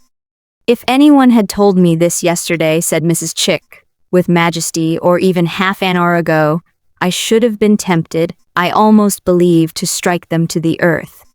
Lucretia Tox, my eyes are open to you all at once. The scales, here Mrs. Chick cast down an imaginary pair, such as are commonly used in grocers' shops, have fallen from my sight. The blindness of my confidence is past, Lucretia. It has been abused and played upon, and evasion is quite out of the question now, I assure you. Oh, to what do you allude so cruelly, my love? Asked Miss Tox through her tears. Thought Lucretia, said Mrs. Chick, ask your own heart. I must entreat you not to address me by any such familiar term as you have just used, if you please. I have some self-respect left, though you may think otherwise. Oh, Louisa, cried Miss Tox, how can you speak to me like that? How can I speak to you like that? Retorted Mrs. Chick, who, in default of having any particular argument to sustain herself upon, relied principally on such repetitions for her most withering effects. Like that? You may well say like that, indeed. Miss Tox sobbed pitifully.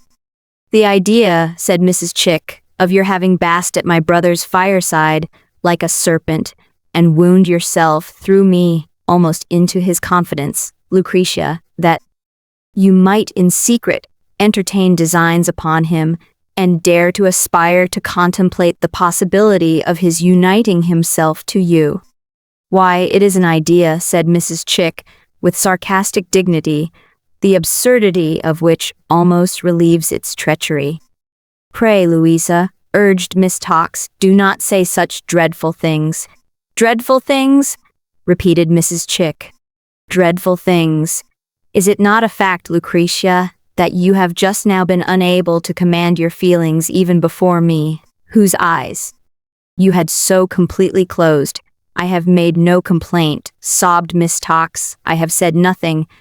If I have been a little overpowered by your news, Louisa, and have ever had any lingering thought that Mr. Dombey was inclined to be particular towards me, surely you will not condemn me. She is going to say, said Mrs. Chick, addressing herself to the whole of the furniture, in a comprehensive glance of resignation and appeal, she is going to say, I know it, that I have encouraged her.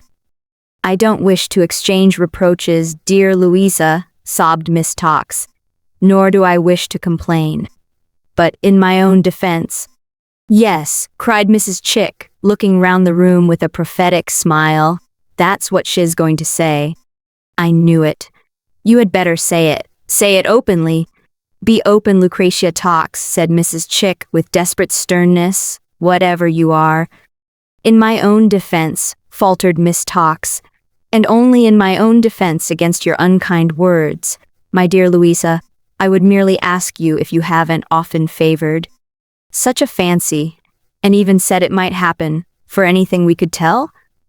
There is a point, said Mrs. Chick, rising, not as if she were going to stop at the floor, but as if she were about to soar up high into her native skies, beyond which endurance becomes ridiculous, if not culpable.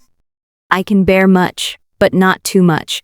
What spell was on me when I came into this house this day I don't know, but I had a presentiment, a dark presentiment, said Mrs. Chick with a shiver, that something was going to happen. Well may I have had that foreboding, Lucretia, when my confidence of many years is destroyed in an instant, when my eyes are opened all at once, and when I find you revealed in your true colors.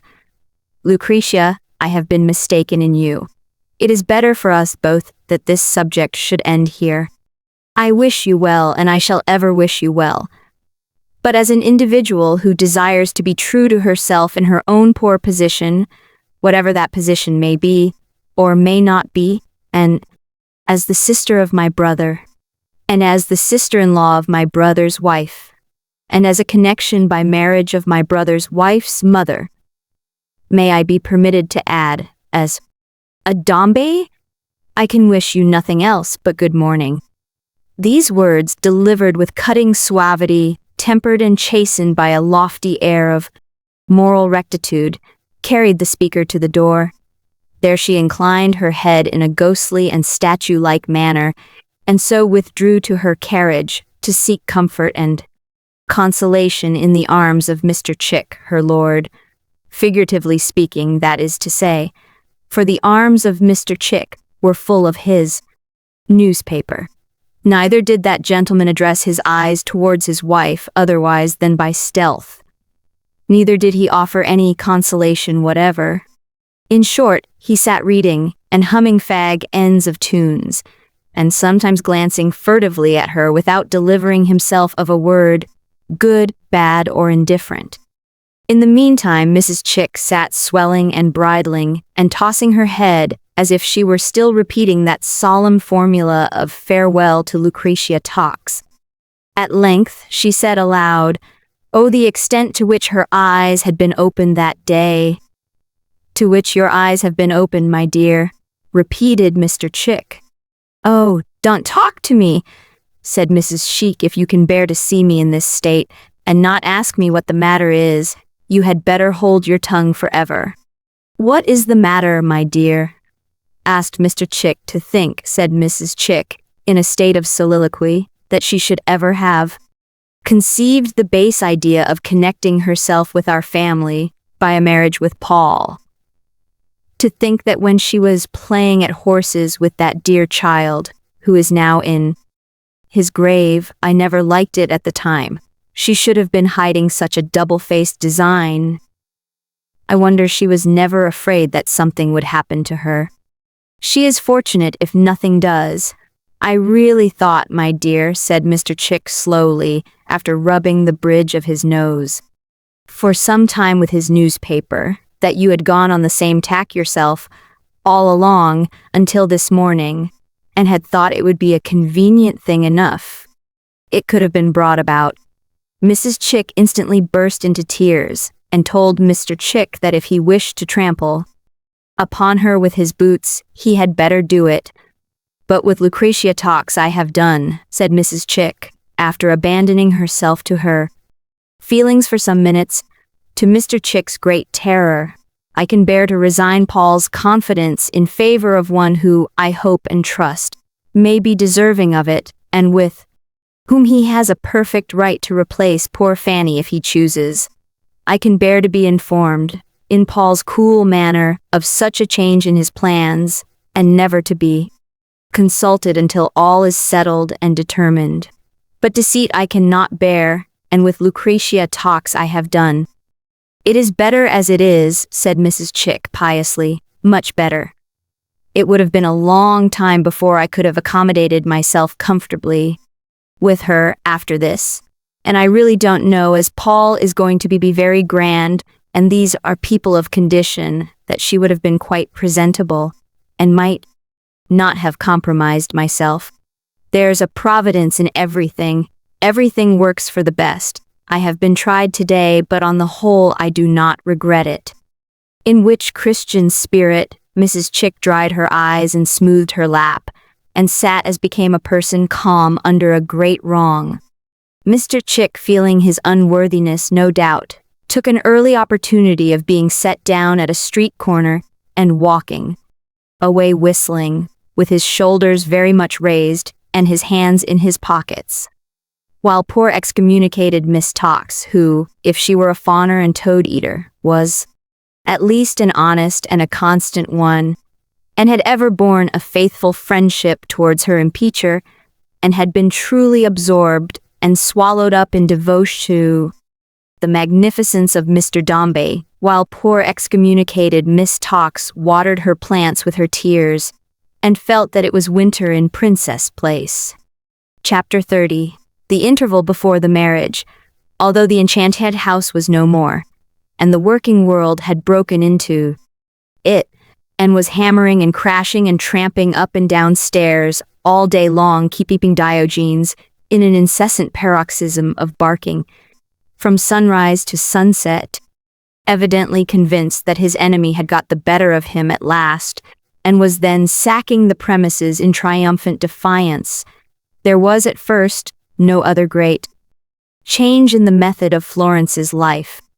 At night, when the workpeople went away, the house was dreary and deserted again, and Florence, listening to their voices, echoing through the hall and staircase as they departed, pictured to herself the cheerful homes to which they were returning, and the children who were waiting for them, and was glad to think that they were merry and well pleased to go. She welcomed back the evening silence as an old friend, but it came now with an altered face, and looked more kindly on her. Fresh hope was in it. The beautiful lady who had soothed and caressed her, in the very room in which her heart had been so wrung, was a spirit of promise to her. Soft shadows of the bright life dawning, when her father's affection should be gradually won, and all or much should be restored. Of what she had lost on the dark day, when a mother's love had faded with a mother's last breath on her cheek, moved about her in the twilight, and were welcome company. Peeping at the rosy children, her neighbors, it was a new and precious sensation to think that they might soon speak together and know each other, when she would not fear, as of old, to show herself before them, lest they should be grieved to see her in her black dress, sitting there alone. In her thoughts of her new mother, and in the love and trust overflowing her pure heart towards her, Florence loved her own dead mother more and more. She had no fear of setting up a rival in her breast. The new flower sprang from the deep-planted and long-cherished root she knew. Every gentle word that had fallen from the lips of the beautiful lady sounded to Florence like an echo of the voice long hushed, silent. How could she love that memory less for living tenderness, when it was her memory of all parental tenderness and love? Florence, one day, sitting reading in her room, and thinking of the lady and her promised visit soon, for her book turned on a kindred subject, when, raising her eyes, she saw her standing in the doorway. "Mama!" cried Florence, joyfully meeting her. "Come again." "Not Mama yet," returned the lady, with a serious smile, as she encircled Florence's neck with her arm. "But very soon to be," cried Florence. "Very soon now, Florence, very soon." Edith bent her head a little, so as to press the blooming cheek of Florence against her own, and for some few moments remained thus silent. There was something so very tender in her manner, that Florence was even more sensible of it than on the first occasion of their meeting. She led Florence to a chair beside her and sat down, Florence looking in her face, quite wondering at its beauty, and willingly leaving her hand in hers. "Have you been alone, Florence, since I was here last?" "Oh yes," smiled Florence hastily. She hesitated and cast down her eyes, for her new mamma was very earnest in her look, and the look was intently and thoughtfully fixed upon her face. I am used to be alone," said Florence. "I don't mind it at all. Dee and I pass whole days together sometimes." Florence might have said whole weeks and months. "Is Dee your maid, love?" "My dog, Mama," said Florence, laughing. "Susan is my maid, and these are your rooms," said Edith, looking round. "I was not shown these rooms the other day. We must have them improved, Florence. They shall be made the prettiest in the house." "If I might change them, Mama," returned Florence, "there is one upstairs I should like much better." "Is this not high enough, dear girl?" asked Edith, smiling. "The other was my brother's room," said Florence, "and I am very fond of it. I would have spoken to Papa about it when I came home and found the workmen here and everything changing, but—" Florence dropped her eyes, lest the same look should make her falter again. "But I was afraid it might distress him. And as you said you would be here again soon, Mama, and are the mistress of everything, I determined to take courage and ask you, Edith sat looking at her with her brilliant eyes intent upon her face, until Florence, raising her own, she, in her turn, withdrew her gaze and turned it on the ground. It was then that Florence thought how different this lady's beauty was from what she had supposed. She had thought it of a proud and lofty kind, yet her manner was so subdued and gentle that if she had been of Florence's own age and character, scarcely could have invited confidence more, except when a constrained and singular reserve crept over her, and then she seemed. But Florence hardly understood this, though she could not choose but notice it and think about it, as if she were humbled before Florence and ill at ease. When she had said that she was not her mamma yet, and when Florence had called her the mistress of everything there, this change in her was quick and startling, and now, while the eyes of Florence rested on her face, she sat as though she would have shrunk and hidden from her, rather than as one about to love and cherish her, in right of such a near connection. She gave Florence her ready promise about her new room, and said she would give directions about it herself.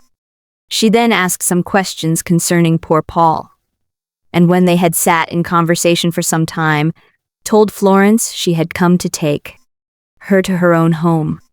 "We have come to London now, my mother and I," said Edith, "and you shall stay with us until I am married.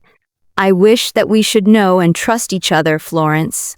"You are very kind to me," said Florence, "dear mamma." "How much I thank you! Let me say now, for it may be the best opportunity," continued Edith, looking round, to see that they were quite alone, and speaking in a lower voice, "that when I am married, and have gone away for some weeks, I shall be easier at heart if you will come home here, no matter who invites you to stay elsewhere. Come home here. It is better to be alone than what I would say is," she added, checking herself, "that know well you are best at home, dear Florence. I will come home on the very day mamma do so. I rely on that promise. Now, prepare to come with me, dear girl. You will find me downstairs when you are ready." Slowly and thoughtfully did Edith wander alone through the mansion of which she was so soon to be the lady, and little heed took she of all the elegance and splendor it began to display. The same indomitable haughtiness of soul, the same proud scorn expressed in eye and lip, the same fierce beauty, only tamed by a sense of its own little worth, and of the little worth of everything around it, went through the grand saloons and halls that had got loose among the shady trees, and raged and rent themselves. The mimic roses on the walls and floors were set round with sharp thorns, that tore her breast. In every scrap of gold so dazzling to the eye, she saw some hateful atom of her purchase money. The broad high mirrors showed her, at full length, a woman with a noble quality yet dwelling in her nature, who was too false to her better self, and too debased and lost to save herself. She believed that all this was so plain, more or less, to all eyes, that she had no resource or power of self-assertion but in pride. And with this pride, which tortured her own heart night, day, she fought her fate out, braved it, and defied it. Was this the woman whom Florence, an innocent girl, strong only in her earnestness and simple truth, could so impress and quell, that by her side she was another creature, with her tempest of passion hushed, and her very pride itself subdued? Was this the woman who now sat beside her in a carriage, with her arms entwined, and who, while she courted and entreated her to love and trust her, drew her fair head to nestle on her breast, and would have laid down life to shield it from wrong or harm? Oh, Edith, it were well to die, indeed, at such a time. Better and happier far, perhaps, to die so, Edith, than live on to the end.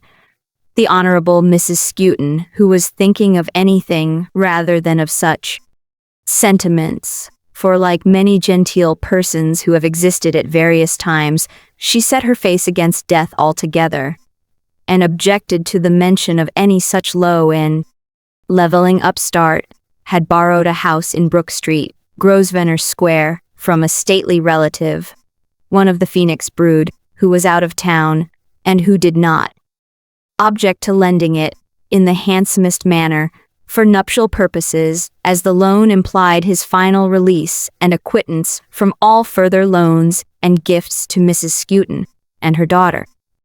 It being necessary for the credit of the family to make a handsome appearance at such a time, Mrs. Skewton, with the assistance of accommodating tradesmen resident in the parish of Marylebone, who lent out all sorts of articles to the nobility and gentry, from a service of plate to an army of footmen, clapped into this house a silver-headed butler, who was charged extra on that account, as having the appearance of an ancient family retainer, two very tall young men in livery, and a select staff of kitchen servants, so that a legend arose downstairs that Withers the page, released at once from his numerous household duties, and from the propulsion of the wheeled chair, inconsistent with the metropolis, had been several times observed to rub his eyes and pinch his limbs, as if he misdoubted his having overslept himself at the Leamington Milk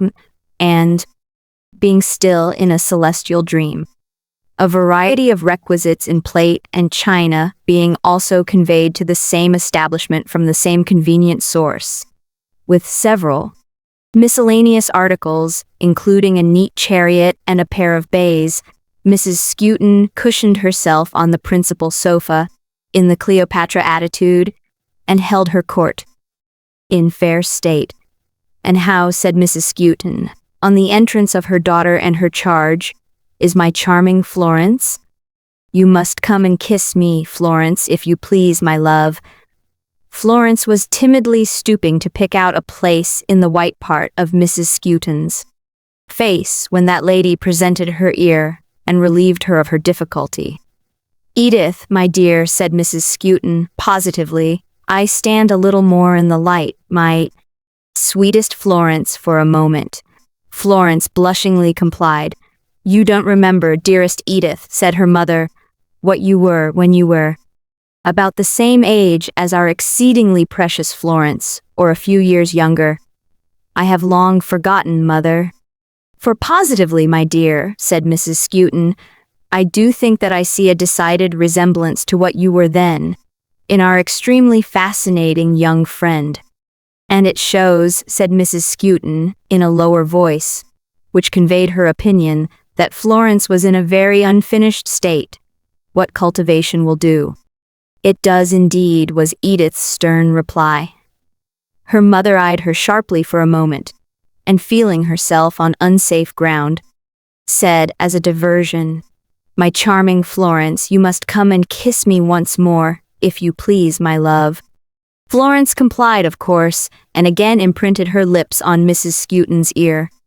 And you have heard, no doubt, my darling pet, said Mrs. Skewton, detaining her hand, that your papa, whom we all perfectly adore and dote upon, is to be married to my dearest Edith this day week. I knew it would be very soon, returned Florence, but not exactly when. My darling Edith, urged her mother gaily, is it possible you have not told Florence? Why should I tell Florence? She returned so suddenly and harshly that Florence could scarcely believe it was the same voice. Mrs. Skewton then told Florence, as another and safer diversion, that her father was coming to dinner, and that he would no doubt be charmingly surprised to see her. He had spoken last night of dressing in the city, and had known nothing of Edith's design, the execution of which, according to Mrs. Skewton's expectation, would throw him into a perfect ecstasy. Florence was troubled to hear this, and her distress became so keen, as the dinner hour approached, that if she had known how to frame an entreaty to be suffered to return home, without involving her father in her explanation, she would have hurried back on foot, bareheaded, breathless, and alone, rather than incur the risk of meeting his displeasure. As the time drew nearer, she could hardly breathe. She dared not approach a window, lest he should see her from the street. She dared not go upstairs to hide her emotion, lest, in passing out at the door, she should meet him unexpectedly. Besides which dread, she felt as though she never could come back again if she were summoned to his presence. In this conflict of fears, she was sitting by Cleopatra's couch, endeavoring to understand and to reply to the bald discourse of that lady, when she heard his foot upon the stair. "I hear him now," cried Florence, starting. "He is coming." Cleopatra, who in her juvenility was always playfully disposed, and who in her self-engrossment did not trouble herself about the nature of this agitation, pushed Florence behind her couch and dropped a shawl over her, preparatory to giving Mr. Dombey a rapture of surprise. It was so quickly done that in a moment Florence heard his awful step in the room. He saluted his intended mother-in-law and his intended bride. The strange sound of his voice thrilled through the whole frame of his child.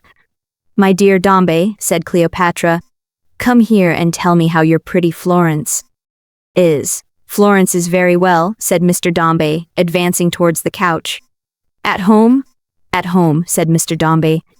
"My dear Dombey," returned Cleopatra, with bewitching vivacity, "now are you sure you are not deceiving me?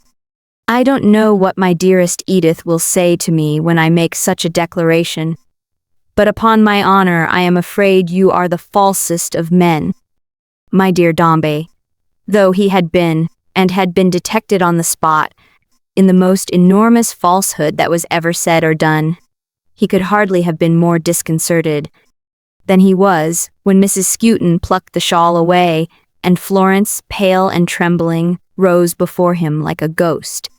He had not yet recovered his presence of mind when Florence had run up to him, clasped her hands round his neck, kissed his face, and hurried out of the room.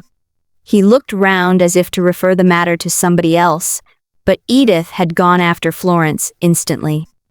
"Now, confess, my dear Dombey," said Mrs. Skewton, giving him her hand, "that you never were more surprised and pleased in your life."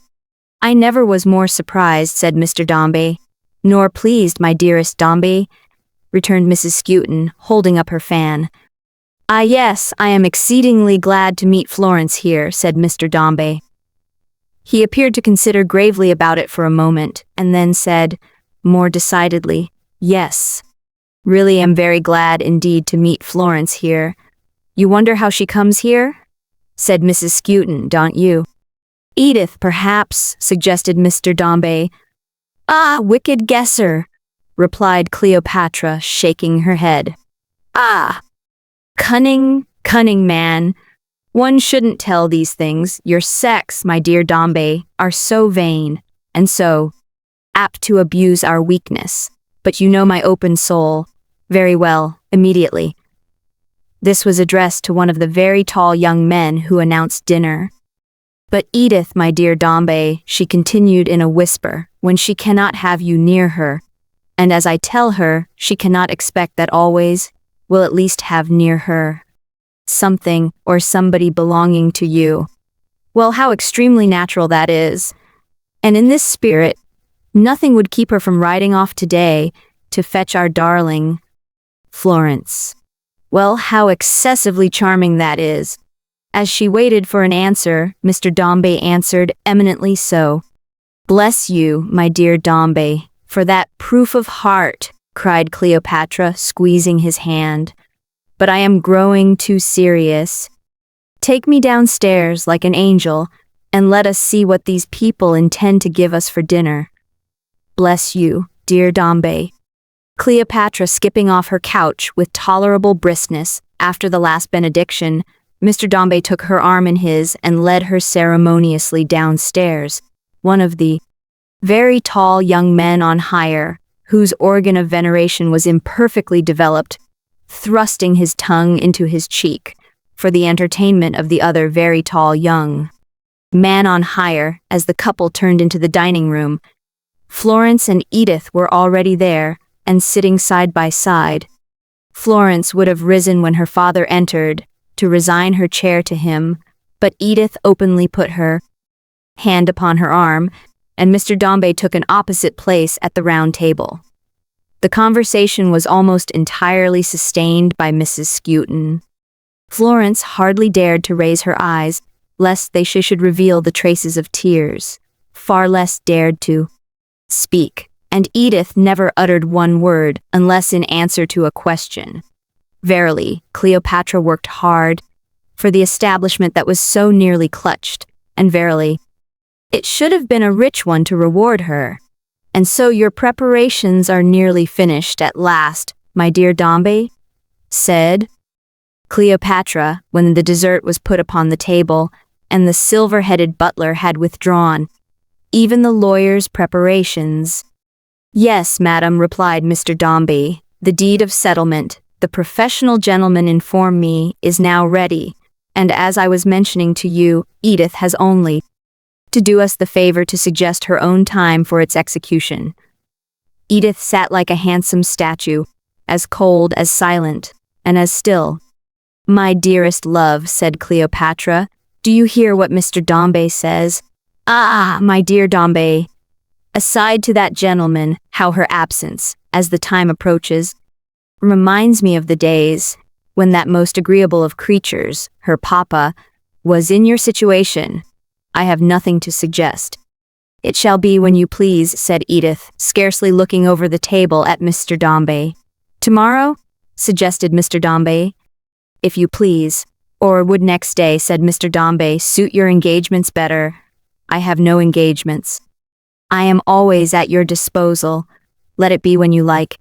No engagements, my dear Edith, remonstrated her mother, when you are in a most terrible state of flurry all day long, and have 1,001 appointments with all sorts of tradespeople. They are of your making, returned Edith, turning on her with a slight contraction of her brow. You and Mr. Dombey can arrange between you. Very true indeed, my love, and most considerate of you, said Cleopatra. My darling Florence, you must really come and kiss me once more, if you please, my dear. Singular coincidence that these gushes of interest in Florence hurried Cleopatra away from almost every dialogue in which Edith had a share, however trifling. Florence had certainly never undergone so much embracing, and perhaps had never been, unconsciously, so useful in her life. Mr. Dombey was far from quarreling, in his own breast, with the manner of his beautiful betrothed. He had that good reason for sympathy with haughtiness and coldness which is found in a fellow feeling. It flattered him to think how these deferred to him in Edith's case, and seemed to have no will apart from his. It flattered him to picture to himself this proud and stately woman doing the honors of his house and chilling his guests after his own manner. The dignity of Dombey and Son would be heightened and maintained indeed in such hands. So thought Mr. Dombey when he was left alone at the dining table and mused upon his past and future fortunes, finding no uncongeniality in an air of scant and gloomy state that pervaded the room, in color a dark brown, with black hatchments, pictures blotching the walls, and 24 black chairs, with almost as many nails in them as so many coffins, waiting like mutes upon the threshold of the Turkey carpet, and 2 exhausted Negroes holding up 2 withered branches of candelabra on the sideboard, and a musty smell prevailing as if the ashes of 10,000 dinners were entombed in the sarcophagus below it. The owner of the house lived much abroad. The heir of England seldom agreed long with a member of the Phoenix family, and the room had gradually put itself into deeper and still deeper mourning for him, until it was become so funereal as to want nothing but a body in it to be quite complete. No bad representation of the body for the nonce in his unbending form, if not in his attitude. Mr. Dombey looked down into the cold depths of the Dead Sea of mahogany on which the fruit dishes and decanters lay at anchor. as if the subjects of his thoughts were rising towards the surface one by one and plunging down again. Edith was there in all her majesty of brow and figure, and close to her came Florence with her timid head turned to him as it had been for an instant when she left the room, and Edith's eyes upon her and Edith's hand put out protectingly. A little figure in a low armchair came springing next into the light and looked upon him wonderingly, with its bright eyes and its old young face gleaming as in the flickering of an evening fire. Again came Florence close upon it and absorbed his whole attention, whether as a difficulty and disappointment to him, whether as a rival who had crossed him in his way and might again, whether as his child, of whom in his successful wooing he could stoop to think as claiming at such a time to be no more estranged, or whether as a hint to him that the mere appearance of caring for his own blood should be maintained in his new relations, he best knew. Indifferently well, perhaps at best, for marriage company and marriage altars, and ambitious scenes, still blotted here and there with Florence, always Florence, turned up so fast and so confusedly that he rose and went upstairs to escape them. It was quite late at night before candles were brought, for at present they made Mrs. Skewton's head ache, she complained, and in the meantime Florence and Mrs. Skewton talked together, Cleopatra being very anxious to keep her close to herself, or Florence touched the piano softly for Mrs. Skewton's delight, to make no mention of a few occasions in the course of the evening when that affectionate lady was impelled to solicit another kiss, and which always happened after Edith had said anything. They were not many, however, for Edith sat apart by an open window during the whole time, in spite of her mother's fears that she would take cold, and remained there until Mr. Dombey took leave. He was serenely gracious to Florence when he did so, and Florence went to bed in a room within Edith's, so happy and hopeful that she thought of her late self as if it were some other poor deserted girl who was to be pitied for her sorrow, and in her pity sobbed herself to sleep. The week fled fast. There were drives to milliners, dressmakers, jewelers, lawyers, florists, pastry cooks, and Florence was always of the party. Florence was to go to the wedding. Florence was to cast off her mourning and to wear a brilliant dress on the occasion. The milliner's intentions on the subject of this dress, the milliner was a Frenchwoman and greatly resembled Mrs. Skewton, were so chaste and elegant that Mrs. Skewton bespoke one like it for herself. The milliner said it would become her to admiration, and that all the world would take her for the young lady's sister. The week fled faster. Edith looked at nothing and cared for nothing. Her rich dresses came home and were tried on and were loudly commended by Mrs. Skewton and the milliners, and were put away without a word from her. Mrs. Skewton made their plans for every day and executed them. Sometimes Edith sat in the carriage when they went to make purchases. Sometimes, when it was absolutely necessary, she went into the shops. But Mrs. Skewton conducted the whole business, whatever it happened to be, and Edith looked on as uninterested and with as much apparent indifference as if she had no concern in it. Florence might perhaps have thought she was haughty and listless, but that she was never so to her.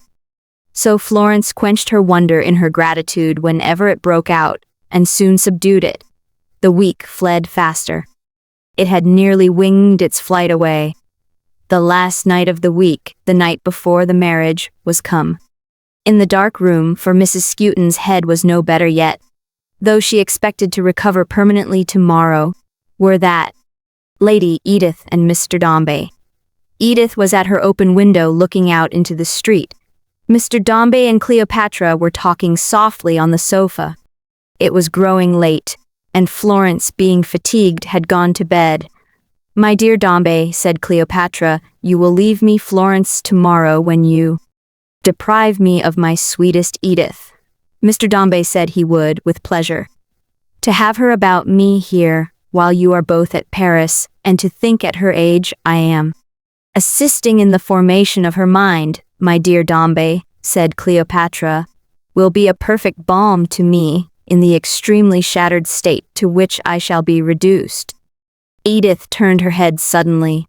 Her listless manner was exchanged in a moment to one of burning interest, and unseen in the darkness, she attended closely to their conversation. Mr. Dombey would be delighted to leave Florence in such admirable guardianship. My dear Dombey, returned Cleopatra, 1,000 thanks for your good opinion. I feared you were going with malice aforethought, as the dreadful lawyers say, those horrid prosers, to condemn me to utter solitude. Why do me so great an injustice, my dear madam? Said Mr. Dombey. Because my charming Florence tells me so positively she must go home tomorrow, returned Cleopatra, that I began to be afraid, my dearest Dombey. You were quite a bashaw. I assure you, madam, said Mr. Dombey, I have laid no commands on Florence, and, if I had, there are no commands like your wish. My dear Dombey, replied Cleopatra, what a courtier you are. Though ill not say so either, for courtiers have no heart, and yours pervades your farming life and character. And are you really going so early, my dear Dombey? Oh, indeed. It was late, and Mr. Dombey feared he must. Is this a fact, or is it all a dream? Lisped Cleopatra. Can I believe, my dearest Dombey, that you are coming back tomorrow morning to deprive me of my sweet companion, my own Edith? Mr. Dombey, who was accustomed to take things literally, reminded Mrs. Skewton that they were to meet first at the church. The pang, said Mrs. Skewton, of consigning a child, even to you, my dear Dombey, one of the most excruciating imaginable, and combined with a naturally delicate constitution, and the extreme stupidity of the pastry cook who has undertaken breakfast, is almost too much for my poor strength. But I shall rally, my dear Dombey, in the morning. Do not fear for me, or be uneasy on my account. Heaven bless you, my dearest Edith, she cried archly. Somebody is going, pet. Edith, who had turned her head again towards the window, and whose interest in their conversation had ceased, rose up in her place, but made no advance towards him, and said nothing. Mr. Dombey, with a lofty gallantry adapted to his dignity and the occasion, betook his creaking boots towards her, put her hand to his lips, said, Tomorrow morning I shall have the happiness of claiming this hand as Mrs. Dombey's, and bowed himself solemnly out.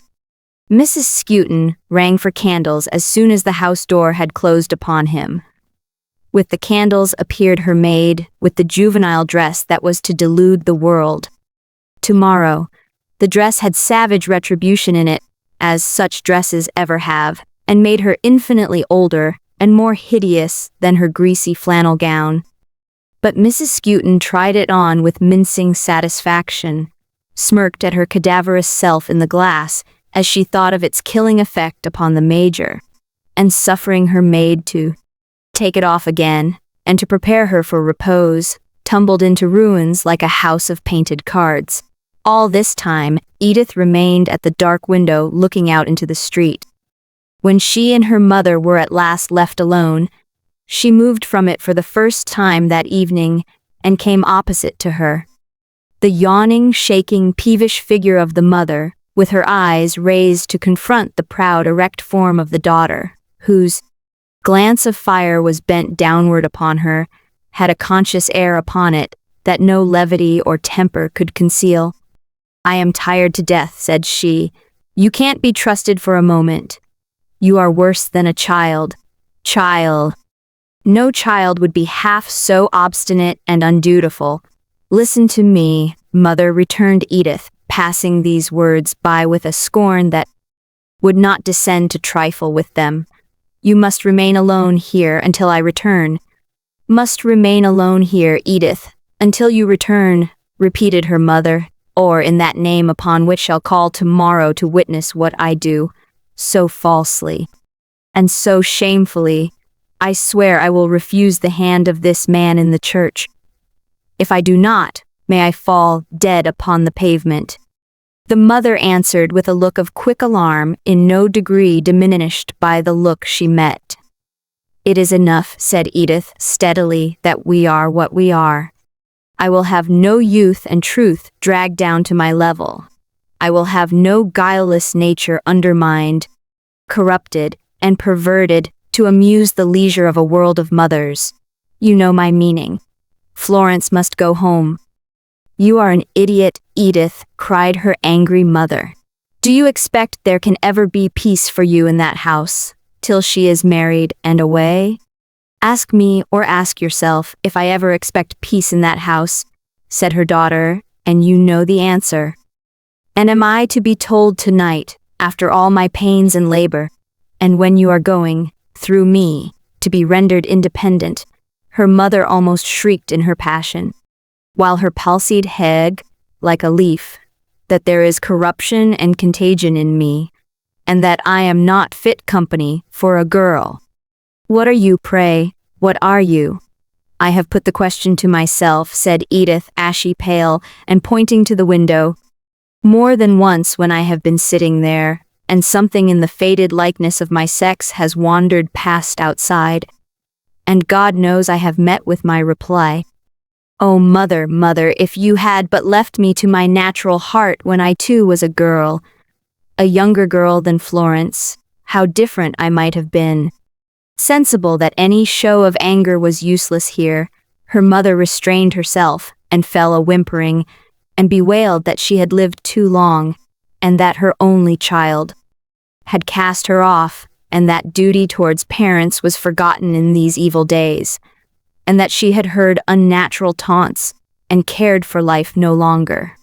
"If one is to go on living through continual scenes like this," she whined, "I am sure it would be much better for me to think of some means of putting an end to my existence. The idea of your being my daughter, Edith, and addressing me in such a strain."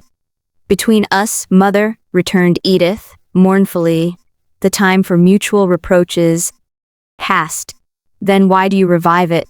whimpered her mother. "You know that you are lacerating me in the cruelest manner. You know how sensitive I am to unkindness. At such a moment, too, when I have so much to think of, and am naturally anxious. Appear to the best advantage. I wonder at you, Edith. To make your mother a fright upon your wedding day." Edith bent the same fixed look upon her, as she sobbed and rubbed her eyes, and said in the same low, steady voice, which had neither risen nor fallen since she first addressed her, "I have said that Florence must go home." "Let her go," cried the afflicted and affrighted parent hastily.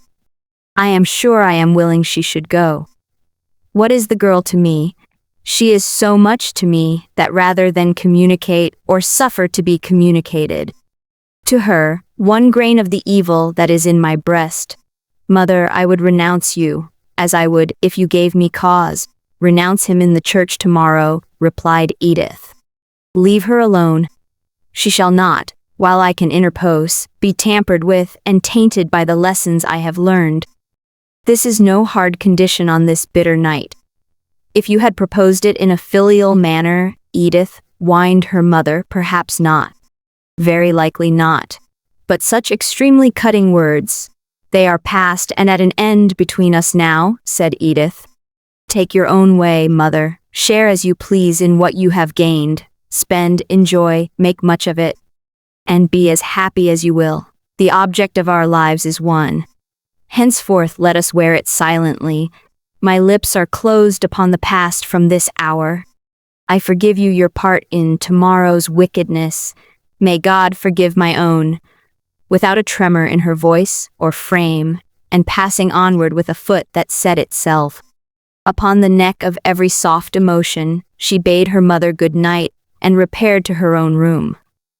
But not to rest, for there was no rest in the tumult of her agitation when alone to and fro, and to and fro, and to and fro again, 500 times among the splendid preparations for her adornment on the morrow, with her dark hair shaken down, dark eyes flashing with a raging light, her broad white bosom red with the cruel grasp of the relentless hand with which she spurned it from her, pacing up and down with an averted head, as if she would avoid the sight of her own fair person and divorce herself from its companionship. Thus, in the dead time of the night before her bridal, Edith Granger wrestled with her unquiet spirit, tearless, friendless, silent, proud, uncomplaining. At length it happened that she touched the open door, which led into the room where Florence lay. She started, stopped, and looked in. A light was burning there, and showed her Florence in her bloom of innocence and beauty fast asleep. Edith held her breath and felt herself drawn on towards her. Drawn nearer, nearer, nearer yet. At last, drawn so near that stooping down, pressed her lips to the gentle hand that lay outside the bed and put it softly to her neck. Its touch was like the prophet's rod of old upon the rock. Her tears sprung forth beneath it as she sunk upon her knees and laid her aching head and streaming hair upon the pillow by its side. Thus Edith Granger passed the night before her bridal. Thus the sun found her on her bridal morning. Chapter 31. The wedding. Dawn with its passionless blank face steals shivering to the church beneath which lies the dust of little Paul and his mother, and looks in at the windows. It is cold and dark. Night crouches yet upon the pavement and broods, somber and heavy, nooks and corners of the building. The steeple clock, perched up above the houses, emerging from beneath another of the countless ripples in the tide of time that regularly roll and break on the eternal shore, is grayly visible, like a stone beacon, recording how the sea flows on. But within doors, dawn, at first, can only peep at night and see that it is there. Hovering feebly round the church, and looking in, dawn moans and weeps for its short reign, and its tears trickle on the window glass, and the trees against the church wall bow their heads and wring their many hands in sympathy. Night, growing pale before it, gradually fades out of the church, but lingers in the vaults below, and sits upon the coffins. And now comes bright day, burnishing the steeple clock, and reddening the spire, and drying up the tears of dawn, and stifling its complaining. And the dawn, following the night and chasing it from its last refuge, shrinks into the vaults itself and hides, with a frightened face, among the dead, until night returns, refreshed, to drive it out. And now the mice, who have been busier with the prayer books than their proper owners, and with the hassocks, more worn by their little teeth than by human knees, hide their bright eyes in their holes, and gather close together in affright at the resounding clashing of the church door. For the beadle, that man of power, comes early this morning with the sexton, and Mrs. Miff, the wheezy little pew-opener, mighty dry old lady, sparely dressed, with not an inch of fullness anywhere about her, is also here, and has been waiting at the church gate half an hour, as her place is for the beadle. A vinegary face has Mrs. Miff, and a mortified bonnet, and eke a thirsty soul for sixpences and shillings. Beckoning to stray people to come into pews has given Mrs. Miff an air of mystery, and there is reservation in the eye of Mrs. Miff, as always, knowing of a softer seat, but having her suspicions of the fee. There is no such fact as Mr. Miff, nor has there been, these 20 years, and Mrs. Miff would rather not allude to him. He held some bad opinions, it would seem, about free seats, and though Mrs. Miff hopes he may be gone upwards, she couldn't positively undertake to say so. Busy is Mrs. Miff this morning at the church door, beating and dusting the altar cloth, the carpet, and the cushions. And much has Mrs. Miff to say about the wedding they are going to have. Mrs. Miff is told that the new furniture and alterations in the house cost full £5,000 if they cost a penny, and Mrs. Miff has heard, upon the best authority, that the lady hasn't got a sixpence wherewithal to bless herself. Mrs. Miff remembers, likewise, as if it had happened yesterday, the first wife's funeral, and then the christening, and then the other funeral, and Mrs. Miff says, by the by, shell, soap and water, that air tablet presently, against the company, arrive. Miss Sounds the beadle, who is sitting in the sun upon the chips all this time, and seldom does anything else, except in cold weather sitting by the fire, approves of Mrs. Miff's discourse, and asks if Mrs. Miff has heard it said that the lady is uncommon handsome. The information Mrs. Miff has received being of this nature, Mr. Sounds the beadle, who, though orthodox and corpulent, is still an admirer of female beauty, observes with unction, yes, he hears she is a spanker, an expression that seems somewhat forcible to Mrs. Miff, or would, from any lips but those of Mr. Sounds the beadle. In Mr. Dombey's house at this same time there is great stir and bustle, more especially among the women, not one of whom has had a wink of sleep since 4 o'clock, and all of whom were fully dressed before 6. Mr. Towlinson is an object of greater consideration than usual to the housemaid, and the cook says at breakfast time that one wedding makes many, which the housemaid can't believe, and don't think true at all. Mr. Towlinson reserves his sentiments on this question, being rendered something gloomy by the engagement of a foreigner with whiskers. Mr. Towlinson is whiskerless himself, who has been hired to accompany the happy pair to Paris, and who is busy packing the new chariot. In respect of this personage, Mr. Towlinson admits, presently, that he never knew of any good that ever come of foreigners, and being charged by the ladies with prejudice, says, look at Bonaparte, who was at the head of M, and see what he was always up to. Which the housemaid says is very true. The pastry cook is hard at work in the funereal room in Brook Street, and the very tall young men are busy looking on. One of the very tall young men already smells of sherry, and his eyes have a tendency to become fixed in his head, and to stare at objects without seeing them. The very tall young man is conscious of this failing in himself, and informs his comrade that it's his excitement. The very tall young man would say excitement, but his speech is hazy. The men who play the bells have got scent of the marriage, and the marrow bones, and cleavers too, and a brass band too. The first are practicing in a back settlement near Battle Bridge. The second put themselves in communication through their chief with Mr. Towlinson, to whom they offer terms to be bought off, and the third, in the person of an artful trombone, lurks and dodges round the corner, waiting for some traitor tradesman to reveal the place, an hour of breakfast, for a bribe. Expectation and excitement extend further yet, and take a wider range. From Ball's Pond, Mr. Perch brings Mrs. Perch to spend the day with Mr. Dombey's servants, and accompany them surreptitiously to see the wedding.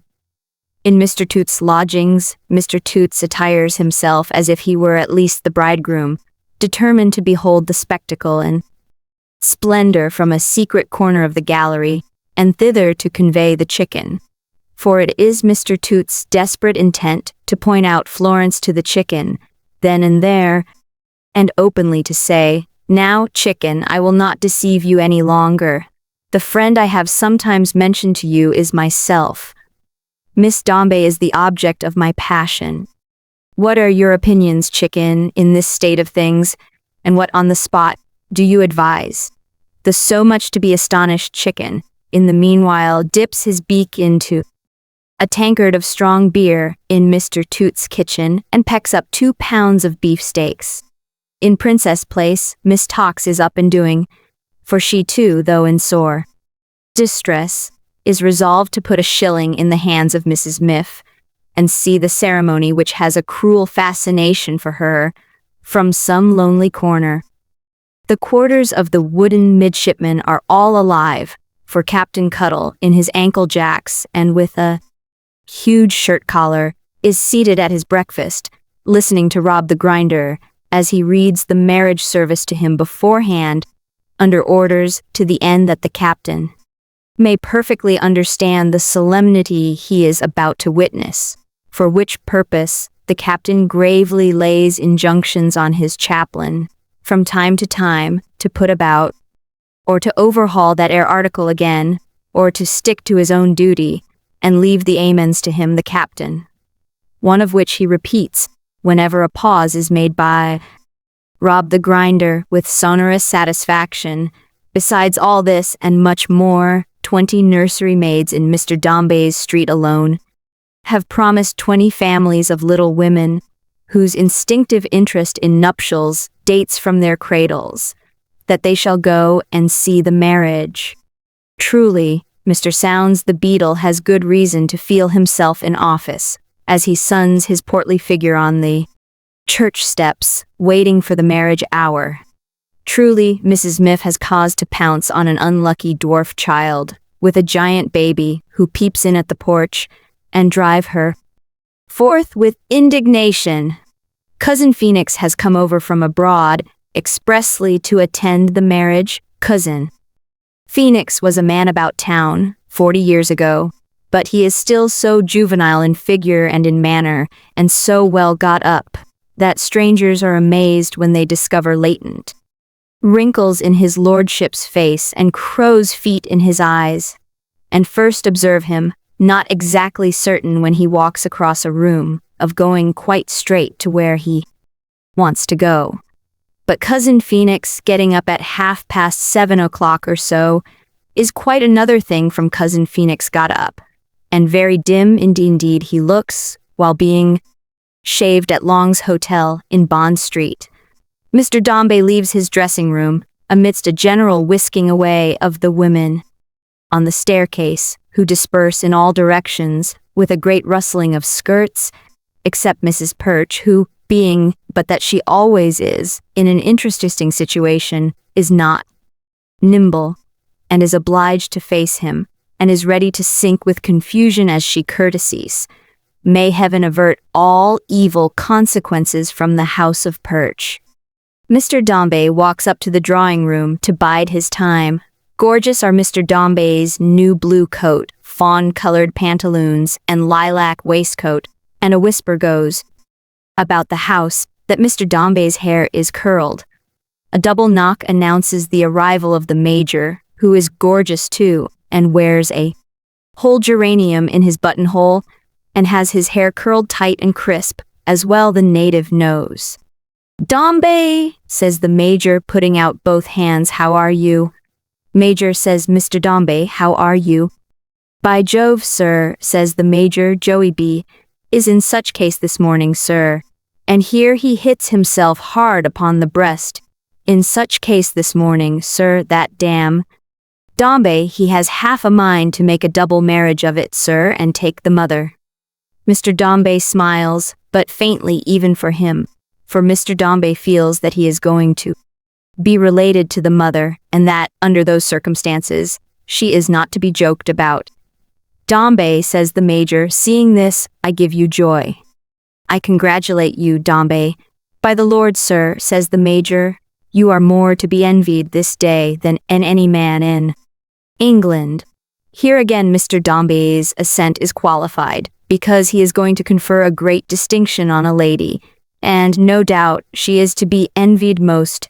"As to Edith Granger, sir," pursues the Major, "there is not a woman in all Europe but might, and would, sir, you will allow Bagstock to add, and would give her ears, and her earrings too, to be in Edith Granger's place." "You are good enough to say so, Major," says Mr. Dombey. "Dombey," returns the Major, "you know it. Let us have no false delicacy." "You know it. Do you know it, or do you not, Dombey?" says the Major, almost in a passion. "Oh, really, Major?" "Damn, sir," retorts the Major, "do you know that fact, or do you not?" "Dombey, is old Joe your friend? Are we on that footing of unreserved intimacy Dombey that may justify a man, a blunt old Joseph B., sir, in speaking out, or am I to take open order, Dombey, and to keep my distance, and to stand on forms? My dear Major Bagstock, says Mr. Dombey, with a gratified air, you are quite warm. By gad, sir, says the Major, I am warm. Joseph B. does not deny it, Dombey. He is warm. This is an occasion, sir, that calls all the honest sympathies remaining in. An old, infernal, battered, used up, invalided J.B. Carcase. And I tell you what, Dombey, at such a time, a man must blurt out what he feels, or put a muzzle on, and Joseph Bagstock tells you to your face, Dombey, as he tells his club behind your back, that he never will be muzzled when Paul Dombey is in question. Now, damn, sir, concludes the Major with great firmness, what do you make of that? Major, says Mr. Dombey, I assure you that I am really obliged to you. I had no idea of checking your too partial friendship. Not too partial, sir, exclaims the choleric Major. Dombey, I deny it. Your friendship, I will say then, pursues Mr. Dombey, on any account. Nor can I forget, Major, on such an occasion as the present, how much I am indebted to it. Dombey, says the Major with appropriate action, that is the hand of Joseph Bagstock, of plain old Joey B. Sir, if you like that better. That is the hand of which His Royal Highness the late Duke of York did me the honor to observe to His Royal Highness the late Duke of Kent that it was the hand of Josh, a rough and tough, and possibly an up-to-snuff, old vagabond. Dombey, may the present moment be the least unhappy of our lives. God bless you. Now enters Mr. Carker, gorgeous likewise, and smiling like a wedding guest indeed. He can scarcely let Mr. Dombey's hand go, he is so congratulatory, and he shakes the Major's hand so heartily at the same time, that his voice shakes too, in accord with his arms as it comes sliding from between his teeth. The very day is auspicious, says Mr. Carker. The brightest and most genial weather. I hope I am not a moment late. Punctual to your time, sir, says the Major. I am rejoiced, I am sure, says Mr. Carker. I was afraid I might be a few seconds after the appointed time, for I was delayed by a procession of wagons, and I took the liberty of riding round to Brook Street, this to Mr. Dombey, to leave a few poor rarities of flowers for Mrs. Dombey. A man in my position, and so distinguished as to be invited here, is proud to offer some homage in acknowledgment of his vassalage. And as I have no doubt Mrs. Dombey is overwhelmed with what is costly and magnificent, with a strange glance at his patron, I hope the very poverty of my offering may find favor for it. Mrs. Dombey, that is to be, returns Mr. Dombey, condescendingly, will be very sensible of your attention, Carker, I am sure. And if she is to be Mrs. Dombey this morning, sir, says the Major, putting down his coffee cup and looking at his watch, it's high time we were off. Forth in a barouche ride Mr. Dombey, Major Bagstock, and Mr. Carker to the church. Mr. Sounds the beadle has long risen from the steps and is in waiting with his cocked hat in his hand. Mrs. Miff curtsies and proposes chairs in the vestry. Mr. Dombey prefers remaining in the church. As he looks up at the organ, Miss talks in. The gallery shrinks behind the fat leg of a cherubim on a monument, with cheeks like a young wind. Captain Cuttle, on the contrary, stands up and waves his hook in token of welcome and encouragement. Mr. Toots informs the chicken, behind his hand, that the middle gentleman, he in the fawn-colored pantaloons, is the father of his love. The chicken hoarsely whispers Mr. Toots that his as stiff a cove as ever he see, but that it is within the resources of science to double him up, with one blow in the waistcoat. Mr. Sounds and Mrs. Miff are eyeing Mr. Dombey from a little distance, when the noise of approaching wheels is heard and Mr. Sounds goes out. Mrs. Miff, meeting Mr. Dombey's eye as it is withdrawn from the presumptuous maniac upstairs, who salutes him with so much urbanity, drops a curtsy, and informs him that she believes his good lady is come. Then there is a crowding and a whispering at the door, and the good lady enters with a haughty step. There is no sign upon her face of last night's suffering. There is no trace in her manner of the woman on the bended knees reposing her wild head in beautiful abandonment upon the pillow of the sleeping girl. That girl, all gentle and lovely, is at her side, a striking contrast to her own disdainful and defiant figure, standing there, composed, erect, inscrutable of will, resplendent and majestic in the zenith of its charms, yet beating down and treading on the admiration that it challenges. There is a pause while Mr. Sounds the Beadle glides in the vestry for the clergyman and clerk. At this juncture, Mrs. Skewton speaks to Mr. Dombey more distinctly and emphatically than her custom is, and moving at the same time close to Edith. "My dear Dombey," said the good mamma, "I fear I must relinquish darling Florence, after all, and suffer her to go home as she herself proposed. After my loss of today, my dear Dombey, I feel I shall not have spirits, even for her society." "Had she not better stay with you?" returns the bridegroom. "I think not, my dear Dombey. No, I think not. I shall be better alone. Besides, my dearest Edith will be her natural and constant guardian when you return, and I had better not encroach upon her trust, perhaps. She might be jealous. Dear Edith?" The affectionate mamma presses her daughter's arm as she says this, perhaps entreating her attention earnestly.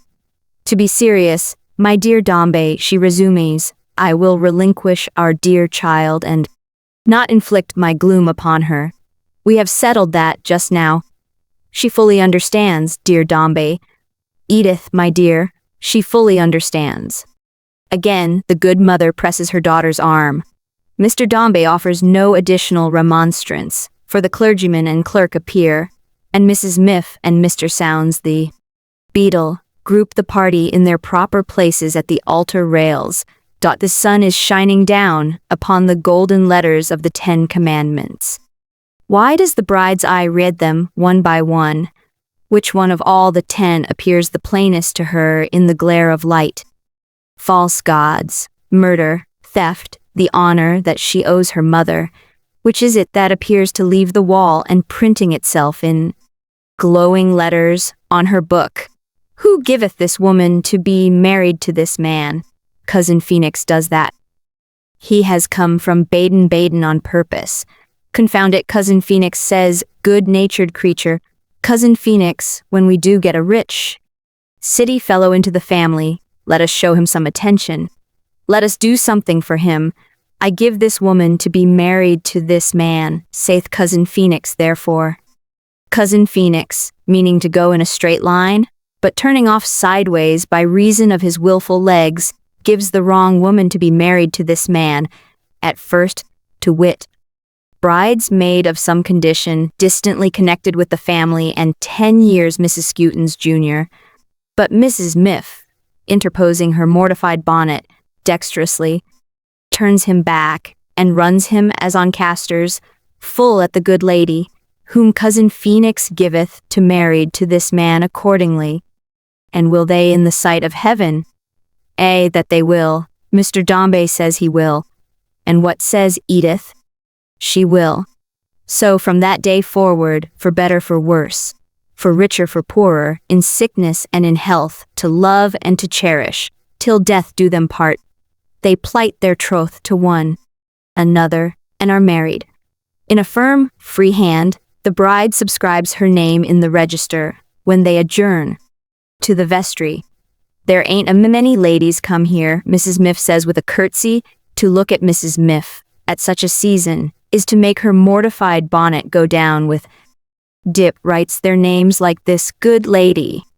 Mr. Sounds the Beadle thinks it is a truly spanking signature, and worthy of the writer. This, however, between himself and conscience.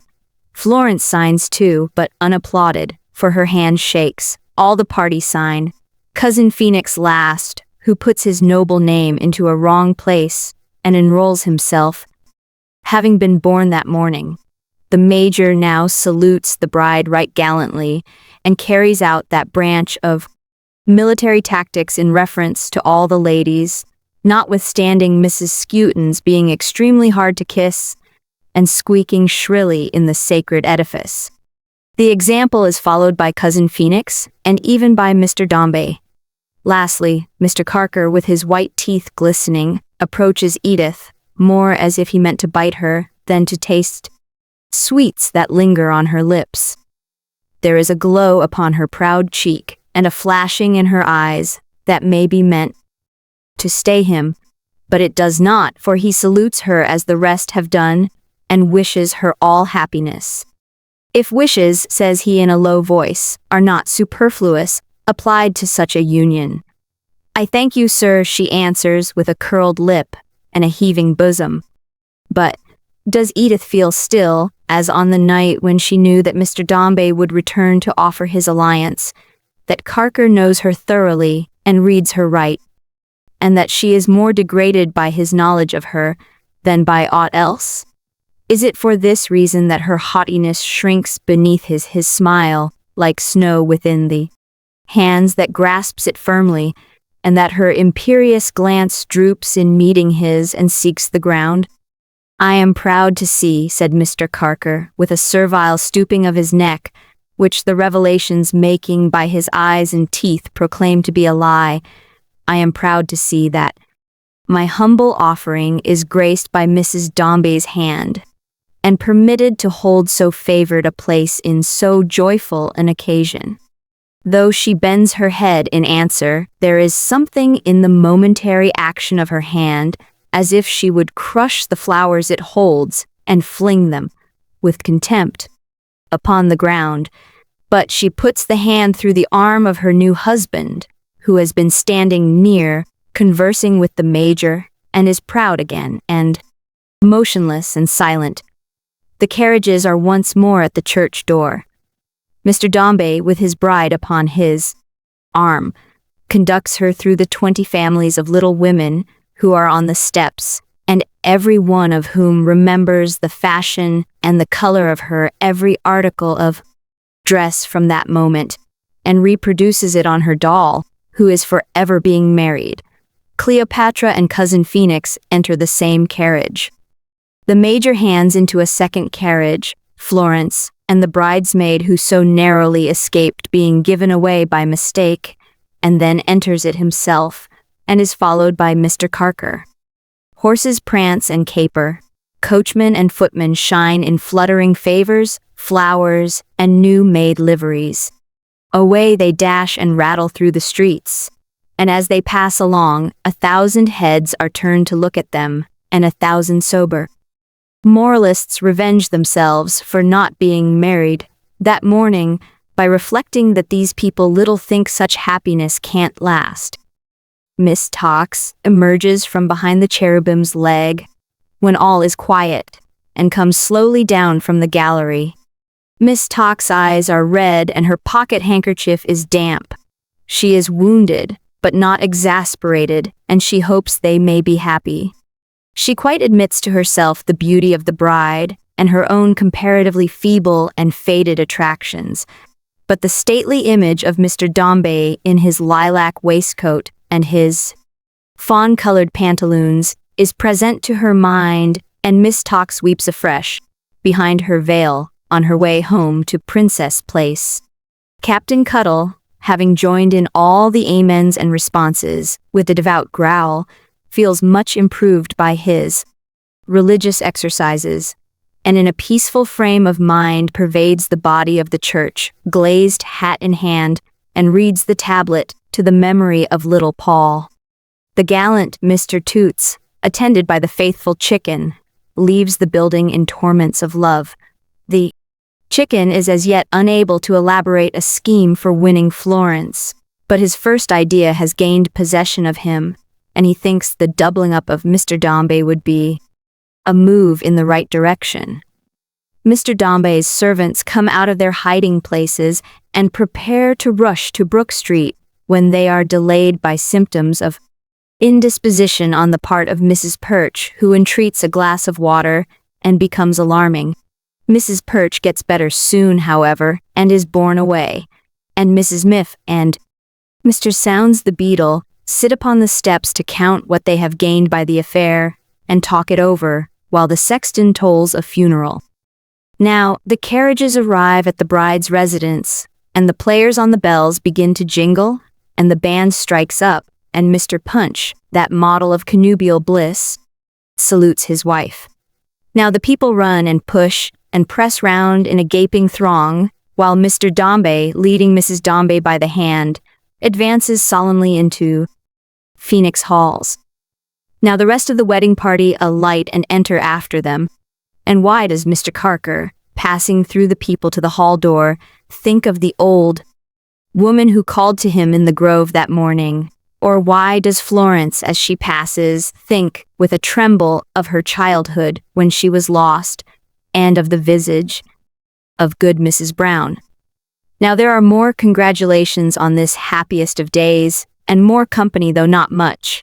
And now they leave the drawing room and range themselves table in the dark brown dining room, which no confectioner can brighten up. Let him garnish the exhausted Negroes with as many flowers and love knots as he will. The pastry cook has done his duty like a man, though, and a rich breakfast is set forth. Mr. and Mrs. Chick have joined the party, among others. Mrs. Chick admires that Edith should be, by nature, such a perfect Dombey, and is affable and confidential to Mrs. Skewton, whose mind is relieved of a great load, and who takes her share of the champagne. The very tall young man who suffered from excitement early is better, but a vague sentiment of repentance has seized upon him, and he hates the other very tall young man, and wrests dishes from him by violence, and takes a grim delight in disobliging the company. The company are cool and calm, and do not outrage the black hatchments of pictures looking down upon them by any excess of mirth. Cousin Phoenix and the Major are the gayest there, but Mr. Carker has a smile for the whole table. He has an especial smile for the bride, who very, very seldom meets it. Cousin Phoenix rises when the company have breakfasted, and the servants have left the room, and wonderfully young he looks, with his white wristbands almost covering his hands, otherwise rather bony, and the bloom of the champagne in his cheeks. "Upon my honor," says Cousin Phoenix, "although it's an unusual sort of thing in a private gentleman's house, I must beg leave to call upon you to drink what is usually called in fact, a toast." The Major very hoarsely indicates his approval. Mr. Carker, bending his head forward over the table in the direction of Cousin Phoenix, smiles and nods a great many times. In fact, it's not. Cousin Phoenix, beginning again, thus comes to a dead stop. "Here, here," says the Major in a tone of conviction.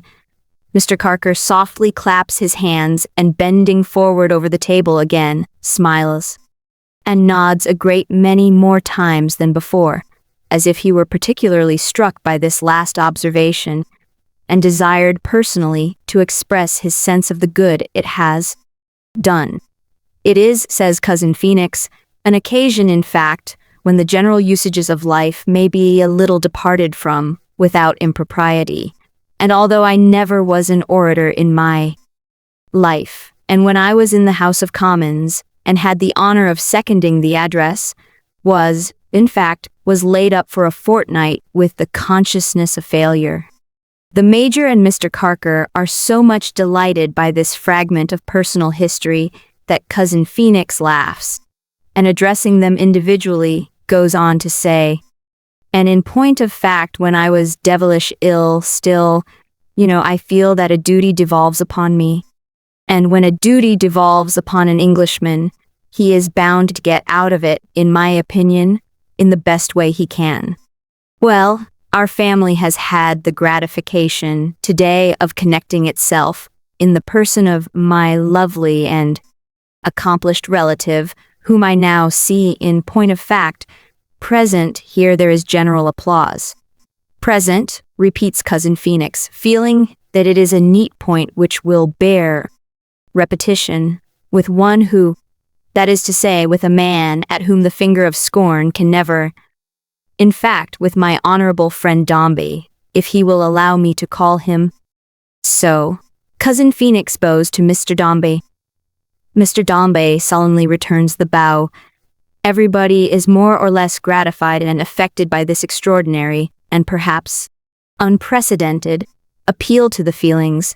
I have not, says Cousin Phoenix, enjoyed those opportunities which I could have desired of cultivating the acquaintance of my friend Dombey, and studying those qualities which do equal honor to his head, and in point of fact to his heart.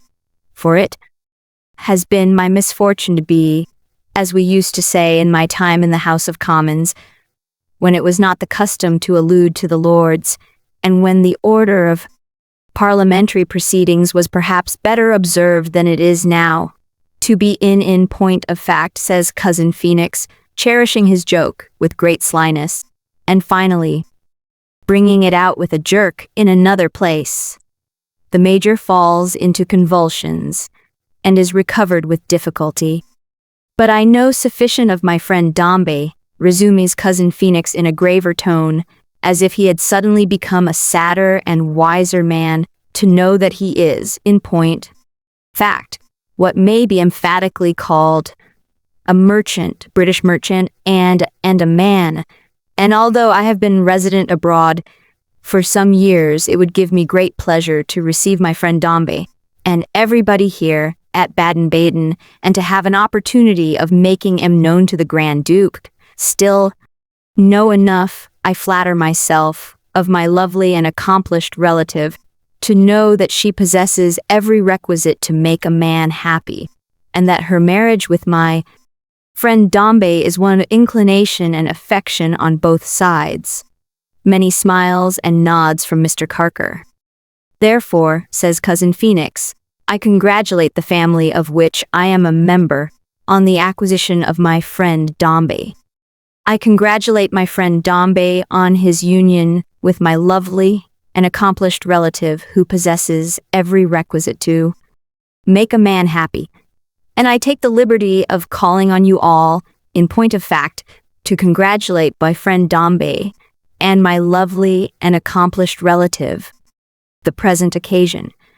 The speech of Cousin Phoenix is received with great applause, and Mr. Dombey returns thanks on behalf of himself and Mrs. Dombey. J.B. shortly afterwards proposes Mrs. Skewton. The breakfast languishes when that is done, the violated hatchments are avenged, and Edith rises to assume her traveling dress. All the servants in the meantime have been breakfasting below. Champagne has grown too common among them to be mentioned, and roast fowls, raised pies, and lobster salad have become mere drugs. The very tall young man has recovered his spirits, and again alludes to the exciseman. His comrade's eye begins to emulate his own, and he too stares at objects without taking cognizance thereof.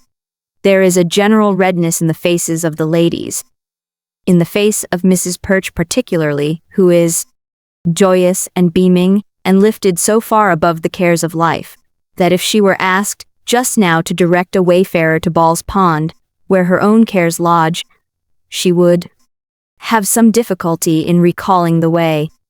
Mr. Towlinson has proposed the happy pair, to which the silver-headed butler has responded neatly, and with emotion.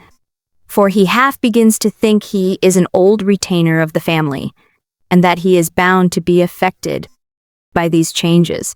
The whole party, and especially the ladies, are very frolicsome. Mr. Dombey's cook, who generally takes the lead in society, has said, it is impossible to settle down after this, and why not go in a party to the play? Everybody, Mrs. Perch included, has agreed to this, even the native who is tigerish in his drink, and alarms the ladies, Mrs. Perch particularly, by the rolling of his eyes. One of the very tall young men has even proposed a ball after the play, and it presents itself to no one, Mrs. Perch included, in the light of an impossibility. Words have arisen between the housemaid and Mr. Towlinson, she on the authority of an old saw, asserting marriages to be made in heaven, he affecting to trace the manufacture elsewhere, he supposing that she says so because she thinks of being married her own self, she saying, Lord forbid at any rate that she should ever marry him. To calm these flying taunts, the silver-headed butler rises to propose the health of Mr. Towlinson, whom to know is to esteem, and to esteem is to wish well settled in life with the object of his choice. Wherever, here the silver-headed butler eyes the housemaid, she may be.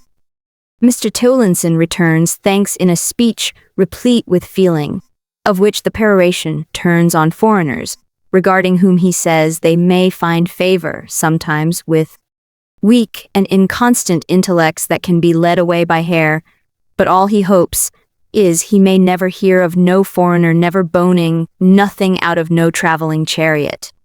The eye of Mr. Towlinson is so severe and so expressive here that the housemaid is turning hysterical, when she and all the rest, roused by the intelligence that the bride is going away, hurry upstairs to witness her departure.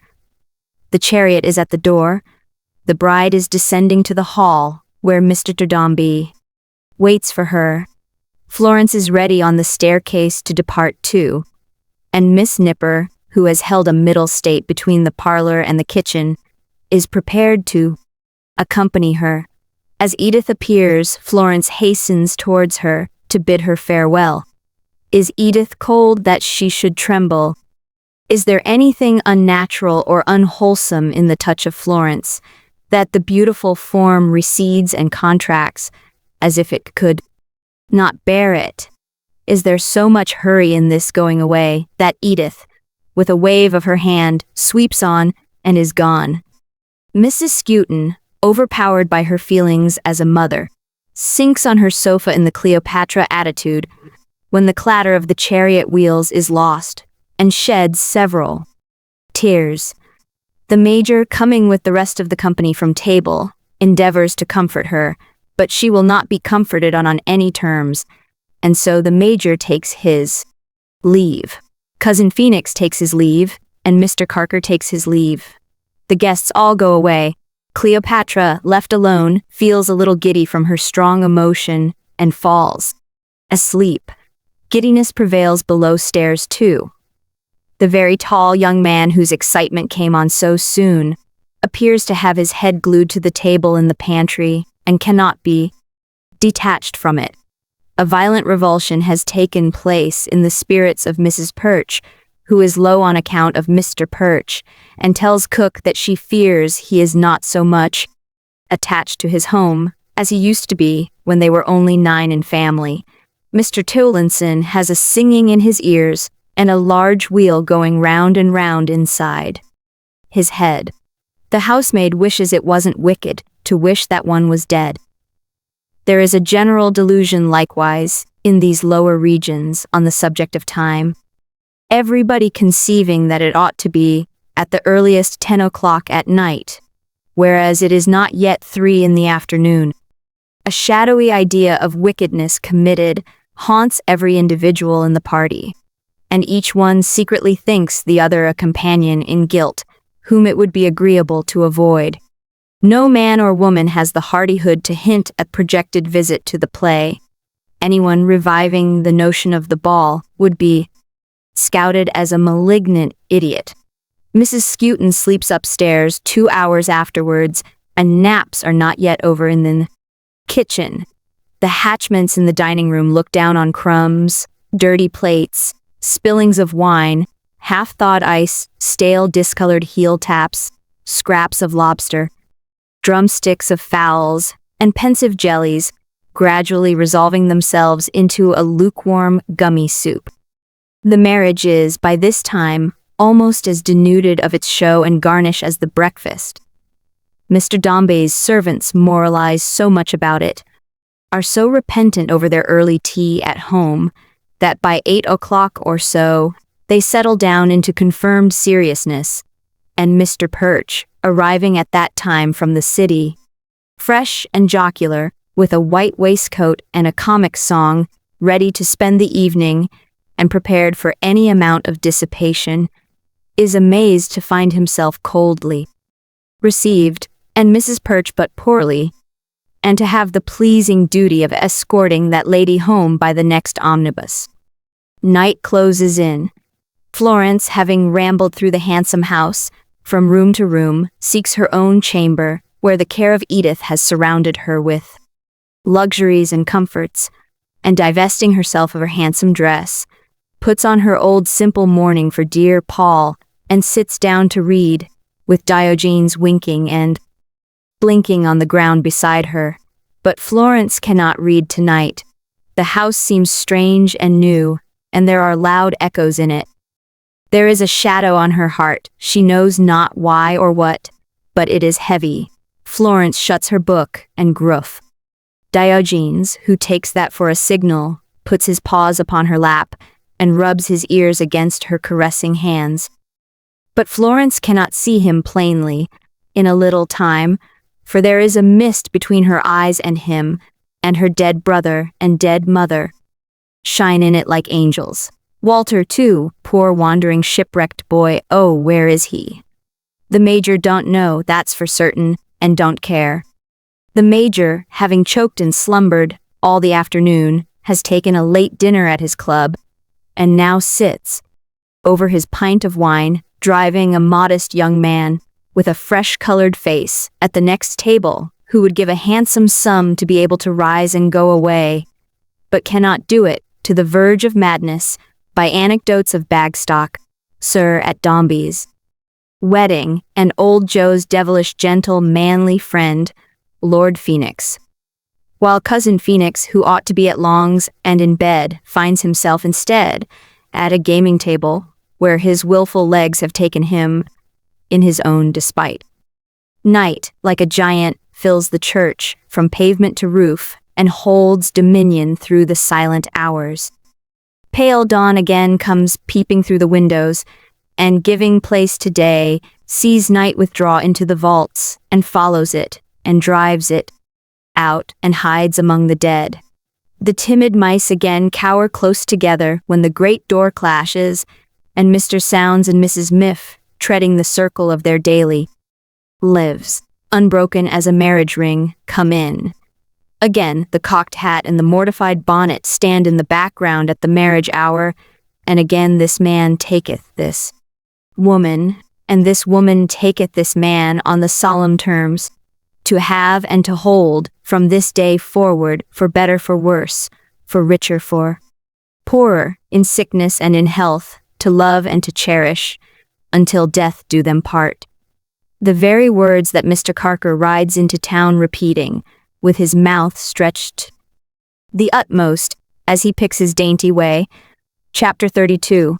The wooden midshipman goes to pieces. Honest Captain Cuttle, as the weeks flew over him in his fortified retreat, by no means abated any of his prudent provisions against surprise, because of the non-appearance of the enemy. The captain argued that his present security was too profound and wonderful to endure much longer. He knew that when the wind stood in a fair quarter, the weathercock was seldom nailed there, and he was too well acquainted with the determined and dauntless character of Mrs. Maxtinger to doubt that that heroic woman had devoted herself to the task of his discovery and capture. Trembling beneath the weight of these reasons, Captain Cuttle lived a very close and retired life, seldom stirring abroad until after dark, venturing even then only into the obscurest streets, never going forth at all on Sundays, and both within and without the walls of his retreat, avoiding bonnets, as if they were worn by raging lions. The captain never dreamed that in the event of his being pounced upon by Mrs. Maxtinger in his walks, it would be possible to offer resistance. He felt that it could not be done. He saw himself, in his mind's eye, put meekly in a hackney coach and carried off to his old lodgings. He foresaw that once immured there, he was a lost man, his hat gone.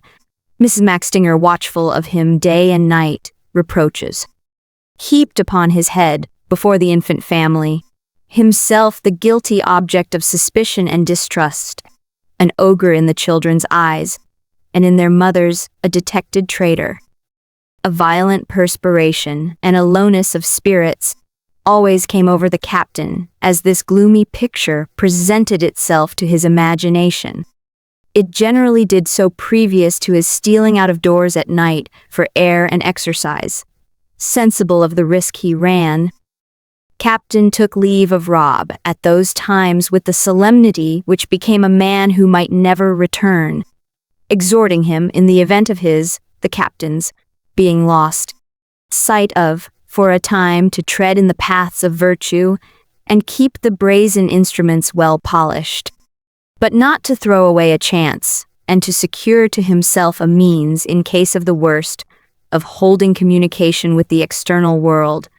Captain Cuttle soon conceived the happy idea of teaching Rob the grinder some secret signal by which that adherent might make his presence and fidelity known to his commander in the hour of adversity. After much cogitation, the captain decided in favor of instructing him to whistle the marine melody, "Oh, cheerily, cheerily," and Rob the grinder, attaining a point as near perfection in that accomplishment as a landsman could hope to reach, the captain impressed these mysterious instructions on his mind. "Now, my lad, stand by, if ever took, captain," interposed Rob with his round eyes wide open. "Ah," said Captain Cuttle darkly, "if ever I goes away, meaning to come back to supper, and don't come within hail again, 24 hours arter my loss, go you to brig.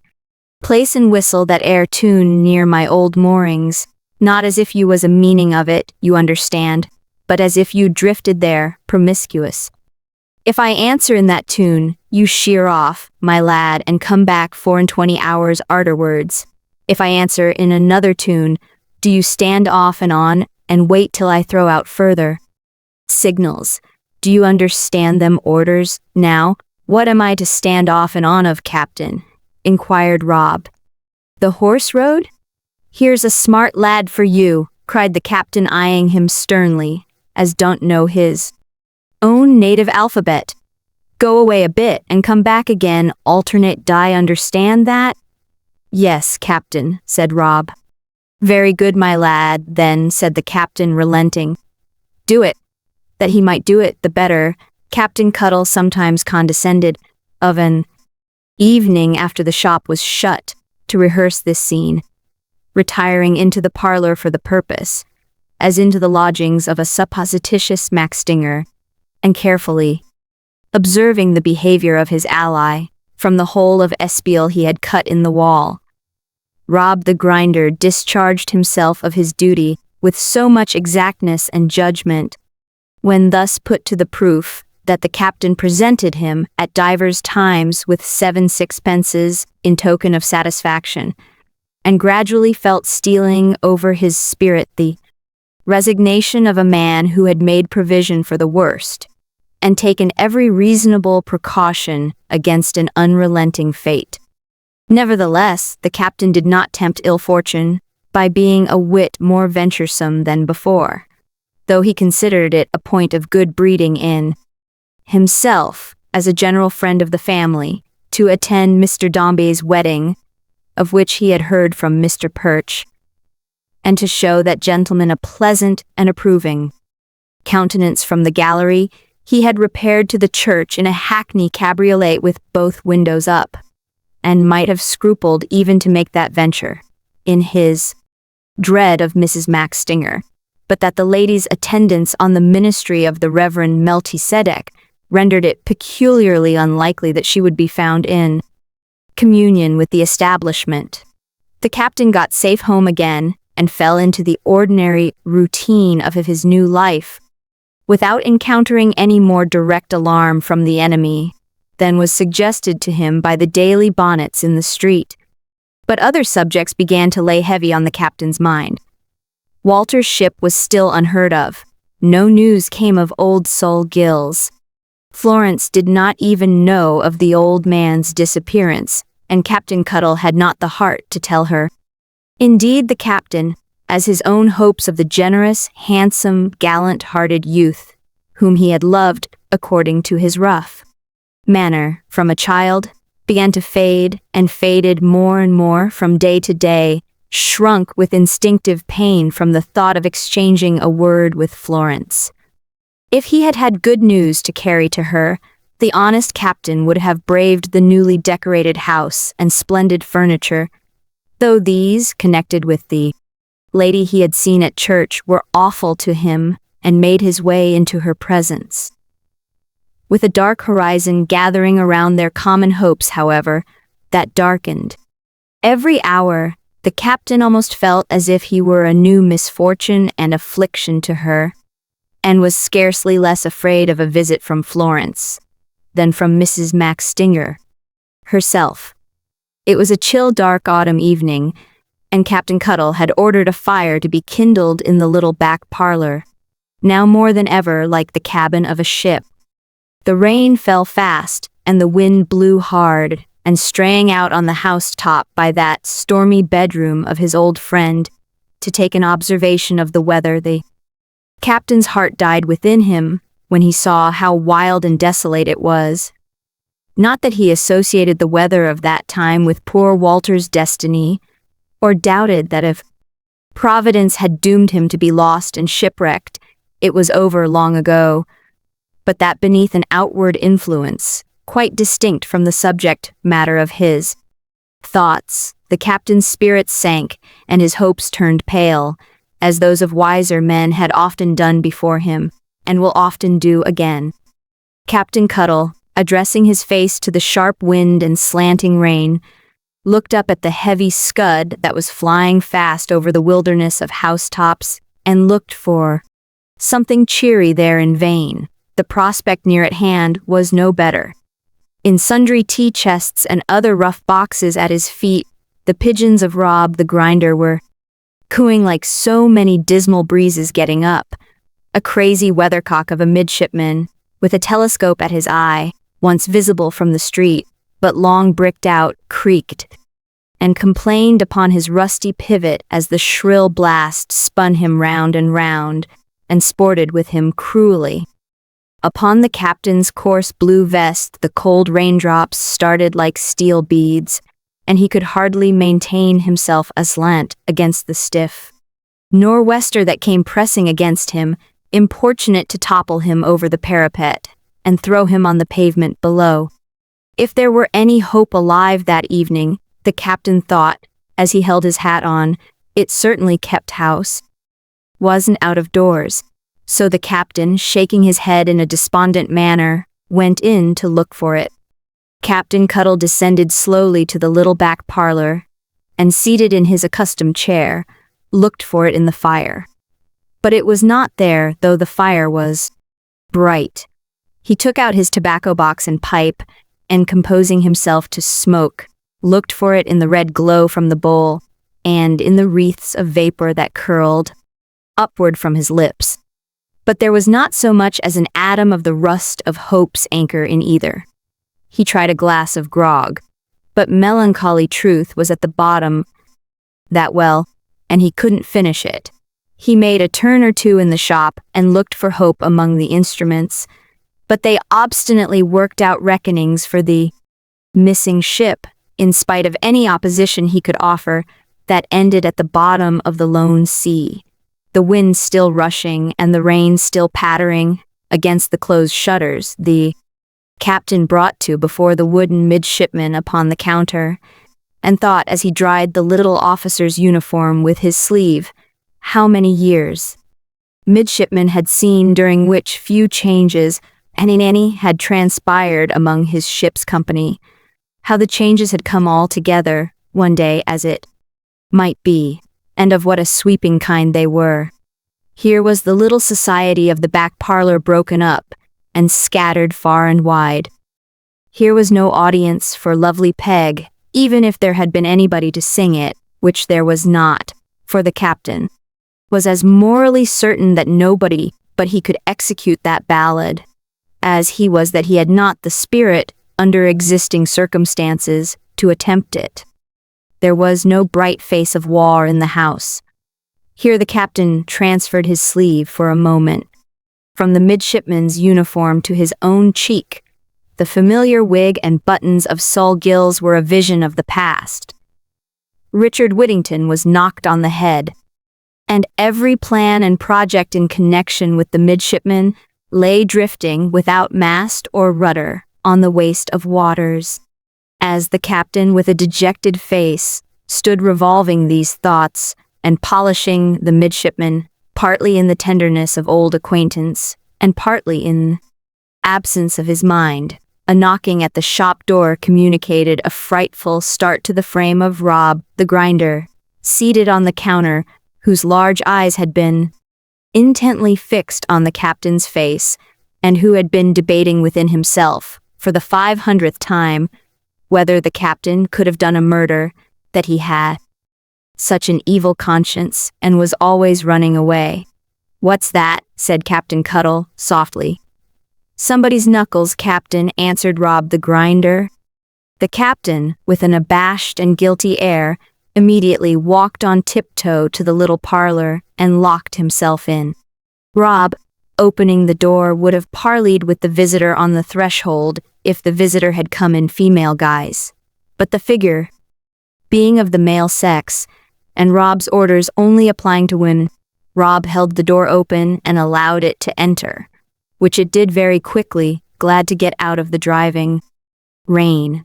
"A job for Burgess & Co. at any rate," said the visitor, looking over his shoulder compassionately at his own legs, which were very wet and covered with splashes. "Oh, Mr. Gills?" The salutation was addressed to the captain, now emerging from the back parlor, with a most transparent and utterly futile affectation of coming out by accidents. "Thank ye," the gentleman went on to say in the same breath. "Am very well indeed. Myself, am much obliged to you. My name is Toots, Mr. Toots." The captain remembered to have seen this young gentleman at the wedding. Made him a bow. Mr. Toots replied with a chuckle, and being embarrassed, as he generally was, breathed hard, shook hands with the captain for a long time, and then, falling on Rob the grinder, in the absence of any other resource, shook hands with him in a most affectionate and cordial manner. "I say, I should like to speak a word to you, Mr. Gills, if you please," said Toots at length, with surprising presence of mind. "I say, Miss D.O.M., you know."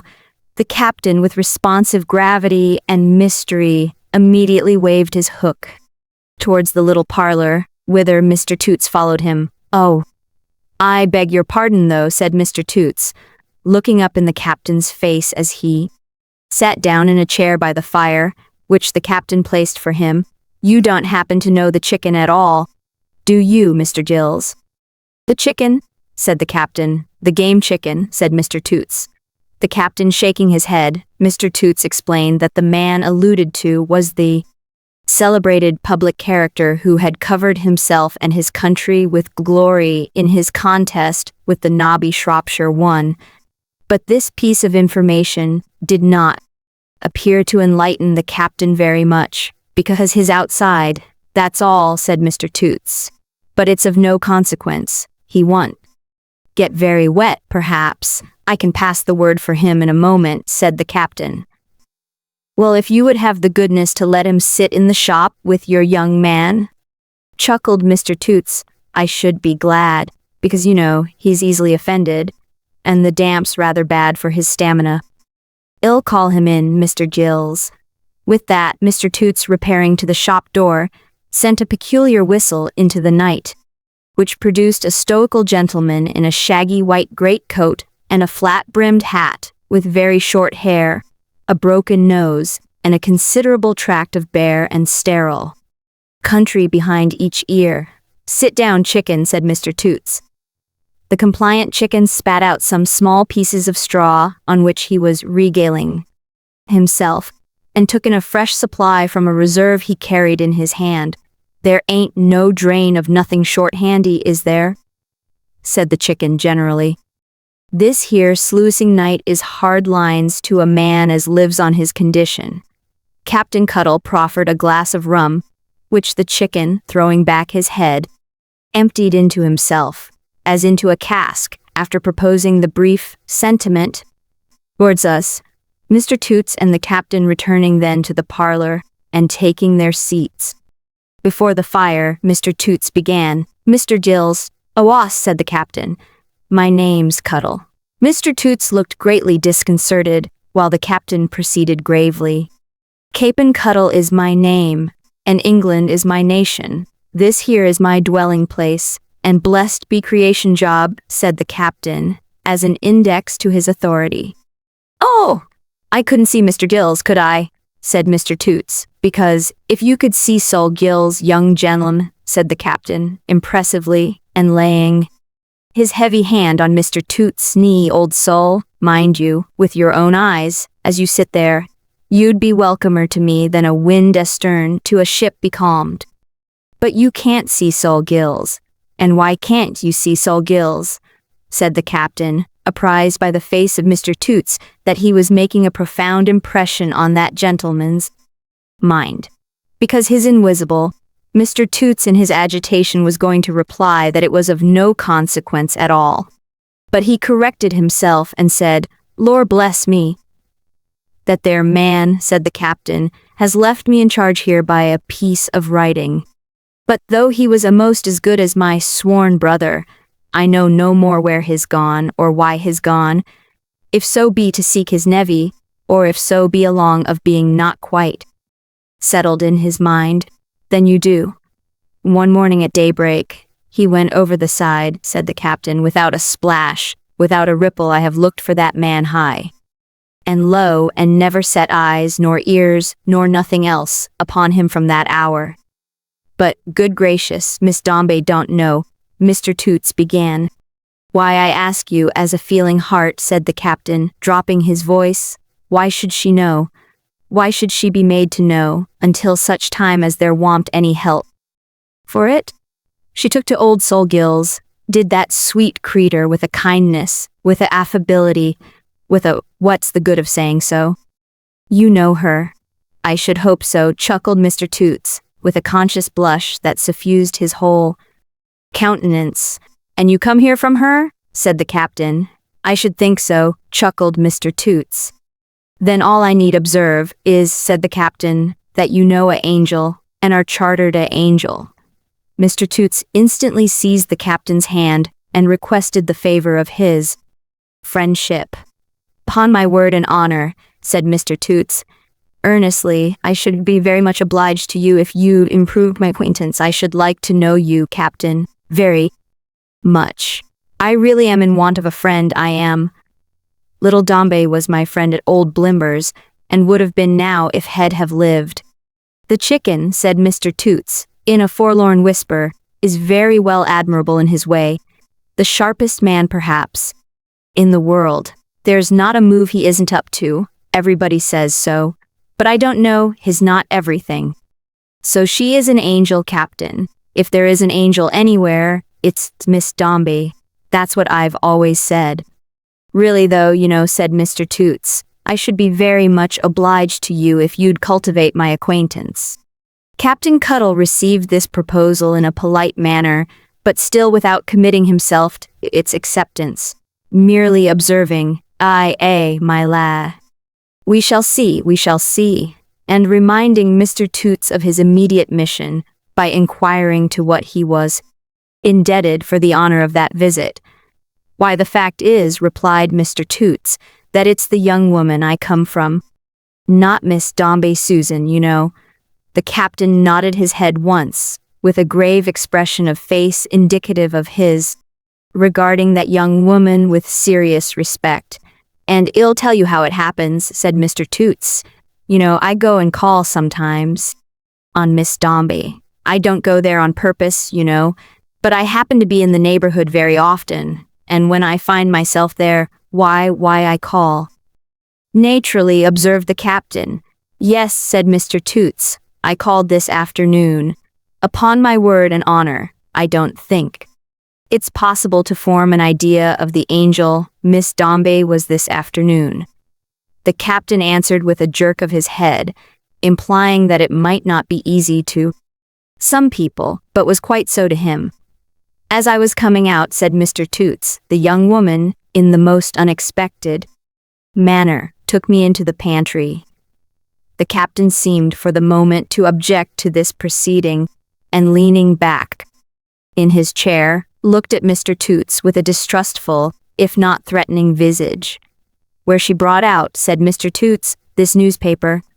She told me that she had kept it from Miss Dombey all day, on account of something that was in it, about somebody that she and Dombey used to know, and then she read the passage to me. Very well. Then she said, wait a minute. What was it, she said, though? Mr. Toots, endeavoring to concentrate his mental powers on this question, unintentionally fixed the captain's eye, and was so much discomposed by its stern expression, that his difficulty in resuming the thread of his subject was enhanced to a painful extent. Oh, said Mr. Toots after long consideration.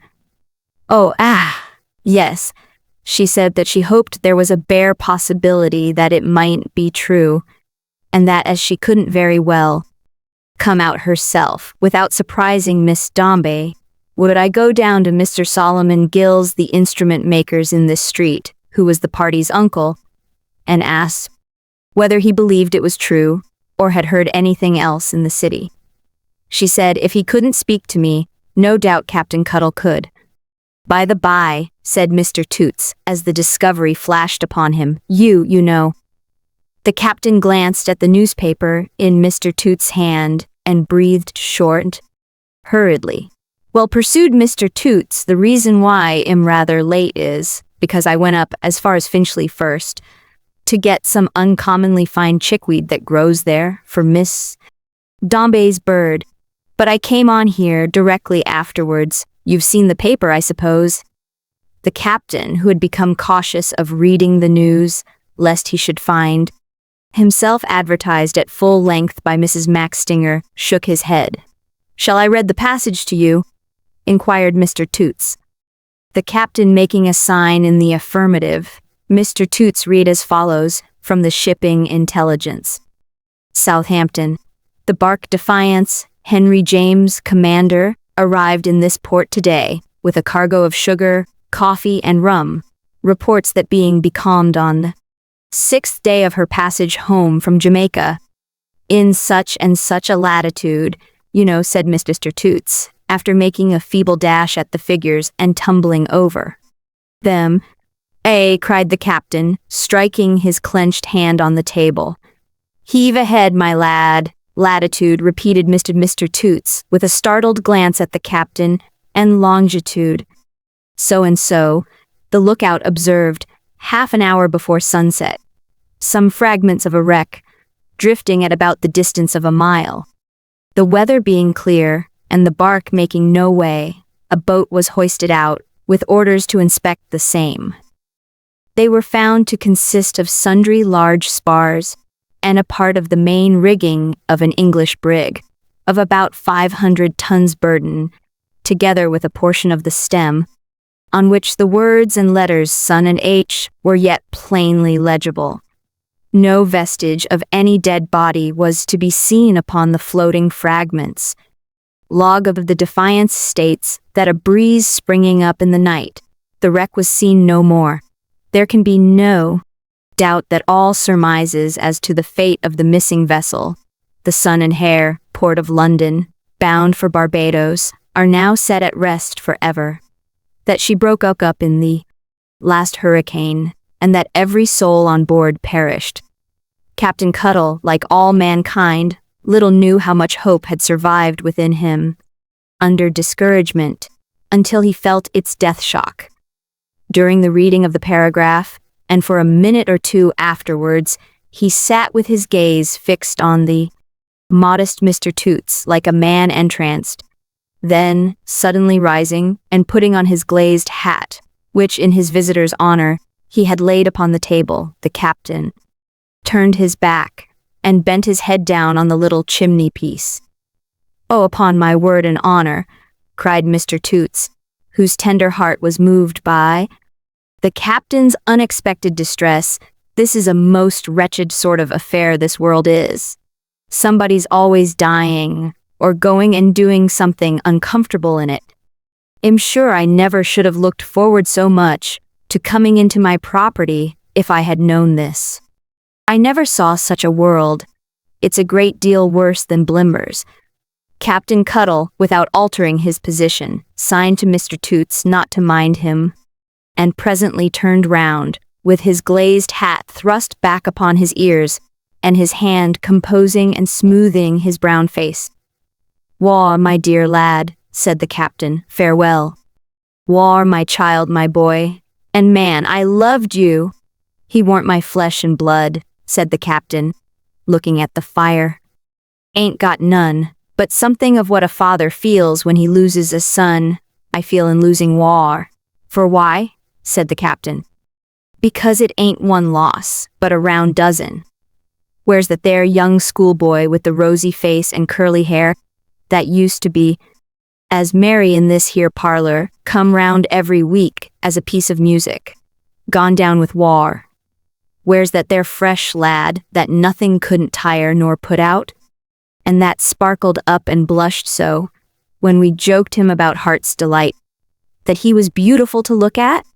Gone down with war. Where's that there man's spirit, all afire, that wouldn't see the old man hove down for a minute and cared nothing for itself?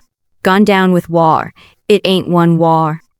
There was a dozen wars that I knowed and loved, all holding round his neck when he went down, and they're a holding round mine now." Mr. Toots sat silent, folding and refolding the newspaper as small as possible upon his knee. "And Sol Gills," said the captain, gazing at the fire, "poor nevillous old soul, where are you got to? You was left in charge of me. His last words was, 'Take care of my uncle.' What came over you, Sol, when you went and gave the go-by to Ned Cuttle? What am I to put in my accounts that is a looking down upon, respecting you?" Sol Gills, said the captain, shaking his head slowly, "catch sight of that there newspaper, away from home, with no one as knowed war by to say a word, and broadside to you broach, and down you pitch, head foremost." Drawing a heavy sigh, the captain turned to Mr. Toots, and roused himself to a sustained consciousness of that gentleman's presence. "My lad," said the captain, "you must tell the young woman honestly that this here fatal news is too correct. They don't romance, you see, on such pints. It's entered on the ship's log, and that's the truest book as a man can write. Tomorrow morning," said the captain, "'ill step out and make inquiries, but they'll lead to no good. They can't do it.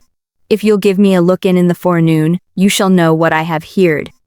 But tell the young woman from Cape and Cuttle that it's over." "Over!" And the captain, hooking off his glazed hat, pulled his handkerchief out of the crown, wiped his grizzled head despairingly, and tossed the handkerchief in again with the indifference of deep dejection. I assure you," said Mr. Toots, "really I am dreadfully sorry. Upon my word I am, though I wasn't acquainted with the party. Do you think Miss Dombey will be very much affected, Captain Gills, I mean Mr. Cuttle?" "Why, Lord love you," returned the captain, with something of compassion for Mr. Toots' innocence. "When she warn't no higher than that, they were as fond of one another as two young doves." "Were they, though?" said Mr. Toots, with a considerably lengthened face. "They were made for one another," said the captain mournfully. "But what signifies that now? 'Pon my word and honor," cried Mr. Toots, blurting out his words through a singular combination of awkward chuckles and emotion, "I'm even more sorry than I was before. You know, Captain Gills, I positively adore Miss Dombey. I am perfectly sore with loving her." The burst with which this confession forced itself out of the unhappy Mr. Toots bespoke the vehemence of his feelings. "But what would be the good of my regarding her in this manner, if I wasn't truly sorry for her feeling pain, whatever was the cause of it.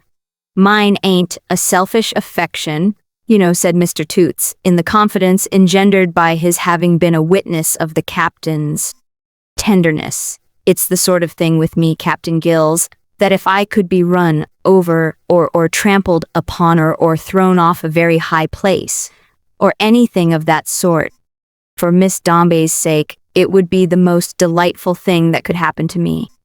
All this, Mr. Toots said in a suppressed voice, to prevent its reaching the jealous ears of the chicken, who objected to the softer emotions, which effort of restraint, coupled with the intensity of his feelings, made him red to the tips of his ears, and caused him to present such an affecting spectacle of disinterested love to the eyes of Captain Cuttle, that the good captain patted him consolingly on the back and bade him cheer up.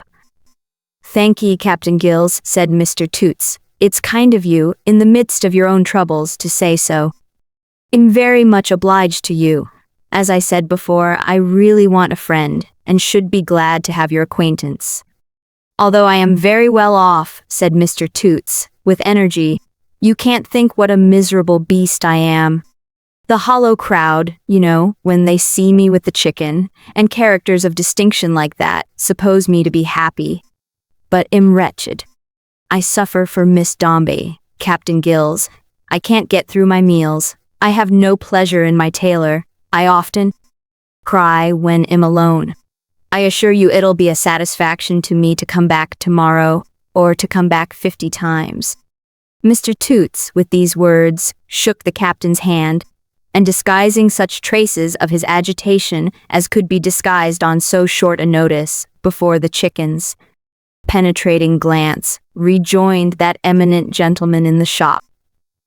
The chicken, who was apt to be jealous of his ascendancy, eyed Captain Cuttle with anything but favor, as he took leave of Mr. Toots, but followed his patron without being otherwise demonstrative of his ill will, leaving the captain oppressed with sorrow, and Rob the Grinder elevated with joy, on account of having had the honor of staring for nearly half an hour at the conqueror of the Nobby Shropshire one.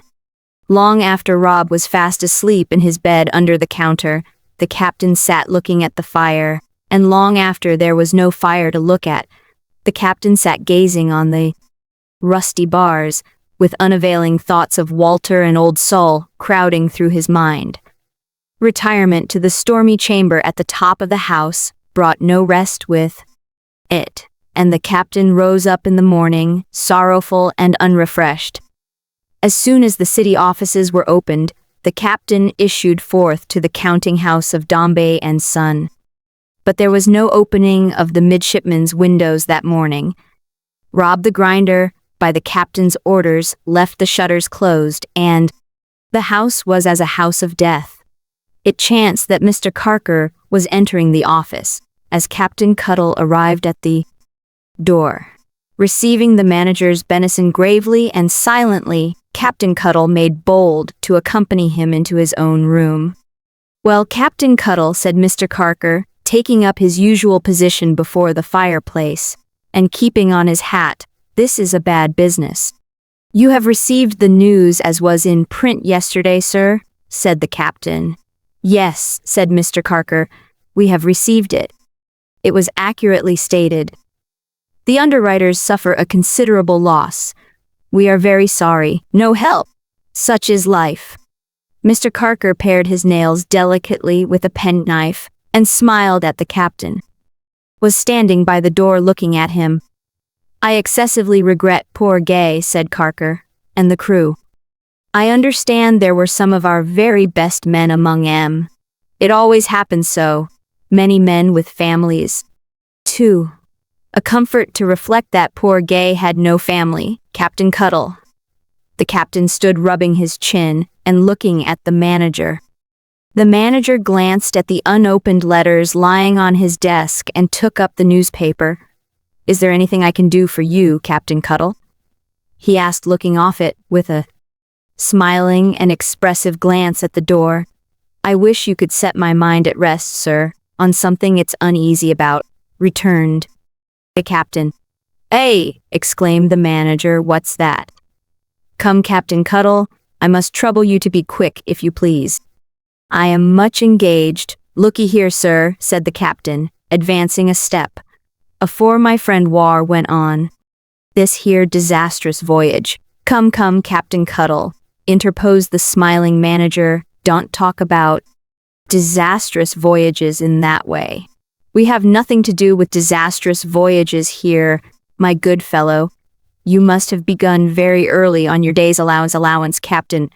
You don't remember that there are hazards in all voyages, whether by sea or land. You are not made uneasy by the supposition young what's name was lost in bad weather that was got up against him in these offices, are you? Fie, Captain. Sleep and soda water are the best cures for such uneasiness as that." "My lad," returned the captain slowly, "you are a lad to me, and so I'd ask your pardon for that slip of a word. If you find any pleasure in this here sport, ain't the gentleman I took you for. And if you ain't the gentleman I took you for, maybe my mind has call to be uneasy. Now this is what it is, Mr. Carker. Afore that poor lad went away according to orders, he told me that he warn't a-going away for his own good or for promotion he knowed. It was my belief that he was wrong, and I told him so, and I come here, your head governor being absent, to ask a question, two of you in a civil way for my own satisfaction. Them questions you answered free. Now it'll ease my mind to know, when all is over as it is, and when what can't be cured must be endured, for which, as a scholar, you'll overhaul the book it's in, and thereof make a note to know once more in a word that I warn't mistaken, that I'd warn't back'ard in my duty when I didn't tell the old man what War told me, and that the wind was truly in his sail when he heisted it for Barbados Harbor. Mr. Carker, said the captain, in the goodness of his nature, when I was here last, we was very pleasant together.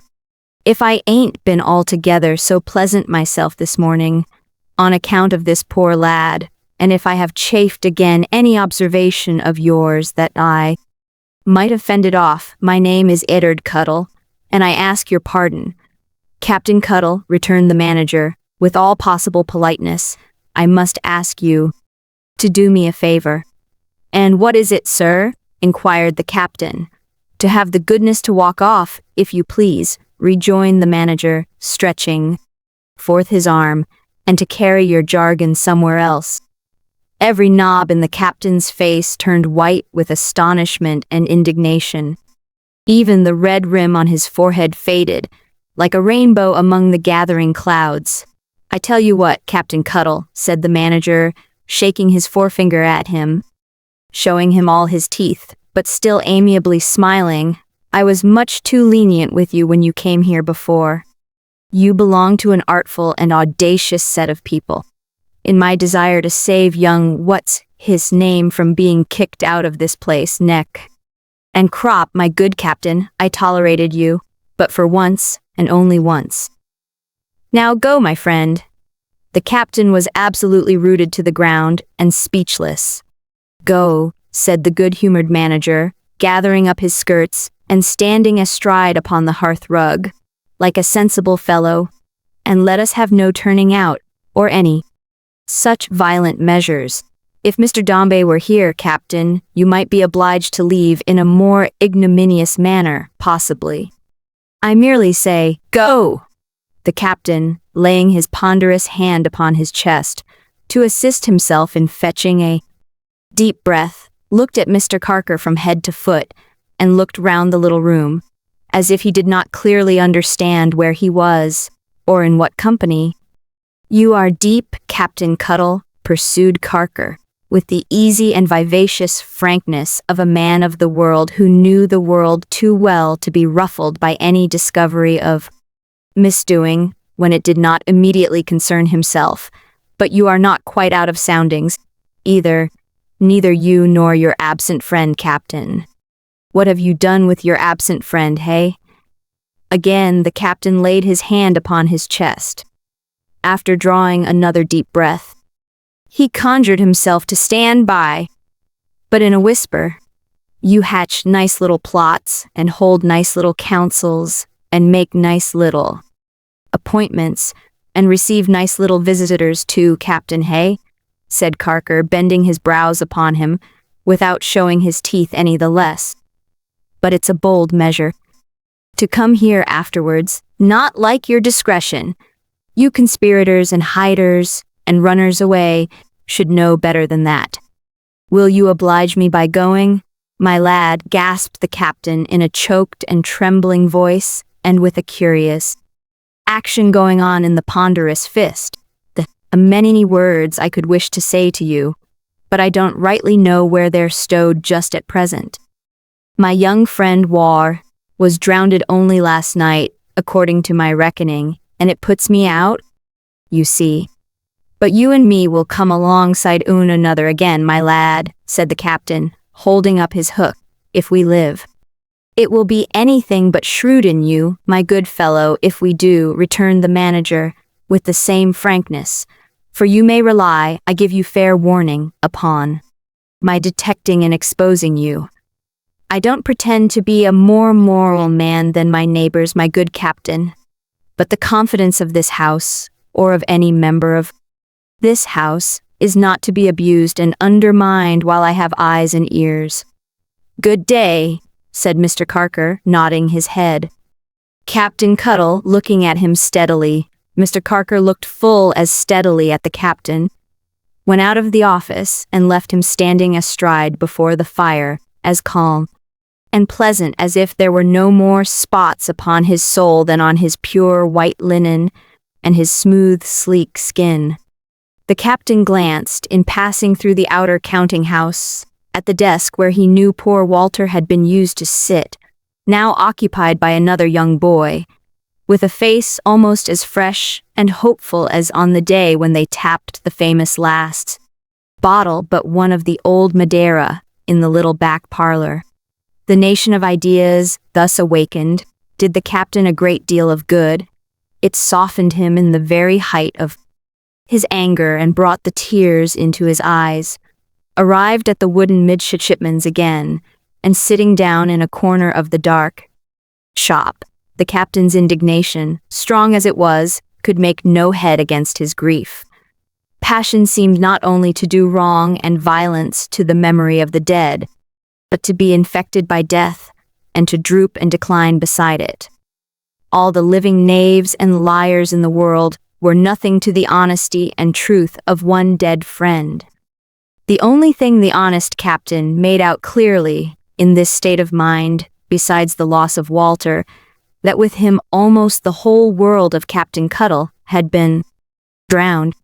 If he reproached himself sometimes, and keenly too, for having ever connived at Walter's innocent deceit, he thought at least as often of the Mr. Carker, whom no sea could ever render up, and the Mr. Dombey, whom he now began to perceive was as far beyond human recall, and the heart's delight with whom he must never foregather again, and the lovely Peg, that teak-built and trim ballad, that had gone ashore upon a rock, and split into mere planks and beams of rhyme.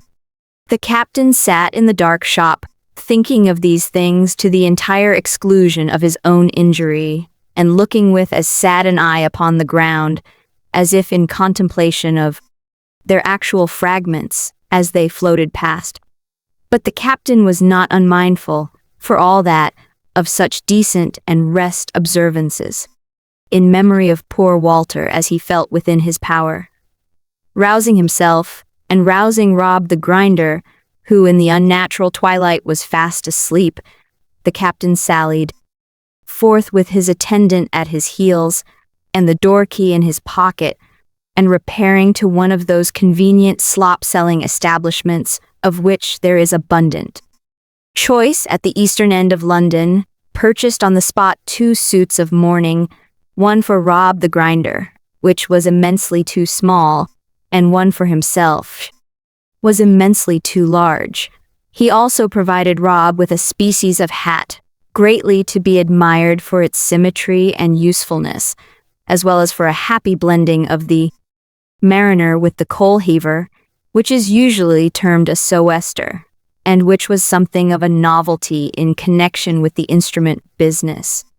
In their several garments, which the vendor declared to be such a miracle in point of fit as nothing, but a rare combination of fortuitous circumstances ever brought about, and the fashion of which was unparalleled within the memory of the oldest inhabitant.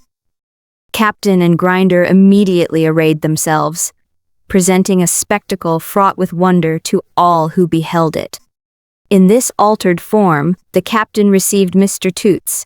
"Im took aback, my lad, at present," said the captain, "and will only confirm that they're ill news.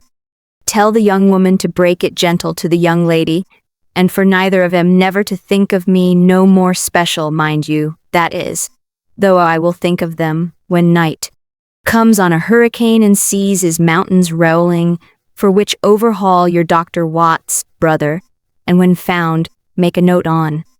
The captain reserved, until some fitter time, the consideration of Mr. Toots' offer of friendship, and thus dismissed him.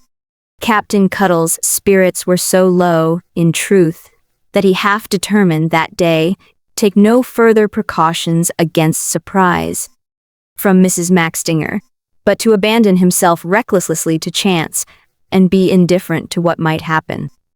As evening came on, he fell into a better frame of mind, however, and spoke much of Walter to Rob the grinder, whose attention and fidelity he likewise incidentally commended. Rob did not blush to hear the captain earnest in his praises, but sat staring at him, and affecting to snivel with sympathy, and making a feint of being virtuous, and treasuring up every word he said, like a young spy as he was, with very promising deceit. When Rob had turned in, and was fast asleep, the captain trimmed the candle, put on his spectacles. He had felt it appropriate to take to spectacles on entering into instrument trade, though his eyes were like a hawk's, and opened the prayer book at the burial service.